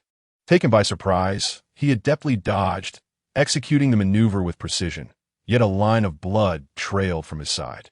Subsequently, a barrier appeared before him, and Ryan charged forth first, glaring at the boy across from him. "You treacherous wretch." The individual before him was none other than the third team's young boy whom Xie had protected. In an effort to prevent the boy's demise, Ryan chose to step onto the stone slab himself, only to be ambushed first. Enraged, yet at a loss for words, he muttered, "Little fool." Beside the boy stood nearly 10 others from different teams. He bit his lip and said, "I'm sorry, but I must eliminate you first." The answer was self-evident. These 2 teams were overwhelmingly powerful. They could not contend with the Thunder team and had to eliminate this team of unknown strength first. Despite all being under Xie's protection, the Thunder team stood guard at the White Scepter, 3 formidable alphas effortlessly dispatching the scattered teams nearby, while others dared not approach. The captain looked to Xie, expressing regret at not being able to engage with them formally this time, hoping for an opportunity in the official league. Subsequently, he withdrew the white staff, leaping gracefully into the white statue with his long legs. The rankings in the sky buzzed, with the Thunder team soaring to an overwhelming first place. They successfully advanced. Meanwhile, the remaining 4, Xie and his companions, prepared to confront all the solitary challengers. Ryan seethed with indignation, propping himself against the neon green barrier as he glared at them. "Are you really planning to team up?" The boy's eyes dimmed slightly. Recalling the resolute expressions of his teammates as they faced death, he too wished to secure honor for his team. Without collaboration, there was no chance at all. Perhaps joining forces. His thoughts were interrupted by a languid voice. There is no opportunity. Upon witnessing the boy's unhesitating strike against him, Xie's gaze flickered momentarily before returning to its usual composure. "It is human nature, Xie. Do not let anyone extinguish your kindness, lest you become a devil." With that, he activated his S-Class mech necklace, a reward earned during the freshman assessment. The silver-black mech enveloped his entire being, and the boy's wild peach blossom eyes gazed defiantly at the opposing squad of 28. The scattered team pondered which 4 should advance first. The further back they waited, the more hope they harbored, leading to a frantic scramble among them. Xie scoffed, "Don't waste time. Let us all charge together." In an instant, the mechs of all present were activated, emanating dazzling light that pierced the heavens. Ryan stepped forward, transforming the green barrier into a colossal shield. Behind Zhuo Tanqing, the ice-blue long arrow soared high, unleashing a volley of arrows. Liu Yao's flamboyant pink mech, upon activation, instinctively caused onlookers to shut their eyes, radiating a blinding brilliance that made one think dawn had arrived. The audience in the observation seats had never anticipated such a turn of events for confronting 28. Everyone straightened in their seats. Shi Ji retained his previous posture, casually observing the screen. Professor Mo Shan inquired, "What is your impression, Commander Shi?" Mo Yin was among those 28. As long as he could eliminate Shi Ji's team, hope remained for him to claim the staff. From this moment, his odds had surpassed those of Shi Ji. Yet, Shi Ji wearily replied, "Just a bunch of useless fools. What impression could they possibly give me? Professor Montag Shan retorted. Do not feign indifference. Herds are for the meek. Fierce beasts always walk alone." Shi Ji, donning a white mask that exuded an air of cold aloofness, glanced curiously at Mo Shan.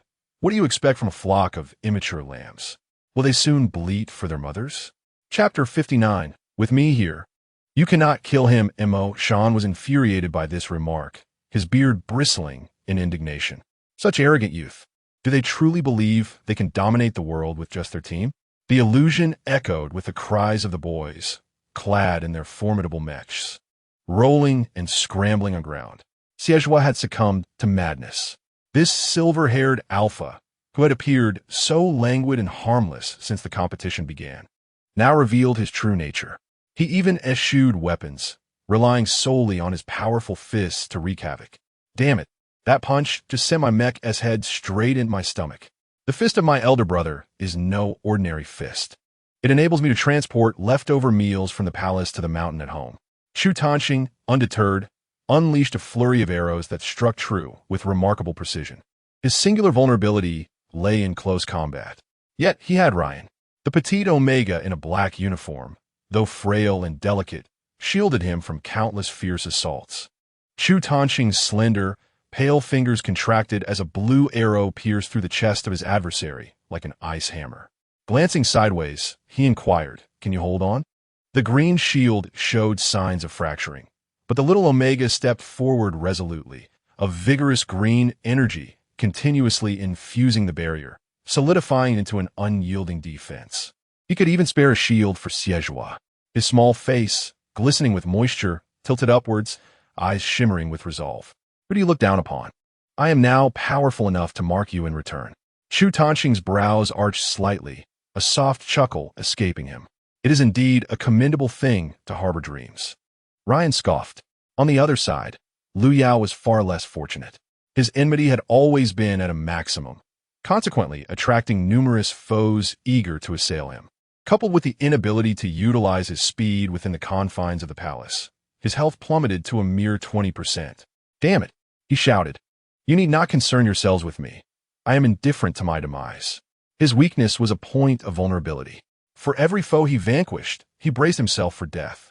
It was abruptly halted by a flash of golden light. Disbelief washed over him as he stared at the figure before him. Mo Yin?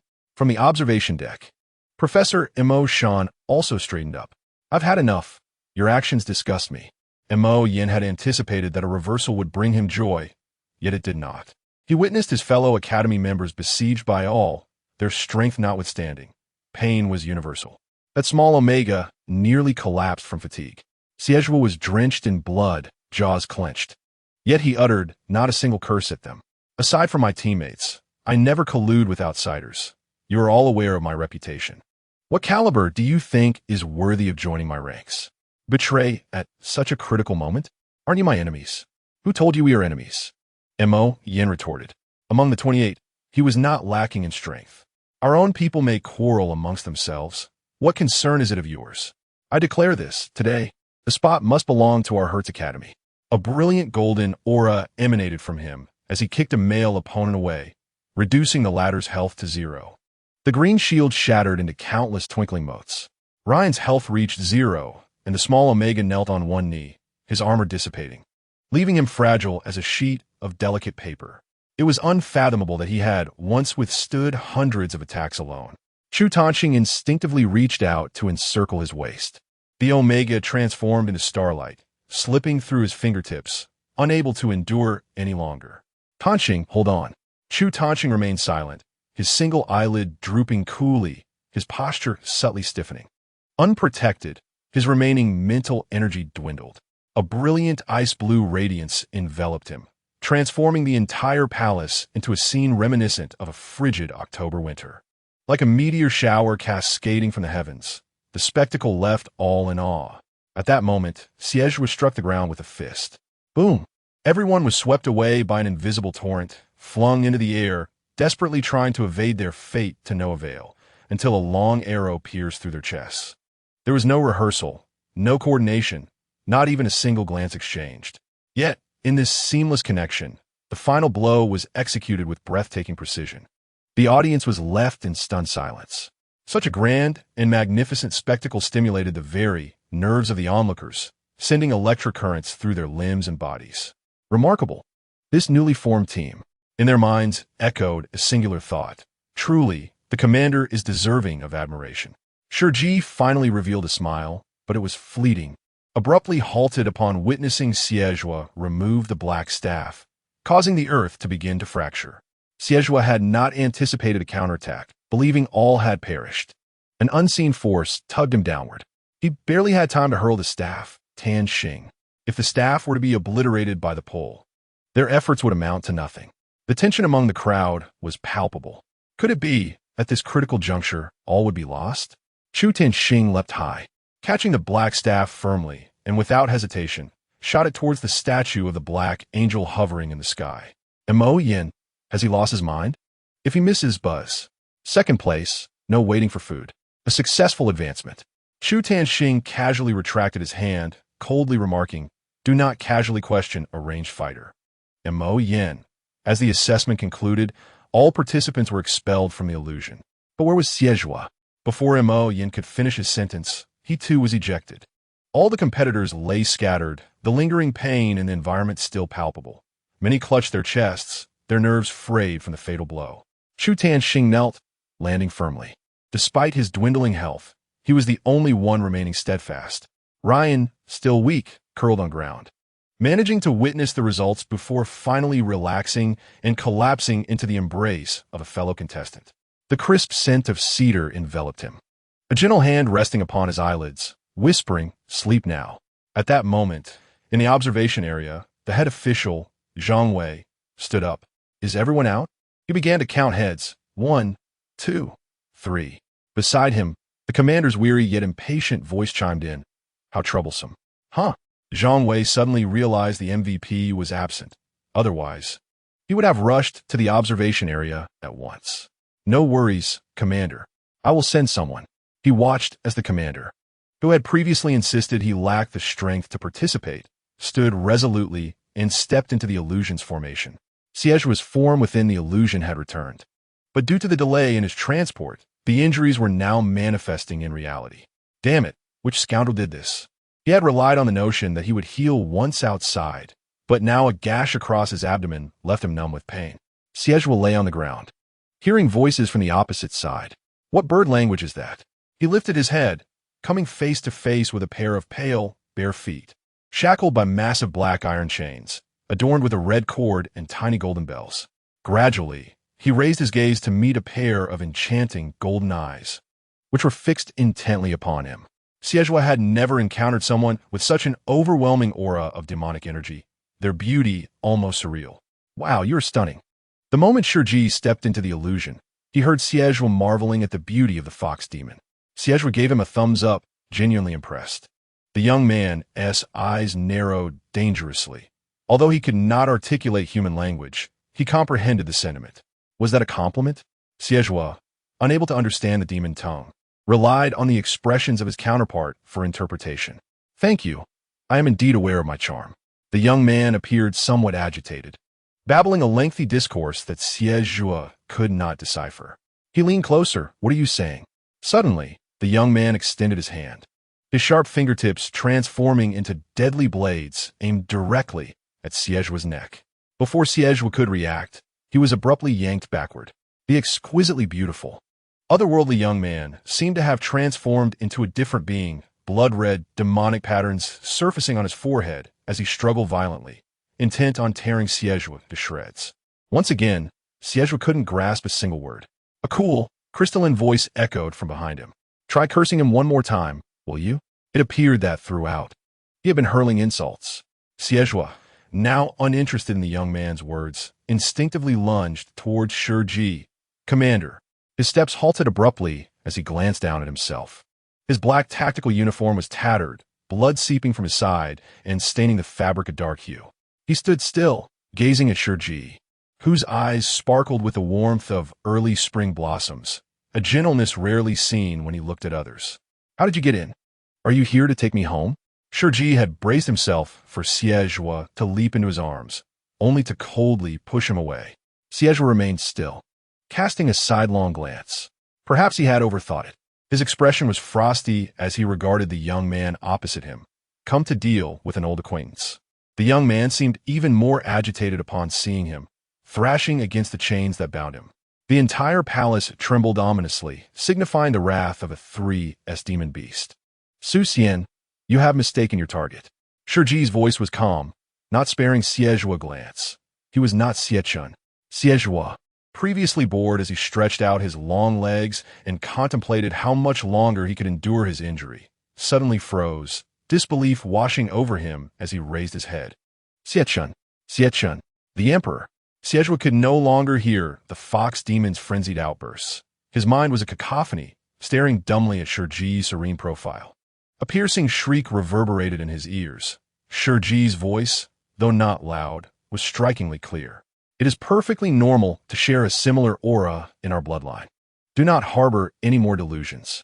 While I am here, you cannot harm him. Zhuo, bewildered, opened his mouth, seemingly wishing to inquire which him, the emperor or himself, the one you wish to protect. Dizziness from excessive blood loss clouded his thoughts, and he ultimately knelt slightly, his head resting against Shi Ji's neck.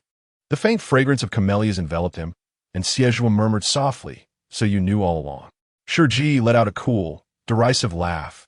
As long as I desire, I shall possess the information of every individual in this world. His voice faltered as the young man nestled in his embrace succumbed to unconsciousness. Such a disappointing display. Shi Ji disregarded the frenzied words of the fox demon, casting his gaze down upon the figure nestled against his shoulder. The one who had been so audacious and imperious within the illusion, whose mere appearance had driven countless admirers to madness, now appeared so fragile in his embrace. Tentatively, he grasped at Shi Ji's sleeve, torn between the desire to draw closer and the fear of soiling what was precious. Why not simply hold him close? Shi Ji lowered his gaze to the serene visage of the sleeping boy, his delicate, pale fingers brushing lightly against the spot on the cheek that had been kissed earlier that day. Are you so certain that I would push you away? Zhuo, who am I? Am I Xie, or the universally adored and charmingly formidable villain, Zhuo, whose presence is as captivating as it is explosive? Mao, you're insane. Daily, I pen over 1,000 additional words. Dear ones, might you reserve your free gifts for Jiao? Gulme. Let Zhuo offer everyone a heartfelt gesture. Chapter 60. Little Zhuo yearned to frolic alongside the handsome elder. The summer night, rain pattered gently throughout the night. The room felt muggy and stifling as the boy struggled to awaken from his dreams.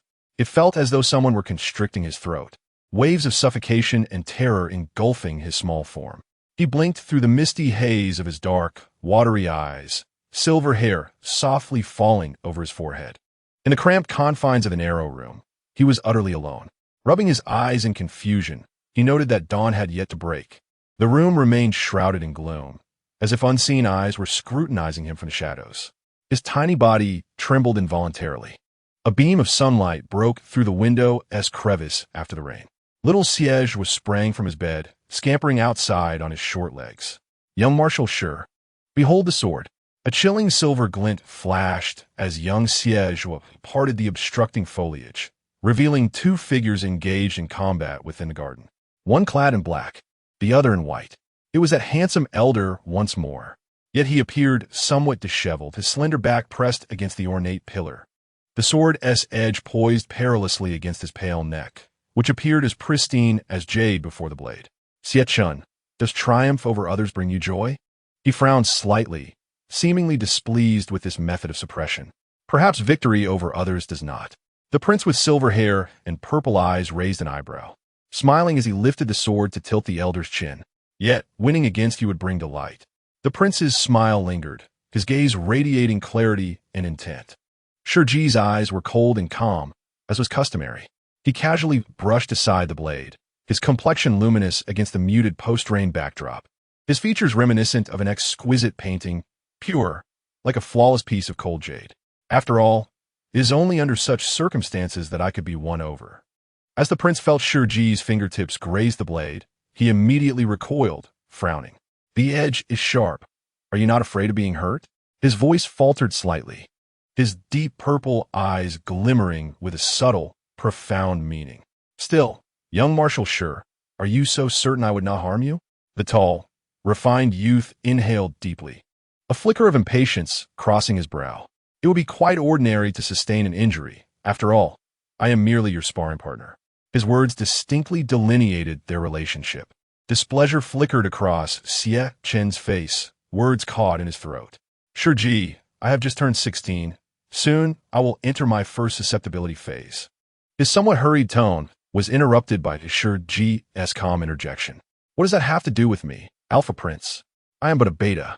Shi Ji sheathed his long sword, and although the 15-year-old boy's features still bore the innocence of youth, they were already marked by a glaring indifference. What you require is an omega, is it not? Xie Chen seemed poised to utter more, but was hastily summoned away by a female attendant. Zhuo lay amidst the grass, tilting his head to gaze upon the handsome brother's visage illuminated by cold light. Incredibly, exquisitely beautiful. Yet he dared not venture out, until Shi Ji cast aside his long sword and coldly uttered, enough already. I can't believe I had to endure harassment from that brute in the last class. He was displeased. Zhuo did not comprehend the notion of harassment, but he was acutely aware that his handsome brother was upset. He forgot the admonitions, disregarded the rules, and clutched the flower in his hand, ready to rush out. He could not bear to see his brother unhappy. He wished to console him. What sound is that? Shi Ji furrowed his brow and glanced towards the thicket. Who is there? Without hesitation, he grasped his long sword and approached, only to find a small patch of grass deserted, save for a tiny depression. Within the pit lay a tender yellow flower. Which little wildcat left this?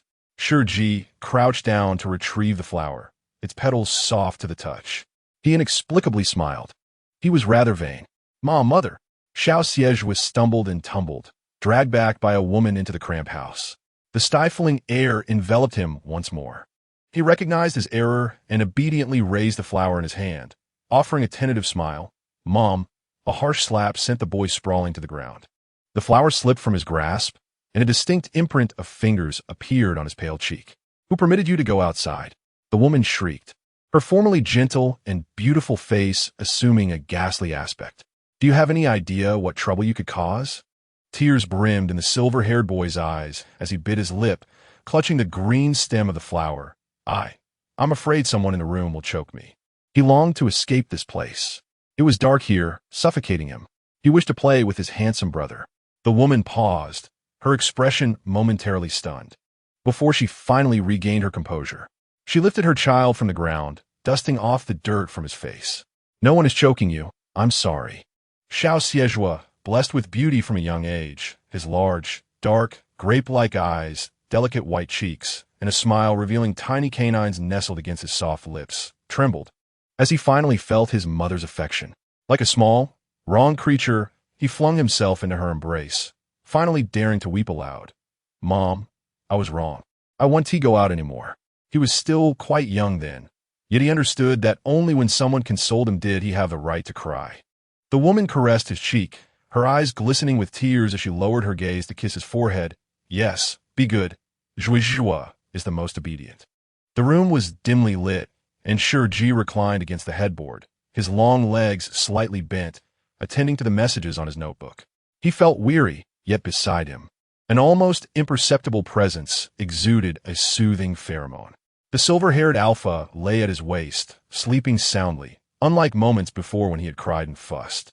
The black combat uniform was stripped away by the doctor, revealing a waist and abdomen wrapped in thick bandages. The long, firm curves did not appear as frail as they usually did. Rather, they exuded a vigorous vitality. It was not that Shi Ji desired to approach this half-naked alpha. It was simply that he desperately craved the soothing pheromones. Without them, he was unable to respond to any messages. Person in charge, Zhang Wei. Commander, regarding the sudden awakening of the 3S monster during the elimination round, how should I report this to the superiors without incurring their wrath? I beg you. Write an elaborate and convoluted 30,000-word report that no one can comprehend. Zhang Wei, head of the 8th Galaxy, huh?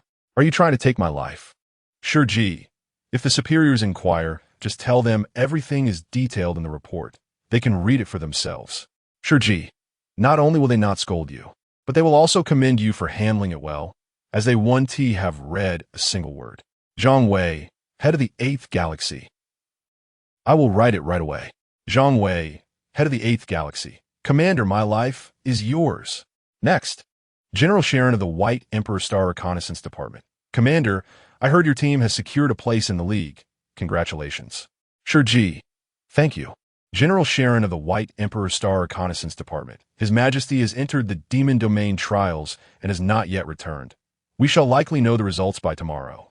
Shi Ji, MHM. General Sharon could not help but frown gently, her gentle face reflecting some confusion.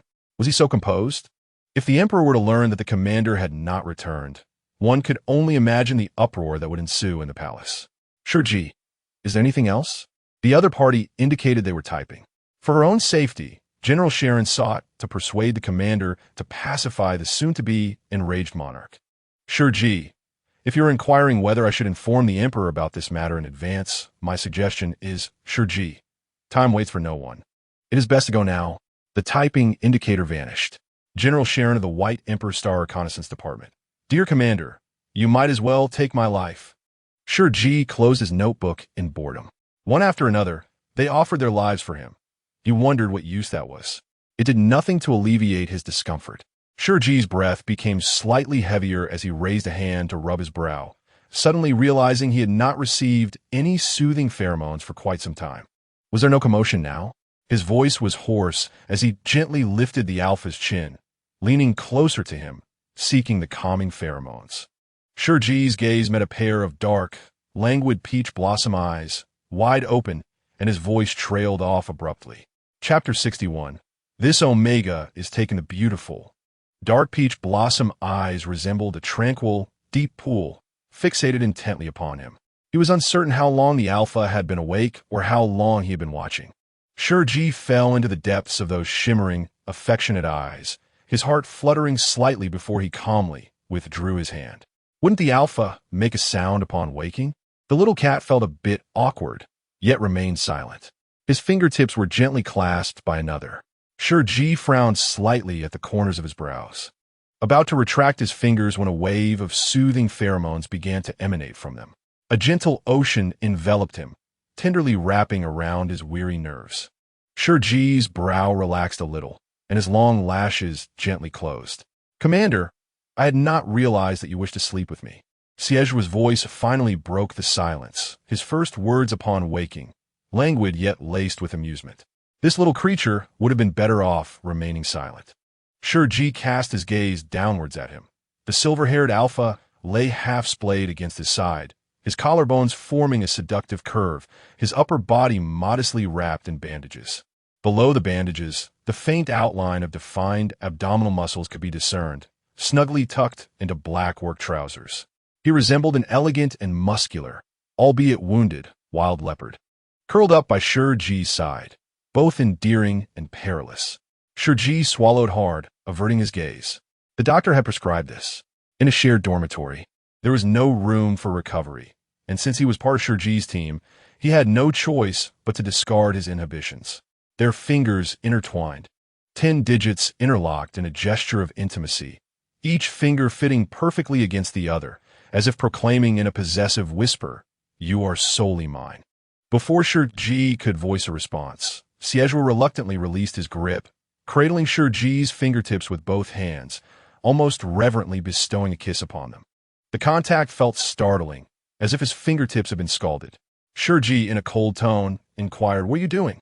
The soothing pheromones remained uninterrupted as Xie cradled his pale, porcelain-like hand, gently resting his cheek against it, responding with an evasion, "I dreamt of you." I did not enjoy that dream. Shi Ji remained silent, contemplating the notion that Xie was far from tranquil in his dreams. He often curled up against Shi Ji's side, pressing his warm, damp cheek against his waistline, trembling slightly like a vulnerable creature. Shi Ji did not comprehend why he featured in Xie's dreams. In dreams, I can only look up at you, but in reality, I can touch you, Xie murmured, lowering his gaze before planting another kiss on Shi Ji's fingertips. Shi Ji's fingers curled slightly, Yet he did not withdraw from the gesture. At the moment their lips made contact, a peculiar electric sensation coursed through him, an unusual yet not unpleasant tingling that he did not detest. Taking a moment to gather his thoughts, Shi Ji asked, "Did you grow up in the palace?"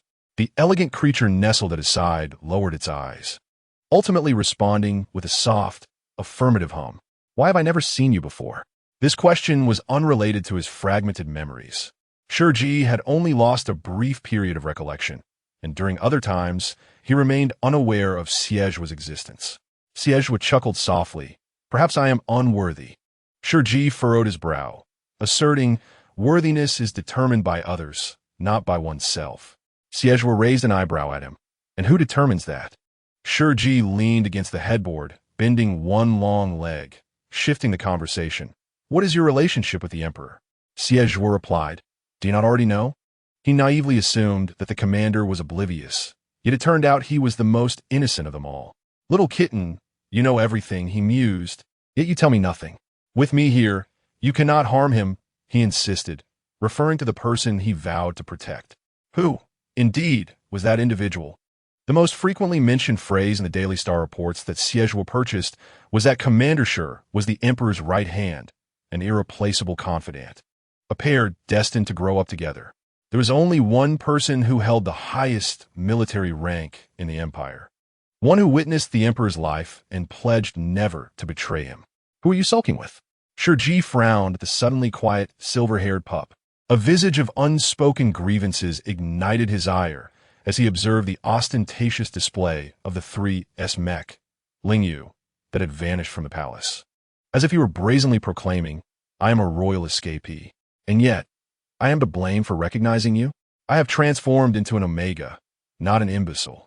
Xie was momentarily taken aback by the insults hurled at him, until the cool, delicate fingertips withdrew from his palm. Panic surged within him as he gently prodded the commander's waist, causing Shi Ji to involuntarily curl up, the notebook slipping from his abdomen. He glared at Xie, who blinked back innocently. "What, pray tell, is your relationship with the emperor?"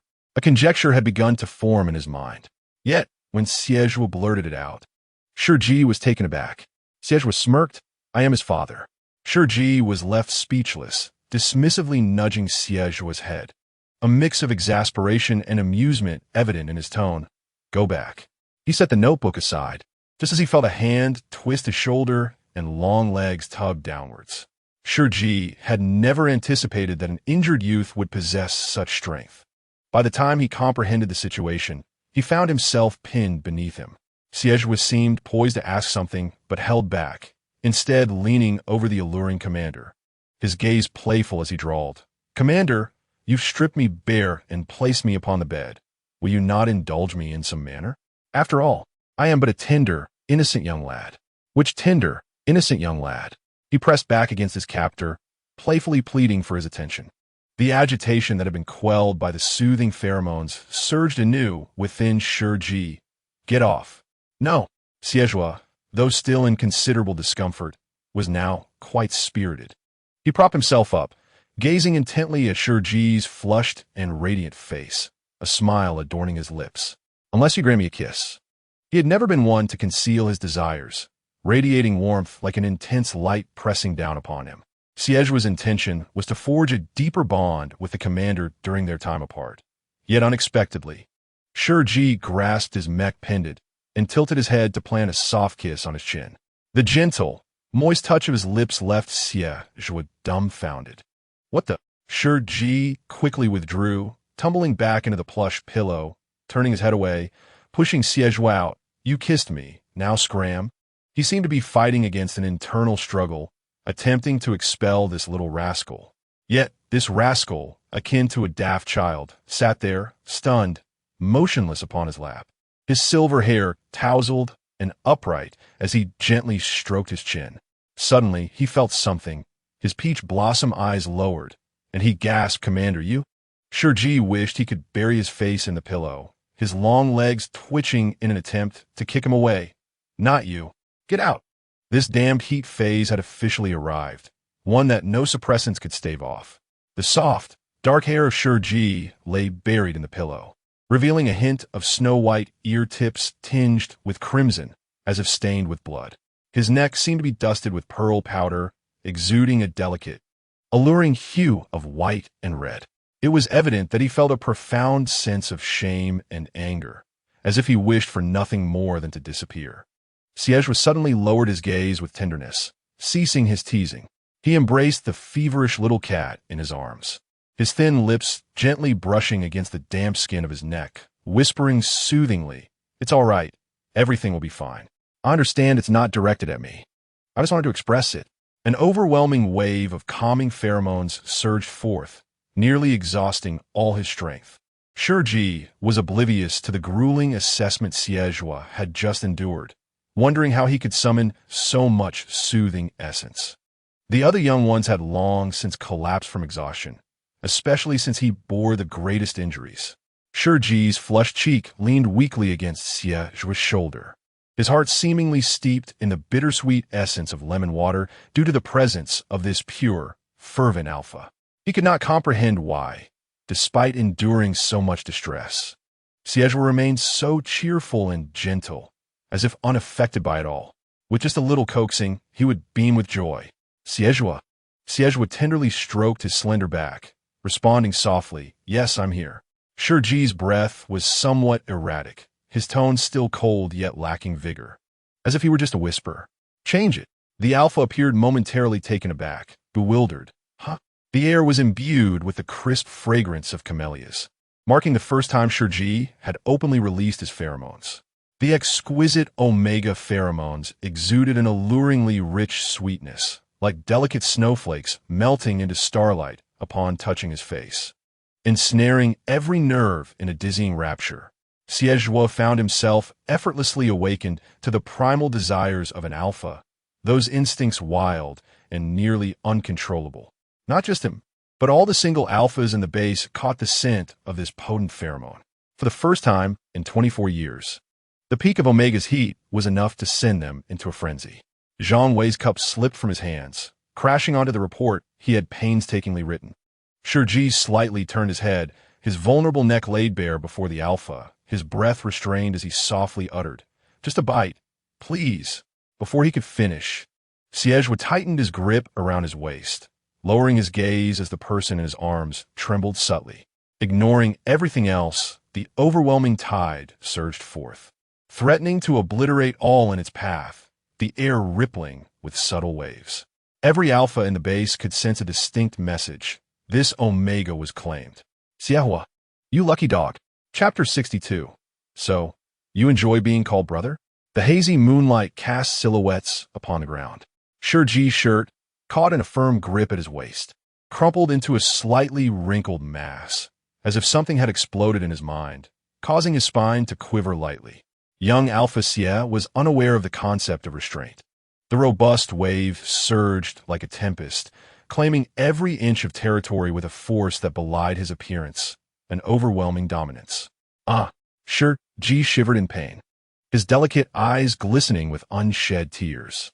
His pale fingers clutched the rough necklace, digging into his palm until it stung painfully. He had underestimated the situation.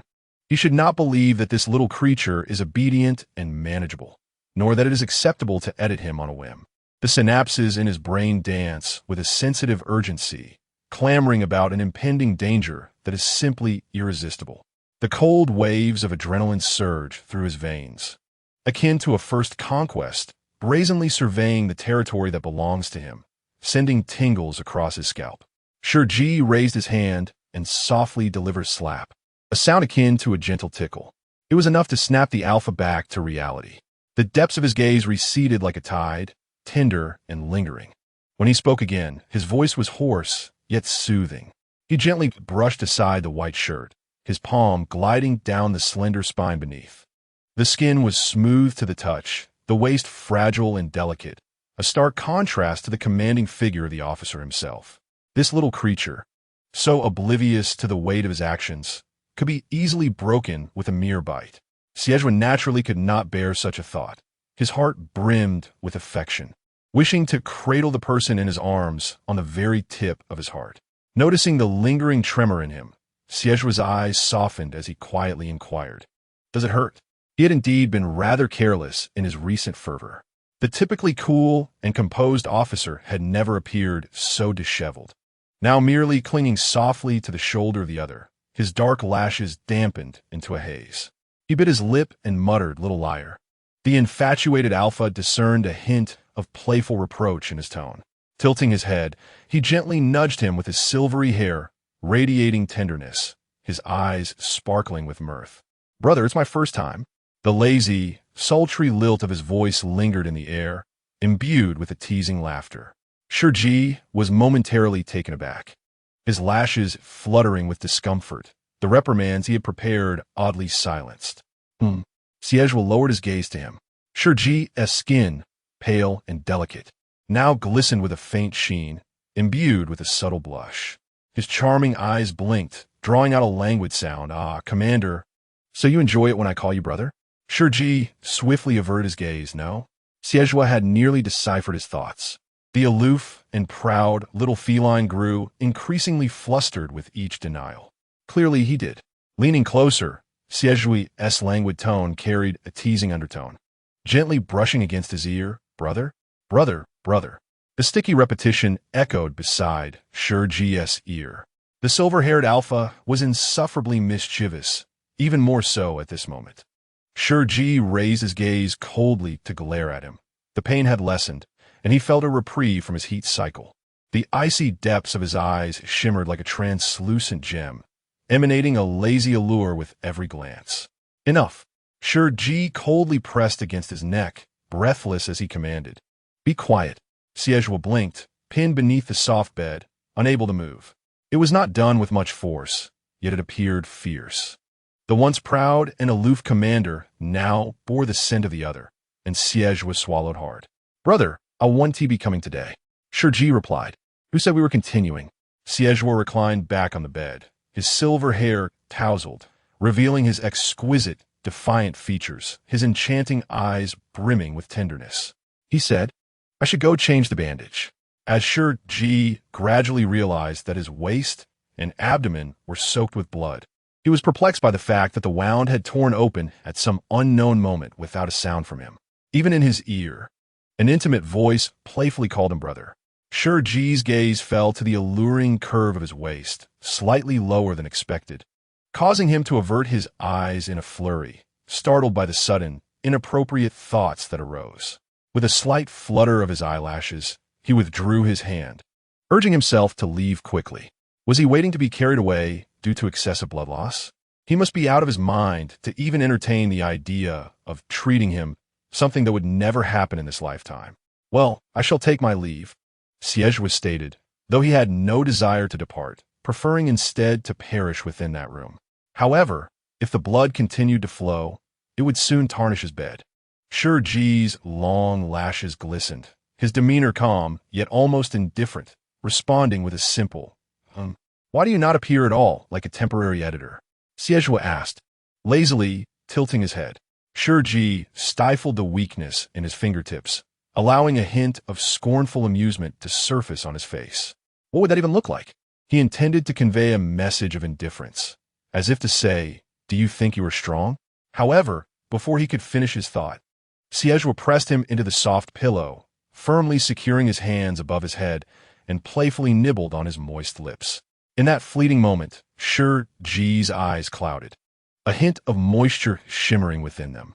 This little rascal Xie raised his gaze slightly, observing the coolness that had dissipated from Shi Ji's expression, now replaced by a furious glare directed at him, his lips lush and crimson, as if ready to bleed. Lowering his eyes, Xie gently pecked at him again, a playful smile curving his lips. It should be like this. The following day, the entire base was shrouded in an eerie atmosphere.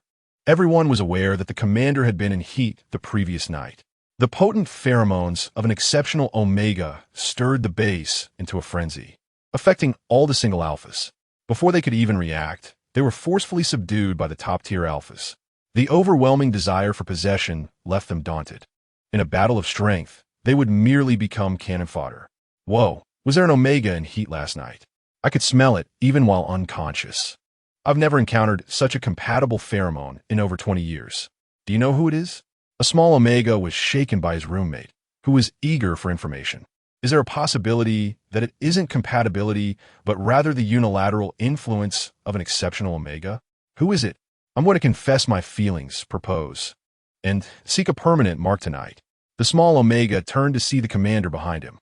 Clad in white and black attire, he stood tall and elegant, illuminated by the morning light that graced his poised shoulders. One could easily mistake him for a celestial being. Most importantly, the commander was not wearing a mask today. His delicate and striking features made one's heart race uncontrollably at just a glance. He struggled to convey to his roommate, "Save it. It's as if one dream after another has flown out the window. Just tell me who that Omega is." The small Omega, overwhelmed by his roommate's persistence, finally relented, saying, "It's the commander." Upon hearing this, Shi Ji glanced over with a distant, aloof demeanor. The Alpha was momentarily stunned, yet after some contemplation, he chose to approach the commander. The small Omega exclaimed, "What are you doing? Have you not woken up yet?" "Commander, I am a mech infantryman from the Border Military Academy. I have heard that no one dares to utter the words heat in the presence of the commander.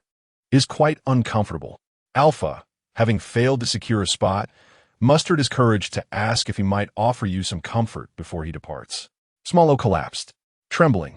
He opened the star network and searched whether his roommate's grave error would implicate their entire lineage. Shi Ji, with his cool and piercing gaze, looked down at the oblivious Alpha before him. He was aware that he had emitted pheromones last night. However, he remained indifferent, for once freed from the throes of heat. A formidable pressure enveloped the atmosphere, akin to the crisp fragrance of camellia mingled with snow. The countenance of all present shifted dramatically, whether they were Omegas or Alphas. One by one, they succumbed to the ground like dominoes, powerless and gazing in the same direction. Shi Ji stood languidly in the spring light, his brows slightly furrowed, observing the kneeling Alpha who could not lift his head. He inquired, "So how do you feel now? Are you comfortable?" Chapter 63. The quintessential flirt. Zhang Wei had just emerged with a 30,000-word report he had tirelessly completed overnight when he was abruptly struck to the ground by an overwhelming force. What on earth? Whose Omega is this? Such an extraordinary presence. As a responsible Alpha, he had never been brought to such a state of disgrace. "Of course, this belongs to me," came a relaxed and cheerful voice from above, casting a shadow over him. Zhang Wei looked up to see a wild mane of silver hair. The individual possessed an exquisitely feral beauty, shining brilliantly in the competition, now smiling down at him and extending a hand. "Allow me to assist you." Zhang Wei felt somewhat dazed, primarily because he could not reconcile this MVP with his current hairstyle. The untamed silver locks were adorned with a whimsical heart-shaped tuft, at the center of which rested a small pink flower. This could hardly be the MVP of the competition. He appeared more like a flamboyant flirt. Zhang Wei grasped the individual's arm for support. "You cannot possibly mean to say that you are the Alpha from last night, can you?" Xie's eyes sparkled with warmth. "Do I not resemble him?" Zhang Wei firmly replied, "Not in the slightest." The Alpha from last night was overwhelmingly dominant, exuding an air akin to a crowning king, compelling everyone to bow before him. This oppressive aura was solely for his Omega. No one dared to covet it, nor could they. Were it not for the Emperor's pheromones resembling rosewood, he might have thought the Emperor himself had arrived, for the pressure was strikingly similar. Not like him. "Farewell." Zhuo released his grip, and Zhang Wei, who had risen halfway, lost his support and crashed back to the ground, letting out a pained groan. "Damn it, this fellow is quite unpredictable." Meanwhile, Shi Ji, alerted by the commotion, raised his gaze only to meet Xie's carefree and languorous smile, a stark contrast to the wounded creature that had curled beside him last night. He resembled a shameless flirt. "Hello, everyone." Xie gracefully strode past them with his long legs. It was quite courteous to perform such a bow early in the morning. This was not a coronation ceremony. After all, no need for such formalities. The crowd murmured, "Who on earth is bowing to you?" It was entirely due to the commander being irate and unable to rise. After all, Shi Ji was indeed furious. The moment he laid eyes on Xie, his anger surpassed even the irritation of having overheard that arrogant alpha's boastful words. Last night, he had been held down by that disrespectful alpha, enduring an extended period of discomfort. Unbeknownst to Xie, Shi Ji possessed an unusually sensitive pain gene, which prevented him from prying open his mouth, resulting in Xie delicately nibbling at his lips. Shi Ji had never been one to show weakness. He refrained from vocalizing his pain, choosing instead to glare at Xie in anger. Little did he realize that the glimmer of moisture in his eyes was enough to send the alpha into a frenzy, inciting a subconscious urge to treat him even more harshly. Before his blood ran dry, Xie reluctantly departed the room. Although he should have felt relieved, a peculiar sadness enveloped Shi Ji. The high-ranking commander was, perhaps for the first time in his life, in such a disheveled state, permeated by another scent both inside and out. His eyes, a cool and hazy shade, bore the marks of pain, as if even a gentle press of his lips could draw blood. After a prolonged silence, he finally accepted a disheartening truth. His alpha had left him after marking him temporarily.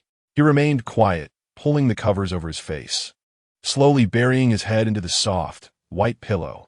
According to the Star Network records, after a temporary marking, an Omega would develop an irresistible dependency on the alpha until the mark faded.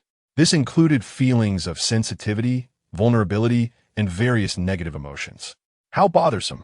Shi Ji closed his eyes, deciding to maintain some distance from Xie during this period. Thus, when Xie cheerfully approached, he took a step back and firmly stated, "Don't come any closer." Xie paused, bewildered. A small Omega clumsily rose to his feet, declaring, "Any alpha should not approach the commander. The commander has someone special." It was only natural that he would disapprove of the alphas who had harbored thoughts of him last night. Seeing Shi Ji's cold, indifferent expression, Xie felt his heart ache, and he gently leaned closer, asking softly, "Did I hurt you yesterday?" Shi Ji thought to himself, "So this little creature is aware after all." He cast a chilling glare at Xie, as if he were a mere alpha, enough to tear him to shreds. Strangely, his eyes brimmed with unshed tears. Shi Ji fell silent. I'm sorry. Xie could hardly withstand such a pitiful gaze and wished he could erase the memory of having bitten the commander the previous day. "Let me see where it hurts." He instinctively reached out his hand, wanting to touch him in front of everyone. Shi Ji resolutely turned and walked away. With the oppressive atmosphere lifted, everyone finally regained their composure. Xie instinctively pursued him, but the alpha beside him scoffed, "Don't bother. The commander doesn't even like me, let alone you." Xie faltered for a moment, piecing together the events. His sharp, expressive brows lifted slightly, revealing a languid, carefree smile. Adorned with a heart-shaped tuft atop its head and delicate pink flowers, it appears both exquisite and innocent, does it not? Suddenly, a familiar alpha pheromone wafted through the air, causing everyone to turn their heads in unison. There lay the unfortunate alpha once again, having fallen to the ground and left a substantial crater in his wake.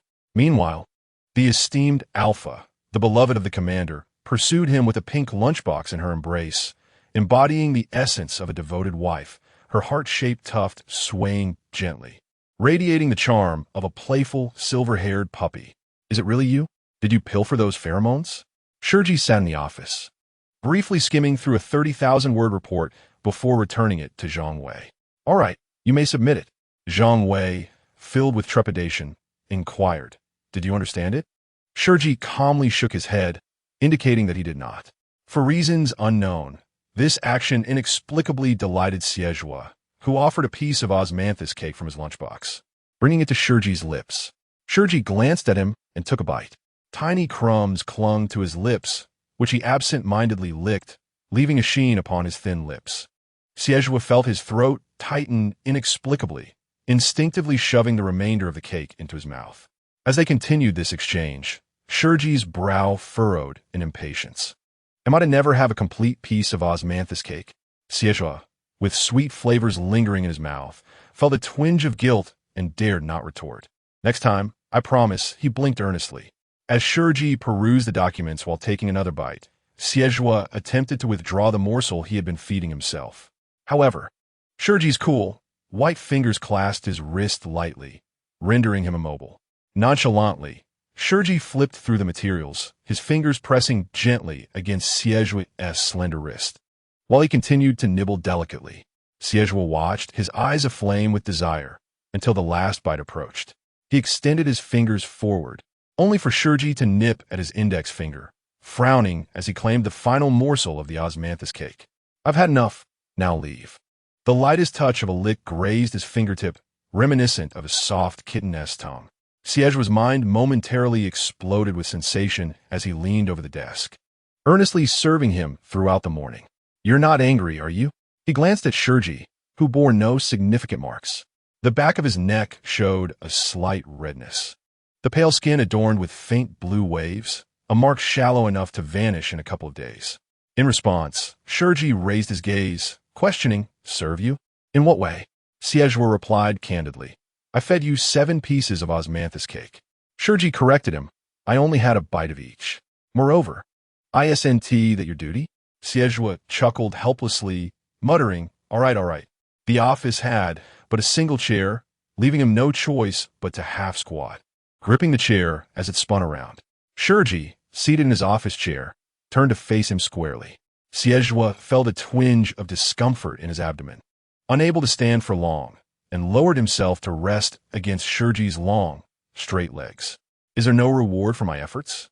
Shi Ji furrowed his brow slightly, gazing down at the silver-haired puppy resting on his lap.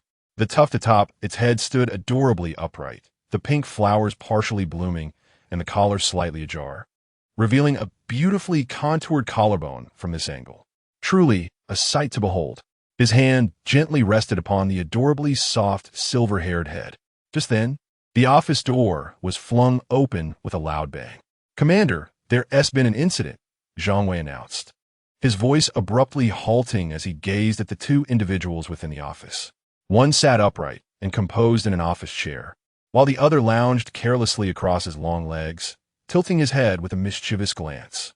After a brief moment of silence, Zhuo inquired slowly, "Is my office also part of your play?" Chapter 64. "I shall forever respect all of your decisions, including leaving me." Zhuo stood dumbfounded at the door, blinking in disbelief.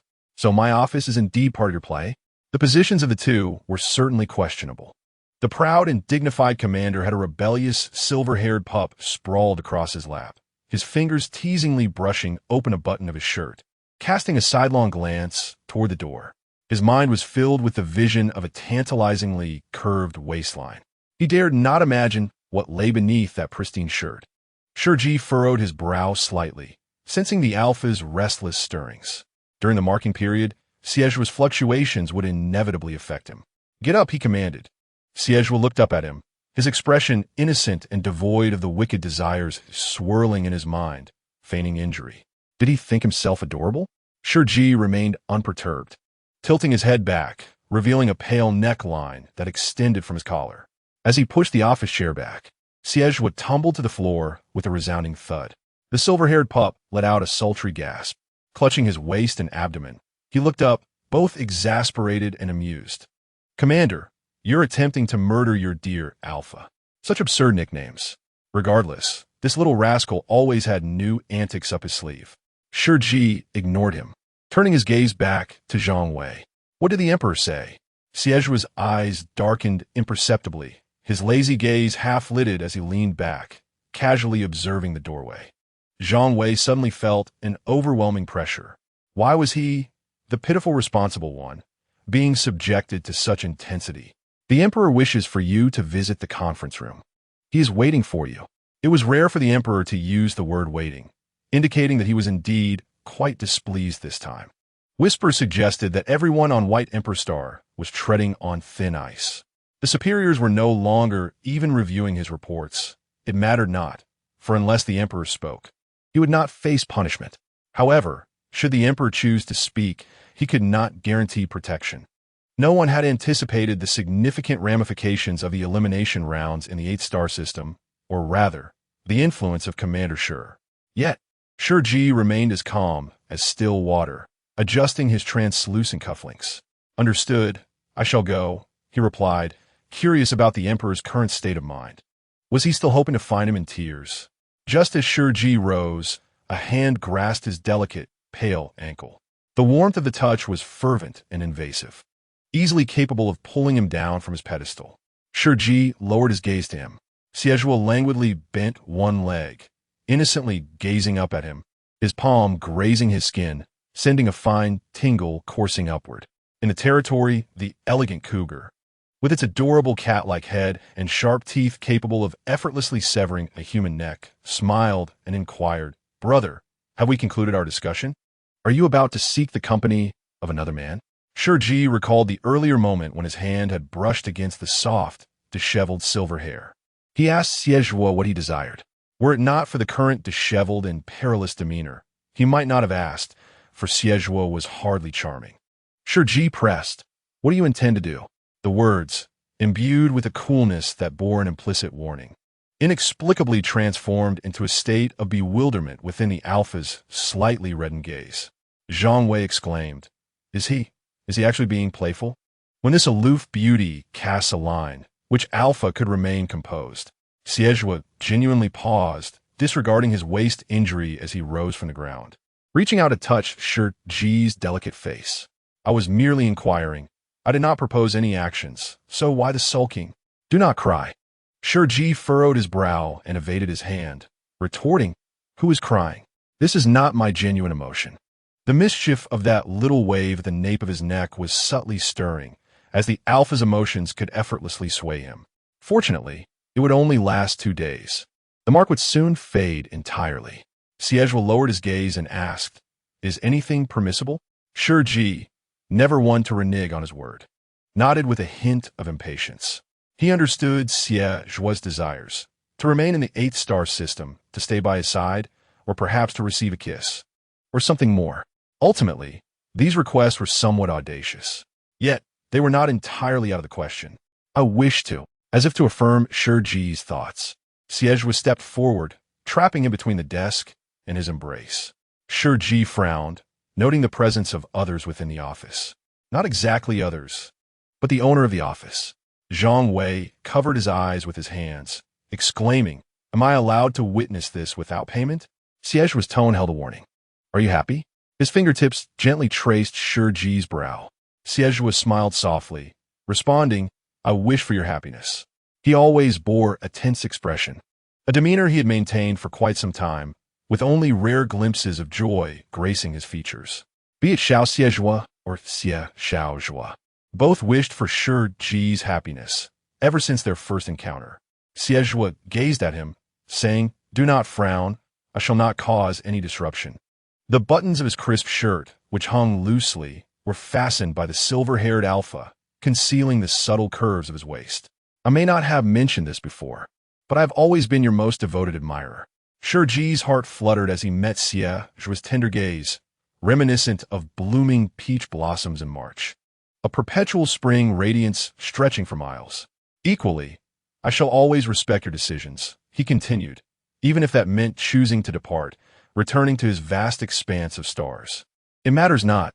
Xiao Xie will pursue you." Even beyond the Alpha's pheromone influence, Shi Ji maintained his cool, aloof demeanor, remaining distant from others. Zhang Wei noticed his unusual silence, calling out, "Commander? Commander?" Until the third call, Shi Ji finally regained his senses and calmly inquired, "What is it?" This was the first time Zhang Wei had witnessed him so lost in thought, all because of that flamboyant Alpha. After Zhuo spoke, he turned to leave, a droplet of blood cascading from the loose hem of his black garment, glimmering as it struck the ground. Undeniably, Zhang Wei felt an urge to embrace him, though he feared it might end tragically. "I am somewhat concerned," Zhang Wei remarked. The closer they approached the conference room, the more anxious he became, sensing that something significant was about to unfold. Their recent performance seemed to fall short of the Emperor's expectations. Shi Ji's eyes, cold and serene, emanated a sense of detached indifference. And so what? He strode toward the conference room, aware that not all matters in this world could be dictated by a single individual's desires. Perhaps he was the only one audacious enough to speak so boldly before the Emperor, the ruler of the Galactic Empire. Yet he is the Emperor. We must all comply with his will, Zhang Wei countered. Shi Ji merely scoffed. That is not an emperor, but a tyrant. The door to the conference room creaked open, revealing not the round table of the 8-star system, but a resplendent hall of the White Emperor's star. The emperor, clad in a platinum uniform, with deep-set, cold eyes, sat regally in the elevated seat. Below, all the noble dukes and high-ranking generals trembled as they knelt on the floor. Outside, birds circled, the cold light reflecting off the ground, illuminating his icy, merciless violet gaze. The emperor's wrath was unmistakable, and the overwhelming pressure caused Zhang Wei to drop to his knees. Silence enveloping the room. The emperor lifted his handsome, stern visage, directing his gaze towards the indifferent youth amidst the opulence. Slowly, he commanded, "Come forward, kneel." Chapter 65. His alpha is obedient. The vast council chamber fell into a deathly silence. All eyes turned bewilderedly towards the emperor, unable to fathom what they had just heard. The emperor was demanding Commander Shi to kneel. It was well known that in these 8-star systems, there existed only one individual whose status was irreplaceable, exempt from such acts of reverence. It was a privilege of the emperor. Lady Sharon, in a flurry, raised her gaze, her eyes swirling with colors as she gently shook her head towards the emperor. "Your Majesty, you mustn't." Unfortunately, the furious emperor spared her not a glance, fixated instead on the tall, slender youth at the end of the light. The repeated defiance had exhausted his patience. He had offered Shi Ji a way out, yet he had not shown gratitude. At the end of the long light, Shi Ji's steps slightly shifted as he approached him. The emperor recalled their first encounter. "My sparring partner? Very well, though I wonder how long this will last." The young prince toyed with the long sword in his hand, his brow and eyes reflecting an air of superiority, graced with the esteemed privilege of the favored. He glanced at the fair, handsome youth trailing behind Lady Sharon. His proud violet eyes suddenly froze. Born of the finest lineage in the imperial palace, the beloved prince had encountered countless individuals. Yet he had never seen someone so strikingly beautiful, beauty that was almost excessive. He is merely 2 years his junior, yet delicate and pallid. A frail little being with translucent skin and faintly tinted lips, resembling a fragile and exquisite glass doll. "What is your name?" Shi Ji remained silent, his dark eyes devoid of focus. "How can he be so dazed? Are you certain he can contend with me?" The lady-in-waiting smiled respectfully, her tone laden with significance. "Your Highness, you worry unnecessarily. He possesses the most formidable combat lineage. Few in this realm can rival him, and he was born for your sake." The prince was inexplicably pleased by her last statement, his brow arching, yet he ignored me. The lady-in-waiting's expression shifted, and she pressed down on Shi Ji's shoulder, forcing him to kneel. Shi Ji lifted his gaze coldly to regard her, but then a surge of pain coursed through his back, compelling him to yield to the ground. The prince was taken aback. "What are you doing?" He pushed the lady-in-waiting away, glancing at the device in her hand. "Is this how you treat him?" The lady-in-waiting stammered an explanation. "He is slow to react and cannot speak. Only in this manner will he listen. Leave, and do not let me see that device again." Subsequently, Xie bent to assist Shi Ji. "Are you all right? Is this how they usually train you?" "It's utterly excessive." The youth calmly brushed off his hand. "Are you angry?" The prince lowered his gaze upon him, his handsome features adorned with a smile. "You dislike kneeling, do you not?" Shi Ji remained reticent. As the lady-in-waiting had stated, he could not speak. Xie, possessing an innate superiority, had not been coddled. He gently swept aside the green leaves resting on Shi Ji's shoulder. "If you dislike it, then you need not kneel anymore. It matters not to me." Shi Ji's eyes gradually focused, finally meeting his gaze. Then, lowering his eyes once more, just as Xie believed he would remain silent, he uttered a low, husky. Shi Ji emerged from the white light, resplendent gold illuminating his shoulder, leaving no trace, as pristine and cold as ever. The emperor observed him, ultimately softening and retracting his command. The young man knelt before him, gradually lowering himself to the floor in a perfectly executed act of reverence amidst the radiant light. He resembled an elegant and noble aristocrat, kneeling but not bending his waist.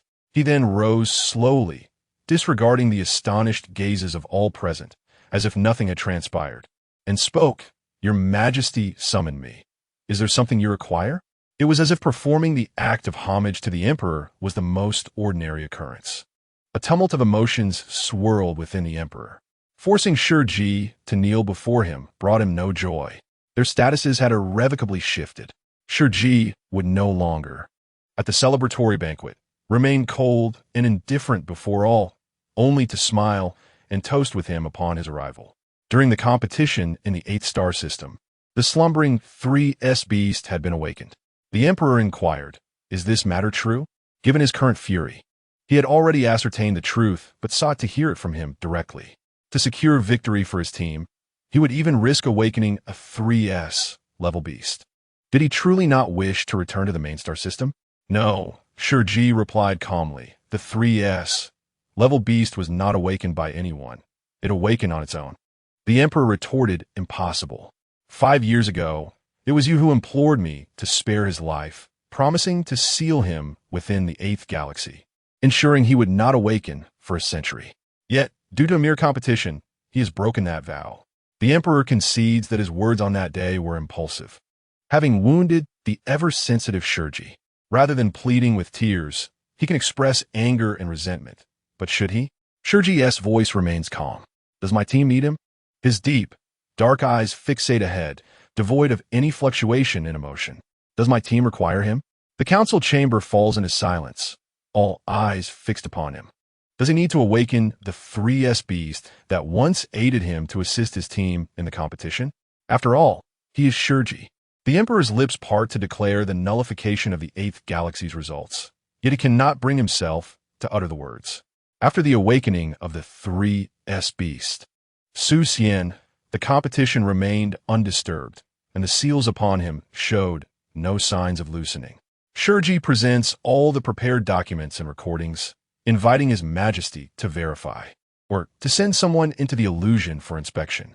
Let them see if that little fox, bound in chains and devoid of a tail, can harm anyone. Its greatest ability is merely to make all the flowers bloom within the Rose Temple. The emperor remains silent for a long while, even without verification. He knows Shi Ji speaks the truth. He only desires to punish him out of impulse, for no other reason. Because he is disobedient, the results remain valid, and the body of the 3S beast will be delivered to the main galaxy on a designated day.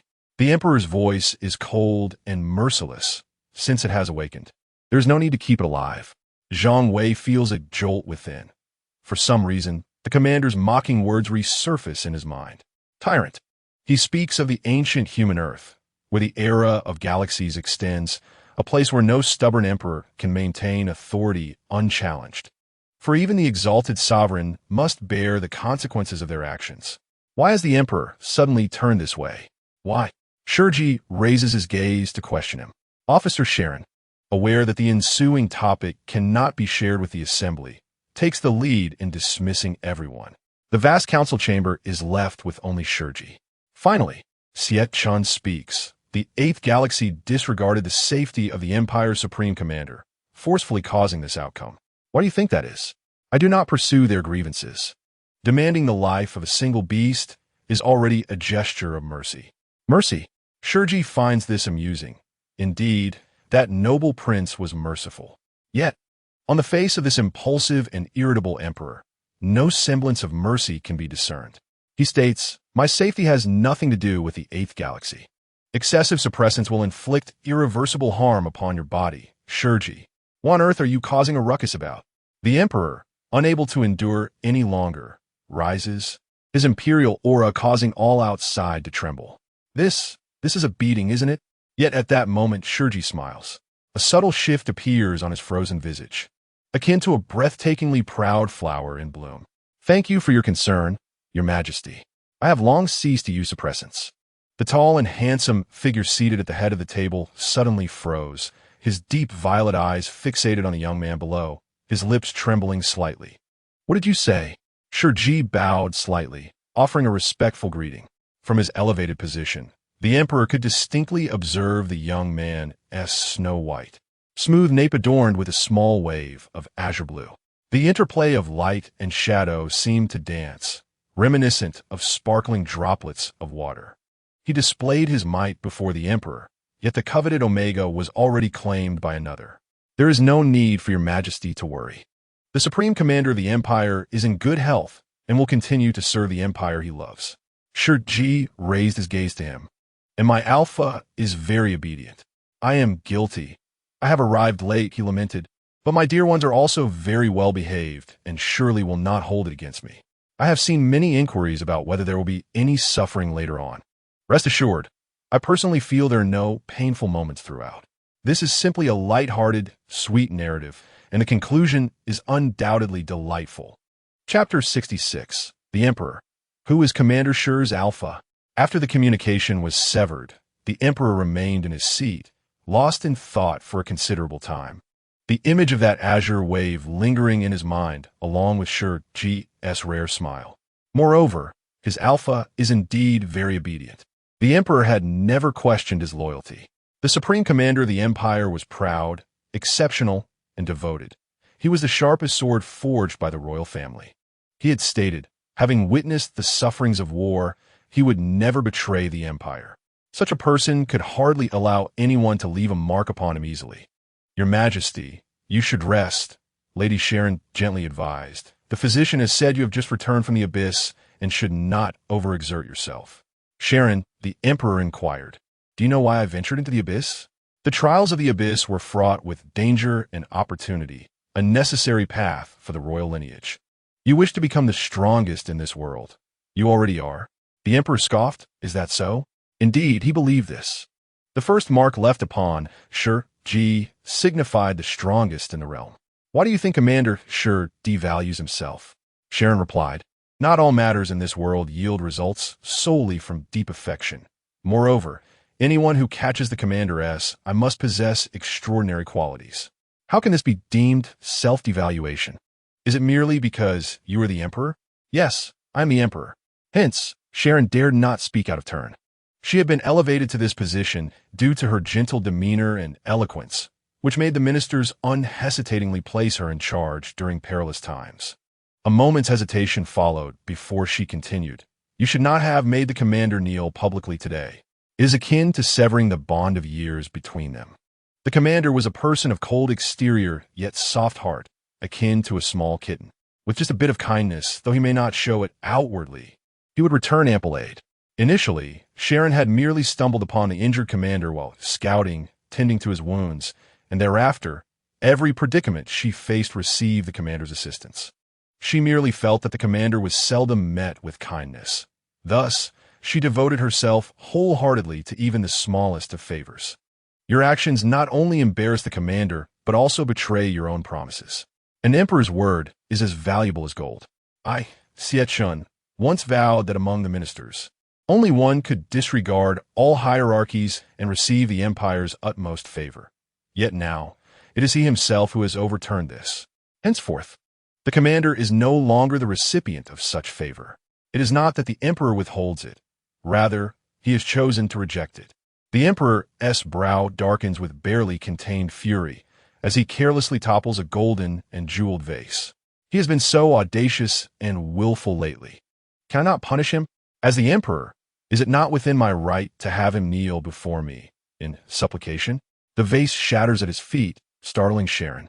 She raises her gaze to the emperor and sees the simmering ire in his deep purple eyes. Your Majesty, she begins. The emperor closes his eyes, aware of his own lapse in composure, and presses a hand to his aching temple. Very well, I indeed need to rest. You may leave. Sharon bows her head in compliance. Wait, the emperor suddenly calls out, his deep purple eyes now serene. Who is that alpha? He is a new mecha student from the Royal Academy of the 8-star system. Xie Chan finds this rather uninteresting, dismissing it as merely the commander's folly that allows any random individual to claim him. Once he returns to the main star system, he can cleanse the mark. Whether it is a temporary or permanent mark, he will find a way to remove it. The process, however, will be arduous. Cleansing a mark is akin to a punishment, a torment that is unbearable for an Omega. I fear he may have to endure some suffering. Lady Sharon exits the council hall, feeling that the Emperor's final glance was unsettlingly foreign. Ever since the commander departed from the main star system, the Emperor has grown increasingly volatile. She senses that a storm is brewing among the 8-star systems. What are you thinking?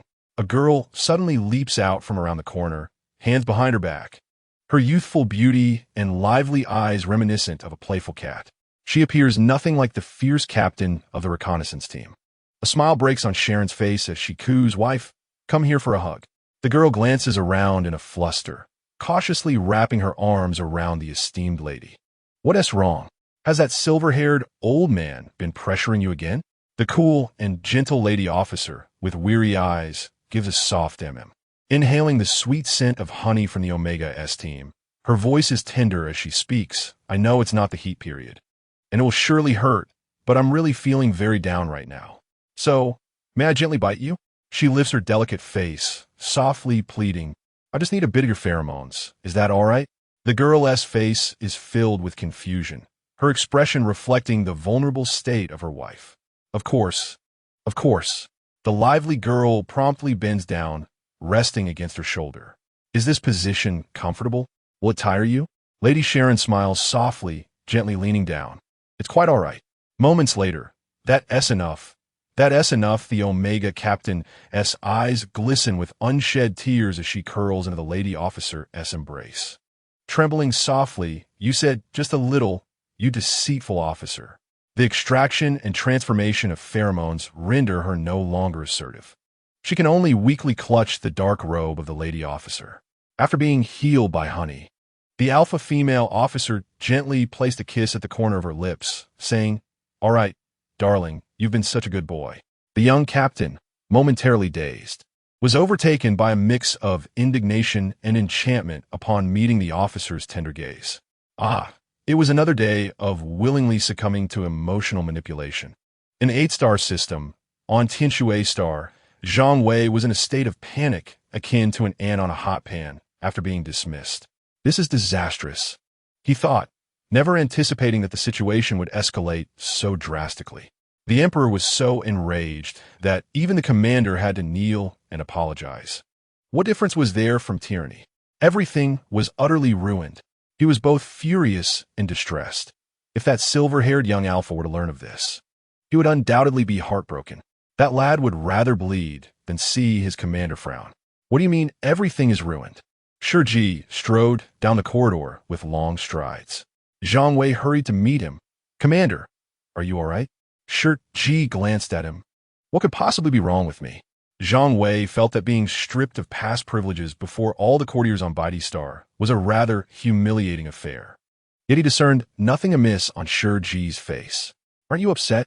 he inquired. "Upset? What for?" Shi replied. Zhang Wei hesitated to speak plainly, merely stating, "The emperor's treatment of you has changed." Shi Ji's brow furrowed slightly, though he did not exhibit the reaction Zhang Wei had envisioned. "It's normal. People change," he remarked. As time passed, his perceptions of Xie Chun grew increasingly blurred, yet one memory remained vivid: the umbrella that once shielded him from a storm. The young emperor had once sheltered him from the elements. He still held some patience for Xie Chun, but it was merely patience. "I don't care for those formalities. There's no need for pride or stubbornness. Don't overthink it. We are all mere workers, none more noble than the other." He was no longer the obstinate child he once was. For the sake of convenience, he dismissed the need for formalities. Zhang Wei, lost in his thoughts, was startled by Shi Ji's words. "Huh? What?" Shi Ji casually unfastened his cufflinks, revealing a wrist as smooth as cold jade. Ignoring Zhang Wei's astonished expression, he inquired, "Where did that little one go?" Zhang Wei replied, "What little one?" Chapter 67. Just a moment to comfort a poor little pup. Zhang Wei paused, then realized Shi Ji must be referring to that silver-haired youth. "He has left. I arranged for someone to assist his recovery as you instructed, but he declined." Shi Ji, initially indifferent, suddenly raised an eyebrow in cool surprise. Zhang Wei felt an unsettling chill, forcing himself to say, "He refused," insisting he would handle it himself and not to bother him. Shi Ji's expression softened as he stared at the translucent buttons on his sleeve. Did he say that?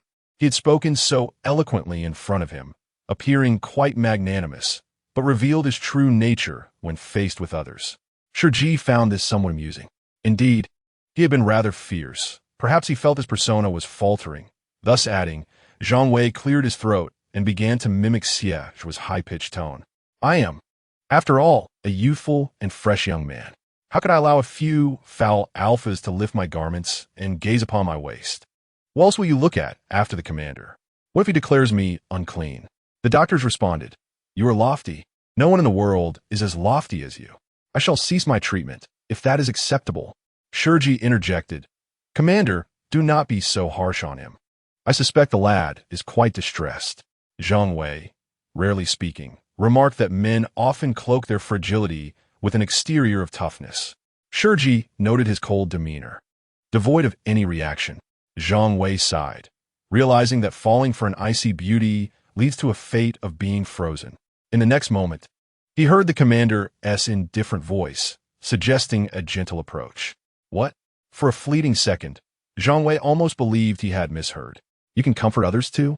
Before he could inquire further, Shi Ji casually asked where Su Xian was now. That single query silenced Zhang Wei's curiosity. He remains trapped in that illusion. No one dares approach him. After all, it was 5 years ago that he massacred an entire city in the main star system. Who would be foolish enough to provoke him? Hesitantly, he asked Commander. His Majesty the Emperor stated today that the carcass of the 3S demon beast would be sent to the main star system. Shi Ji replied simply, Su Xian is mine. He strode down the stairs, casting a sidelong glance at Zhang Wei, suggesting that he might as well try. Zhang Wei hesitated. In truth, he had no desire to engage. If that demon beast were not entirely dead and sought revenge, he too would meet his demise. But what if His Majesty inquired? Shi Ji descended the stairs and entered the illusion without a backward glance, echoing his previous words. Only after his figure vanished did Zhang Wei come to his senses. Clenching his fists, he struck the air, exclaiming, He is so incredibly handsome. The illusion remained unchanged from before. Flowers wilted, and the palace lay in ruins. Shi Ji leapt directly into the lower levels of the palace, activating his feline form. 2 snow-white cat ears stood upright amidst his dark hair, and a long cat tail emerged from beneath his shirt. This time, there were no barriers or discomfort. The cat tail wiggled playfully, brushing against a delicate pink rose. He adored flowers. The 3S demon beast was bound, its limbs restrained, slumped against a stone coffin, devoid of the madness it had shown previously. Its crimson robe lay scattered on the ground, resembling a withered rose. What do you seek here? Shi Ji replied curtly, assessing your condition. I am nearly dead. It is quite satisfactory. Su Xian remarked. This individual's words remain as venomous as ever. You have destroyed my palace, ravaged my flowers. Yet you refuse to let me be? Shi Ji replied. It is you who cannot release yourself. The illusion possesses the power of regeneration. It is merely that he is unwilling to act. 5 years ago, this fox lost all hope of life. Leaning against the stone coffin, Su Xian's exquisite visage was pale as paper, and his golden eyes were dull and lifeless. He softly uttered, Return my alpha to me. After a moment of silence, Shi Ji responded, He is dead. The youngest major general of the empire, once the finest warrior under his command, was publicly executed 5 years ago. The atmosphere around Shi Ji was permeated with an aloof and frigid beauty, exuding an air of unapproachable pride. In contrast, Su Xian's lifeless visage stirred slightly as he slowly turned his gaze toward Shi Ji. A fiery rage ignited from the depths of his golden eyes. With his chained hands, he reached out sharply towards Shi Ji. His voice pierced through the air. It is not merely that you killed him, but that you killed him. I despise you. I loathe all of you. I shall slay Xie. Shi Ji stood quietly to the side, observing Su Xian's impotent fury. The primal instincts within the fox urged it to unleash its wrath, yet nothing could be touched. It could only claw at the stone coffin, leaving its fingers bloodied and raw. I shall slay Xie. He is the one who murdered my major, my beloved major, in the throes of madness. Tears began to flow again. Curling into a ball, the delicate strands of his dark hair enveloped his frail form, his shoulder blades protruding sharply, revealing his emaciated frame. Observing his weak state, Shi Ji's gaze darkened slightly. He crouched down, unafraid of being harmed, and approached him. His cool, white fingers rested atop Su Xian's head, emanating a silent white light of mental energy. Spare yourself. If you cannot survive, how do you expect to kill anyone? Shi Ji inquired. Do you understand why Xie Chun seeks to end your life? The fox, impressed by Shi Ji's audacity to approach without defense, raised its sharp claws, poised to strike at his most vulnerable neck. Yet, Shi Ji did not flinch. He calmly transferred his mental energy to Su Xian. The claws halted just before his neck, leaving faint crimson marks, and, ultimately, the fox refrained from delivering the blow. Leaning back against the stone coffin, tears continued to flow from his eyes. Is it not natural for him to wish to kill me? Xie Chun harbors a deep-seated hatred for all beasts. Oh yes, he raised his blood-red, otherworldly golden eyes, casting a derisive glance at Shi Ji. Except for you, Commander. Despite the mockery, Shi Ji remained composed. I am unlike you. I will never misuse my strength to indiscriminately slay the innocent. The beasts, relying on their innate superiority, trample upon human cities, rampaging and slaughtering. Their deaths are not to be mourned. You are a traitor to the beasts, a beacon of hope for humanity, even in his disheveled state. Su Xian retained a hint of the fox's allure as he whispered softly into Shi Ji's ear, Commander. Should the day come when those you protect discover that you are a loathed beast, what will they think of you? The fox was adept at sowing discord in the hearts of men. Shi Ji withdrew his hand, observing from various angles, standing, sitting, lying down, or even rolling over to see regardless. This was not a matter for him to fret over. You do not even comprehend why the emperor seeks your demise. You foolish fox. Return to your coffin, Shi Ji declared before turning away, leaving the illusion behind. Su Xian stood frozen in place, seething with rage. By the time Shi Ji emerged, the sky had grown dim. A faint, intricate wound marred his neck, a result of the fox's uncontrolled claws. It was not deep, yet it caused Shi Ji some discomfort. It's not so bad, he mused, reflecting on how much better this was compared to 5 years ago when he had learned of Gumu's death. Driven to madness and lashing out at anyone in sight. Why does the emperor wish to kill the fox? Shi Ji occasionally doubted Xie Chen's deceitful words. He knew Xie Chen would never resort to such clumsy excuses to take the life of a 3S beast. The ache in his neck pulsed subtly, and with thoughts swirling chaotically, Shi Ji decided against further contemplation, retreating to his chambers amidst the encroaching darkness. He intended to take a shower first when he suddenly noticed a slight bulge on his bed. Has he become addicted to sleeping here? The moonlight was enchanting, and as he approached the bed, he saw a silver-haired puppy, curled up and sound asleep, clutching his favorite pillow. A smile inexplicably surfaced on his lips. Why did it look so pitiful? He crouched down, his long, pale fingers gently lifting the fabric of Xie Zhuo's shirt, revealing a hastily bandaged wound on his waist. The gauze loosely wrapped and disheveled. It was evident that his master had not been in the best of spirits at the time. Despite the severity of the situation, he had concealed it from him entirely. Indeed, he was quite fierce. Shi Ji did not trust his innocent facade, and the memory of the pain from that marking made his nerves twitch in instinctive alarm. His gaze fell upon the injured waist, the cold, sharp lines exquisitely defined, the abdominal muscles taut and alluring, and he let out a resigned sigh. Please don't wake up.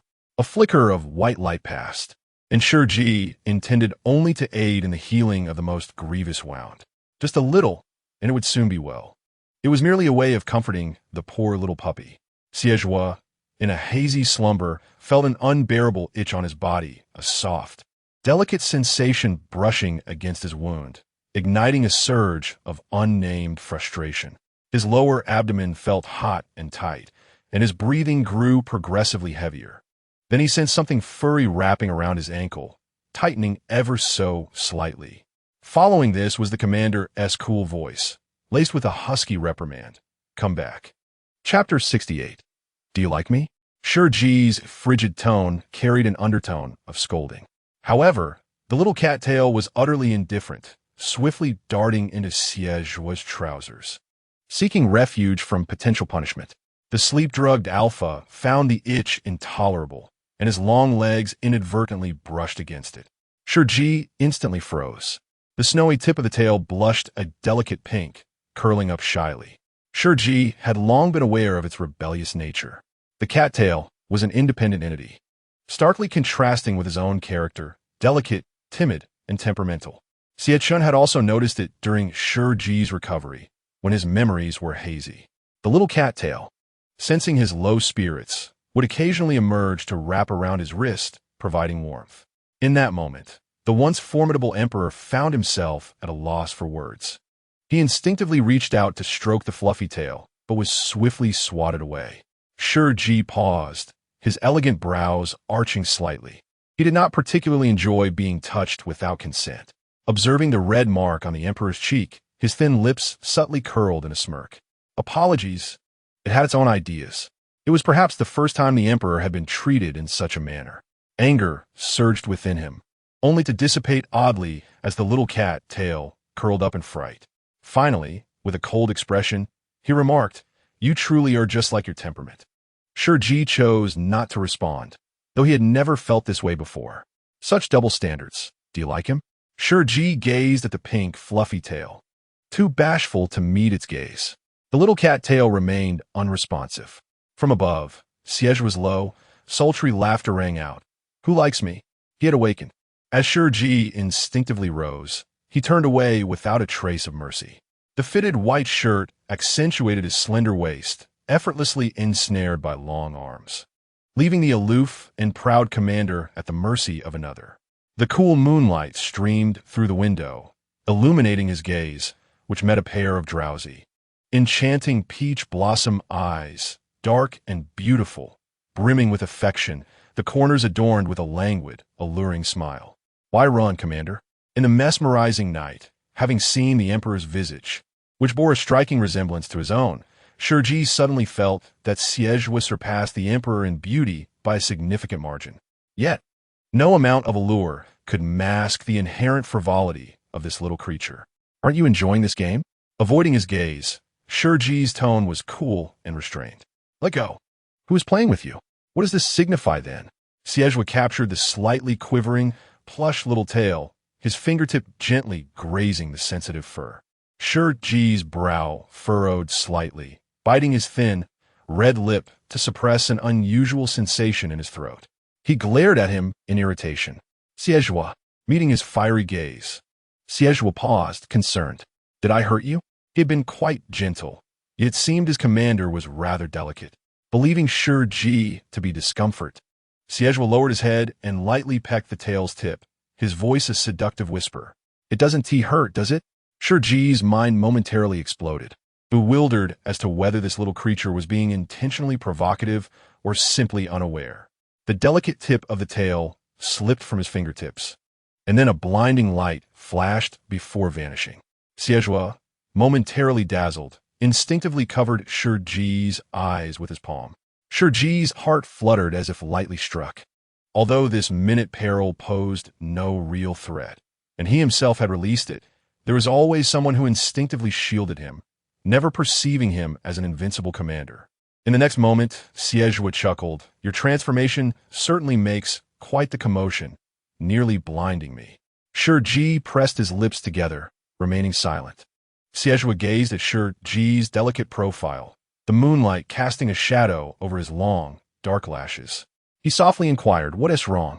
With sleepiness nearly dissipated, Xie regarded the commander's cool visage. "You've teased me all night, rousing me, and now you're sulking and blaming me?" His voice, slightly husky, was imbued with a unique clarity and languor, gently murmuring in Shi Ji's ear. "How could you be so unreasonable, dear brother?" Shi Ji raised his gaze to meet his, their eyes locking. Beneath his watery gaze lay a faint sheen, reminiscent of a shimmering lake nestled among snow-capped mountains.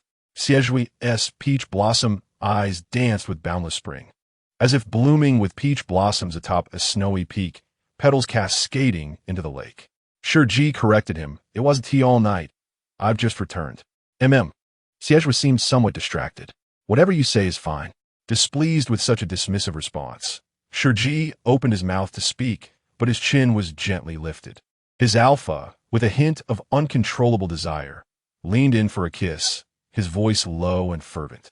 "I beg you, Afterwards, you can punish me however you wish." Though he didn't finish his sentence, Shi Ji comprehended the implication. A simple request for a kiss, just one. The young, fervent alpha lacked restraint. He only knew that if he didn't kiss him soon, he would drown in the depths of that ethereal lake. The snow-laden camellias blanketed the mountains, exuding a rich, ethereal fragrance. He bit down on his soft, delicate lips, gently scraping them with his sharp little fangs. The sharpness of the pain made Shi Ji's nerves pulse. A flicker of annoyance crossing his mind. "Is biting all you know how to do?"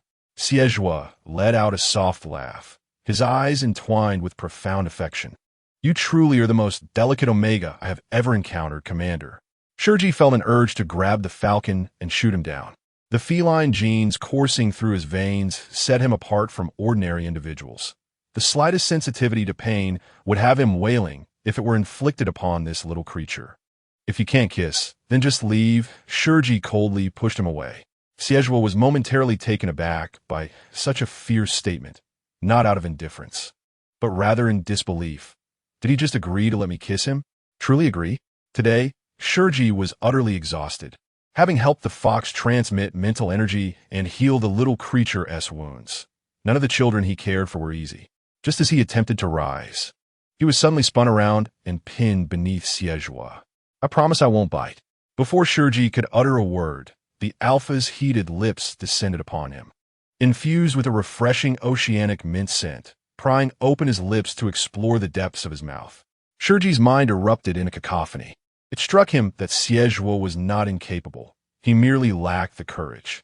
Turning his head to evade the kiss, Shi Ji felt long fingers entwine in his soft hair, almost possessively lifting the delicate nape of his neck, compelling him to tilt his head back and endure the chaotic kiss. Gradually, words escaped him, his eyes glistening with unshed tears. It was only when he could no longer feel his tongue that Zhuo finally relented. With silver hair cascading over his forehead, Zhuo chuckled breathlessly. "I thought you were intentionally teasing me, but instead, you were aiding in my healing." He clasped Shi Ji's hand, guiding it to rest on his taut waist. The wound had ceased to bleed, healing into a faint pink mark, familiar, yet achingly so. Shi Ji's drowsy mind jolted awake, lifting his gaze to regard Zhuo coldly. The words he intended to speak remained unvoiced as he received a gentle peck. "Commander, it seems you take delight in mischief while I am asleep." The silver-haired alpha's exquisitely wild visage couldn't hide the amusement as he leaned closer, his nose brushing against Shi Ji's. In a tone filled with playful affection, he teased, "Do you perhaps have feelings for me?" Chapter 69. "You are somewhat endearing, yet I do not harbor strong feelings." The cold droplets of water cascaded from the shower head, landing upon the damp, soft black hair, streaming down the pale contours of his body, pooling into the shallow dip of his collarbone. Had he known that the little creature would find out, would it have been better to what exactly? To eliminate him? Shi Ji raised his head, long eyelashes glistening with droplets, his porcelain-like visage chillingly stunning, lips of vivid crimson. The little cat contemplated, perhaps it would be better if he were no more. The Imperial commander secretly tended to the silver-haired pup's wounds. This secret would be buried with the two of them, never to be revealed. He grasped the cat's tail, which was dripping with water, and mercilessly submerged it beneath the cold water. The little cat's tail wriggled, attempting to escape from the cold. Shi Ji would not allow it. Coldness was precisely what he deserved. He punished himself without mercy, fixated on the damp, drooping tip of the tail, muttering, "It's all your fault." The following day, various teams were set to depart from the base and return to the academy. Shi Ji felt somewhat dazed, likely due to the cold water he had splashed on himself the previous night. Despite the fog in his mind, he pondered that the little creature better remain silent. "You know, the commander declared yesterday that I am the most adorable alpha." As he approached the assembly point, he overheard Zhuo making grandiose claims directed at Mo Yin. Mo Yin, momentarily at a loss, wondered who was truly unwell. Was it him? Adorable? Zhuo had donned the standard academy uniform today, the jacket casually draped over his shoulder, his silver hair lazily tousled, exuding a charm that was undeniably captivating. He leaned down, his tail playfully teasing, stirring a flutter in Mo Yan's heart. Mo Yan felt an inexplicable flush, albeit just a hint. Xie was indifferent to the response. He merely sought to share his declaration with others. Enough, enough. I've endured your incessant droning for 380 times already. Can you spare me? Liu Yao could no longer contain his frustration and erupted. Xie, in search of his next victim, turned towards Ryan, who instantly covered his ears and buried himself in Chu Tanqing's embrace. I've heard it 172 times. I do not wish to hear it again.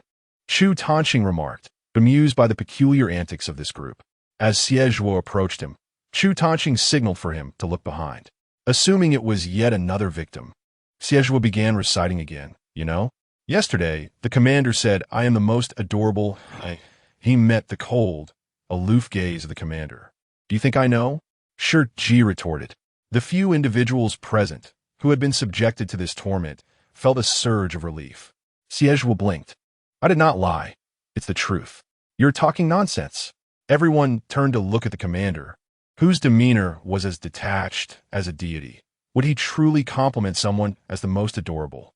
Shi Ji replied nonchalantly, diverting his gaze. Is everyone here? The crowd responded in bewilderment.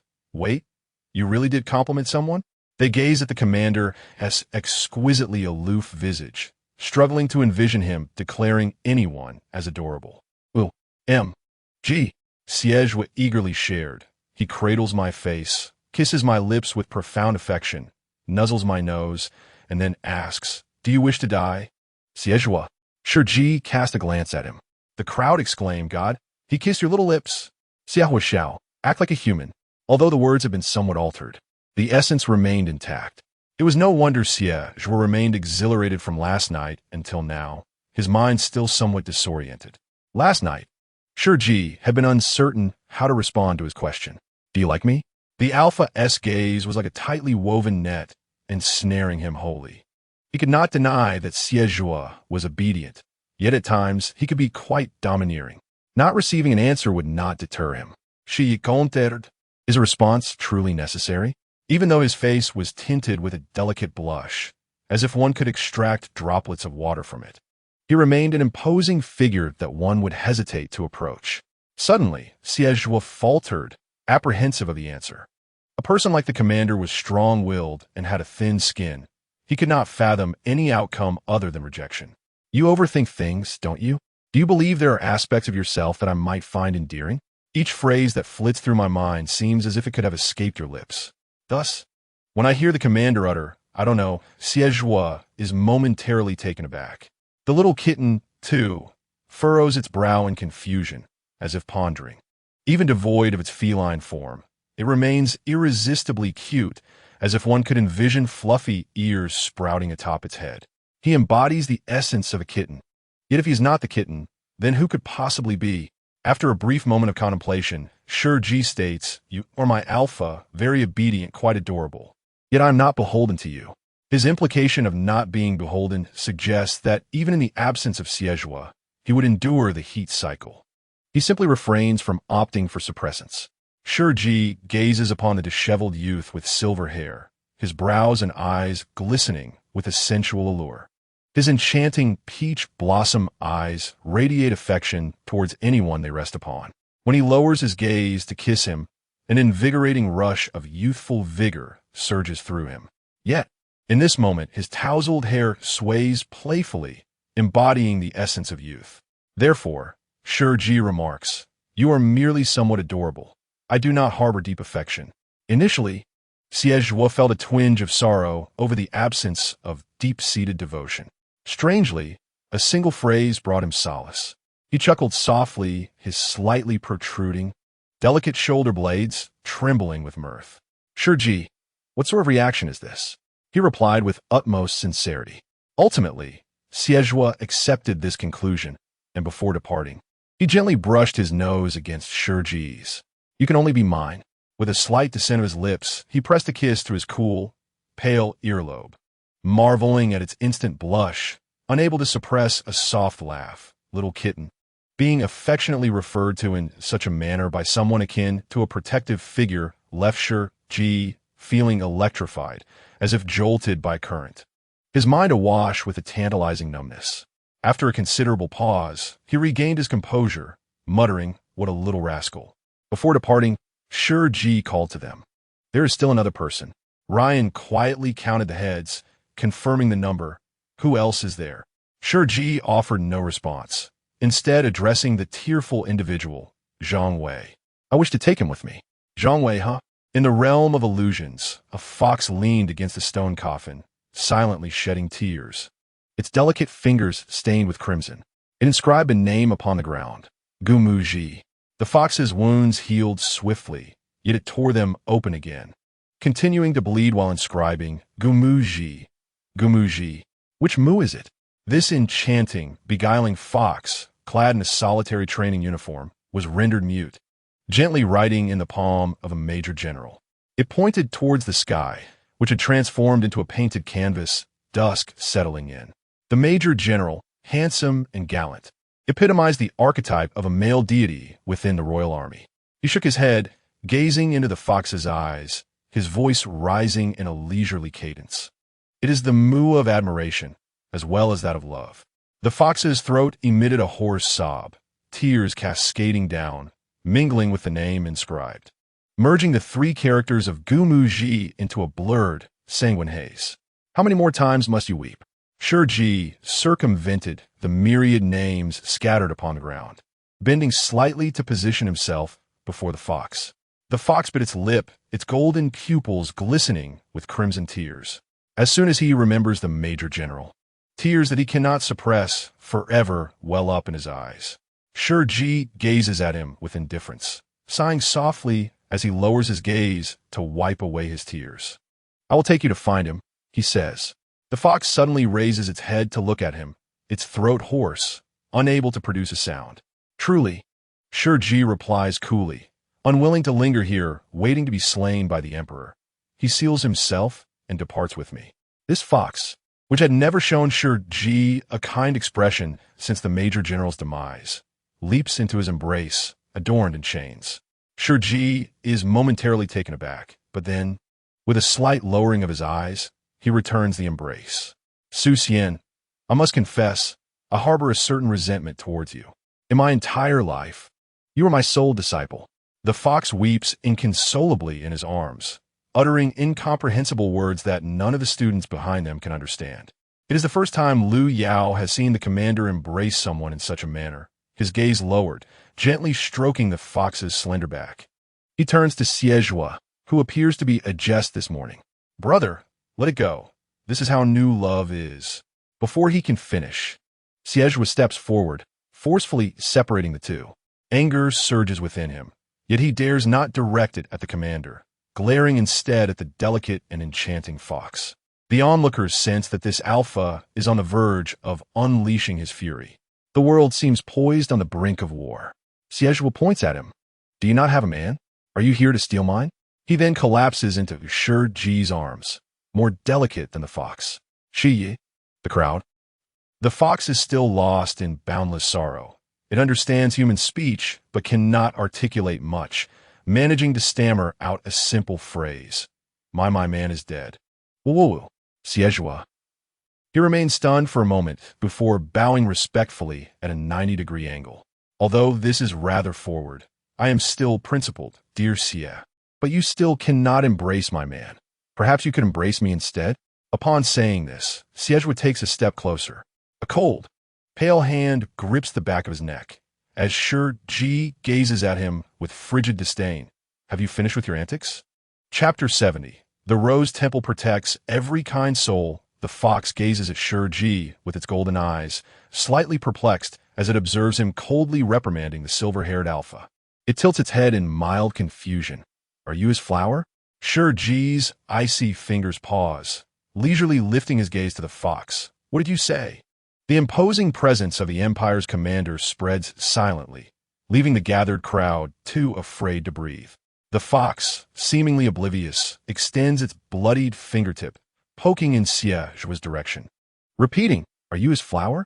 It had previously seen the commander as Gumu's girlfriend and knew this reputedly aloof and ascetic deity to be distant and unapproachable.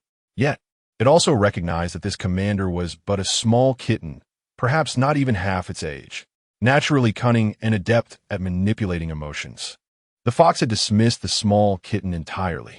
However, upon their first encounter, it found itself at the mercy of the kitten's silver spear, pressed against its throat, rendering it unable to move. The mute, who cannot speak, seems to be too timid to utter a word. With a countenance as delicate as fine porcelain, he is strikingly beautiful, yet exudes an aura of detachment and oppression. With cold, white fingers poised on the trigger, he gazes at him with an expression devoid of emotion and inquires, "What is your intention in approaching Gumuji?" Su Xian's pale, golden eyes shimmer with tears, rendering him particularly endearing as he feigns vulnerability. In a pitiful whisper, he murmurs, "I admire the Major General. I wish to be with him." Shi Ji's brow furrows slightly. "Do you think I will believe that? The Imperial Federation is fraught with peril. You would risk your life merely to meet your beloved in the Imperial Army?" His tone is frigid, bordering on derision. Yet the fox nods, tears welling in his eyes, declaring, "The Major General is worth it. Worth every ounce of my effort and affection, even if it means wagering my life." Shi Ji gazes down at him for a prolonged moment before scoffing, "Ridiculous." Nevertheless, he releases him, and in that moment, he chooses to believe. At that instant, Su Xian realizes that this fierce, aloof little cat is the embodiment of faith within the human empire, possessing an unparalleled strength. Simultaneously, he is as naive in matters of the heart as a blank slate. With pure passion and affection, one can easily traverse the icy fortress surrounding his heart. Alas, the tides of D-Star are tumultuous and unpredictable. Such a person has never before existed. Heavens, you know too much. Do hush, my little kitty might become upset. Xie's attitude towards the fox shifts dramatically. They seem to transform into allies in an instant. The silver-haired alpha even takes the initiative to become the fox's language tutor, saying, "Let us practice together." Like. The fox responds, "Flower." Xie replies, "Joy." The fox continues, "Flower." Xie exclaims, "Joy." Like. The fox persists, "Flower." Series flower. Xie concludes, "This child is hopeless. Let him play with his flowers." With that, he seizes Shi Ji's shoulder, pulling the commander into his embrace, filled with a dominating possessiveness as he leads him out, exclaiming, "Let us go home, baby." Shi Ji, the silver-haired alpha, remains ever brazen and carefree, his voice a languid, alluring melody. The onlookers believe he is utterly charming, provided he is not embracing the commander, whom they can only gaze upon with admiration. This lad truly possesses audacity. As they depart, the fox gradually rises from the ground. Just as he is about to speak, the chains around his wrists and ankles snap open with a click. He gently moves his slender wrists, meeting Zhang Wei's tear-streaked gaze. The sentimental head of the team, having listened to his tale, expresses profound sympathy, wishing him luck in finding his beloved and returning to the Rose Temple together. Although he knows that the Major General is no longer among the living, the 8-star system will forever welcome all homeless beings. Once, the sealed beasts were shunned by all, deemed a lurking threat. Only the 8-star system offered them a place to rest eternally. The fox, though mute, has much he wishes to convey. Though you have taken me in, you hosted a raucous party above my sleeping form with a pack of rascally alphas. And upon your departure, each picked a bouquet of roses for your omegas. Such behavior is enough to make even a 132-year-old fox chuckle. Yet I'm still grateful. Thank you truly. Thank you for your willingness to take me in. The fox flexed its stiff wrist and then took a step towards them. Suddenly it stumbled, caught by its long, dark hair cascading down to its ankles. Gathering the locks together, it draped them over its slender arm and hurried after them. Wherever its bare feet touched the ground, the wilted roses of the illusion revived, blooming in abundance beneath the sky, exuding a delicate fragrance. Zhang Wei observed them laughing in the gentle breeze, on the verge of departing this sacred illusion to venture into the more prosperous expanses of other galaxies. Wishing them a smooth journey, he cupped his hands around his lips and called out, "The Rose Temple will protect every kind-hearted soul." The wind carried his words to everyone's ears. Xie lazily waved a hand at him, while Shi Ji attempted to shrug off the hand resting on his shoulder, but failed to do so. The little creature could be quite willful when it chose to be. He surrendered, allowing Xie to encircle his shoulder, the warmth radiating from him enveloping Shi Ji's skin. Turning back, he smiled at Zhang Wei, saying, "Director Zhang, may we meet again?" The illusion gradually began to close. Zhang Wei remained behind, covering his face and crying sorrowfully, lamenting that partings were truly the most detestable. A pink rose swayed to his feet, rising to half his height. Zhang Wei declined, saying, "Thank you, but I do not need consolation." Suddenly, the carnivorous rose opened its wide mouth, exclaiming, "Ah, Commander, help!" Without a backward glance, Zhang Wei fled. Upon returning to Hertz Academy, a festive atmosphere enveloped the place. Flowers and balloons floated in the square, celebrating their qualification for the league as they prepared to battle in the official interstellar competition. Shi Ji had little interest in such festivities and intended to take the fox to meet Dean Hertz. The hem of his garment was tugged, and Xie's fingertips curled around him, urging, "Are you leaving? They all wish for you to stay." Shi Ji replied, "I have no interest in them." Upon hearing this, Xie seemed to brighten, his little heart above his head swaying in delight. "I wish for you to stay too." Shi Ji raised an eyebrow slightly, his tone subtly light. "I have no interest in you either." His lips were gently covered by another's hand. The silver-haired alpha glared fiercely, his small fangs bared in annoyance. Commanding, "No, do not say that." Shi Ji inexplicably chuckled, the coolness of his brow captivating, and released his grip. Xie was easily enchanted by that smile. He had lost count of how many times he marveled at how beautiful someone could be, especially with the faint blue waves imprinted on the nape of his neck, his little waves. Xie mischievously thought that one day he would cover the lofty commander with his waves. The sight of him biting his lip and frowning easily awakened the alpha's mischievous side. "What are you thinking? Release me." Shi Ji frowned coldly, observing him in a daze, resembling a foolish child. "I want to let go," Xie boldly declared. His rebellious brow lifted slightly, revealing the unique swagger of youth, and he pondered aloud. "Unless you..." Before he could finish, his palm was lightly kissed. The soft touch of a tongue glided past. Shi Ji's brow remained cool as he languidly inquired, "And now?" The silver-haired alpha stood frozen in place, his strikingly handsome face suddenly ablaze with a crimson hue. The audacious, silver-haired, once brimming with fierce dominance, seemed to have no connection to the reality before him. He resembled an inexperienced youth, dazedly gazing at the distant, frigid commander, struggling to reclaim his composure.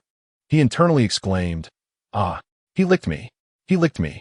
In Chapter 71, he would receive the purest love from the divine. Shi Ji successfully liberated himself from the clingy little pup, leading Su Xian to the main chapel. The fox, draped in a crimson robe, clutched his long hair. Trailing behind him, in a slow, incomprehensible bird tongue, he murmured, "You're the real fox spirit." Shi Ji replied, "Others may not have seen, but Su Xian did."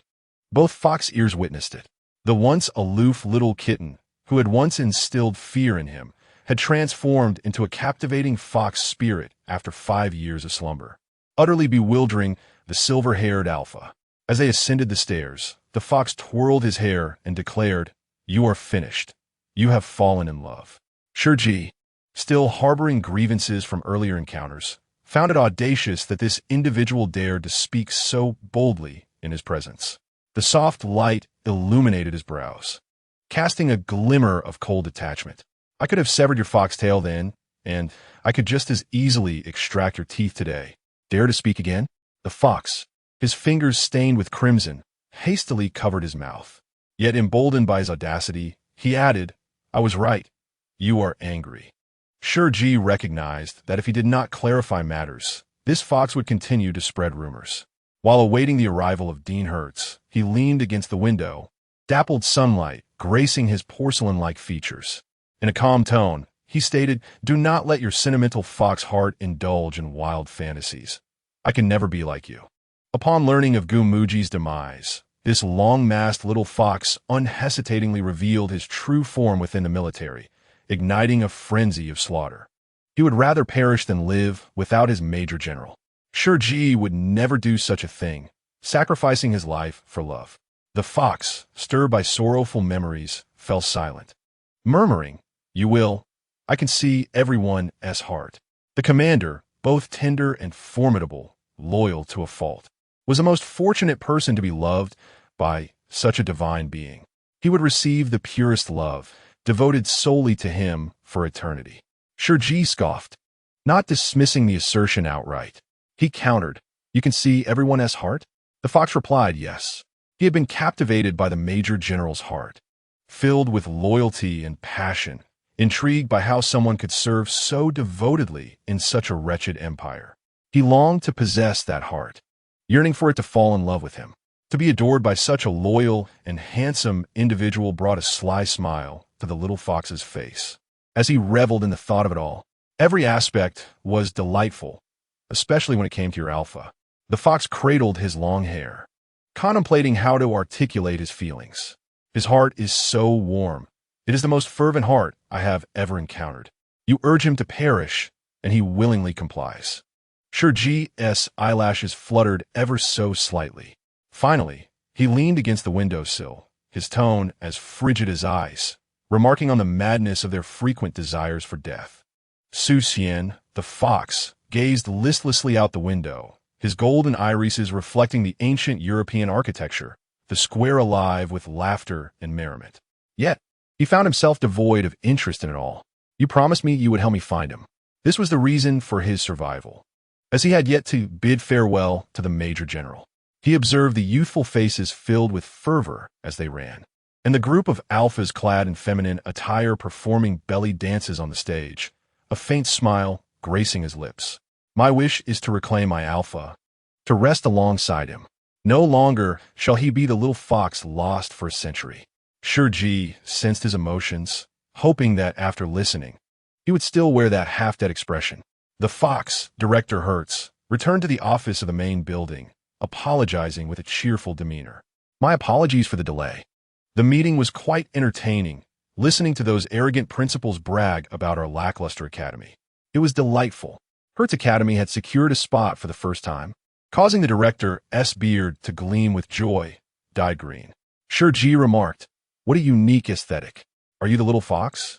Director Hertz inquired, astonished as he turned to Xie. Xie was equally surprised. "You know, I haven't revealed my true form." Director Hertz merely smiled. "After living for so many years, what have I not seen? Do you need me to assist this young friend in his healing?" Shi Ji nodded, recalling how the octopus had been on the brink of death, only to be salvaged by the director. Hertz, a benevolent figure, possessed formidable healing abilities and boundless compassion for all beings. Although the octopus had absorbed immense spiritual energy, it harbored no malice. It had never intended to harm anyone before being provoked. "Not all beasts are savage, Shi Ji. You should understand this better than I," the director remarked. Shi Ji did not refute this, acknowledging that only a minority exhibited such brutality. He had witnessed far too many irrational beasts, leaving only bloodshed in their wake. Such powerful creatures posed a threat to humanity. With their presence, peace eluded humankind. As a trusted leader of the Emperor, it was his duty to safeguard every galaxy and ensure tranquility across the 8 celestial realms. Director Hertz sighed. "Indeed, why must it be this way? Peace. How extravagant a concept." The director attended to the fox's wounds, and from his sleeve emerged the small octopus, now the size of a fist after sustaining severe injuries. Upon spotting Shi Ji, the little green bean's eyes lit up.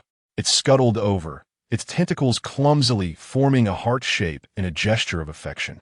Shi Ji glanced down at it, his cold demeanor unyielding. The little octopus felt a twinge of sadness, sensing the indifference from the beautiful feline. Then, a slender finger extended gently, tapping the heart it had crafted. The tentacle, surprised yet elated, entwined around Shi Ji's fingertip.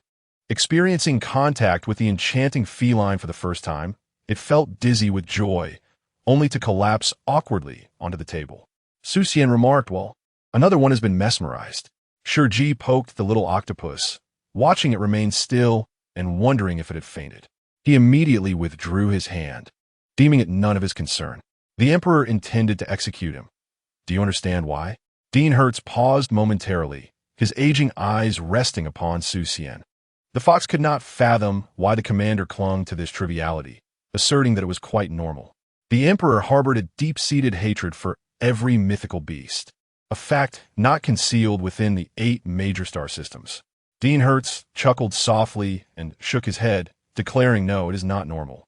A powerful surge of green, healing energy emanated from his palm.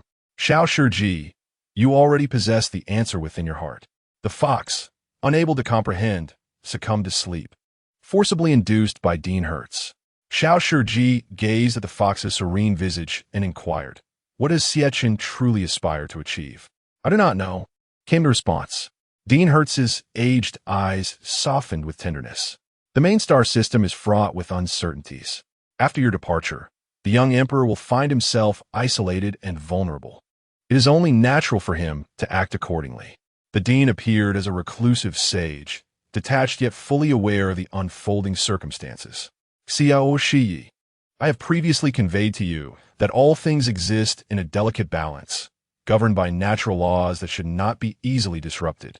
Should any boundary be transgressed, all matters will inevitably transform.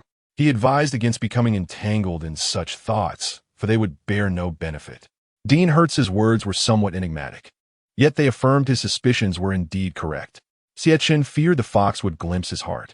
After sitting atop that lofty position for so long, what color had his heart become?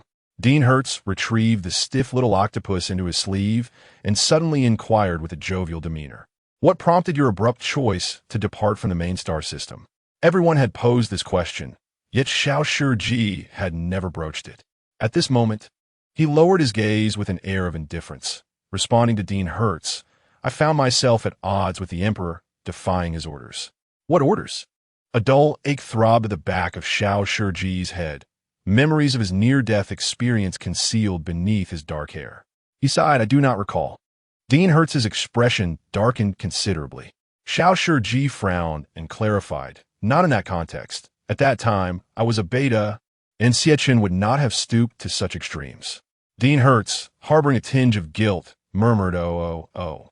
Had he been an omega, Xie character would have compelled him to mark him by any means necessary. Perhaps the second differentiation was also the reason for my departure. He had been injured, and the emperor, having altered his previous demeanor, tended to him with utmost care. Each time he awoke from a nightmare, he could see the emperor of the galactic empire steadfastly guarding his bedside, his handsome visage still reminiscent of the dashing youth he once was. For a fleeting moment, he felt a pang of emotion, yearning to terminate the Cold War and return to their former state of normalcy. Yet, an insistent ache throbbed in his mind, as if something within him was transforming, the pain rendering his entire being numb. It repeatedly reminded him he could not remain there. He needed to depart. On the day of his second differentiation, Shi Ji finally piloted his warship away from the main star system. The blood coursing through his veins clamored restlessly, a searing heat radiating through his limbs, a yearning essence suffusing every corner of his being. He even felt a twinge of relief, until the silver-haired youth clad in black descended from the heavens, tenderly cradling him in his embrace. I found myself yearning for my beloved. Shall we embark on a honeymoon together? Who invites someone to share a honeymoon upon their first encounter? Such audacity! I would advise against pursuing this matter further, though it is merely a suggestion. Director Hertz did not believe he could sway the youth's resolve. Shi Ji nodded, affirming his intention to uncover the truth behind Xie actions and desires. Director Hertz chuckled helplessly, suddenly calling out to him, little Shi Ji. His aged eyes brimmed with inscrutable emotions. Should the day come when you must confront the emperor with sword drawn, akin to the trials within the palace, would you possess the will to slay him? Director Hertz merely posed this hypothetical question, curious about Shi Ji's reaction. After a prolonged silence, Shi Ji ultimately replied, I would not. Director Hertz smiled, choosing not to elaborate further. Once this little fox recovers, I shall arrange for his return. Shi Ji nodded and exited the office of the bishop's tower, only to find himself face to face with the tall, silver-haired youth. He held a slice of strawberry cake, the first piece cut to celebrate. Finished chatting? Xie's exquisite brows lowered slightly, refraining from revealing what he had overheard. With elegant fingers, he speared the creamy strawberry and offered it to Shi Ji's lips, his voice languid and low. Have some cake first. The first bite is reserved for you. Shi Ji cast his gaze down at the creamy strawberry. The youth's fingers were long and graceful, with distinct knuckles. As he stood patiently outside the door with the small cake, Shi Ji felt a twinge of annoyance before he could finish his thought.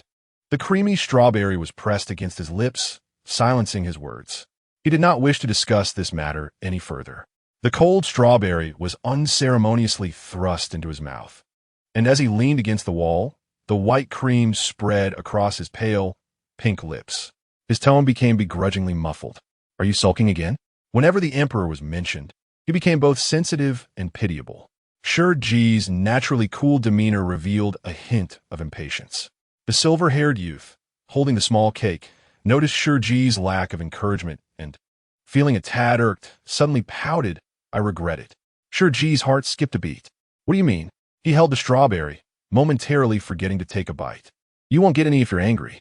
Zhuo bent down, pinning him against the wall, and leaned in to steal the strawberry from his mouth, taking a hearty bite. He also licked the cream from Shi Ji's lips clean, stealing several soft kisses on his glistening, moist lips before declaring, You can't coax me this time. I'm truly upset. This chapter, although late, it spans 3,500 words. Zhuo bow angry. Pout, pout, pout.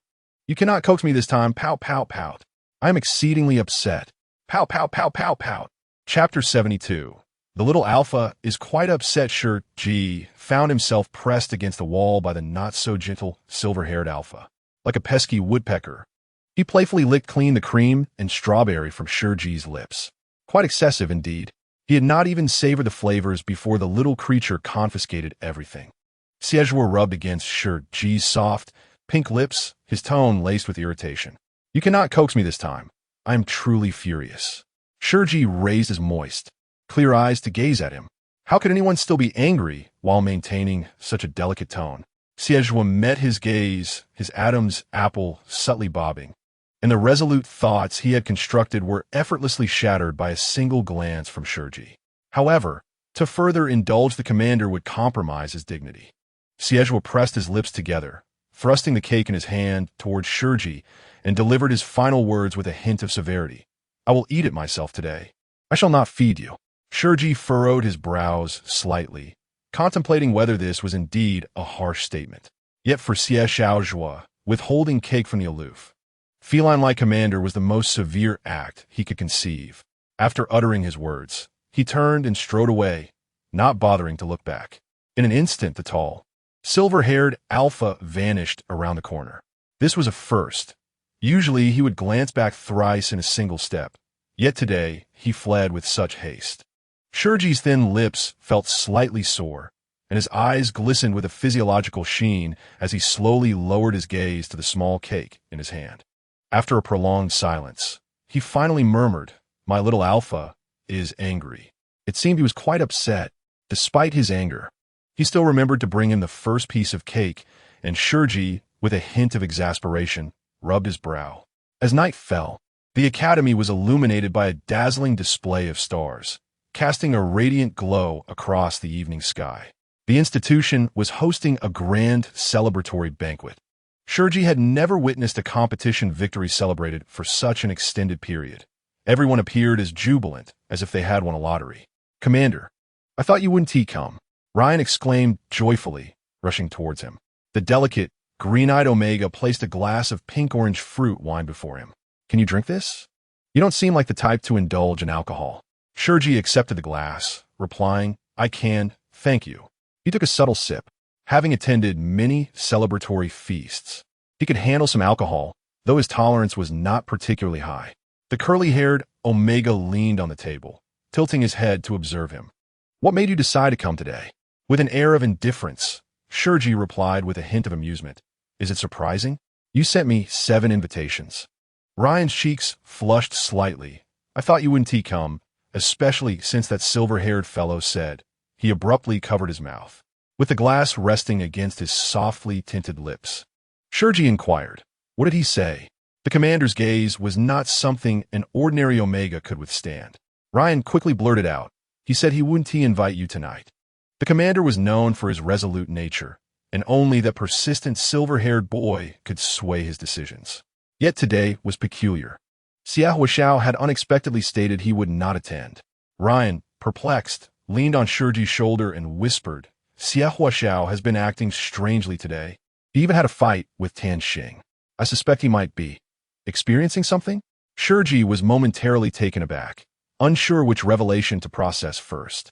A subject that fell within his knowledge blind spot. He furrowed his brows in confusion and asked, What is that? Ryan, with his large emerald eyes wide open, blinked and responded, It's the sensitive period. Shi Ji. The young Omega has always been quite the chatterbox, his words flowing incessantly. Whenever Tan Xing's sensitive period approaches, his mood darkens, and he bites me with fervor. Do not be deceived by his seemingly virtuous appearance. His sensitive periods are both frequent and impatient.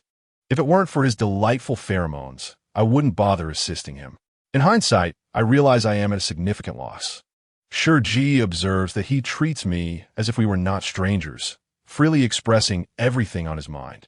After a moment, the spirited little Omega softly inquires, How long does the sensitive period typically last? Ryan ponders and replies, About every month or two. Shi Ji had never considered the sensitive periods of alphas. Initially, it hadn't crossed his mind, but as that little creature has lingered by his side for quite some time now, he has never heard him mention it. Even if the sensitive period were to arrive, most likely, he would bear it alone. Shi Ji reflects that Zhuo has never forced him to do anything, even in reciprocal exchanges like those between Tan Xing and Ryan. Why do they fight? Shi Ji asks. Ryan leans closer to whisper, Let me tell you a secret, but it's not snitching. Tan Xing had gone to find Liu Yao for contact details to modify his mecha's appearance, and accidentally knocked over a cola, staining Xie to his little fluff ball. When Zhuo emerged from a shower, he exploded with anger. Just thinking about that scene gives Ryan chills. Tan Xing immediately cleaned the table and wiped the fluff ball, leaving it to dry. However, the cola had stained the once pristine white fluff ball with indelible marks. He thought it was merely a trinket and didn't pay it much heed, but when Zhuo saw it, his expression darkened instantly. Pointing at the fluff ball, he demanded, Who did this? Tan Xing replied, I did. Zhuo coldly retorted, Are you blind? The rebellious silver-haired youth appeared obedient and adorable only in front of the commander, his voice taking on a delicate tone. Now, with his eyes half closed and his damp silver hair dripping, he glared fiercely at the one who sullied his fluff ball. Tan Xing paused for 2 seconds, then said, I'm sorry, I didn't notice. Shall I buy you a new one? Zhuo shot him a frosty look, withholding the fact that he had crafted it himself. Water droplets glided down his cheek from his silver locks as he unemotionally stated, If apologies were effective, then why would we need the police? Tan Xing replied, Now that's a bit unreasonable. Tan Xing asked, So what do you propose? Should I be arrested for this fluff ball? Liu Yao, who was indulging in snail noodles, looked on in disbelief. No. He spun between the two, exclaiming, No. Quite rhythmic, isn't it? The tension between the two escalated, only to be heightened further by Liu Yao and his culinary delight. Tan Xing, with a stern face, said, Keep your distance, please. Zhuo, visibly impatient, shot back, It's none of your business, go back to your food. This provoked Liu Yao. He was clearly enjoying a delectable dish. How could it be likened to filth? Since everyone's emotions had reached this point, why not discuss a resolution? We are all civilized individuals. Resorting to foul language is beneath us. Instead, why not sit down calmly and exchange a few blows? This suggestion piqued the interest of the two alphas across from us. Zhuo agreed. Tan Xing agreed. Liu Yao also rolled up his sleeves, only to have the two pass him by, heading straight to the mecha training room to engage in a duel. Liu Yao, what does this mean? Am I not worthy, as Liu Xiao?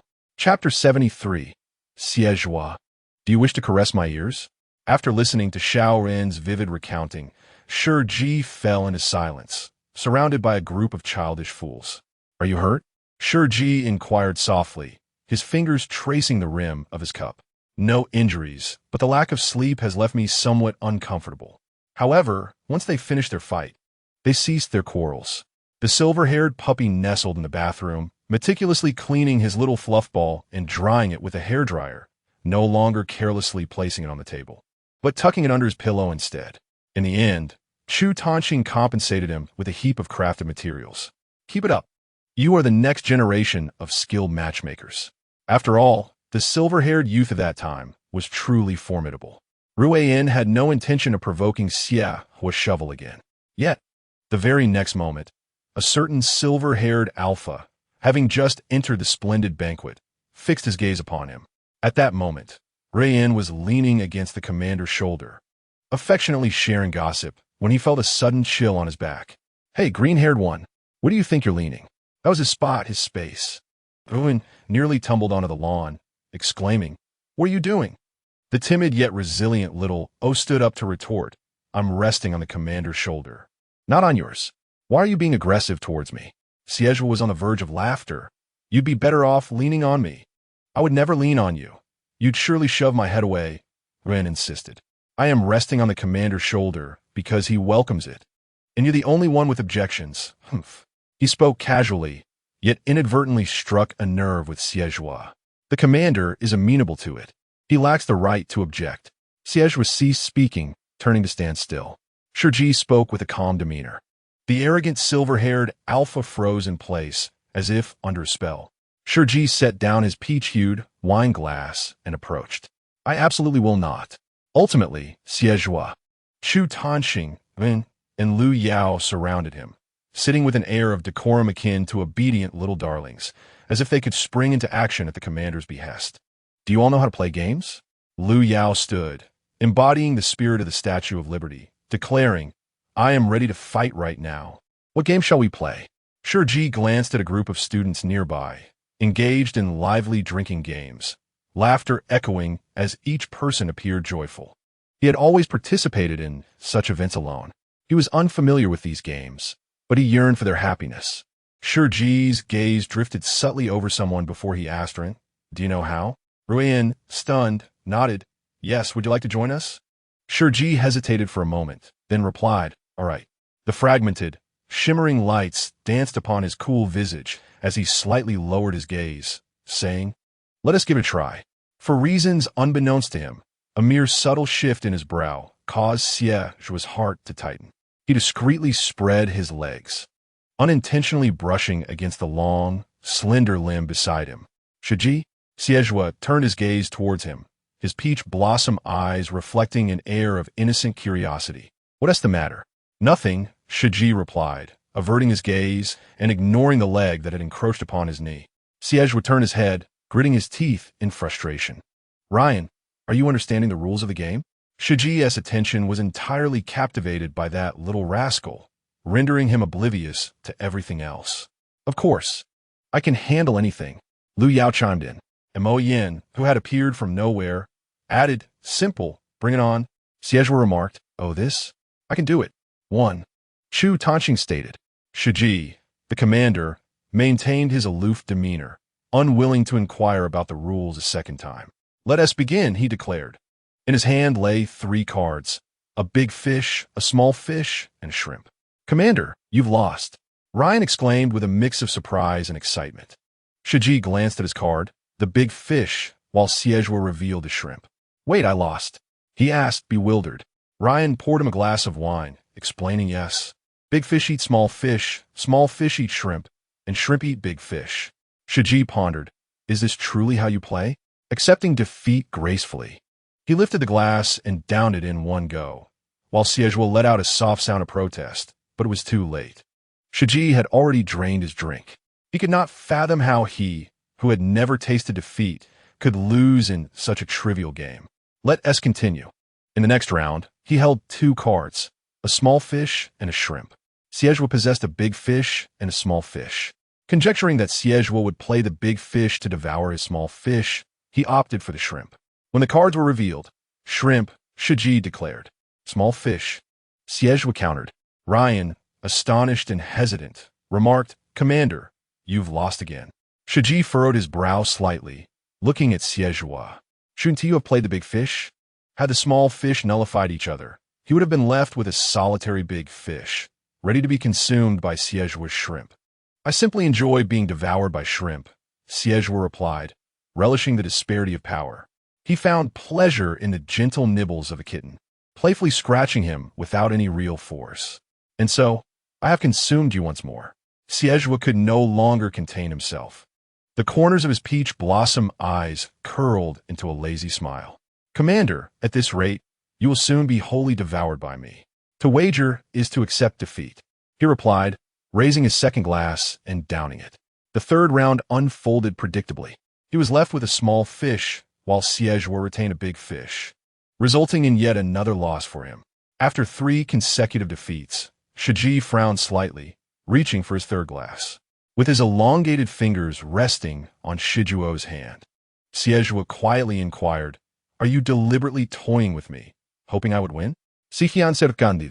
No. He then consumed the third glass in one go. Having downed 3 glasses, Shi Ji found himself somewhat overwhelmed. A few drops of wine slid down the corner of his lips, landing on Xie's hand. He lowered his gaze, a hint of disappointment in his eyes. Well, if that's the case.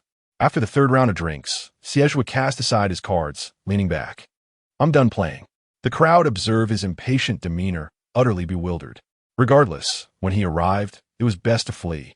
Mo Yin, appearing dazed, retreated while inquiring. Which one is that? Ryan replied, the vulnerable phase. Xie furrowed his brow, puzzled by the exchange.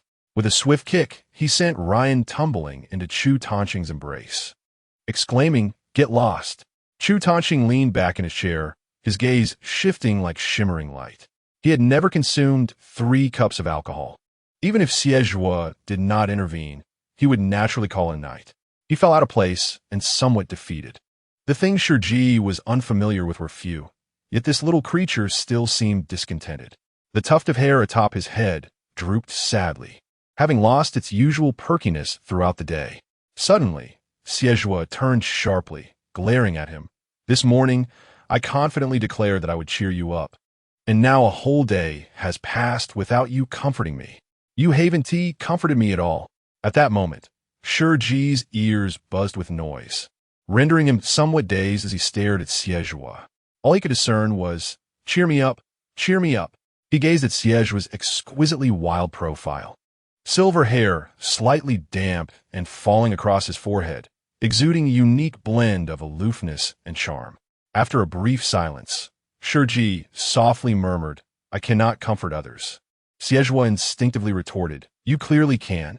The formality of his speech evaporated in his frustration. "You can cuddle and pet that fox. Yet you have never done so for me, always appearing impatient with me. Just this morning, you deemed me heartless and unreasonable." Shi Ji found himself perplexed. A headache began to throb at his temples. He frowned, revealing his annoyance. Xie thought to himself that this expression had shattered his tender heart. He had attempted to learn this art of consolation today, but had given up after less than half a day. Every second of ignoring the commander was torturous for him. He could hardly bear to see the little kitten consume 3 cups of wine. On a usual day, he would hardly sip even a drop. "Forget it. You needn't comfort me."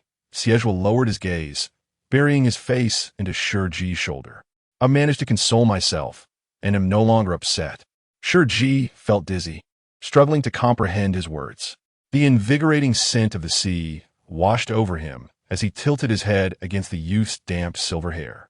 For some inexplicable reason, Xie smiled and leaned up to kiss his pearly earlobe, teasing, "Aren't you obedient?" Shi Ji trembled slightly, lowering his gaze to meet his. He appeared different from his usual commanding self. His cool, fragmented gaze held a hint of bewilderment. "Are you drunk?" Xie asked. Shi Ji replied softly, "You are truly bothersome." Xie, gritting his teeth, gently grasped his chin, warning, "Don't say that. With your current appearance, if you irritate me further, I might just kiss you until you cry." Shi Ji raised an eyebrow in confusion. "Cry? You mustn't cry." Xie replied, "Why?" Shi Ji's fingers brushed against Xie's chin, his cold brow slightly furrowing in perplexity. He wondered why Xie would be upset because of him. There had never been a basis for comparison between them. What did that mean? The familiarity of these words made Xie reluctant to hear anything further. "Do you know who that person practices with?" he asked. "It's His Highness the Crown Prince." In the vibrant exchange, you are reminded that there exists no comparability among you. Heed your mother's counsel. Refrain from secretly observing that older brother, shall you? However, he yearns to gaze upon him. Why is it that, despite sharing the same father, Xie may practice alongside his brother while he is deemed unworthy even to behold him? Young Xie perceives this as an injustice. Shi Ji, unable to fully comprehend his words, discerns the subtlety of his expression. The little alpha appears to bear an abundance of grievances. I harbor no affection for him. My heart has never swayed in his direction. Shi Ji lifted his chin, looking down upon him, pondering why he should feel anger toward someone who scarcely qualifies as a rival. Despite being inebriated, his words remained composed, infused with the commanding presence of dissatisfaction. He exhibited both impatience and a sense of helplessness. I have never cajoled anyone. Shi Ji turned his gaze to the surroundings, his long eyes swirling with fragmented reflections, obscuring clarity. After observing in solitude, he slowly tilted his head downwards, as if grappling with something difficult to articulate. Finally, in a hushed tone, he inquired, "Xie, would you like to touch my ears?" Having returned late from Christmas Eve festivities, he lamented his tardiness, exclaiming, "I've added 1,000 words, but this chapter 1T count towards today as updates." He expressed a concern that if he failed to post soon, he might be clandestinely criticized by his fans. Chapter 74. No. It cannot transform now. Even inebriated, the commander's authority remained unyielding. His pale, translucent fingertips shimmered with a soft glow, poised to summon forth his little cat ears, intending to amuse his silver-haired alpha. Before Xie could fully recover from the string of delightful surprises, a grander revelation unfolded. No. It cannot transform now. Fumbling, he grasped Shi Ji's hand, enveloped in radiant light. The pearlescent sheen upon his palm elicited an unexpected amusement within Xie. With his languid peach blossom eyes cast downward, he regarded the commander's icy, bewildered visage. With so many people present, won't you be irate upon awakening tomorrow?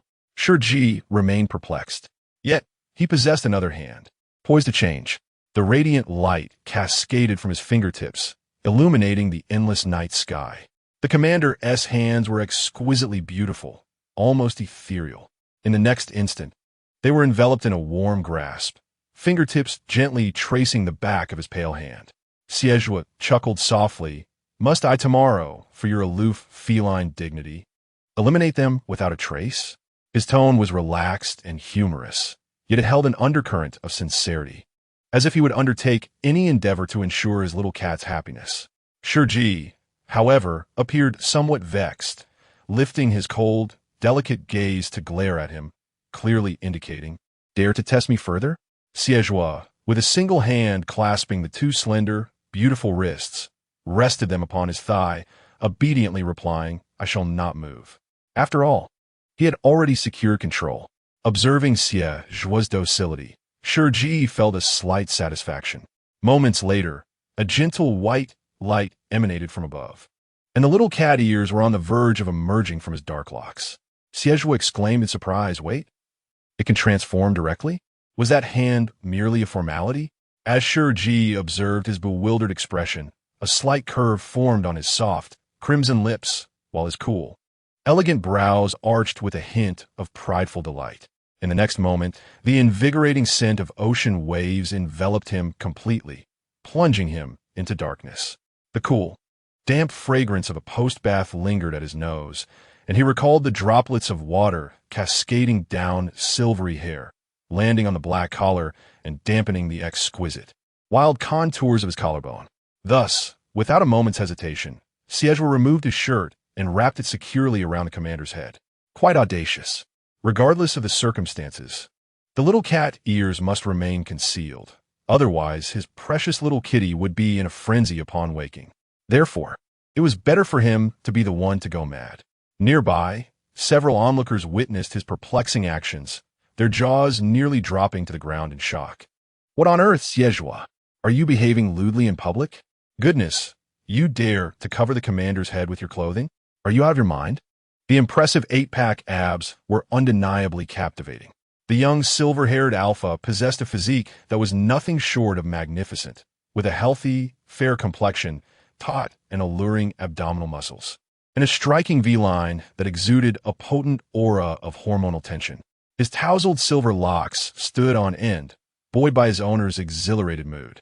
Ignoring all scrutiny, he seized the bewildered commander, who was still grappling with his shirt, and made a swift exit. Retreat, retreat, retreat. Shi Ji, onlookers, it must be said, this frenzied state was quintessentially Xie spoon. The Zhuo from the afternoon, who exploded at the slightest provocation, was an entirely different person. The summer night breeze caressed Xie's handsome, untamed visage. He was now so pampered that his tail seemed ready to lift in delight.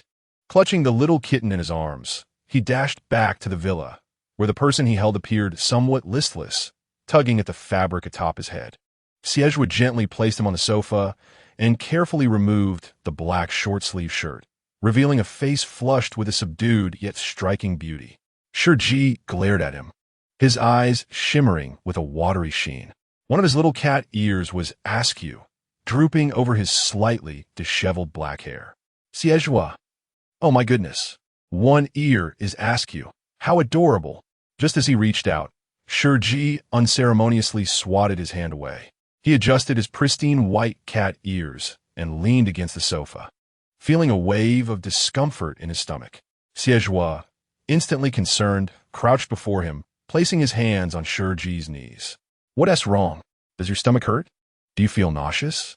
Without seeking a trash bin, he extended his hand towards Shi Ji's lips.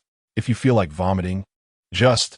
Shi Ji frowned and pushed his hand away, feeling queasy from the tumultuous journey with this alpha.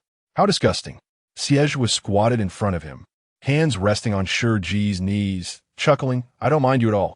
Yet Shi Ji turned his head away in disdain, replying, you're filthy. In a playful act of retaliation, Xie rubbed his cool, jade-like chin, unable to suppress his laughter. Why is this little kitty like this?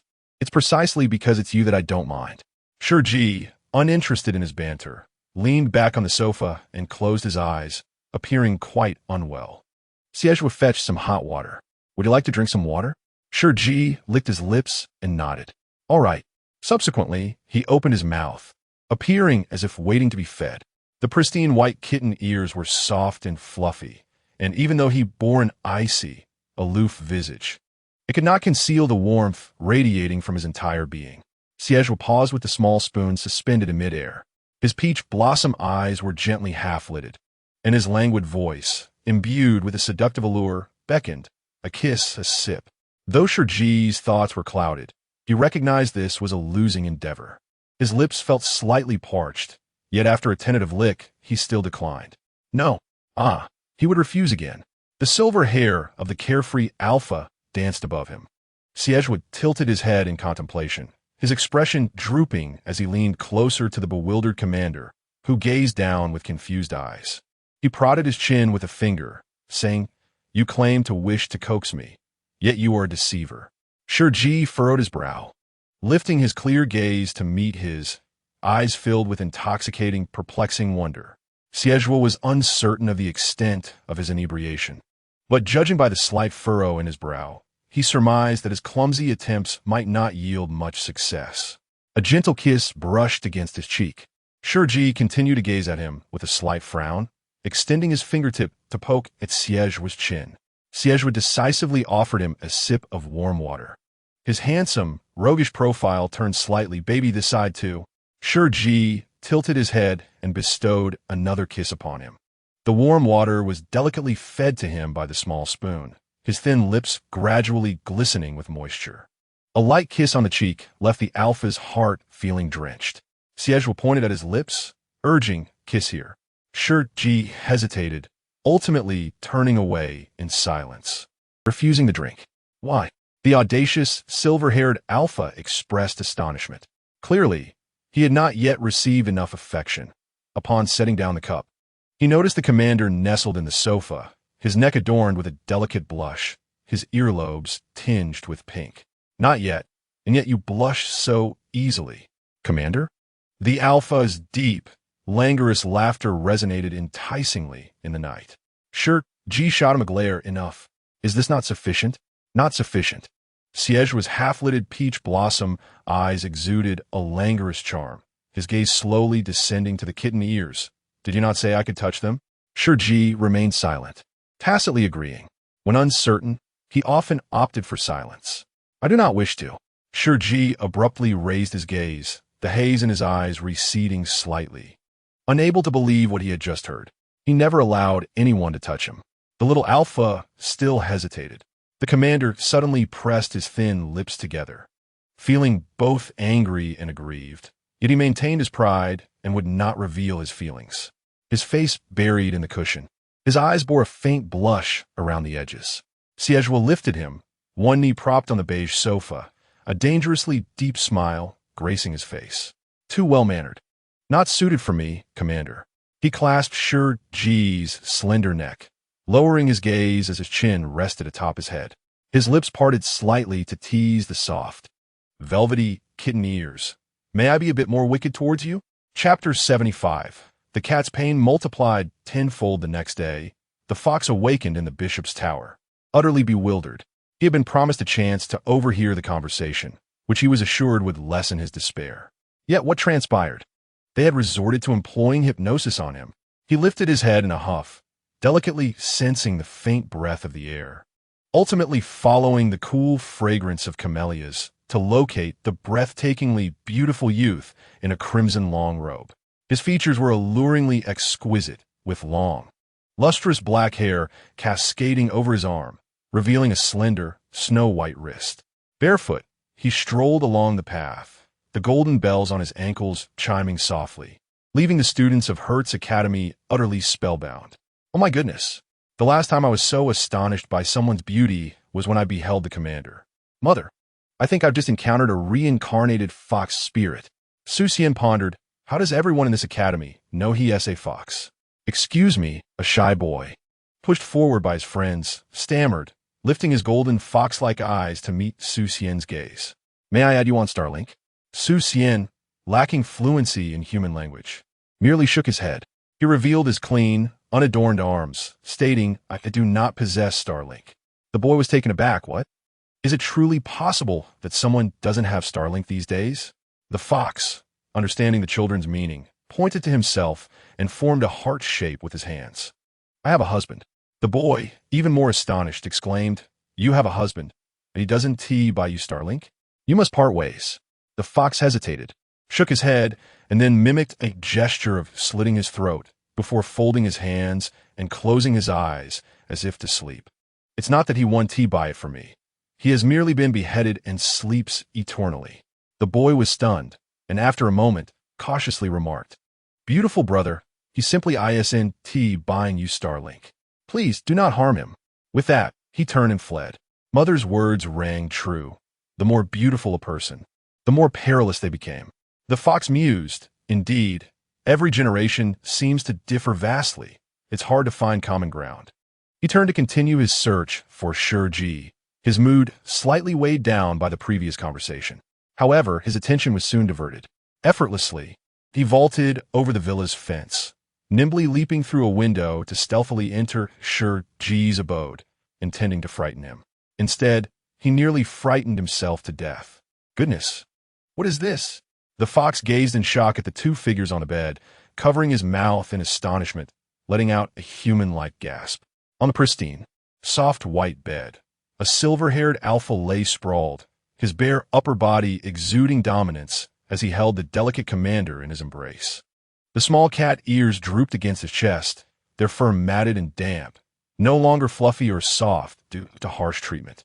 Although his attire remained intact, the collar had been tugged, missing a button, and his collarbone bore the marks of someone's bite.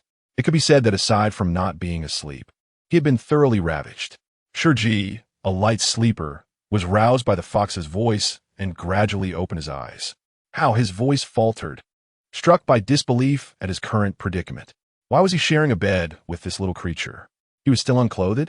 At that moment, the person in his arms stirred. And Xie languidly awakened, his hazy peach blossom eyes meeting the icy clarity of the commander's gaze. His eyes fell upon the disheveled cat ears. And after a brief pause, he implored, "Please, let me explain." The fox, covering his face, could hardly believe what he was witnessing. "What have you done? Did you abandon me in the bishop's tower merely to return and sleep with your alpha? This is utterly outrageous. Unless you tell me, what progress have you made?" The fox yearned to ask too many questions, yet struggled to articulate them in human language. Thus, he was left in a state of utter exasperation, stammering. "What have you done?" Xie, with his disheveled silver hair, responded in bewilderment. "Huh? Not yet." Shi Ji, despite the commander's current disheveled appearance, only needed to lower his gaze, and the atmosphere within the room would instantly turn somber, engulfed in the icy chill of a frigid October. The fox exclaimed in dismay. "What?" Xie mirrored his sentiment. The two simultaneously thought of two words: run. The sound of water trickling from the bathroom filled the air while in the hall. A man and a fox knelt in serene composure. "Are you also kneeling for the divine den?" The fox asked with difficulty. Xie, straining to understand, queried, "Why are you kneeling? It has nothing to do with you." The fox nodded in affirmation. Xie retorted, "Come now, had you not come to rouse me, I could have slipped away unnoticed like a phantom in the night." He admitted that he had indeed overstepped the boundaries last night. After all, who could resist? The normally aloof individual, now gazing at him with soft, damp eyes, appeared endearingly obedient, even clinging to his neck, murmuring gently. Xie acknowledged it. He was indeed a beast. All his rationality was employed in restraining himself from stripping the commander of his garments, but only above the neck. Venturing further was too daring. Foolishness. This was perhaps the most fluent phrase the fox had uttered, delivered without a moment's pause, leaving Xie momentarily stunned. The fox raised his pale hand, gesturing towards his own head, and then gave Xie a thumbs up, exclaiming, "Impressive. You've even made the commander's ears wet. Truly remarkable." He had never witnessed such fearless audacity. For beings like them, the ears and tails were the most sacred and untouchable zones of veritable no-man's land. To touch without permission could be fatal. The fox, devoid of sympathy, regarded Xie with a smirk. "You're doomed." The audacity of such remarks caught Xie off guard. "And how are you any better than me?" He gestured towards the two kneeling on the carpet. "You're earth-shattering 4 words." He too raised a thumb. Impressive. His words had evidently irked the commander. The fox, unperturbed, thought, would a century-old fox fear a mere kitten? This reasoning prompted the question of why he was still kneeling. The fox promptly gathered his cascading hair and stood, ready to depart. With a click, the bathroom door swung open. Accompanied by a veil of steam, a tall, cool figure emerged into their view. His dark hair, slightly damp, dripped with droplets of water, while his pale skin glistened with a thin layer of moisture. The collar of his white leisure wear revealed a hint of collarbone, marked by indelible pink bite marks. His countenance was strikingly clear, exuding an air of aloofness. As his gaze swept over the now upright fox, he inquired, "Where are you going?" With a plop, the fox knelt back down. Xie could no longer contain himself and burst into laughter. Shi Ji turned to him. "Is it amusing?" Xie, retreating his head, fell silent as a mouse. The fox harbored a sense of dissatisfaction. Why was he perpetually subdued by this little kitten? How vexing. Fortunately, the creature beside him seemed to suffer a more dire fate. Shi Ji, calm and composed, poured himself a glass of water. The marks on his collarbone stark against his icy skin, exuding a peculiar allure. The fox mused, "He is drinking water." Infuriated and on the verge of lashing out at his alpha, the fox lingered. Shi Ji set down his cup, indicating that the other one could leave. The fox questioned, "Just this?" The silver-haired pup was taken aback. "You're not going to hit me?" The fox was left speechless, astonished that he wasn't being punished. Shi Ji discerned the unspoken exchange between them and chose to disregard it with unwavering calmness. "Endurance? Do you enjoy it?" The fox was abruptly interrupted by Shi Ji's cool response. "I do not." Who would take pleasure in being gnawed upon by that little creature, especially when its teeth were particularly sharp?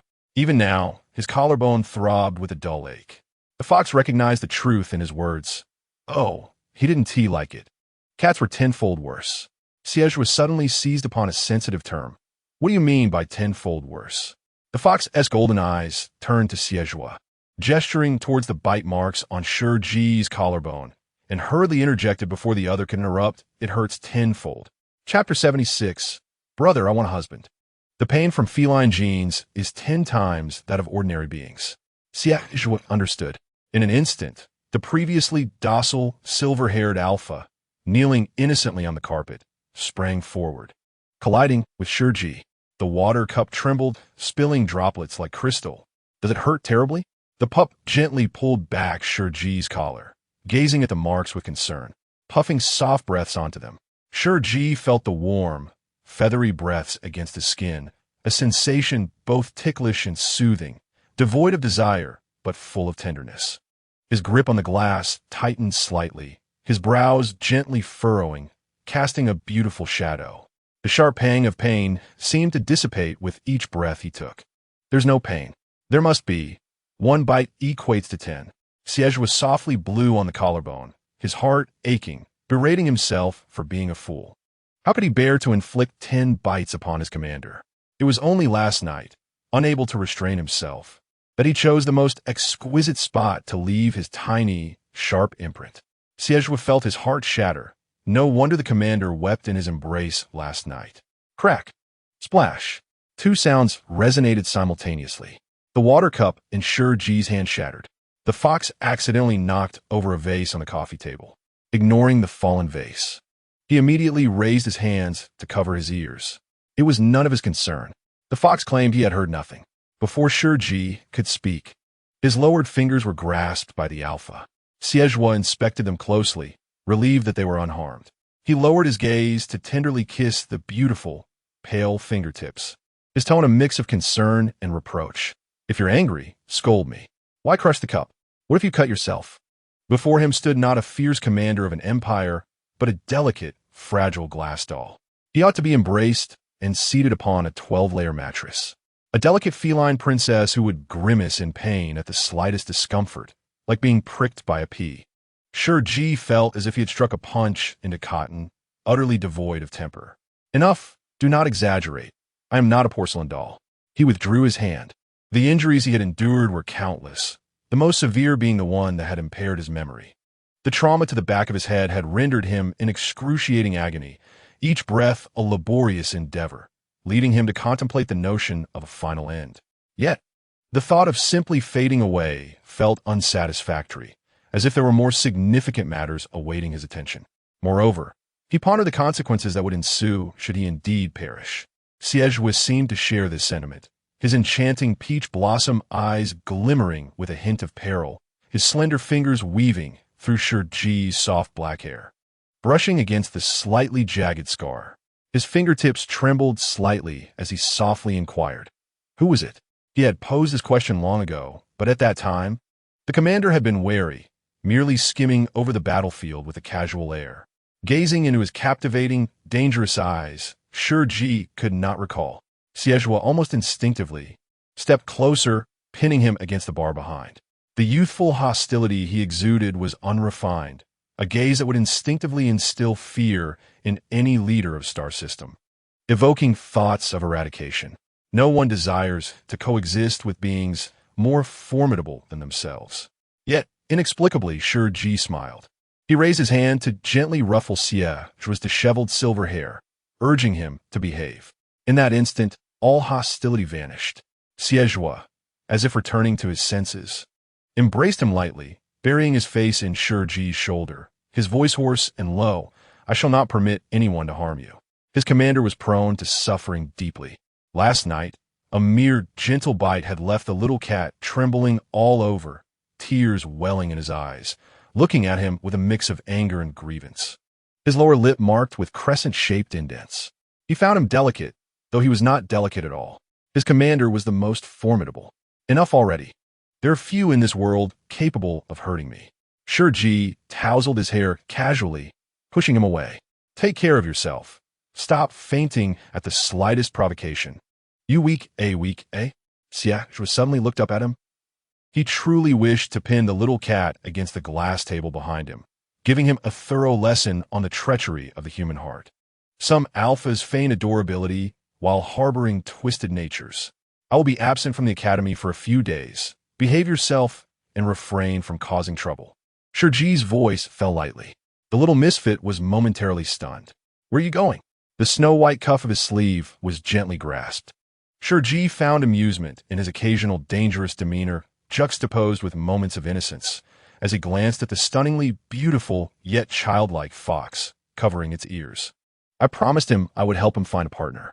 The fox slowly lowered its hands, its golden eyes shimmering with fragments of light. Really? Shi Ji nodded, affirming yes. The commander never breaks his word. Initially, he sealed the fox, contemplating that it was unnecessary to impulsively sacrifice oneself for another. However, 5 years passed, and the fox remained unchanged in its sentiments.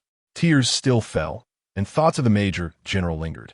The life of a mythical beast is long. Yet the fox's existence was eternally frozen on the day of the Major General's demise. Shi Ji mused, perhaps that was as he wished. His fingers glided down the translucent cuff, gently curling around the fox's fingertips, expressing, I desire that too. Shi Ji, what do you desire? The fox, with innocent peach blossom eyes half-lidded, softly blinked, brother, I too wish for a husband.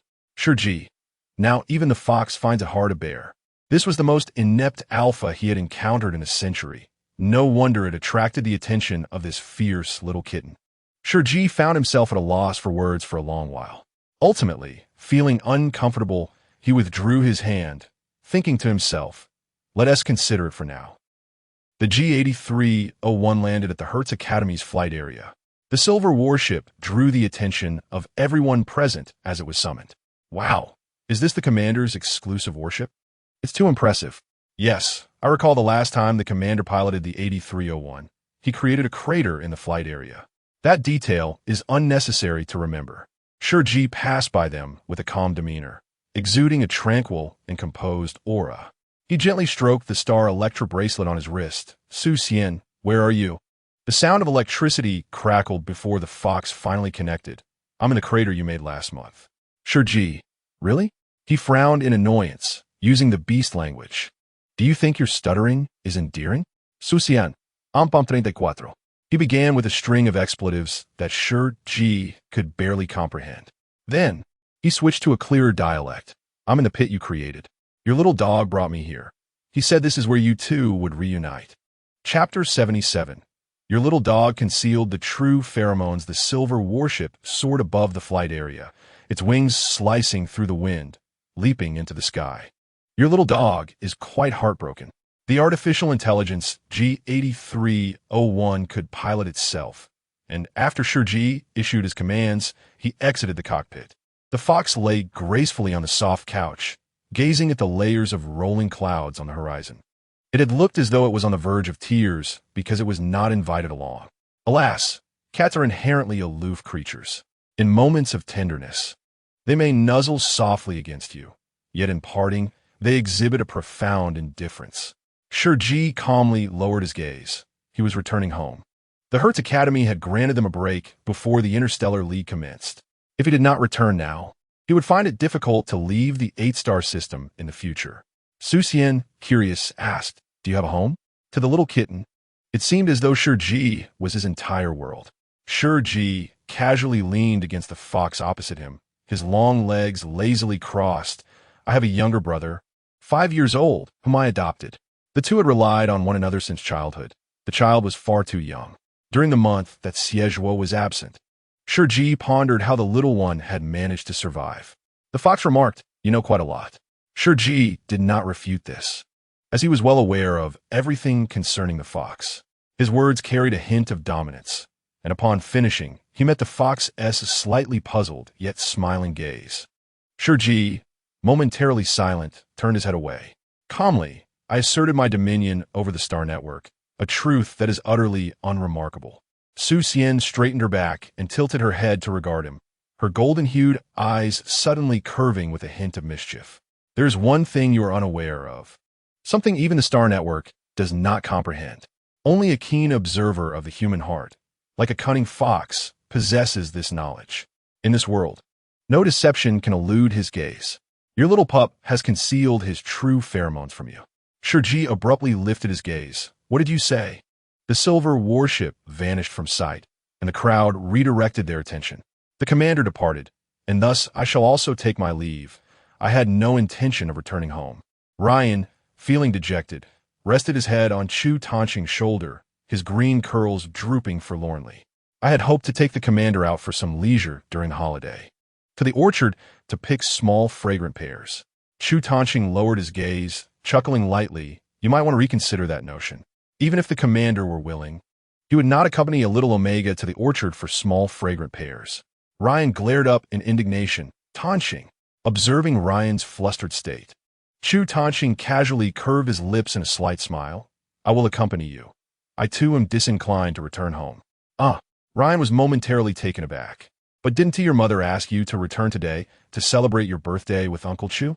Beneath the fragmented sunlight, the tall and slender youth bore an indifferent expression, his single eyelid exuding a cool and handsome allure. What is there to celebrate about my birthday? Whether I go or not is of little consequence. In an instant, Ryan's despondent countenance brightened, his emerald eyes sparkling with joy. Then let us go to the orchard together. The small fragrant pears are at their best this season. Sweeter than my pheromones. A subtle arch of Chu Tanqing's brow signified his intrigue. Is that so? The little Omega nodded emphatically, his dainty face exuding a soft and adorable charm. Chu Tanqing's gaze grazed over his neck, as if savoring the sweet and juicy flavor of the green pear. With a half-smile, he replied, Not necessarily. Ryan appeared momentarily dazed, his cheeks inexplicably warm. Why is Tanqing speaking so provocatively all of a sudden? I shall return to my dormitory to fetch the car keys. Wait for me here. What should I bring you? Ryan replied, Please bring a few bottles of nutrient solution, in case I get thirsty and my little hair tie. Chu Tanqing nodded, then made his way toward the dormitory area. Ryan touched his slightly flushed cheeks, playfully nudging the silver-haired alpha who was still idly gazing at the sky. The clouds have vanished. What are you still looking at? Xie supported himself with both hands, reclining against the horizontal bar, observing whether my little darling might tumble down once more. Ryan scoffed. The commander does not appreciate you calling him darling. You childish fool. Xie, feeling disgruntled, retorted, I have yet to call you childish. Imitating Ryan's sweet tone, he exclaimed, Tanqing and my little hair tie. Ryan, His face flushed crimson with embarrassment, stomping his feet in protest. That was merely for picking small fragrant pears in the orchard to facilitate my apple hairstyle. Xie, small fragrant pears, you say? He repeated, cupping his hands to his mouth and adopting a playful tone. Tanqing, this season's small fragrant pears are sweeter than my pheromones. Ryan's toes were digging into the ground. Xie, I shall end you. Despite receiving punches and kicks from the little Omega, Xie remained unfazed. He pondered that perhaps the little camellia pheromones should be inhaled before letting him go. It had been several days without seeing the commander. He might as well be dead. Xie, in exasperation, exclaimed, All right, you're sweet enough. Just don't bother me, okay? Ryan, hands on hips, retorted, At least I'm sweeter than you, you foul alpha. Surprisingly, Xie did not counter this remark. The silver-haired alpha gazed skyward, suddenly recalling something, a perplexing smile gracing his lips. Indeed, my pheromones are somewhat cool and a tad salty. Chu Tanqing returned with the keys, only to be unexpectedly embraced by a slender, uniformed Omega with green eyes. Tanqing, yes, making a scene in broad daylight. Chu Tanqing remained composed, casting a glance at the unbearably bored Xie, who was being pointed at by Ryan. He lowered his gaze and remarked, Brother, don't even mention the second brother. You were far more excited when you were peeking at those adult books under the covers. Ryan cried out, I can't take it anymore. Xie, uninterested in witnessing their display of affection, outright declined the invitation to the orchard. I'm just going home to check if my younger brother is still alive. Ryan asked, He shouldn't be dead, right? Xie lazily waved his hand, replying, If he were, it would be perfect. We could dig a grave right there and plant a flower on the headstone. Then I'd turn and chase after the commander. Truly a remarkable elder brother you are. The neural link of G8301 buzzed into the rest cabin, reminding, Commander, we are nearing our destination. Shi Ji acknowledged with a hum, preparing for descent.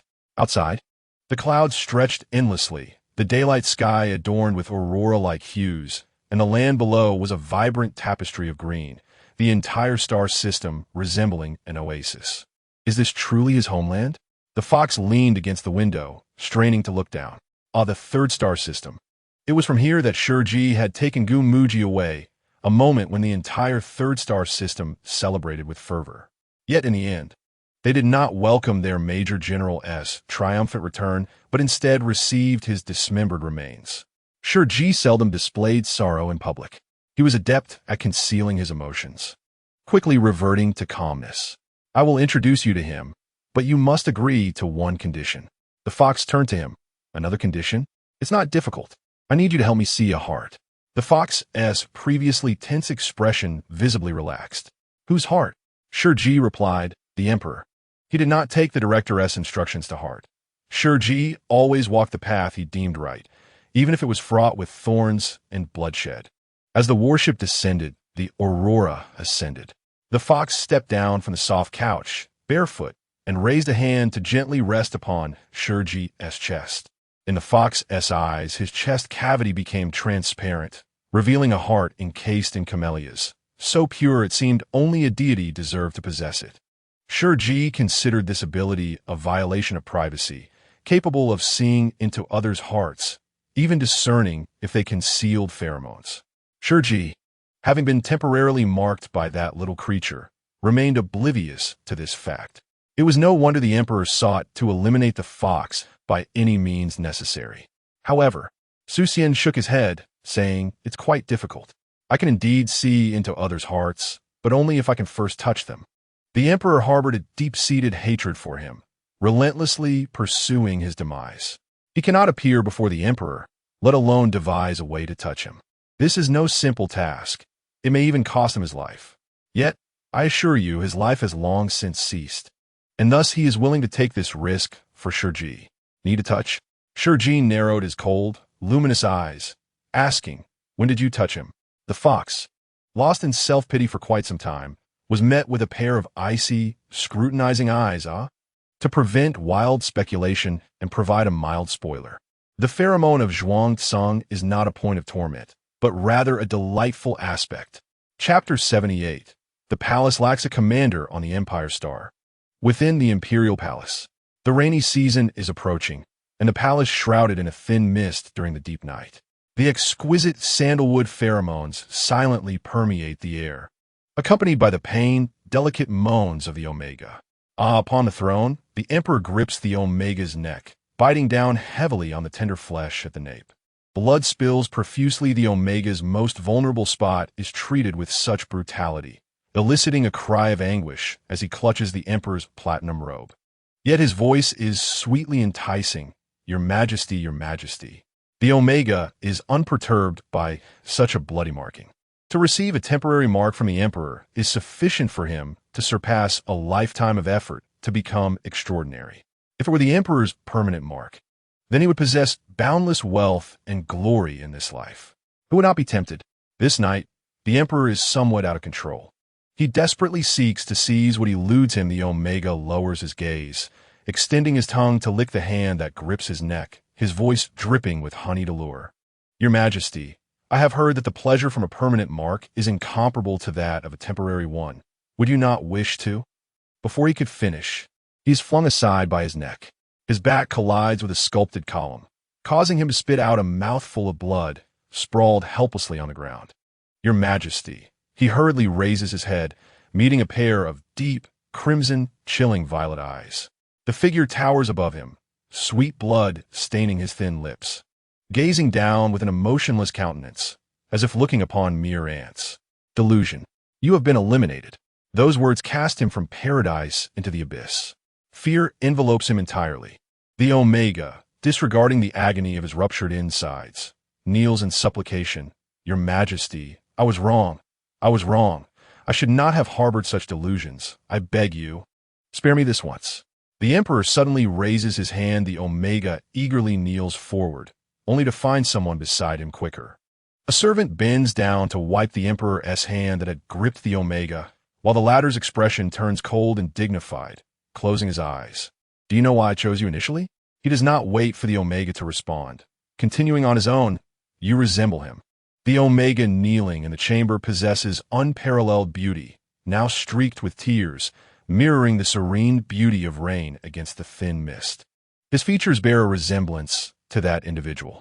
The emperor calmly withdraws his hand, opening his boundless, deep violet eyes. You should not covet what belongs to him. His permanent mark is reserved for but one person. Until that individual concedes, the emperor's harem shall know no consort. Do not adopt a visage so akin to his, nor emit such repugnant sounds. Let be dealt with promptly. Such an excessively saccharine tone could not possibly originate from him.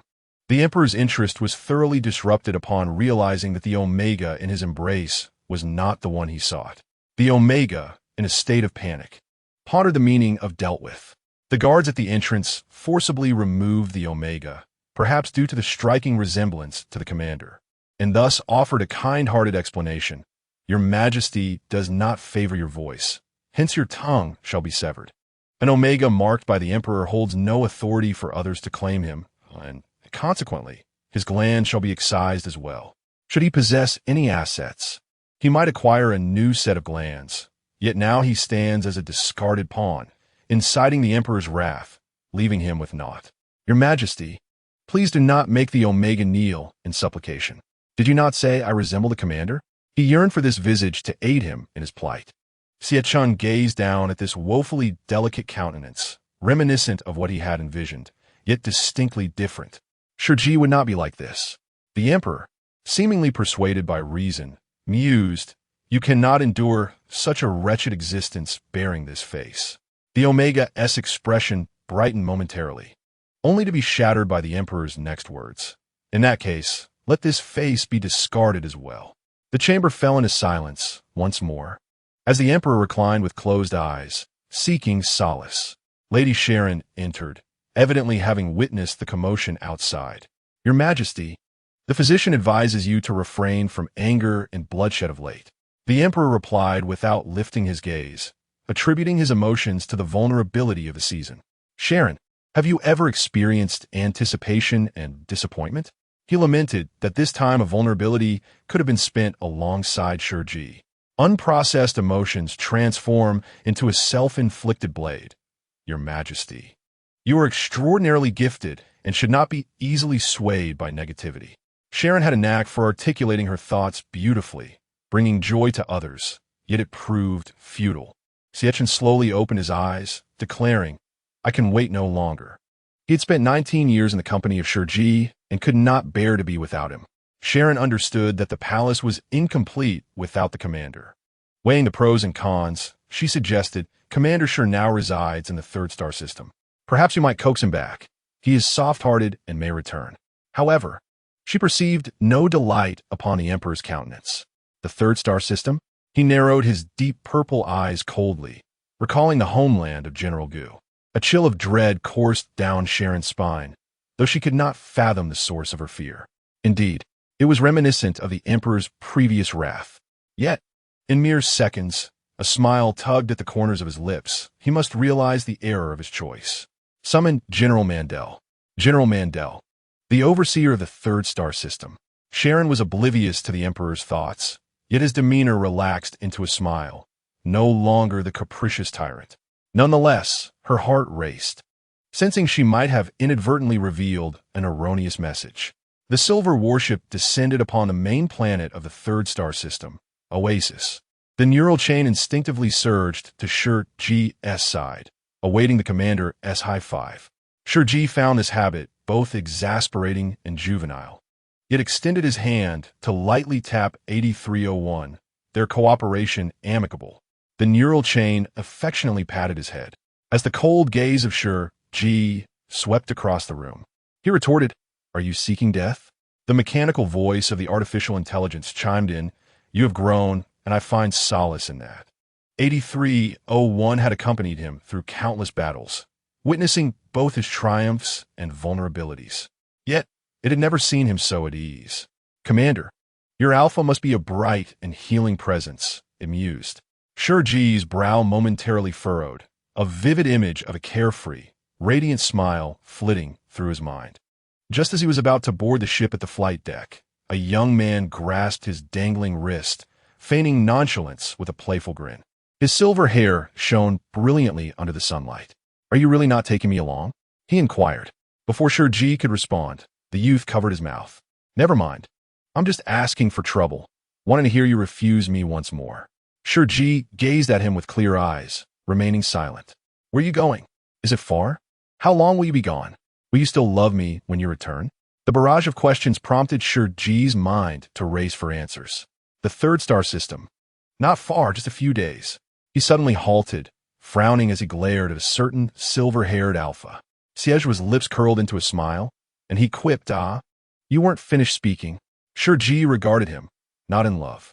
Xie stepped forward, pressing his lips firmly against Shi Ji's, insisting, "I won't listen. Quickly take that back." Though the action appeared fierce, it lacked any real force. Shi Ji turned his gaze aside. "All right, stop the antics." Xie released him, his tone both languid and earnest. "You hesitated. You must truly adore me, don't you?" Indeed, he was cheerful and healing, always managing to comfort himself. Others might not even have the courage to ask a second time. Shi Ji looked into his eyes, feeling the searing warmth, and ultimately averted his gaze, conceding, "As you wish." He then turned and stepped into the cabin. His ambiguous response was succinct. Zhuo could not help but smile in satisfaction, watching as Shi Ji entered the cabin and soared into the clouds, before slowly tilting his head to rest on the bar. A forlorn puppy left unclaimed, hardly cheerful. Indeed, a pitiful sight. Shi Ji was the first to disembark, awaiting the fox's descent. A fleeting thought crossed his mind about the hidden pheromones. Shi Ji let out a disdainful laugh. "Just a little trickster. I shall deal with him upon my return." Chapter 79. Shi Ji. Dear sister. Spoon Shi Ji's designated warship left a record of its travels through the star systems. Upon receiving the news, the third star system promptly dispatched personnel to escort him to the diplomatic hall. In the interim, will this work for me? The fox nervously tugged at the hem of his pink dress. Though he was an Omega fox, wearing a dress felt exceedingly odd. Shi Ji glanced at him and replied, "Whether it works or not, I have no other options. After all, the third star system is plastered with your wanted posters." Gumu Ji was once the pride of the third star system. He had betrayed the empire, lured into escape by the fox, and was publicly executed for an assassination attempt in the palace. The imperial soldier had vowed never to betray again, yearning to reclaim his faith. Otherwise, he would live a life of endless torment. The war god, Major General, became a figure of scorn, yet some claimed he was bewitched, his mind ensnared by the fox. The emperor, recognizing his illustrious military achievements, had permitted his remains to return to his homeland. From that moment on, the fox became a thorn in the side of the third star system, a persistent irritant. Is it really worth pretending otherwise? Once exposed, no one can safeguard you. Shi Ji observed the fox's awkward demeanor, clearly possessing a beauty surpassing that of many girls. "Why don't you try wearing a super short skirt?" The fox bristled slightly. After all, having been born a century ago, he was accustomed to modest attire. The thought of donning a frilly pink miniskirt was nothing short of mortifying. "Little kitten, why do you have a puffy skirt on your warship? What peculiar proclivities does this aloof and stoic commander harbor in private?"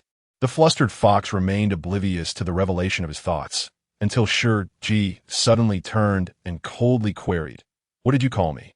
The fox stammered, however. At 24, the little kitten was merely at the age of suckling in the long lifespan of a demon beast, nowhere near as aloof and fierce as he. Yet, he secretly adored wearing princess dresses in private. The fox couldn't help but envision how enchanting Shi Ji would look in that pink princess dress. "Do not indulge in such meaningless fantasies. They are of no concern to me," Shi Ji interjected, his tone cool and detached. "Let us just say that your image in Ryan's mind is precisely that." He simply instructed little Ryan to prepare a dress suitable for a girl. Who would have anticipated this little Omega would shine so remarkably? The fox braided his long hair into a side plate, casually plucking a flower to adorn it. Raising his alluring fox eyes, "I suppose I will wear it?" The atmosphere suddenly fell silent. Shi Ji also descended into an uncanny quietude. Finally, he spoke with unusual calmness. "Enough. Delving deeper would render it meaningless." The fox abruptly burst into a fit of laughter. "And who might this commander be?"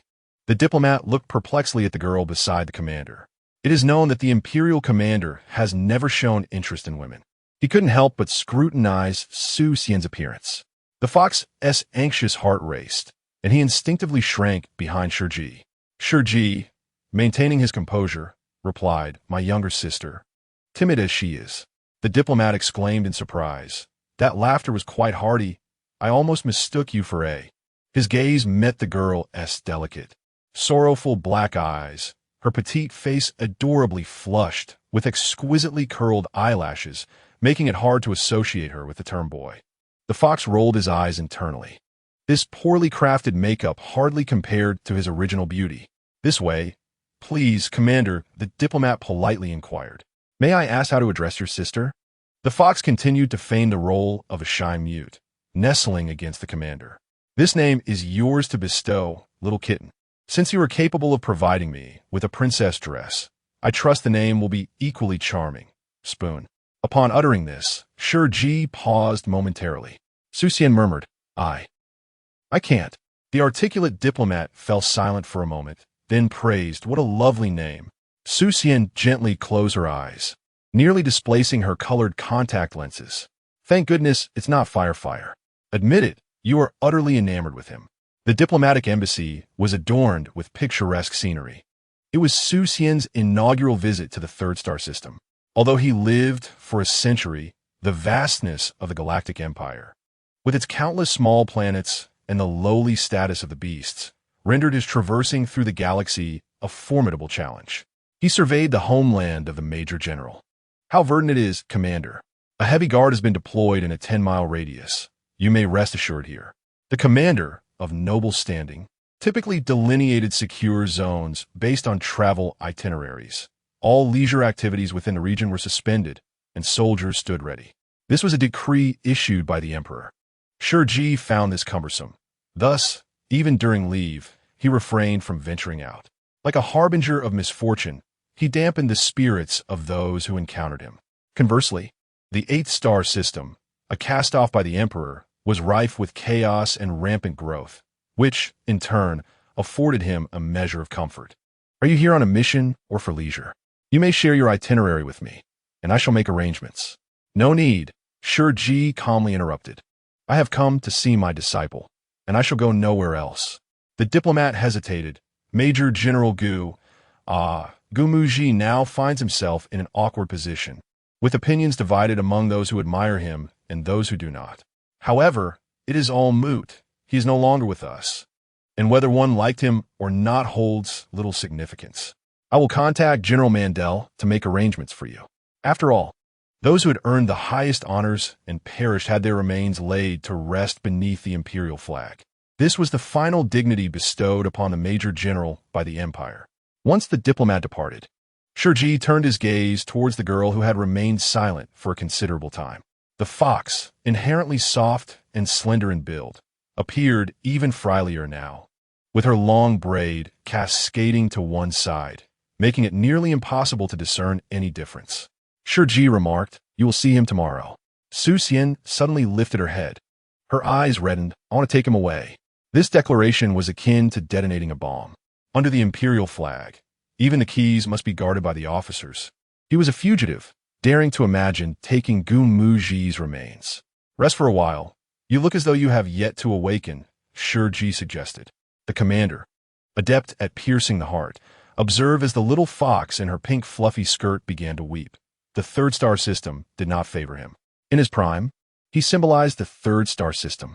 Yet now, in decline, the billboards lining the streets were hollowed out, left unchanged. It was a tacitly accepted act of humiliation by all. "Su Xian, why did you incite him to defect?" Shi Ji's voice remained calm, devoid of any discernible emotion. It echoed his earlier reaction upon learning of his disciple's demise. as he sat in silence for a prolonged period atop a tall building. Had he not confessed to the fox, I actually harbor quite a bit of resentment towards you. He was my only disciple. Even the fox believed he was indifferent to her plight. I have exposed myself. The Major General has commanded my departure. I do not wish to leave him.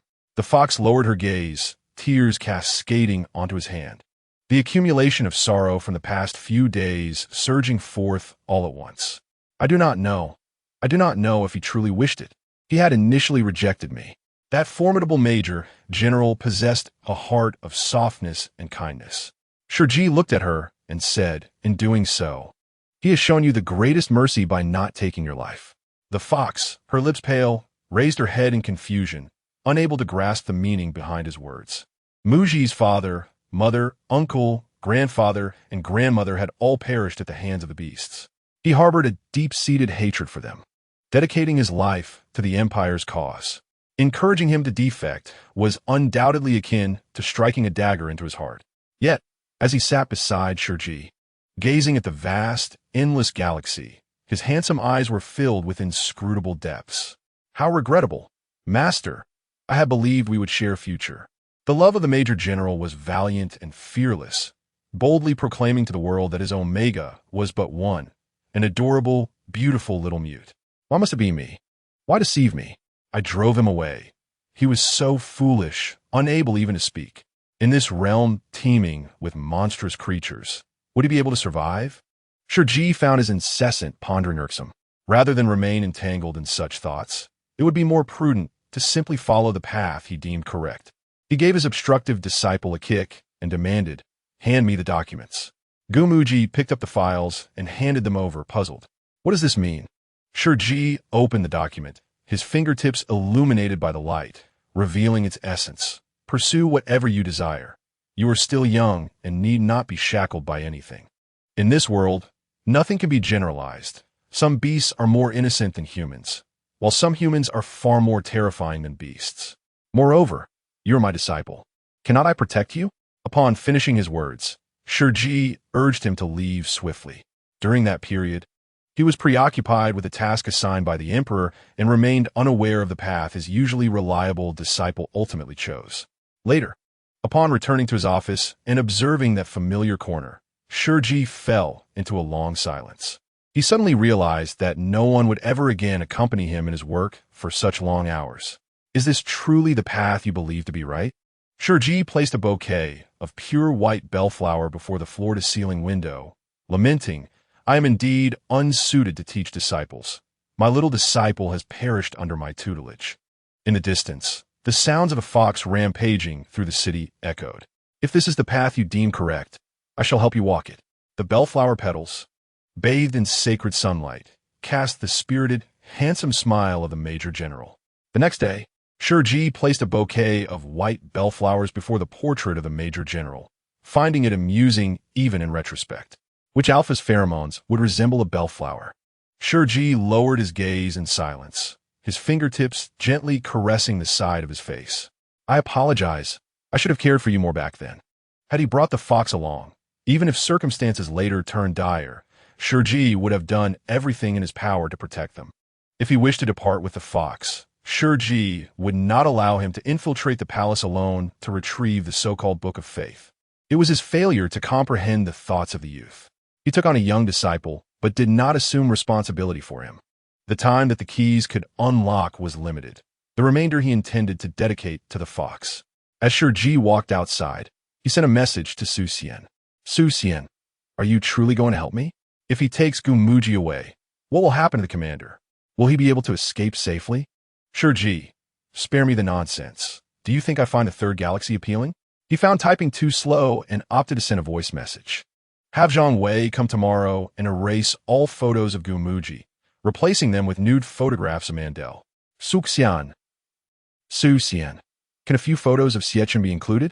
Time had not permitted Shi Ji to peruse the messages. The sound of a notification resonated from his wrist, prompting him to meet the gaze of Admiral Mandel across from him. The latter appeared on the verge of apoplexy. Unfazed, Shi Ji lowered his eyes and responded.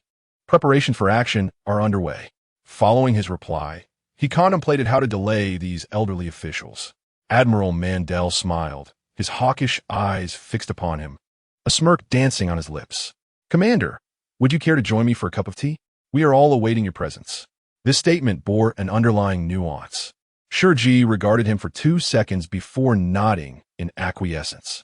Outside the Oasis diplomatic building, white doves circled as Shi Ji ascended the steps into the tea room. Admiral Mandel bowed, slightly ahead of him, announcing, "Commander Shi has arrived." In attendance were all the officials of the Oasis, and the air thickened in silence. Shi Ji turned his gaze towards the silver-haired man with violet eyes seated at the head of the table and spoke slowly. "It has been a long time." Chapter 80. Are you defying orders? The light filtered through the domed glass above. Shi Ji stood at the edge of the light and shadow, clad in white and black, exuding an air of delicate coolness as he calmly regarded the emperor seated at the head of the table. "It has indeed been a while." Emperor Xie raised his eyes slowly, observing him. "It seems you are not surprised by my arrival." The imperial commander was astutely perceptive, anticipating every possible outcome, confident in his ability to dispatch the 3S beast. Yet, such benevolent sympathy would ultimately place him in peril. The emperor softened, beckoning, "Come, sit beside me. Let me see you." After a long absence, he found himself yearning for Shi Ji. The youth, illuminated in the light, possessed exquisite and aloof features, akin to a divine being, making it impossible for anyone to divert their gaze from him. Xie understood that no one could replace Shi Ji. "No, si plaid." Taking a seat at the farthest position from the emperor, eliciting a stunned silence from those present. Xie's expression gradually darkened. "Are you defying orders, Commander Shi?" Shi Ji remained unperturbed.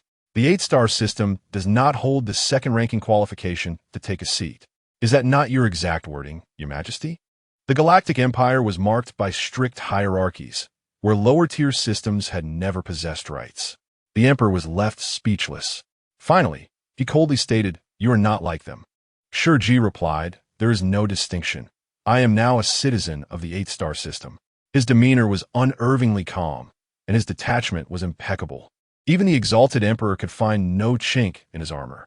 The harshness of his words was akin to that of an alpha, inducing a visceral discomfort.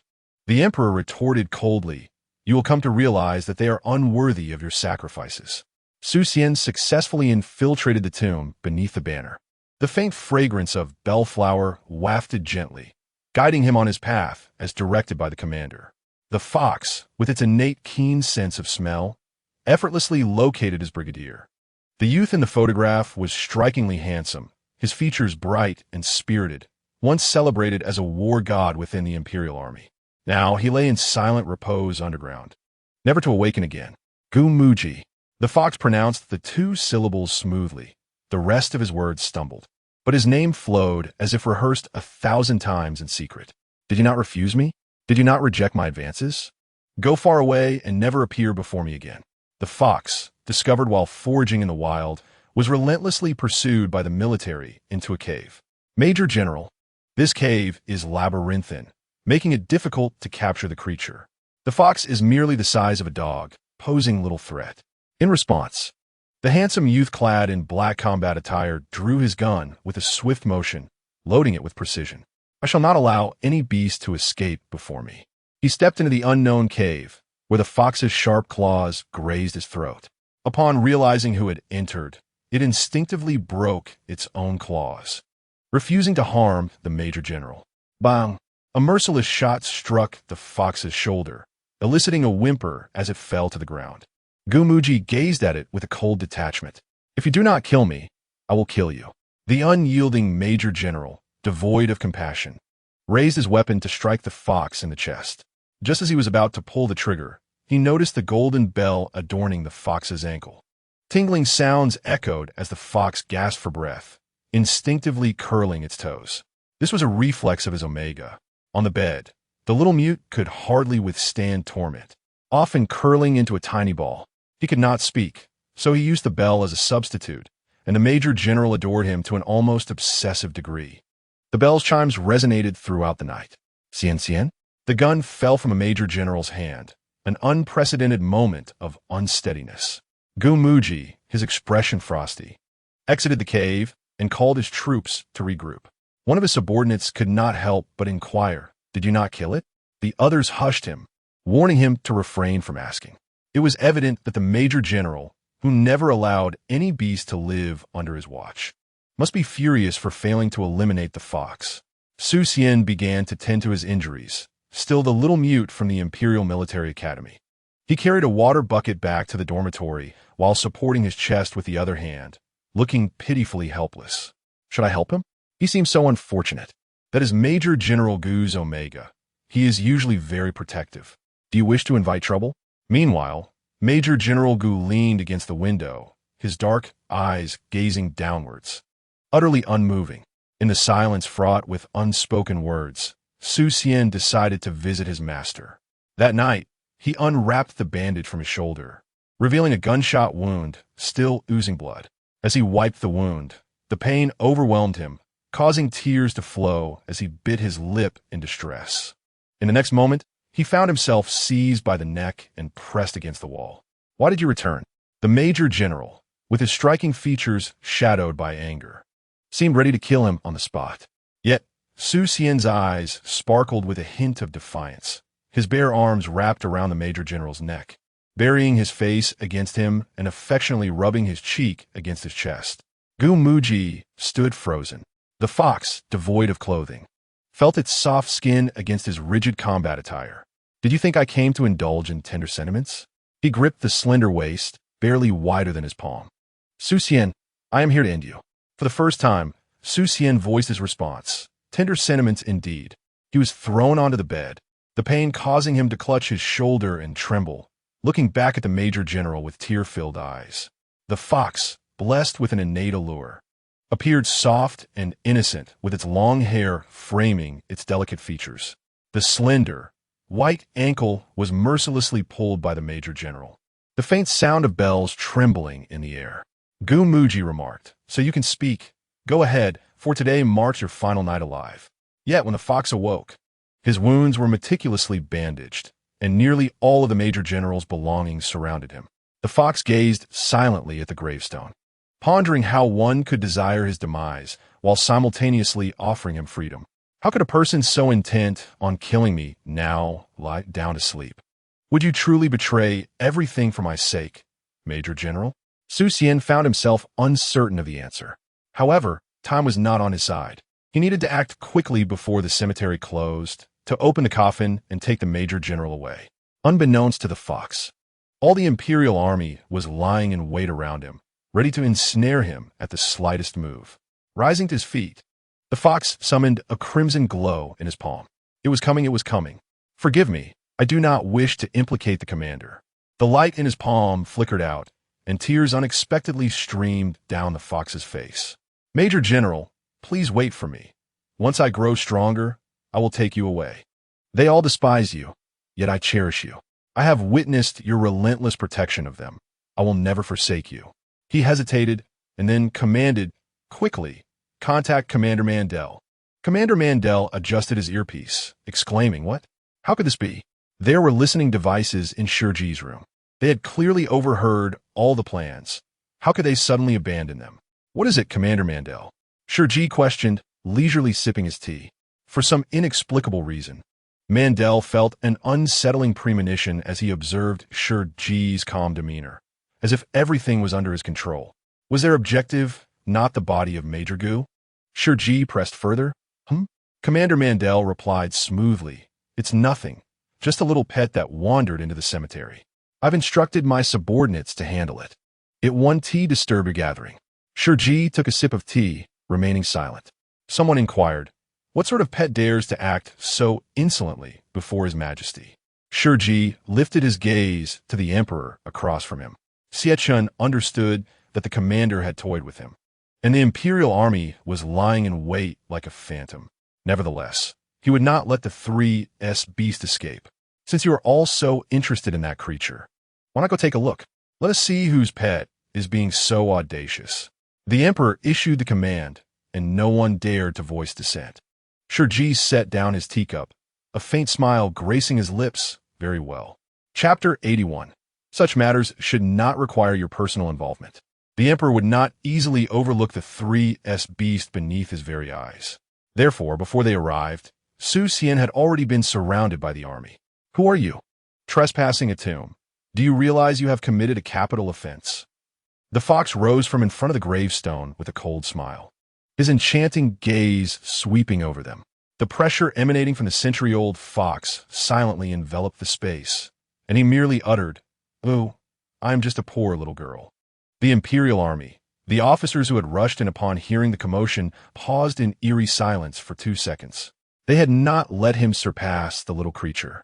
Commander Mandel pointed at Su Xian, declaring that his acting was inferior even to that of popular young stars, and that this was the 3S demon beast from the 8-star system. His Majesty has decreed that anyone who encounters it must be killed without question. You lot advance. Shi Ji's voice was cold, commanding them a halt. Despite the fact that they were not under the commander's authority, they instinctively stopped in their tracks. "Xiao Xiao, come here," he called. The little girl, looking aggrieved, dashed to hide behind him. Commander Mandel was taken aback. "Xiao Xiao, what the hell do you mean?"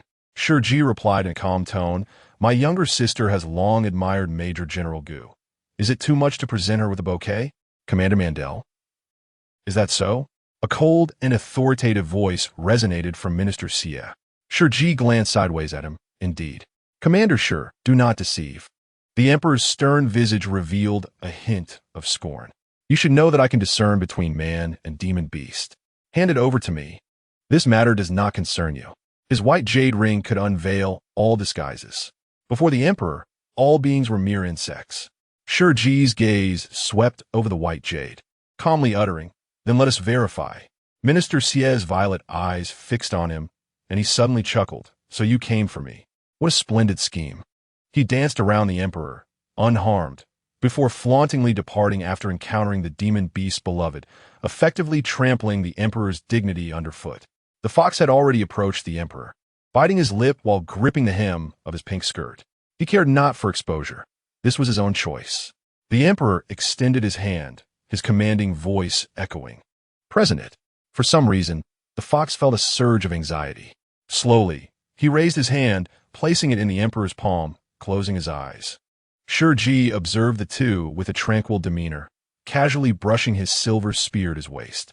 Regardless of the outcome, he would ensure the fox's departure today. "Do you see?" The emperor's voice seemed to drift from a distant horizon, whispering like a demon in his ear, "I killed him with my own hands." The emperor's eyes were a sea of crimson as his sword fell. Blood splattered 3 feet, and the handsome major general was publicly beheaded, his faith book tumbling from his grasp. "I, Gumu Ji, shall remain forever loyal to the empire and its people, even if fierce winds rise from the earth. I shall ride the tempest for miles. When danger looms, I will swim against the current, never retreating, to protect every citizen of the empire until the last demon beast is vanquished." Your Majesty, the major general stared intently at the emperor, seemingly wanting to speak, his thin lips moving to form 2 silent words. He opened his eyes wide, ultimately drawing his last breath. "No, no." The fox suddenly covered his head, unable to see anything. All that remained was a blood-mist red, coupled with the major general's final, unblinking gaze. It felt as though his mind was being violently torn apart. No, no, he did not betray the empire. The major general's soul was dark. How could his soul be black? He was undeniably the most valiant and upright person in this world. Su Xian looked incredulously at the person before him, whose deep violet eyes reflected an eerie light, suffocating like a blood-soaked abyss. "You think you can see into my heart?" Buzzing sounds filled the air as the black contacts dissolved in the fox's eyes, revealing pure golden orbs. As Su Xian gradually became oblivious to the world around him, his mind was filled with a cacophony of buzzing sounds. What have you done to him? Buzzing, buzzing. Those who harm the general must perish. Shi Ji suddenly sensed that something was amiss and stepped forward. Su Xian did not turn back. The emperor withdrew his hand, and the officer presented him with a handkerchief, which he used leisurely to wipe the hand that had been touched by the fox before lifting his gaze to Shi Ji. He smiled faintly. "A misunderstanding. He is not a beast." Shi Ji's nerves jolted. By the time he processed the situation, it was too late. A gust of wind swept in from the cemetery's end, shattering all the flowers in an instant. The fox's long hair billowed, and a pair of golden eyes glimmered with a ghostly red light. He spoke deliberately, "Thank you, Minister, but I intend to kill you." In front of all the officers. Should he make a move, not even the greatest deities could save him in the future. Suxian, stop! The fox's claws rose high, aiming directly at the emperor's heart. The emperor gazed at him unperturbed, a cold smile gracing his lips. His platinum imperial robe had been specially tempered. The fox's claws could not harm him in the slightest. Suddenly, the sharp claws pierced flesh, and blood gushed forth. The emperor's smile vanished abruptly as he looked at the person standing before him. The faint mark of a wave on his fair neck flickered briefly. The fragrance of camellias permeated the air, mingling with the scent of blood. Shi Ji staggered slightly, the fox's claws having pierced his shoulder. Large stains of blood blooming on his white shirt. A chorus of gasps erupted from the crowd. "Commander!" Yet, Shi Ji did not even furrow his brow, firmly grasping the fox's wrist. "Suxian, regain your composure." His tone remained cold. It was wrapped in a gentle spring breeze. There was not a hint of reproach, akin to the initial confusion he had shown in the office. His elegant fingers intertwined beneath his chin as he asked, "Little fox, are you truly willing to risk your life for Gumuji? Follow the path you believe is right. You are my disciple. Can I not protect you?" He genuinely meant to safeguard. The blood mist in the fox's eyes slowly receded as he gazed incredulously at the commander before him. "What have I done?" Shi Ji's grip finally relaxed somewhat. He rarely smiled, yet now he offered a faint, reassuring smile. "It's all right, all right." The emperor, seething with fury, stepped forward, half embracing Shi Ji. He looked at Shi Ji's bleeding shoulder, and the comforting pheromones of rosewood enveloped him silently, staunching the pain and blood. "You would truly risk your life for this wretched creature?" The emperor immediately commanded, "Execute this 3S beast on the spot."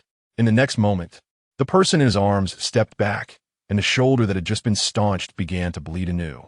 He stood in front of the agitated fox, coldly surveying all those who approached. "I dare anyone to try." The military personnel were momentarily at a loss, exchanging glances with the emperor. The emperor, feigning ignorance, ignored them and focused on Shi Ji's shoulder. He did not respond to the question of whether to pursue the beast, but instead inquired slowly, "Did you reject my pheromones?" Commander Model, astute